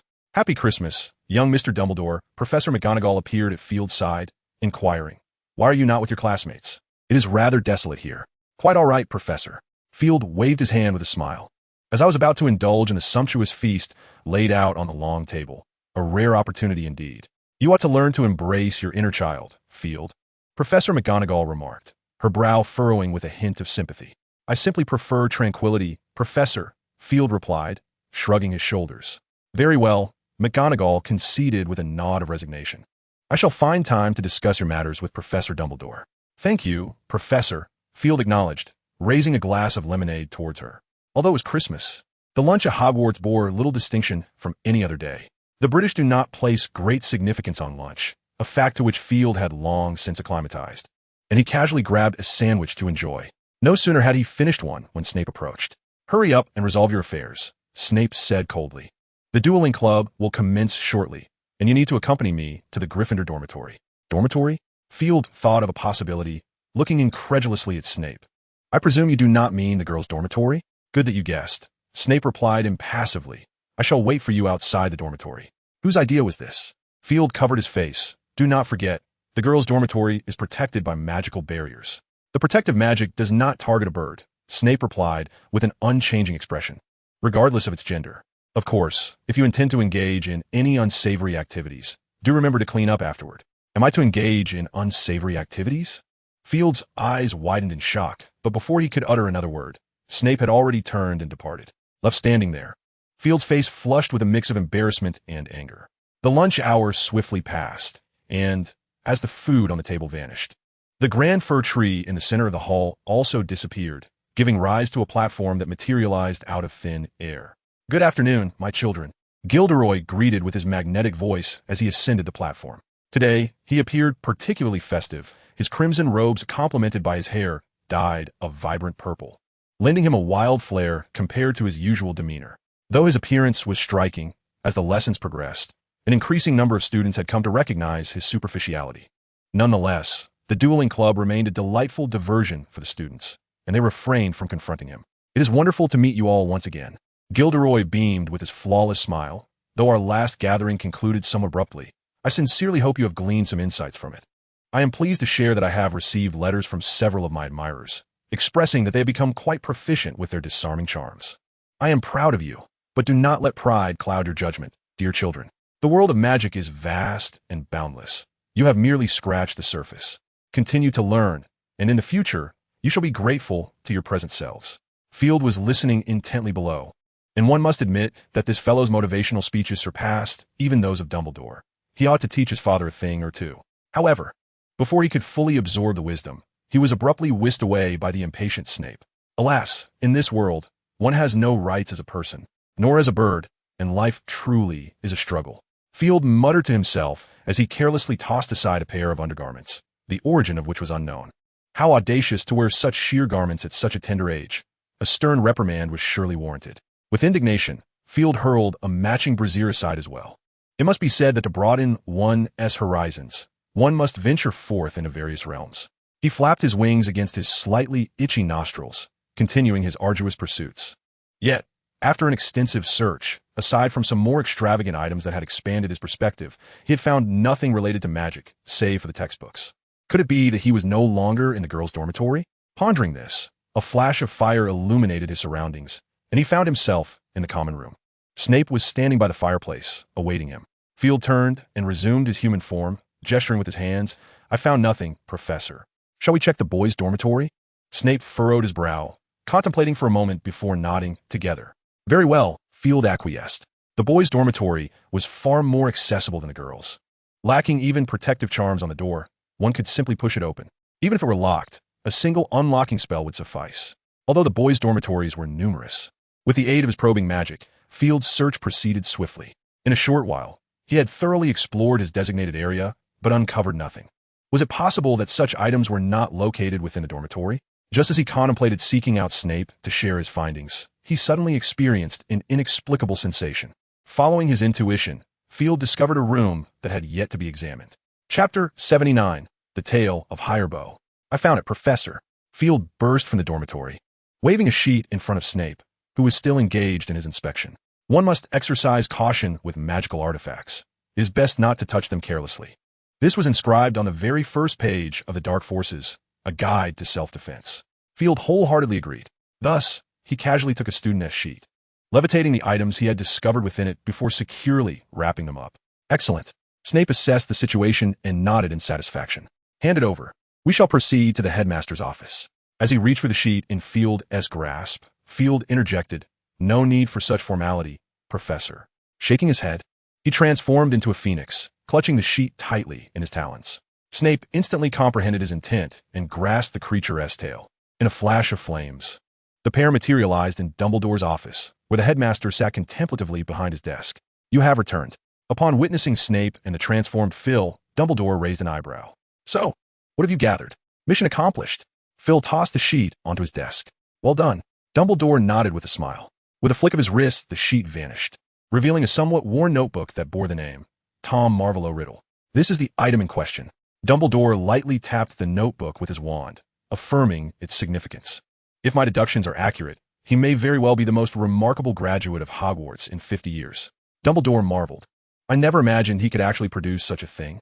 "Spare me the riddles, Dumbledore," Snape interjected impatiently. "What exactly is this? I presume you have heard of Horcruxes." Dumbledore replied calmly. With his extensive knowledge of magic, Snape certainly recognized the term. His eyes widened in astonishment. "So, this implies he is quite formidable." "Indeed," Snape murmured, his tone laced with an indescribable gravity. "Regrettably, it appears so," Dumbledore nodded. "Not the most favorable news, is it?" "I find it rather advantageous," Phil shrugged. "At the very least, we now have a direction." "Fair point." Dumbledore smiled at Phil, gently prodding the notebook with his wand and reflecting, "I must admit, Voldemort is indeed a genius. His reputation seems rather unsavory," Phil remarked. "I've encountered numerous texts that label him as the vile Voldemort." "Indeed, you are correct, my child," Dumbledore said as he approached Phil, affectionately ruffling his hair. "A wizard who dares to defy the gods cannot expect a favorable reputation." "Defy the gods?" Phil looked at Dumbledore in astonishment. "I have not heard of this before." "Such knowledge is scarce," Dumbledore replied, continuing to caress Phil's head. "You see, the emergence of ancient wizards was born from humanity's rebellion against the immortals. Yet, for an extensive period thereafter, humanity was governed by these deities. Even now, many tales from that era persist in Muggle mythology, whether they pertain to the Olympian gods or the Norse pantheon. Why would humanity accept the dominance of the gods if wizards already existed?" Phil furrowed his brow, struggling to comprehend. "Quite simply, my child," Dumbledore smiled. "In truth, those gods were once human as well." "Human?" Phil frowned. "Indeed," Dumbledore sighed. "Power may well be the most intoxicating poison in existence. Wizards possess strengths that Muggles do not. When those in power elevate themselves above the masses, their hearts are inevitably tainted. The ancient wizards, initially hailed as heroes of humanity, ultimately became its rulers due to their power. Thus, the oppressed rebelled, did they not?" Phil's eyes lit up, recalling instances from Muggle lore that supported this notion. "Indeed, they resisted." Dumbledore nodded. A faction of wizards steadfastly believed in their humanity, refusing to conspire with those deities. Among them, Helbo was the most renowned. "So, the deities besmirched him?" Field murmured, pondering the notion that he was formidable enough to pose a threat to those divine beings. Was he not? Perhaps yes, perhaps no. This remains shrouded in uncertainty. Dumbledore shook his head, asserting that the deities' slander stemmed solely from his troublesome nature. In fact, Helbo was initially one of their own. Dumbledore spoke softly, noting his remarkable talent in the development of magic and the nurturing of extraordinary creatures. Eventually, Helbo perceived the wizard's path as misguided, leading him to rally the Muggles in rebellion. Yet, he was acutely aware of the formidable power of the creatures he had cultivated. To better oppose those deities, Helbo created Horcruxes and numerous other dark spells. "And what of the basilisk?" Field inquired once more, having heard that Helbo was the original creator of the creature. "That assertion holds merit," Dumbledore acknowledged with a nod. "Helbo was the first known wizard capable of speaking Parseltongue, inherently able to command serpents. Hence many of his creations were serpentine in nature. The Hydra, the Gorgon, and other such beings were among them. His most prized creation was the Gorgon, known as Medusa, with her hair as serpents. Following Helbo's betrayal, the gods disseminated his nefarious reputation and sought ways to wrest control of his creations from him. The basilisk was a creature he devised to combat the monsters of his own making. It is said that Helbo initially intended to create a creature with the body of a chicken and the tail of a serpent, but for reasons unknown, he failed, resulting in the creation of the basilisk instead. "Well then," Field remarked in admiration, "he truly is a genius." "I believe so too," Dumbledore replied with a smile. "By the way, from where did you acquire this knowledge?" Field looked at Dumbledore with curiosity, recalling that he seemed unaware of these matters before. "Everyone must harbor a few secrets." Dumbledore winked, suggesting that mystery adds to one's allure. "Does it not?" "What allure can an old man possess?" Field scoffed, glancing at the notebook on the table and gesturing. "What do you intend to do with this?" "Simply eradicate it," Dumbledore declared with a smile, though not at this moment. "We still require further information." Chapter 80. The Arrival of the Ministry of Magic. How Dumbledore ultimately dealt with the notebook remained unknown to Field, as he had already been summoned by Snape. Upon entering the potions master's office, Snape casually tossed a bag towards him. Field grimaced, but deftly resumed his task of crushing ingredients. However, this time felt different, whether due to a pang of conscience or another motive. Snape informed Field that he need not return for the remainder of the time. Even after being expelled from the potions classroom, Field found it difficult to believe, soon followed by an overwhelming sense of joy. Even when he encountered the sullen visage of Gilderoy Lockhart on the way, he found that face remarkably appealing. Wait a moment, sullen? Gilderoy Lockhart? Field gazed in astonishment at his retreating figure. If there was anything truly admirable about Gilderoy, Field thought, it was undoubtedly his mindset. No one could maintain a smile and face a multitude of detractors with such composure, even if their disparaging words held a grain of truth. That was what Field respected most about him. However, now Gilderoy was devoid of that smile. What could have transpired? Field felt a twinge of curiosity. Should he follow him to find out? He mused internally. After a moment's hesitation, he ultimately dismissed this tempting notion. The next morning, as Field arrived in the Great Hall, he noticed a group of unfamiliar wizards. They were clad in uniform black, fitted attire, each adorned with a silver flask at their waist. Leading them was a balding middle-aged wizard, who, despite wearing a robe, sported a rather incongruous muggle hat atop his head. Field felt an unsettling familiarity with this leading figure. Just as he pondered this, Professor McGonagall approached them. Long time no see, Professor McGonagall. The middle-aged wizard appeared quite courteous, smiling as he tipped his hat to her. Good morning, Minister. Professor McGonagall responded sternly, welcoming them to Hogwarts. Headmaster Dumbledore has been expecting you. Oh, I see. The middle-aged wizard seemed somewhat flustered, his smile awkward. That is splendid. I trust he knows why I am here, correct? Indeed, Professor McGonagall nodded. He has already informed me. I hope you will not disturb the students. That is assured. The middle-aged wizard relaxed somewhat. If possible, could you gather the students? There are matters that need to be conveyed. Rest assured, we shall cooperate with the Ministry's directives, Professor McGonagall replied with utmost seriousness. Rufus, bring down the target. The middle-aged wizard turned to a rather burly wizard behind him, adding, remember to be quiet. I understand.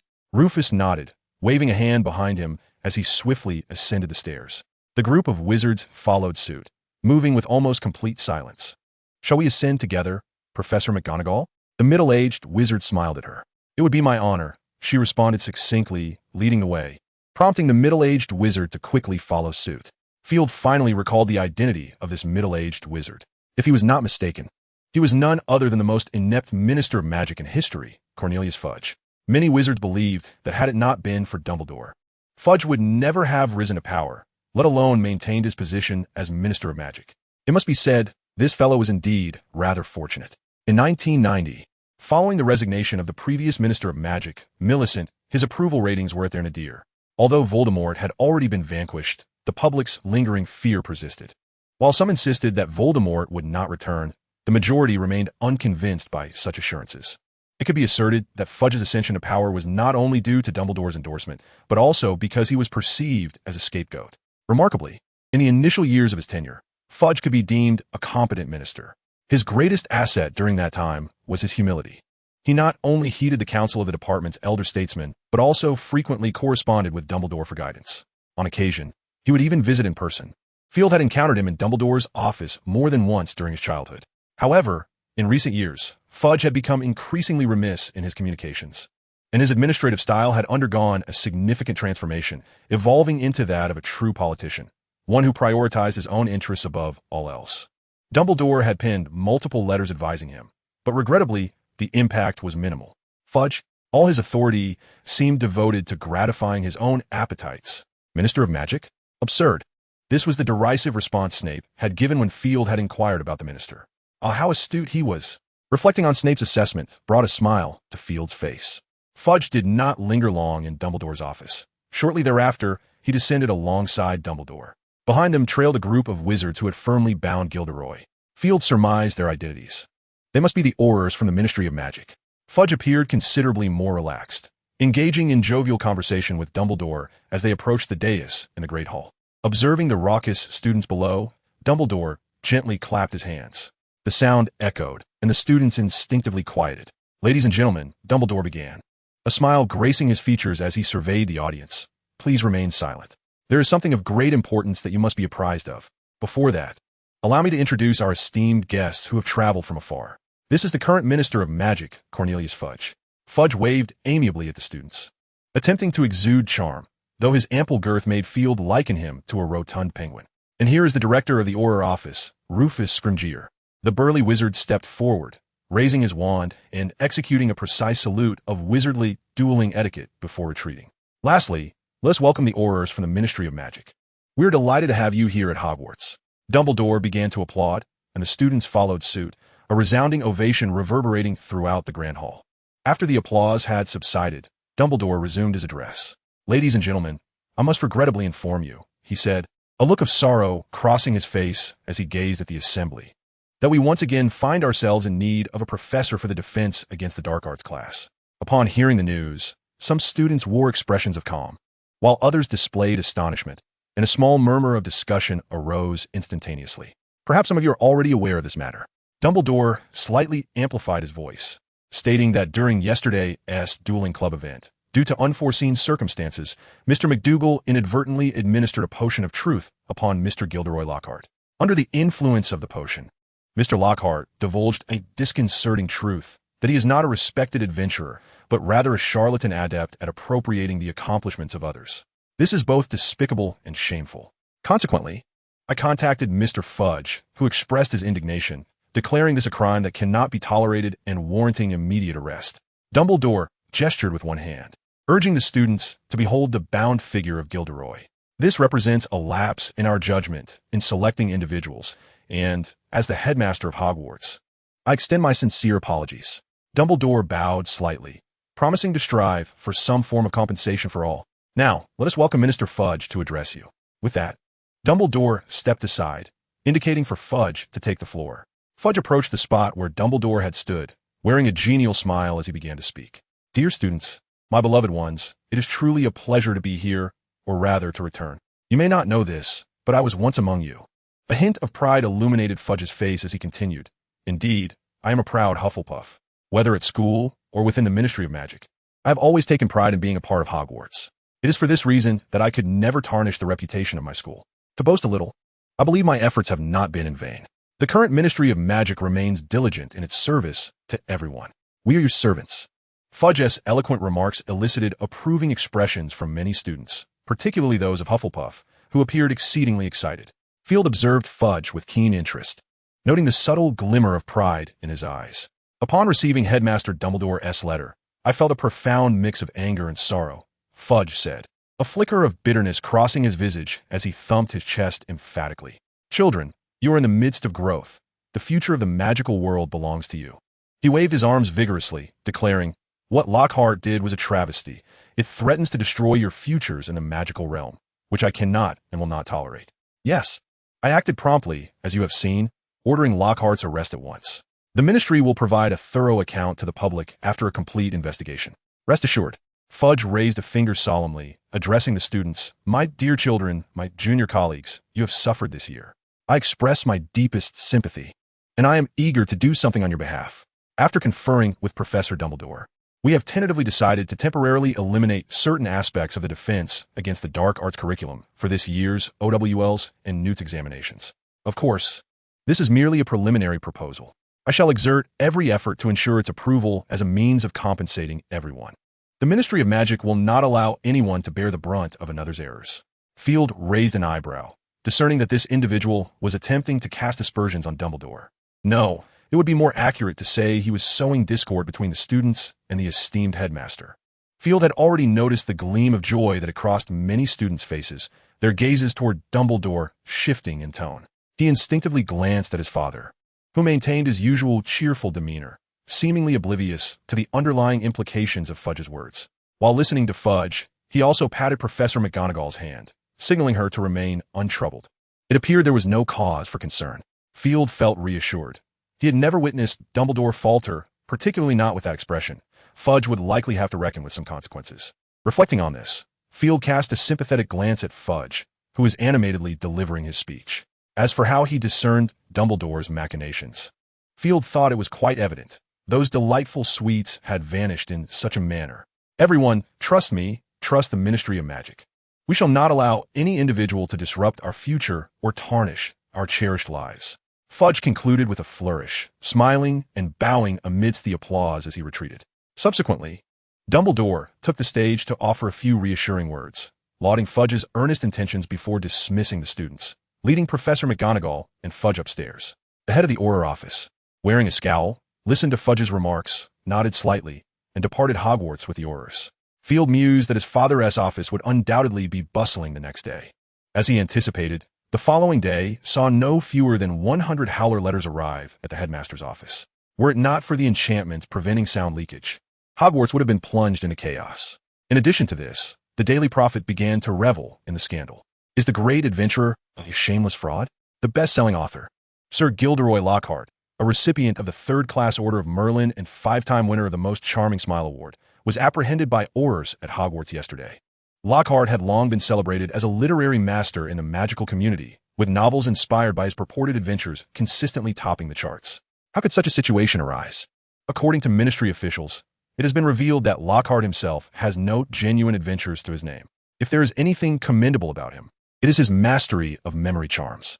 All his so-called exploits appear to be the fruits of others' labors. The Ministry is reportedly seeking the relevant victims, a task that is undoubtedly fraught with difficulty.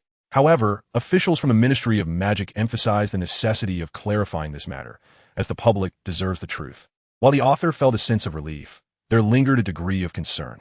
It appeared that Albus Dumbledore, the headmaster of Hogwarts, had made numerous missteps in recent years. Could we truly entrust the future of the magical realm to such a person? Chapter 82. After Christmas following the Christmas festivities, Hogwarts had finally returned to a semblance of tranquility. At the commencement of the new term, Dumbledore had written to invite Mr. and Mrs. Weasley to inform them of the events concerning Ginny. Acting on Dumbledore's advice, Ginny had taken a full week to recuperate at home before her return. Interestingly, the student who had accidentally spilled Veritaserum on Gilderoy Lockhart was regarded as a hero among the students. As a result, his family's business had seen a notable improvement. By the way, his family was in the herbology trade, and according to Field, a portion of the herb-related tasks that Snape undertook originated from their household. In the wake of one Christmas, Hogwarts had undergone significant transformations. What astonished the students was not Lockhart's arrest. Any moderately astute young wizard knew that his capture was merely a matter of time. Instead, their astonishment lay in the fact that Snape had washed his hair. His narrow, sharp eyes, with their hollow and profound pupils, spoke of the danger embodied in this man. His upright posture suggested that nothing could crush his spirit, as he bore his pride with dignity.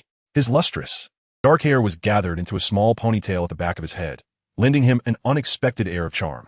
Was this truly the same old bat with the hooked nose and somber demeanor? It was simply unfathomable. Even Field, who had long wished for Snape to wash his hair, could hardly believe that a single wash had enhanced Snape's allure so considerably. Watching the starry-eyed young witches, Field suddenly envisioned a scene at the podium. Snape frowned as he observed the young witches gazing at him, his expression darkening. I must remind you, Miss Witch, if you recall that this is a classroom, your eyes ought to be on your book rather than elsewhere.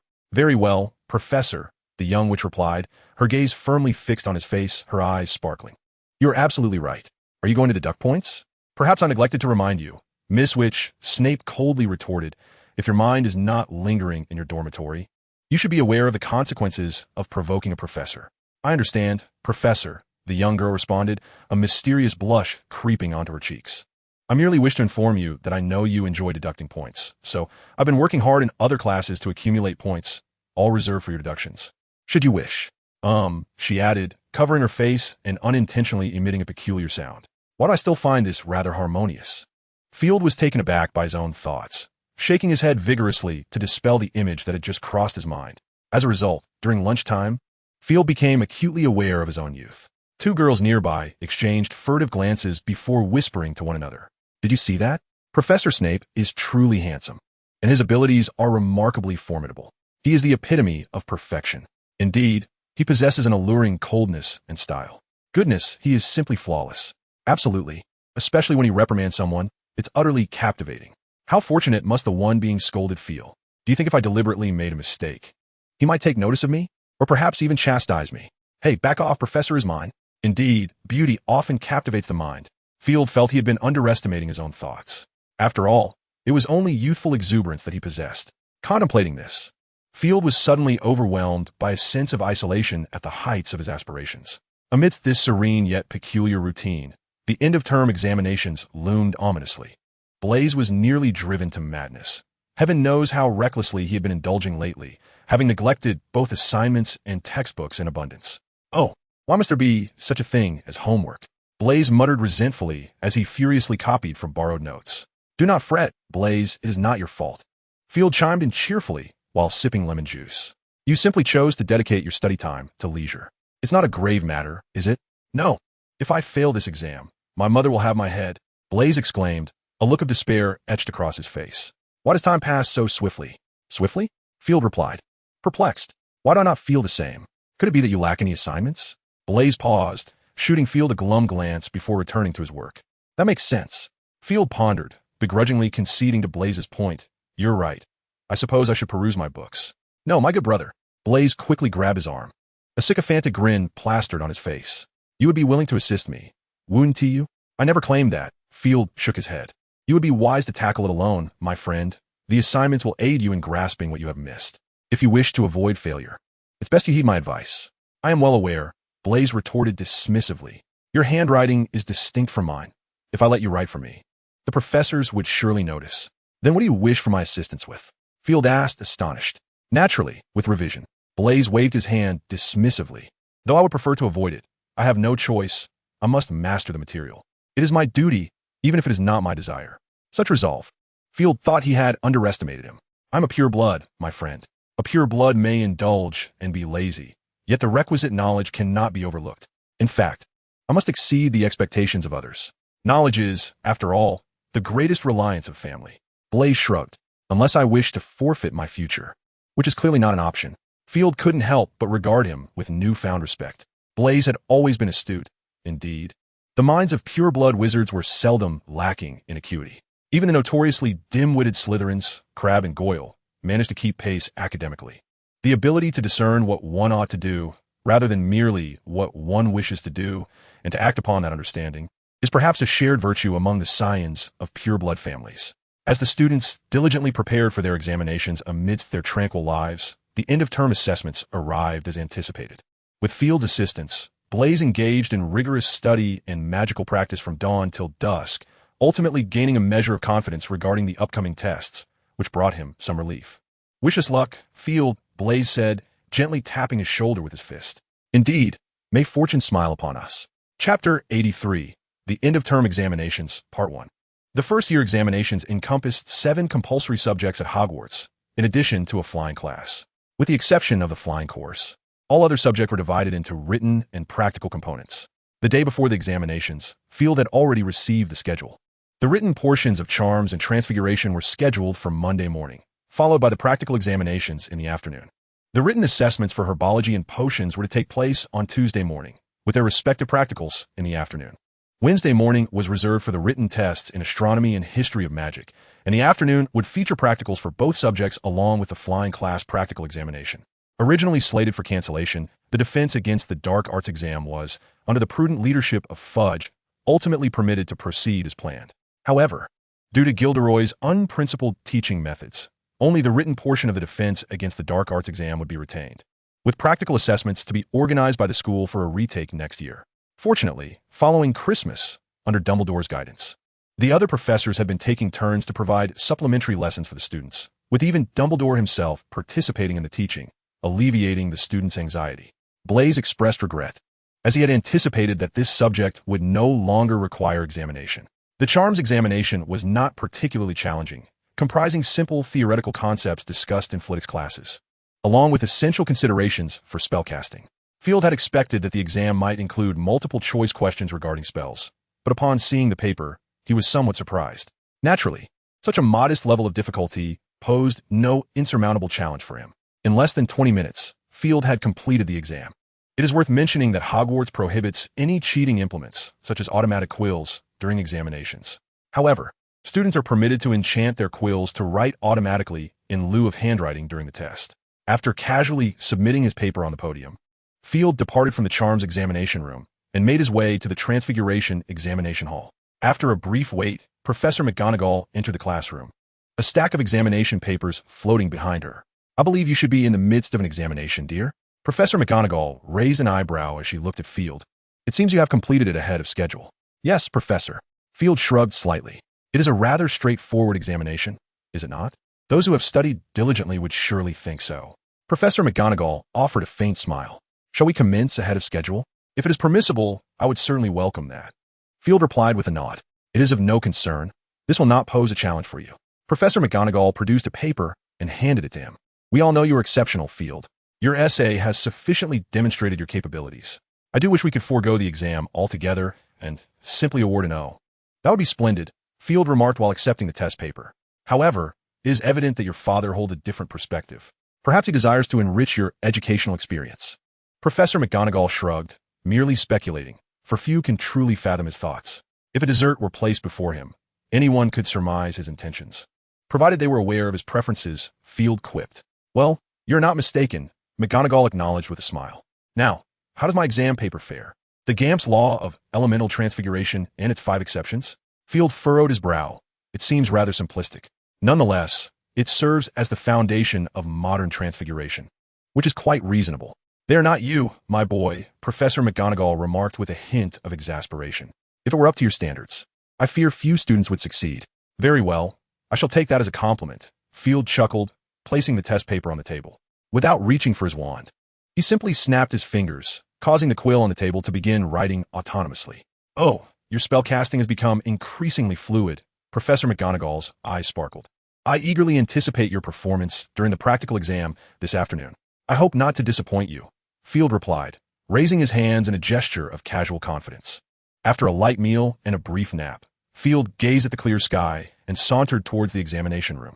He preferred not to arrive too early, as that would necessitate waiting in line, a situation he found unappealing.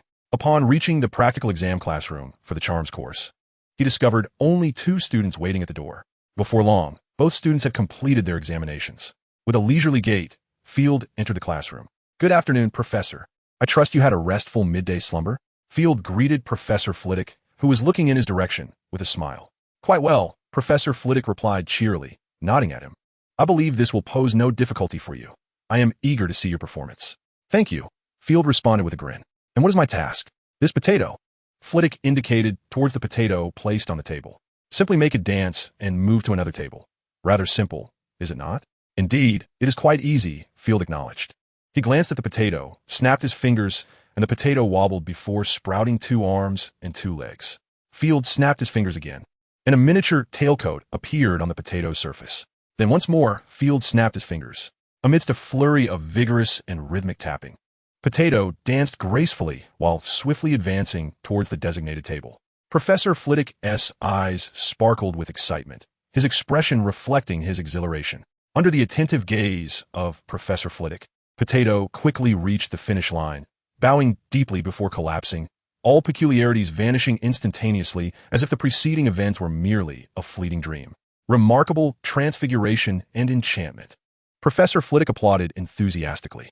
If I'm not mistaken, you have modified the Tarantaligra charm, have you not? It is merely a slight alteration and hardly qualifies as an improvement. Field shrugged, noting that aside from the choice of dance style, this magic was essentially indistinguishable from its predecessor. Even the expenditure of magical energy was nearly the same. Quite impressive nonetheless, Professor Flitwick remarked, but your future holds far more promise. You must continue to strive. I shall, Professor, Field replied with a smile and a slight bow. May I inquire about my results? No, there can be no better answer, correct? Professor Flitwick tilted his head, observing him, but do not divulge this to others. It is against the rules. Of course, my professor. Chapter 84, Final Examination, Part 2. Upon entering the Transfiguration practical classroom, Professor McGonagall was already awaiting. Good afternoon, dear child. She greeted Field with a smile. I have been pondering when you would arrive. I'm not fond of queuing.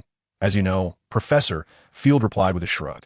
In fact, I have only just arrived. You have always been this way, Professor McGonagall said with a slight pout, then smiled at him. I can now inform you that your Transfiguration examination result is an O. However, I am curious about the extent of your Transfiguration skills. That is quite simple. Field directed his wand towards the cushion on the chair, which twisted violently before transforming into a kitten. The little feline gazed adorably at Field, then at Professor McGonagall, hesitating momentarily before leaping towards her and settling beside her hand, purring softly. Very nice, Professor McGonagall remarked, her eyes lighting up. Such an adorable kitten. I think so too. Field responded with a smile. It seems to prefer you, Professor. I like it as well, Professor McGonagall said, scratching the kitten's chin. Have you approached the threshold of advanced transfiguration? Not yet, Field replied, a hint of regret crossing his face. I still do not fully grasp the transformation between living beings. However, it should be soon. Quite commendable. Professor McGonagall assessed him with admiration. Should you require my assistance, feel free to ask me directly. Ich shall, Professor. The following day's examinations in herbology and potions were even more effortless for Field. In the practical herbology exam, Professor Sprout did not present any material beyond the content, merely testing a repotting of a sun orchid, which Field completed with ease. As for the practical potions exam, upon his arrival, Professor Snape immediately pulled him into the examiner's position. If you merely wish to demonstrate your lackluster potion-making skills to your professor, then there is no need, Snape remarked with a disdainful snort, approaching to observe their examinations and scoring fairly. Do you understand? Eifeld was taken aback, a foreboding sensation washing over him. It seemed this was not something he ought to know. No, you must, Snape replied, his expression impassive as he cast a glance at him. For the upcoming examination, you will serve as my assistant. Do you comprehend? Very well, Professor. Eifeld nodded instinctively, yet confusion clouded his features as he gazed at Snape. But assistants do not possess the authority to grade. I say you do. I shan't repeat myself, Snape said impatiently. Oh, very well, Professor, Eifeld quickly nodded again. Excellent. Observing Eifeld's obedient demeanor, Snape's expression softened slightly. Now, remain here. With that, Snape lifted his leg to depart. Eifeld grew anxious. Professor, there are still students needing to take the exam. The questions are on the desk. Let them draw for themselves, Snape replied without turning, adding, if you wish to avoid your potions professor meeting an untimely end, then remain there quietly. Yet Eifeld felt compelled to protest. There are no buts, Snape snapped, whirling around to glare fiercely at Eifeld before turning to leave. Ah, and this. Eifeld instinctively extended his hand, catching a bag that Snape tossed his way. Handle it properly. Submit it to me once the exam is concluded, Snape instructed coldly. With that, he departed without a backward glance, leaving Eifeld sitting at the lectern with a disgruntled expression. Later, he would learn that the night before the exam, Dumbledore had suffered from toothache, and Snape had spent the night brewing a potion for him. As the subsequent students arrived in the potion's practical classroom, they were met with the sight of Eifeld's scowling visage, prompting expressions of confusion. If you wish to continue squandering your time, I shan't object to your lingering. Eifeld glowered at the entering students. Am I to wait for an invitation to allow you in? The familiar tone sent a shiver down the students' spines, and they hastily scrambled to their seats. Come forth to draw your examination questions. You have but 3 chances, Eifeld declared, rapping on the table where the questions lay. The ingredients are in the cupboard. Now, immediately, do not make me repeat myself a 3rd time. You truly are the headmaster's exemplary student, Blaise remarked, giving Eifeld a thumbs up before joining the others in selecting ingredients. Initially, Eifeld had thought Snape would only require him to oversee the first-year examinations. To his astonishment, he found himself responsible for the assessments of the 2nd, 3rd, and 4th years as well. When did Hogwarts acquire such a multitude of students? Exhausted from the day, Eifeld, despite the ache in his body, focused on the students' work while internally berating Snape. Watching the students struggle even with the simplest cold remedy, he began to understand Snape's perspective. Each day unfolded in this manner. It was merely a tad venomous, and the fact that Snape refrained from outright cursing was a testament to his improved temperament. After a day of diligent effort, Field had finally completed the potion practicals for all 4 grades. Carrying the parchment on which he had inscribed his commendable scores, he made his way to Snape's classroom, also delivering the potion ingredients he had meticulously prepared during his spare time. After glancing over Field's recorded practical examination process and the scores he had achieved, Snape nodded slightly, a gesture of approval that was quite rare coming from him. This marked the highest praise Field had ever received from Snape. Once all examinations had concluded, despite Field's confidence, he couldn't help but exhale a sigh of relief. When the results were announced, many were astonished by Field's performance. 7 outstanding grades, and 1 exceeds expectations, a stark contrast that sparked considerable discussion among the students. Meanwhile, in a headmaster's office, Field found himself engaged in a spirited exchange with Dumbledore. I demand to use the back door, Field boldly declared. I refuse to take the retake for the flying class. Oh, I fear that is not permissible, my child, Dumbledore replied with a raised eyebrow. You must learn to accept the rules. Curse the rules, Field exclaimed, waving his hand impatiently. I am the headmaster's son. Surely I should be entitled to some privileges. No, you are not, Dumbledore said with a gentle shake of his head, a smile playing on his lips. The last individual who thought as you do is currently evading the magical community, preparing for a return. In any case, I refuse to attend, Field asserted defiantly. Even if I went, I wouldn't pass. That reasoning does not persuade me, Dumbledore remarked with interest. I seem to have forgotten something. Field rubbed his chin thoughtfully. Yes. I haven't yet sought out Professor McGonagall for a chat. I almost forgot to deliver her the blueprint of the headmaster's office. Oh, my child, Dumbledore said, suddenly enlightened. Although, as headmaster, I should not show favoritism. I believe the professors would understand a father's desire to make sacrifices for his child, would they not? Absolutely right. Dad, Field nodded vigorously, giving him a thumbs up. With such wisdom, it is no wonder you hold the position of headmaster. Field felt he had gleaned a valuable lesson. Chapter 85, The House Cup. As dusk descended, the clear night sky became a canvas adorned with countless stars, while the silvery moonlight bathed the grounds in a luminous glow. Within the castle, an atmosphere of joy permeated the air. Students animatedly conversed, sharing their plans for the upcoming holiday. Hey, mate, Blaise exclaimed, throwing an arm around Field's shoulders. Have you decided where you're heading for the break? I have a brilliant idea. Why not come to my house? I don't think so. Field began to respond. But Daphne interjected, her brows furrowing in disapproval. Is there even anyone at the Zabini estate? In my opinion, it would be far better to come to my place. Hey, Daphne, are you looking for a fight? Blaise shot her a dark look. Am I to be intimidated? Daphne retorted, her expression icy as she regarded him disdainfully. As the next head of the Greengrass family, I have no reason to fear confrontation. Blaise suddenly lost his temper. Although he was the sole heir of the Zabini family, his lineage had not hastily designated him as the next head of the family. While the main line had nearly dwindled, numerous members of the collateral branches still remained. Observing Blaise's silence, Daphne smirked and turned to Field. What do you think, Field? I am uncertain if I have the time, he replied, tilting his chin. During the holidays, I plan to return to France. France? Daphne raised her eyebrows in surprise. What on earth for? Perhaps you are unaware, but prior to my return to England, I resided with the Delacour family in France, Field explained. Additionally, my father intends to introduce me to a relative there. Relatives in France? Daphne and Blaise exchanged glances. I can't recall any kin of the Dumbledore family residing in France. Hard to say, Blaise shook his head. Let us not forget that our headmaster is also of pure blood. I would not be surprised if relatives exist. That is true. Daphne pouted. So, you are unable to visit my home, correct? If time permits, I shall. Field smiled at her. I hope you will not drive me away when the time comes. Absolutely not. Daphne raised her hand. I promise, on behalf of the Greengrass family. Blaise chuckled softly. Just as he was about to speak, Field noticed that the professors had gathered and quickly patted his arm, signaling him to remain silent. Dumbledore observed the lively scene below with a gentle smile, reaching for a small spoon to lightly tap against the golden goblet before him. Clink! The clear sound reverberated throughout the hall, causing the students to instinctively quiet down and direct their attention to the podium. Dumbledore rose, his arms wide open as if to embrace the entire hall. Another academic year has passed. Dumbledore beamed down at the students. Indeed, you have all experienced a year of school life. Quite marvelous, isn't it? Throughout this year, we have welcomed many new faces and will soon bid farewell to some familiar ones. Yes, we must confront this reality, even if it does not bring us joy. Field noticed a few seventh-year students quietly wiping away tears. To those departing, I say, do not be afraid, Dumbledore smiled, continuing. We cannot choose all that we will face, but we can choose how to confront it. When one possesses the courage of Gryffindor, the wisdom of Ravenclaw, the peace of Hufflepuff, and the cunning of Slytherin, then their future achievements shall not be lacking. Remember this place, Hogwarts. Should you ever encounter difficulties, do not forget it.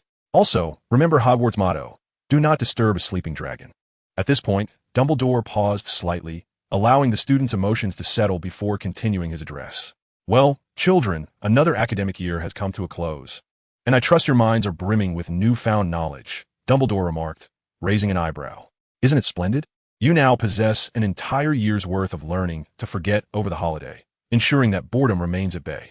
Upon hearing this, laughter erupted among the students, and Dumbledore chuckled along, though suddenly his expression shifted and his eyes widened momentarily before settling into calmness. Field observed Professor McGonagall, who smiled with satisfaction, stretching slightly before retracting her arms. Indeed, a delightful array of treats has been prepared for us, quite tempting. However, before we indulge, there is one more matter to address.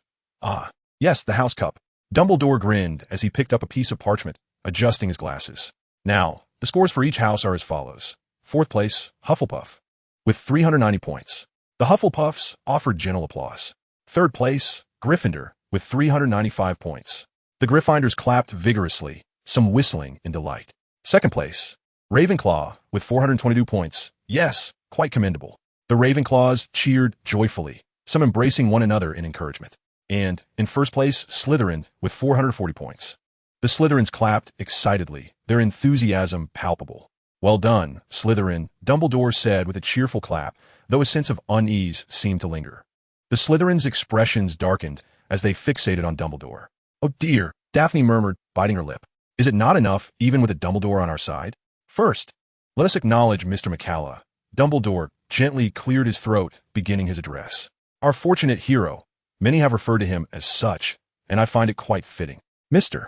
McCalla had exposed a fraudulent charlatan, not only recuperating some losses for the school, but also contributing to the magical community at large. For this, I shall award Slytherin 50 points. Additionally, we will present Mr. McCalla with a special commendation for his contributions. McCalla appeared astonished, only regaining his composure amidst the applause of his peers, who celebrated his achievement. And now, Field Dumbledore continued. The students perked up, their gazes shifting toward Field. What is this? Field was taken aback, looking towards Dumbledore. Ah, yes, you may all be aware that he is my child, Dumbledore said cheerfully. But what you do not know is that a group of dark wizards sought to undermine Hogwarts, and their nefarious plot was thwarted by Field. Dumbledore glanced at Field. Indeed, you should recall the unfortunate incidents involving Mr. Justin and Mrs. Loris. They aimed to disrupt the students' learning environment. Yet, Field not only uncovered their scheme, but also aided the professors in vanquishing these dark wizards. The Special Contribution Award is limited to just one recipient each year. And in a gesture of remarkable generosity, Phil generously bestowed it upon Mr. McCullough. Such humility is indeed commendable, and I take great pride in him. Thus, Slytherin earns an additional 100 points, making them the recipients of this year's House Cup. Congratulations! Chapter 1. Numenusgard. In the quaint town of Numenusgard, Austria, one could once find a locale of extraordinary charm. The rustic architecture within the town, alongside the vibrant meadows and blooming flowers beyond its borders, attracted numerous visitors. However, since 1945, this town has languished under a perpetual shroud of darkness, with thick clouds obscuring the sun, casting an oppressive pall over its inhabitants. The local residents, unable to endure the town's eerie atmosphere for long, gradually departed for more hospitable surroundings. Yet, a handful of intrepid adventurers sought to explore this forsaken place. Though not all returned, none escaped without succumbing to madness. Consequently, the local government designated this area as a no-go zone, forbidding entry to all. The once bustling town has since fallen into a state of dilapidation. Muggles remain oblivious to the fact that a renowned figure of the magical world resides here. Gellert Grindelwald, a revolutionary within the magical realm, is considered one of its most perilous dark wizards. The instigator of the First Wizarding War and an indirect catalyst for the Second World War. Indeed, Grindelwald bears numerous titles, so many that they are beyond counting. The majority agree that the moniker most befitting him is that of the Dark Lord. He himself neither confirms nor denies this, perhaps due to his indifference, as he has always cared little for such matters.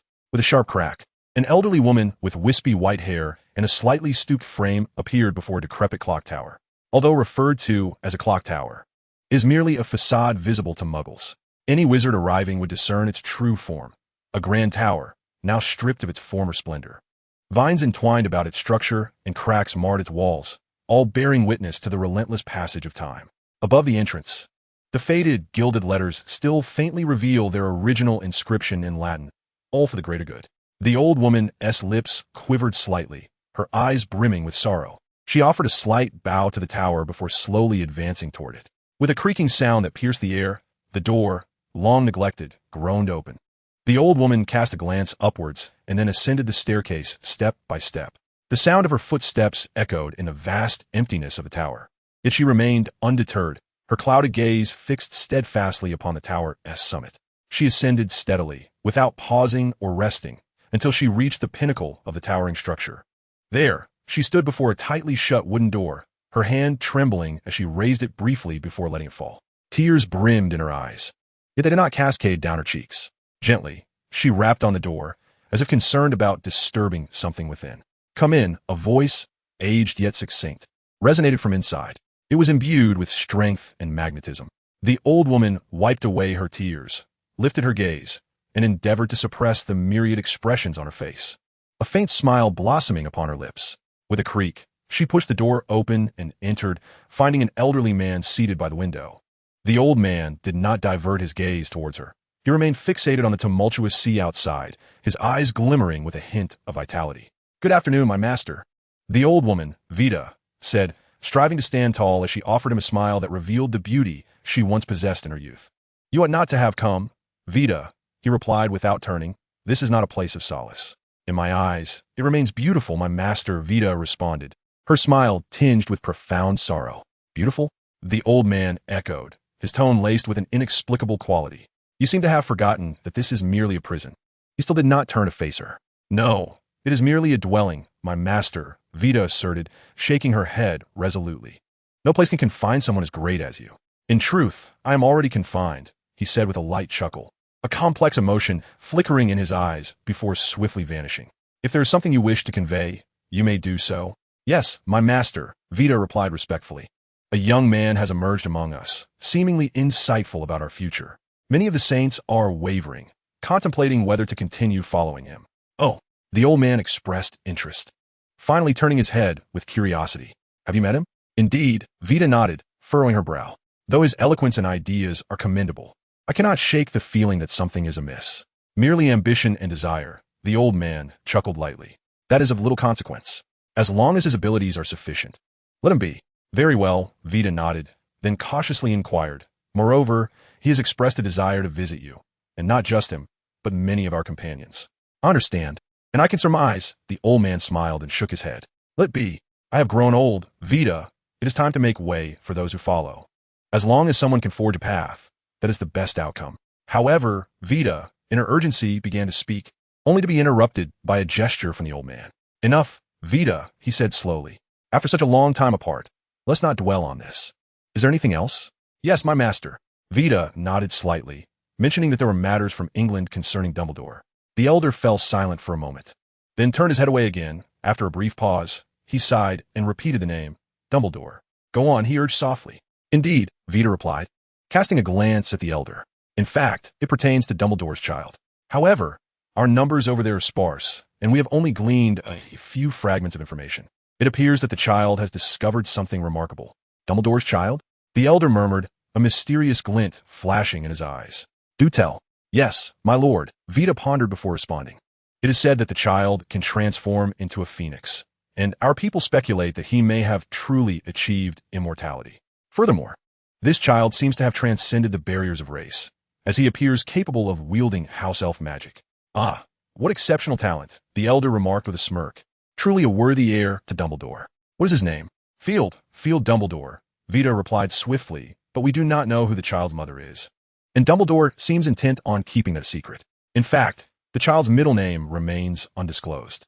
"Very well, I find myself intrigued," the elder raised an eyebrow, suddenly turning his head. "Tell me, where's the child now?" "In a village of Gold in Provence, France, where a small French family resides." "Excellent." Chapter 2. Return to the Drackle family in the village of Gold, Provence. The Drackle family's castle was particularly lively today. Both Mr. and Mrs. Drackle, along with young Gabrielle, wore cheerful smiles. "Fleur, are you not happy?" Frank raised an eyebrow. "Field will be home soon. A lackluster welcome would be quite unbecoming." "A smile?" Fleur crossed her arms, her expression one of displeasure. "That fellow hasn't written to me in a year, and he didn't even return for Christmas. Goodness." Seeing his daughter begin to rant again, Frank slapped his forehead. "Oh, sweetheart, you sound just like a little wife married to him." At this teasing remark, Fleur's face flushed a deep crimson as she stammered, Love him? How could that be?" Before she could finish her thought, a flash of light suddenly appeared in the living room, and Field materialized, with his phoenix, Ariana, perched on his shoulder. "Good afternoon, everyone," Field grinned at the Drackle couple. "It has been a long time. How have you all been?" "Oh, and Gabrielle." "Indeed, we are all quite well." Frank laughed heartily, embracing Field. "Welcome back, lad."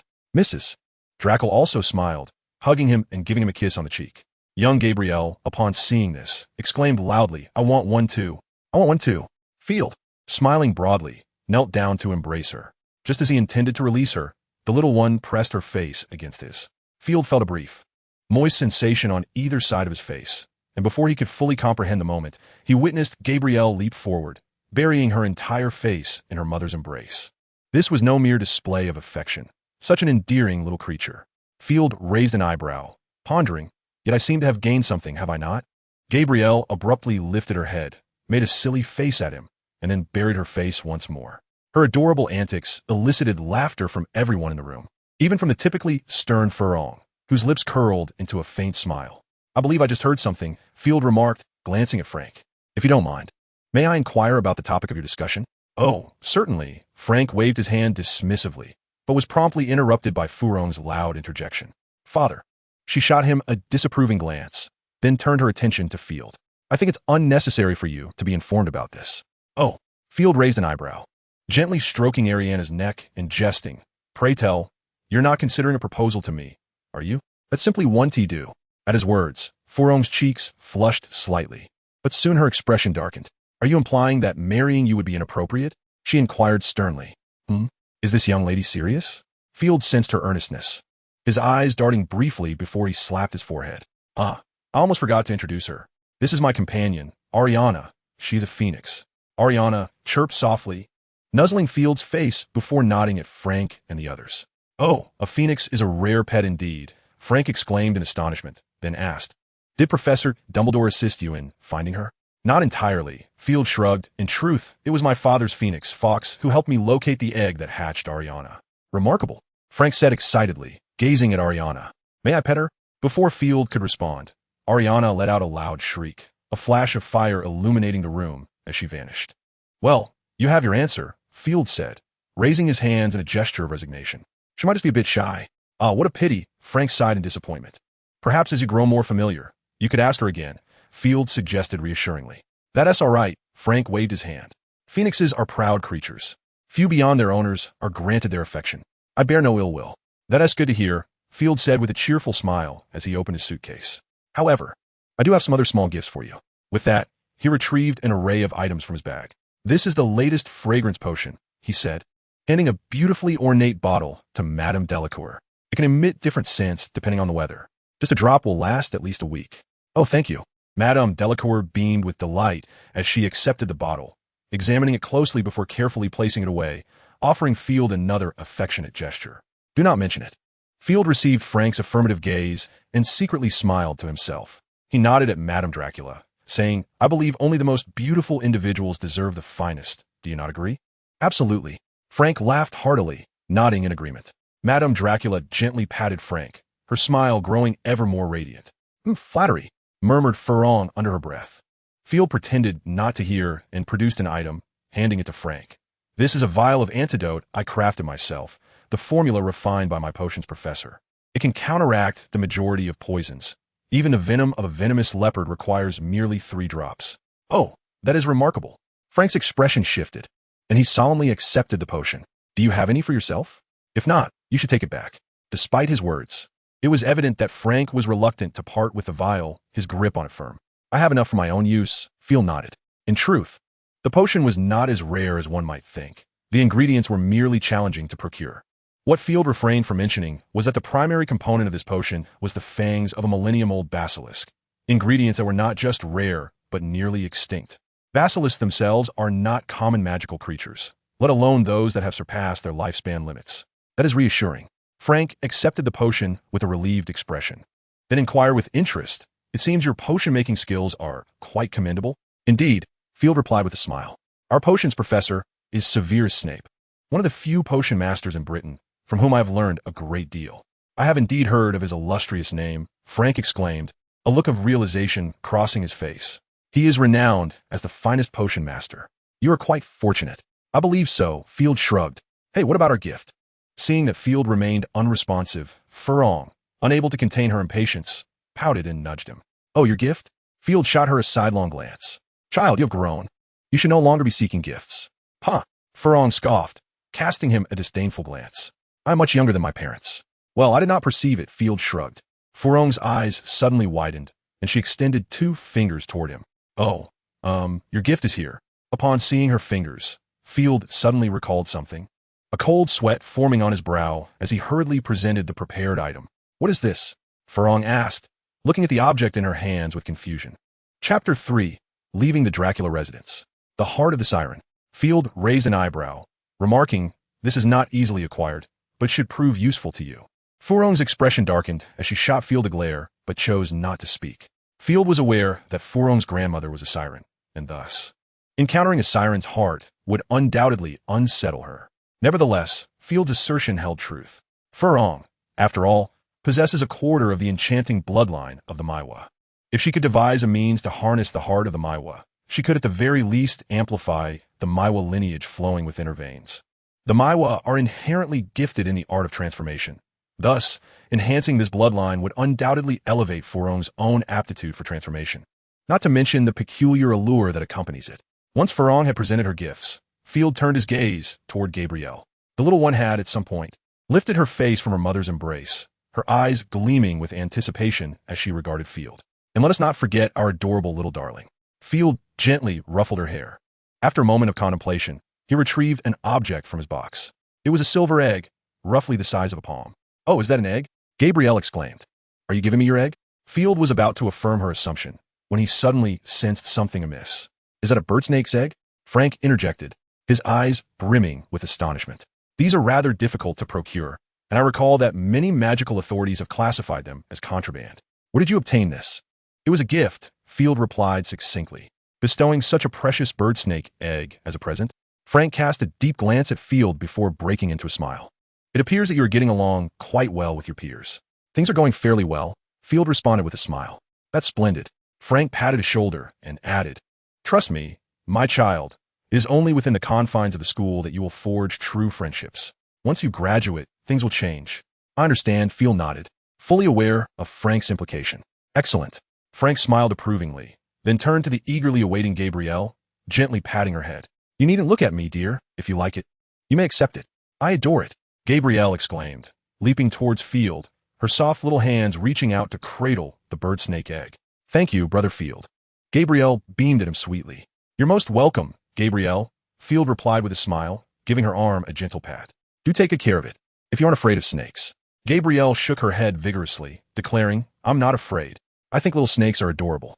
"Adorable?" Field found himself somewhat perplexed by the aesthetic sensibilities of today's youth. The banquet was personally prepared by Lady Drackle, the most skilled cook in the entire Drackle family. She had not cooked in quite some time. Had it not been for Field's return, which brought her such joy, others might not have had this delightful opportunity. Truly delicious. Field struggled to swallow the escargot in his mouth, raising an eyebrow at Lady Drackle with a smile.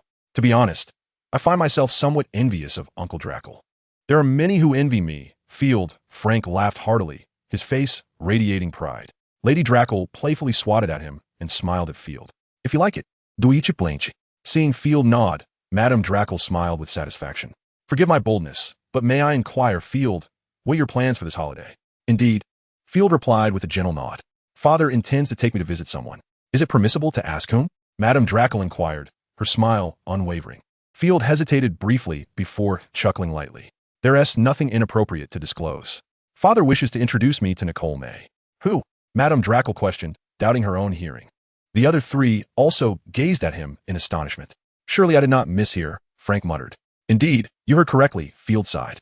It was no wonder they reacted this way. Nicole May held a stature among the French that surpassed even Dumbledore's in the hearts of the British. Upon receiving confirmation from Field, the other three, except for little Gabri, displayed expressions of envy. The shy Fuyong hesitated for a moment before cautiously asking Field, "I hope you are not upset with me. Are you? What do you wish to know?" Field regarded her with suspicion. Fuyong hesitantly continued, "I would like to request an autograph from Nicole May, if possible. Our headmaster once mentioned that Beauxbatons was established by the LeMay couple. Is that so?" Field pondered for a moment, then nodded slightly. "If he is willing, I shall. And us as well." Field, Madame Drackle interjected, unable to contain herself. "Naturally, you may request several." I shall do my best," Field replied with a shy smile. For he too needed to ascertain Mr. LeMay's own feelings. "Oh, of course," Frank chimed in. "You could convey our regards from the Drackle family. If feasible, it would be splendid if you could bring our gift along." "That should pose no issue," Field readily agreed. "Very well," Frank smiled gently. The following morning, Field packed the gifts prepared by the Drackle family into his suitcase. "I shall take my leave now," he waved at them. "I will return whenever convenient." "Do ensure your safety," Frank said with concern. Don't forget our autograph. Fuyong reminded him with a hint of pride. And if you fail to write back soon, then do not bother at all. Understood, Field chuckled awkwardly, waving his hand. Ariana.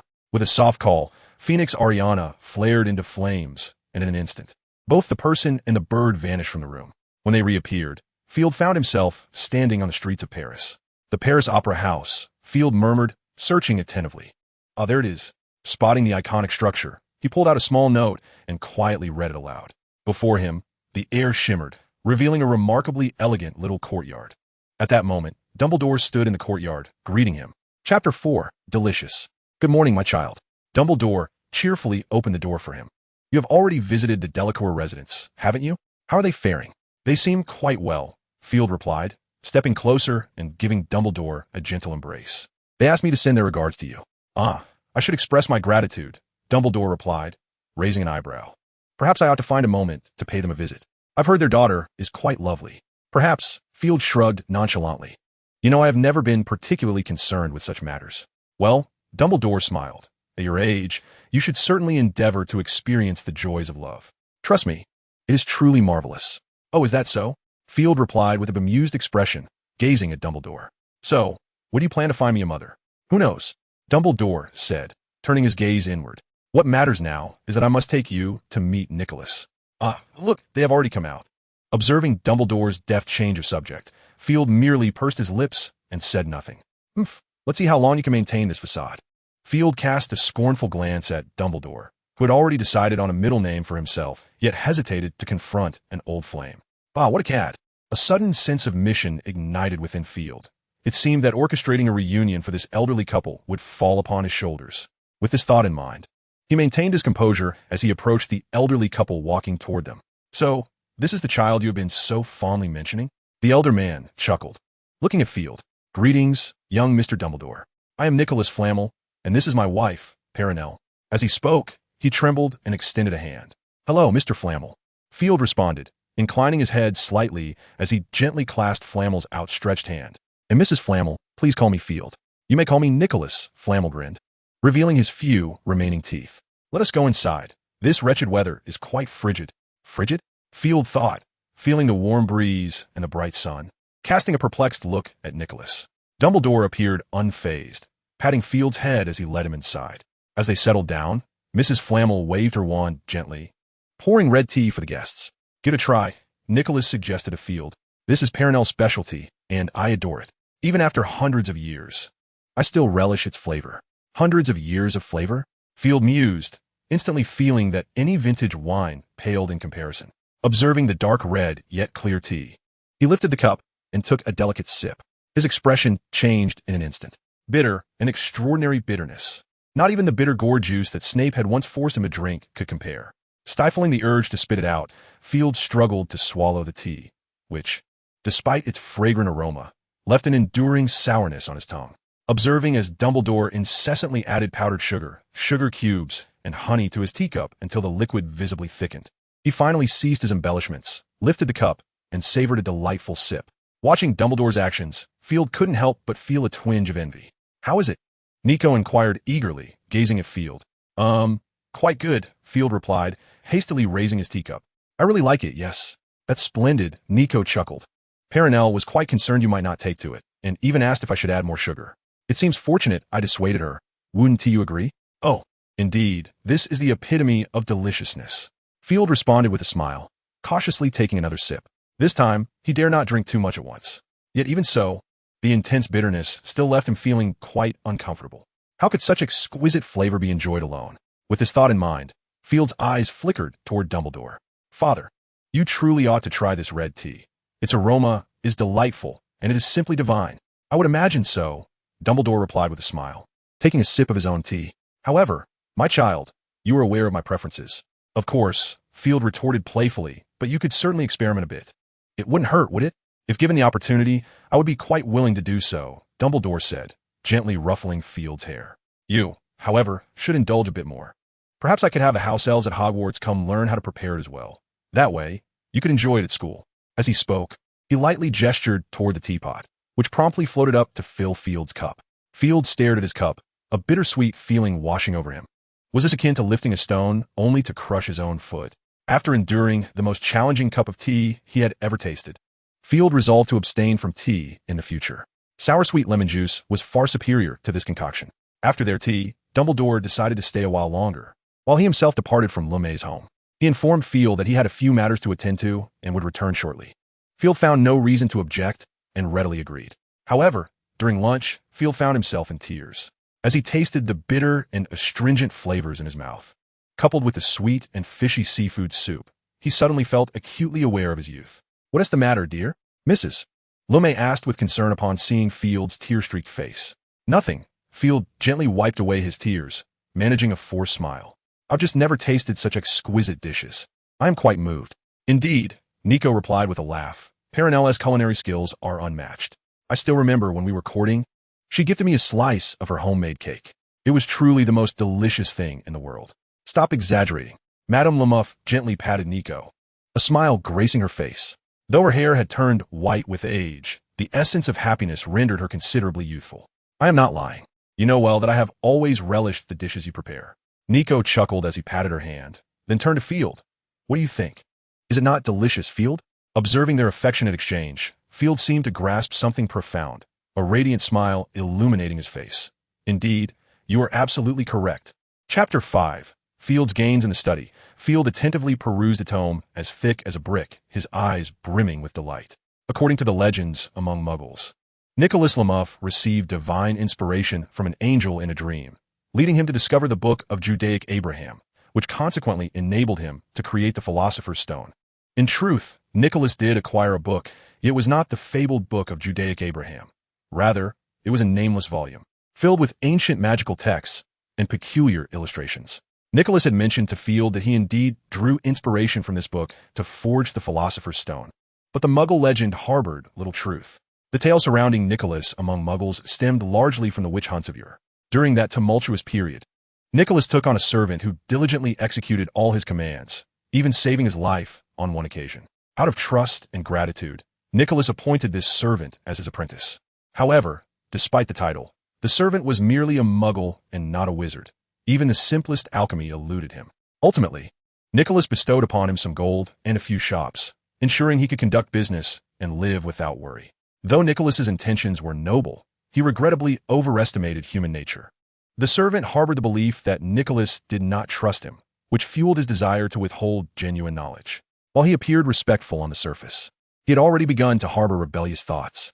Eventually, the servant allied himself with the church, betraying Nicholas. Fortunately, upon creating the Philosopher's Stone, Nicholas recognized that it would inevitably attract attention, leading him to construct numerous safe houses, of which the servant was only aware of one. After failing to locate Nicholas, the church was compelled to abandon their pursuit. However, they did not relinquish their ambitions. Instead, they concocted a tale of Nicholas's creation of the Philosopher's Stone, shamelessly attributing it to angelic inspiration. The church's intent was to leverage this narrative to find Nicholas and ultimately seize the Philosopher's Stone. Whether for gold or immortality, both were coveted by them. Field, however, remained oblivious to the subsequent events. He only knew that Nicholas ultimately retaliated in his own manner, though he did not disclose the specifics to Field. When Field expressed a desire to borrow his ancient magical texts, Nicholas readily acquiesced. However, he agreed to lend it to him for only 3 days. This was already a pleasant surprise, and naturally, Field did not hesitate to accept. According to Nico's research, this book was related to ancient elves, although the specifics remained unclear to him. Despite Nico's inability to comprehend it, Field appeared utterly unfazed. His inexplicable talent allowed him to effortlessly decipher the contents of the book. Nico's research was indeed accurate. It was a tome from the elven lineage. However, it contained not a legacy, but rather the diary of a specific elf. Although Field felt a tinge of disappointment that it was not a record of ancestral heritage, he still found the diary intriguing, as it offered a glimpse into the grandeur of the ancient elven race. As he continued to read, Field stumbled upon an unexpected delight. It described a magic unique to the elven kin, known as life-sharing. According to the text, the longevity of the elves stemmed from their establishment of a life-sharing bond with the ancient elven trees of birth. This profound connection was also the reason for the elves' deep reverence for their ancient trees. Life-sharing, as the name suggests, allows two lives to be wholly intertwined, merging their vitality, thereby extending the lifespan of the shorter-lived individual. This bond can only be invoked twice in a lifetime, essentially functioning as a covenant. Thus, it permits the sharing of life among two contractually bound entities. At this juncture, Field immediately thought of Dumbledore. The venerable wizard was certainly advanced in years. While wizards enjoy a relatively long lifespan, few surpass the 2-century mark. Most critically, aging is a formidable adversary to wizards. Both magical prowess and physical vitality inevitably decline as time progresses. According to Dumbledore himself, his current strength amounted to merely 80% of his youthful capacity. Now, the concept of life sharing sparked a glimmer of hope in Field's mind regarding a potential solution to Dumbledore's longevity dilemma. If only he could find a species with an exceptionally long lifespan for Dumbledore to forge this covenant with, wouldn't that be a remedy? Furthermore, if Dumbledore so desired in the future, he could even take a partner. The text noted that the elves had long regarded this as a form of marriage contract. With this thought, Field couldn't help but chuckle softly, eagerly delving further into the text. He was keen to examine the specifics of the magical incantation. However, after a while, disappointment washed over him. The conditions outlined were rather stringent for his current capabilities, whether it was the long-extinct herbs or the elusive moonwell water of the elves. These were resources he had no knowledge of how to procure. After some contemplation, Field decided to commit the magic to memory, intending to discuss it with his father to explore potential modifications. Regardless of how slim the prospects might be, an attempt was warranted. Having gleaned such significant insights in such a brief period, Field's anticipation grew as he continued to read on. Indeed, he did not disappoint his expectations. Halfway through, Field once again encountered a spell known as resurrection. The effect of this magic was straightforward. It could restore deceased life to existence. The text described a guardian of the ancient tree from the elven clan who lost his life due to an unfortunate incident, prompting the elves to resurrect this protector. As Field read this, he was astonished yet immensely intrigued. However, upon discovering the subsequent conditions for casting the spell, he felt an even greater sense of bewilderment. Resurrection magic, to be precise, is an application of a life-sharing spell. It links a living being with a deceased one, and upon achieving this shared existence, resurrection naturally follows. Nonetheless, this spell harbors a significant limitation. It requires both a complete body and soul. Even so, its magnificence is undeniable. Field bit his lip, realizing that he must resolve this issue promptly. Further along, Field uncovered several minor spells related to plants, some promoting their growth, while others encouraging seed germination.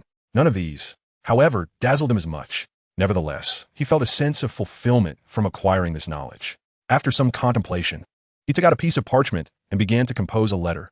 Dear Father. Chapter 6. The arrival of Dumbledore upon awakening that morning. Before descending the stairs, Field observed Dumbledore entering through the front door.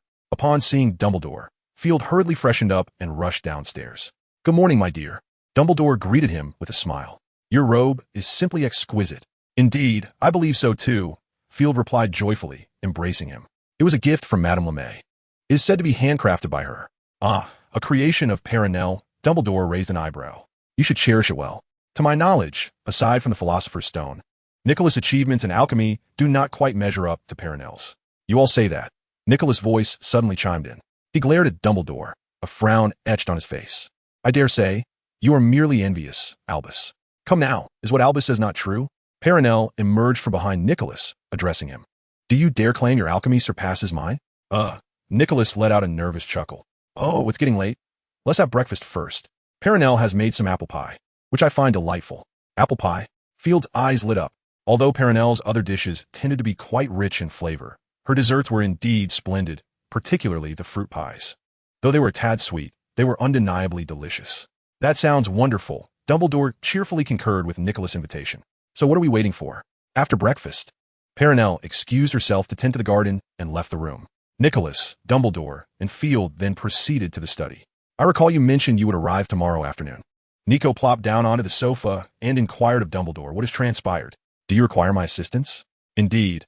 I fear this matter may truly necessitate your involvement. Dumbledore acknowledged with a nod, adding, it would be all the better if Perenelle were also present. Together? Nico furrowed his brow. You ought to clarify your statement. Oh, certainly. Dumbledore raised an eyebrow. But why not consult Field as well? I came here post-haste upon receiving his letter. Field? Nico cast a curious glance at Field. You seem to have been engrossed in your reading, have you not? Yes, Nico, Field replied with a smile, nodding. I have uncovered certain things. but I require my father's assistance." He then articulated the spells of life-sharing and resurrection, and it was evident that Nico was profoundly astonished. A flicker of secret satisfaction crossing Field's face. "My heavens, what did you discover from that book?" Nico nearly bit his tongue, his eyes fixed intently on Field. "You heard correctly," Field shrugged. "I have indeed found these 2 spells." "Goodness, this is utterly astonishing," Nico exclaimed, patting his chest. "Surely today is not April Fool's Day, is it?" "Certainly not," Dumbledore chuckled. "To be honest, I was also taken aback upon receiving Field's letter. However, once he revealed that this magic originates from ancient elves, I was no longer surprised. The immortal races of antiquity. We cannot fathom the extent of their abilities," Dumbledore remarked, patting Nico's arm. "The pressing question now is whether we can wield this magic." Observing Dumbledore's expectant yet slightly anxious gaze, Nico appeared to comprehend something, gradually calming himself. "You speak true, Albus," Nico replied softly. "In this endeavor, we indeed require Perennial's assistance. Moreover, we will need resources, ample resources, particularly regarding herbal lore and ancient knowledge." After a moment of contemplation, Dumbledore nodded. "You are correct. I have some old friends who should be able to procure some. I shall also attempt to seek out information," Nico mused, stroking his staff. "The ancient past is indeed a distant realm for us. Many herbs may not have suitable substitutes, so do prepare yourself, Albus." "I understand." Dumbledore's eyes glimmered momentarily with unshed tears before quickly dissipating. "However, having hope is certainly preferable to despair." "That is true," Nico slowly nodded, his gaze drifting to the contemplative Field, whose expression had soured once more. "Yet, merely requesting my assistance will not suffice. I have a condition." "Of course, as long as it is within my means," Dumbledore replied earnestly. "No, this does not pertain to you, Albus," Nico retorted with a huff. "I am speaking of Field." Field, having caught mention of his name, looked at Nico with confusion.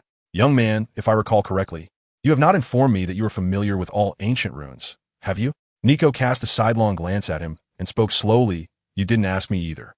Field shrugged. "It's not a significant matter, is it? In a magical realm, many possess various talents.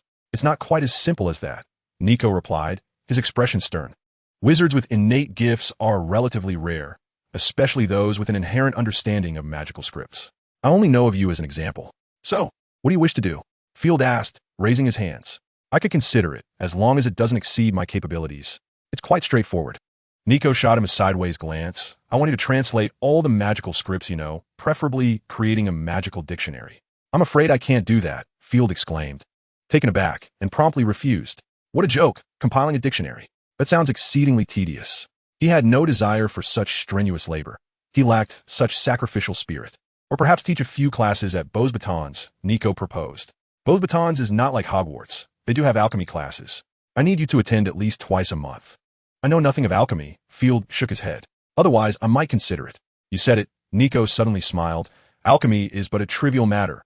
I can teach you." "I'm sorry, but I have no interest in alchemy," Field declined. "Be it charms, transfiguration, or potions, I have enough to study. My energy is not boundless." "Very well." Nico's expression darkened again. "Then, how about you just teach the magical scripts?" "That could work," Field pondered, realizing he shouldn't be too unreasonable, and nodded. "That sounds more agreeable." Nico's demeanor softened slightly. "Then we can commence." Dumbledore addressed Nico. "You still need to discuss this with Perenelle." "Of course. I know she won't be able to refuse this." Chapter 7. An Audience with Grindelwald. Dumbledore departed once more. Nico mentioned the matter to Perenelle, and as expected, she happily agreed.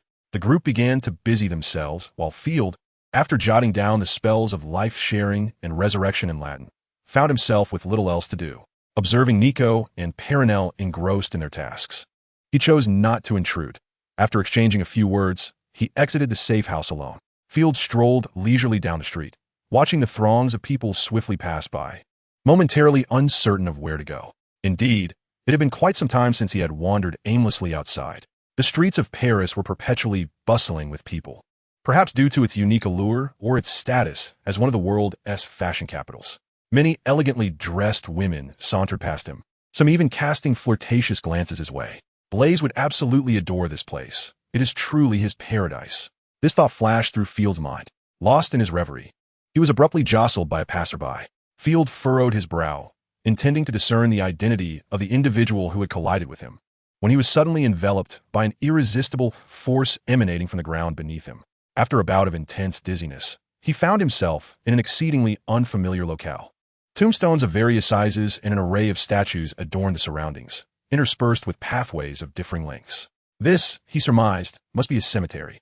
Gripping his wand firmly, he appeared outwardly relaxed, yet internally braced for any potential confrontation. As Field ambled through the eerie landscape, he scrutinized his surroundings without haste.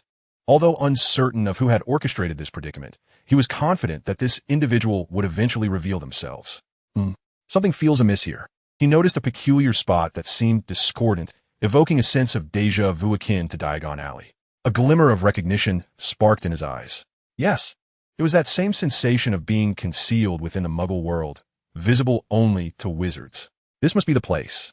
A subtle smile curled at the corners of his mouth as he regarded an entrance resembling a gaping maw, steadying his resolve before stepping inside. The sound of his footsteps echoed in the dark corridor, resonating in the silence that enveloped him. Ahead, he discerned a faint glow, which he surmised was the exit of this passage. Upon emerging, he found himself in a vast underground arena, with steps resembling those of a grand amphitheater. The pathway from the entrance led straight down to a circular space below, where a man and a woman stood awaiting his arrival. "Welcome to this place, esteemed guest from afar," the man said with a light chuckle. "Welcome?" Field raised an eyebrow, proceeding downwards. This was a manner of invitation he had never encountered before. Unconventional methods tend to linger in one's memory, do they not? The man's voice carried a hint of mirth. "I trust our meeting will evoke a range of emotions.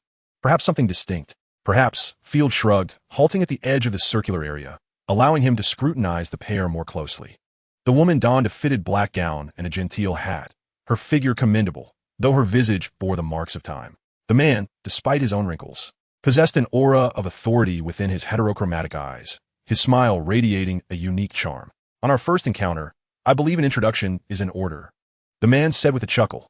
"After all, you are but a young one and likely do not recognize me. I am Gellert Grindelwald." He executed a graceful bow now. "It is your turn. Field Dumbledore." Field tilted his head slightly. "I have heard your name, Mr. Grindelwald." "Oh, what an honor," Grindelwald chuckled lightly. "Let me guess. They must portray me as a brutal tyrant, or dismiss human life as inconsequential." "Indeed, many do speak of you in such terms," Field replied with a shrug. "Yet there are also those who regard you as a revolutionary." "Merely a failure," Grindelwald smirked, "which is not a source of shame, is it? Just a failure." Field smiled in response, recalling his father's words. "No one is perfect. What matters is the pursuit of becoming a better person." "Ah, Dumbledore, Grindelwald murmure." The name infused with an inscrutable nuance. "He truly is remarkable." "Your father is indeed a great man," Grindelwald remarked, gazing at Field with amusement. "He is always so, well, benevolent. Forgive my bluntness, but I find it challenging to encapsulate him with a more suitable term. He constantly preaches the belief in love. That love is the greatest power." A hint of derision crossed Grindelwald's features, yet when the moment truly calls for love, he hesitates. A flicker of emotion danced in Grindelwald's eyes. "Yes, that is precisely his nature. Let me think, what was that fellow's name? Ah, yes, Newt Scamander. I trust when I'm not mistaken. He treats him well, does he not?" "Look at that," Grindelwald laughed, "the hero of the magical world. What a splendid title. What a noble honor, even at the cost of his own ideals. He seeks to fulfill that young man's aspirations." An expression of exasperation crossed Grindelwald's face. How foolish. He had shed the elegance he exhibited upon their initial meeting, pacing restlessly across the open space. Field observed his agitation in silence, suddenly reminded of accounts he had read in curious publications, leading him to a deeper understanding. After venting his frustrations, Grindelwald finally regained his composure. "I recall that you, at present, are in Nurmengard?" Field inquired with curiosity. "I have heard it described as a prison." "Indeed, you are correct," Grindelwald replied with a faint smile, a trace of sorrow glimmering in his eyes. "For me now, is there anywhere that is not a prison? All right, my boy," Grindelwald gestured dismissively, "draw forth your wand.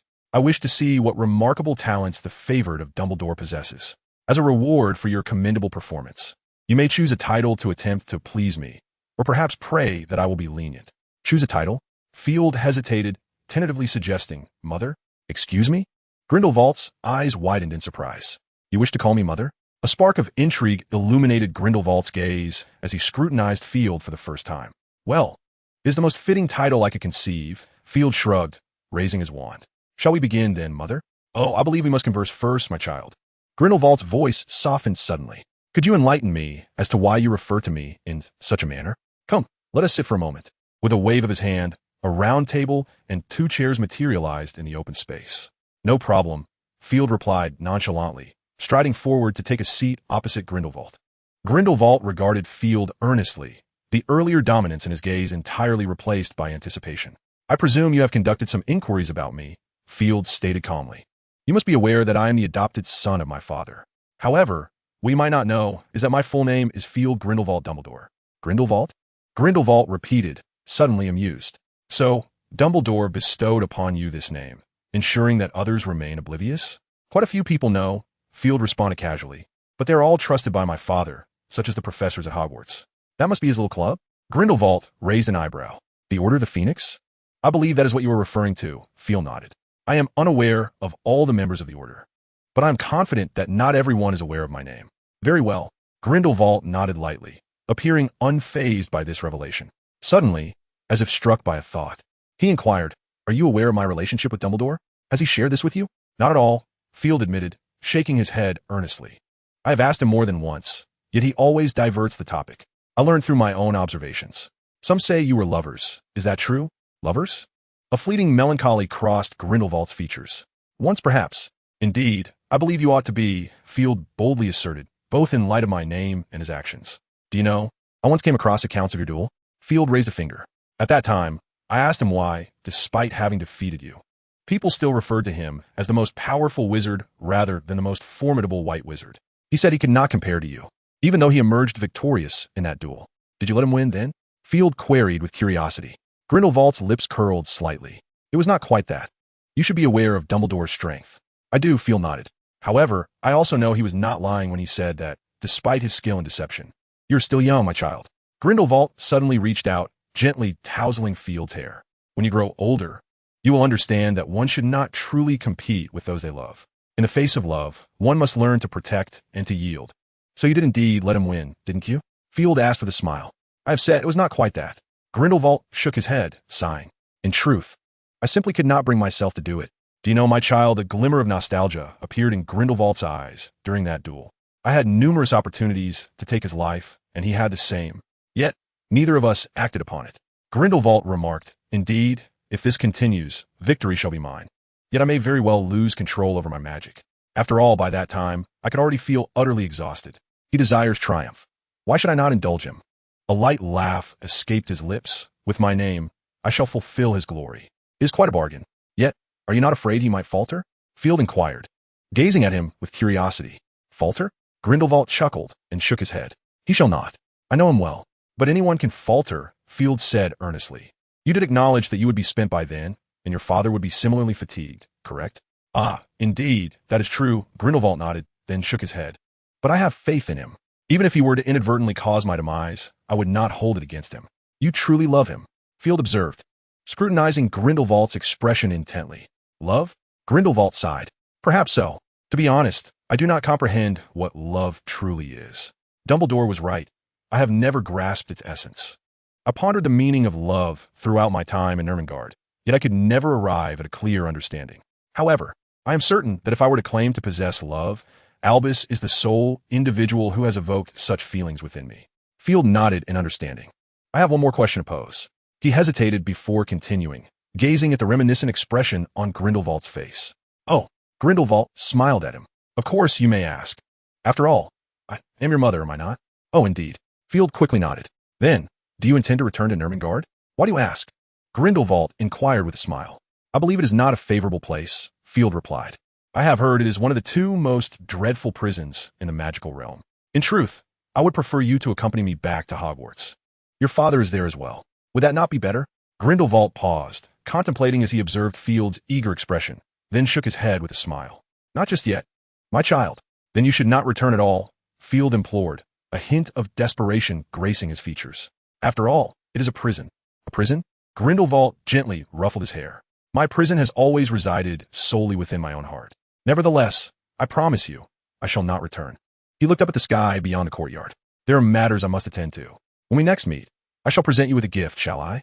If you could return with me, that would be the finest gift of all, Field countered, shaking his head. Your father would surely wish to see that. Perhaps. Grindelwald chuckled softly, patting his head. That day will come, I assure you. Very well, I believe in you, Field replied, nodding emphatically. As Field departed, a glimmer of tenderness flickered in Grindelwald's eyes before fading away. Vita, he called softly. I am here, master, Vita responded respectfully. I recall you mentioned a child in America wishes to meet me. Grindelwald flashed a charming smile, expressing his desire to meet him now. Very well, my master, Vita nodded. Cautiously inquiring, is it because of that child of Dumbledore? You've spoken too much, Grindelwald shot her a glance. Forgive me, my master, a flicker of panic crossed Vita's eyes. Consider it overlooked this time, Grindelwald huffed. Mother? Grindelwald gazed at the spot where Field had vanished, a smirk playing on his lips. Next time we meet, we shall see who truly embodies the role of mother. Let us depart. It is time to summon our allies, Grindelwald commanded. We must first visit several Ministry of Magic offices. Of course, my master. Excitement and a thirst for blood glimmered in Vita's eyes. Are we to launch an attack? No, merely to collect some interest, Grindelwald's gaze hardened. They owe me nearly 50 years of summer.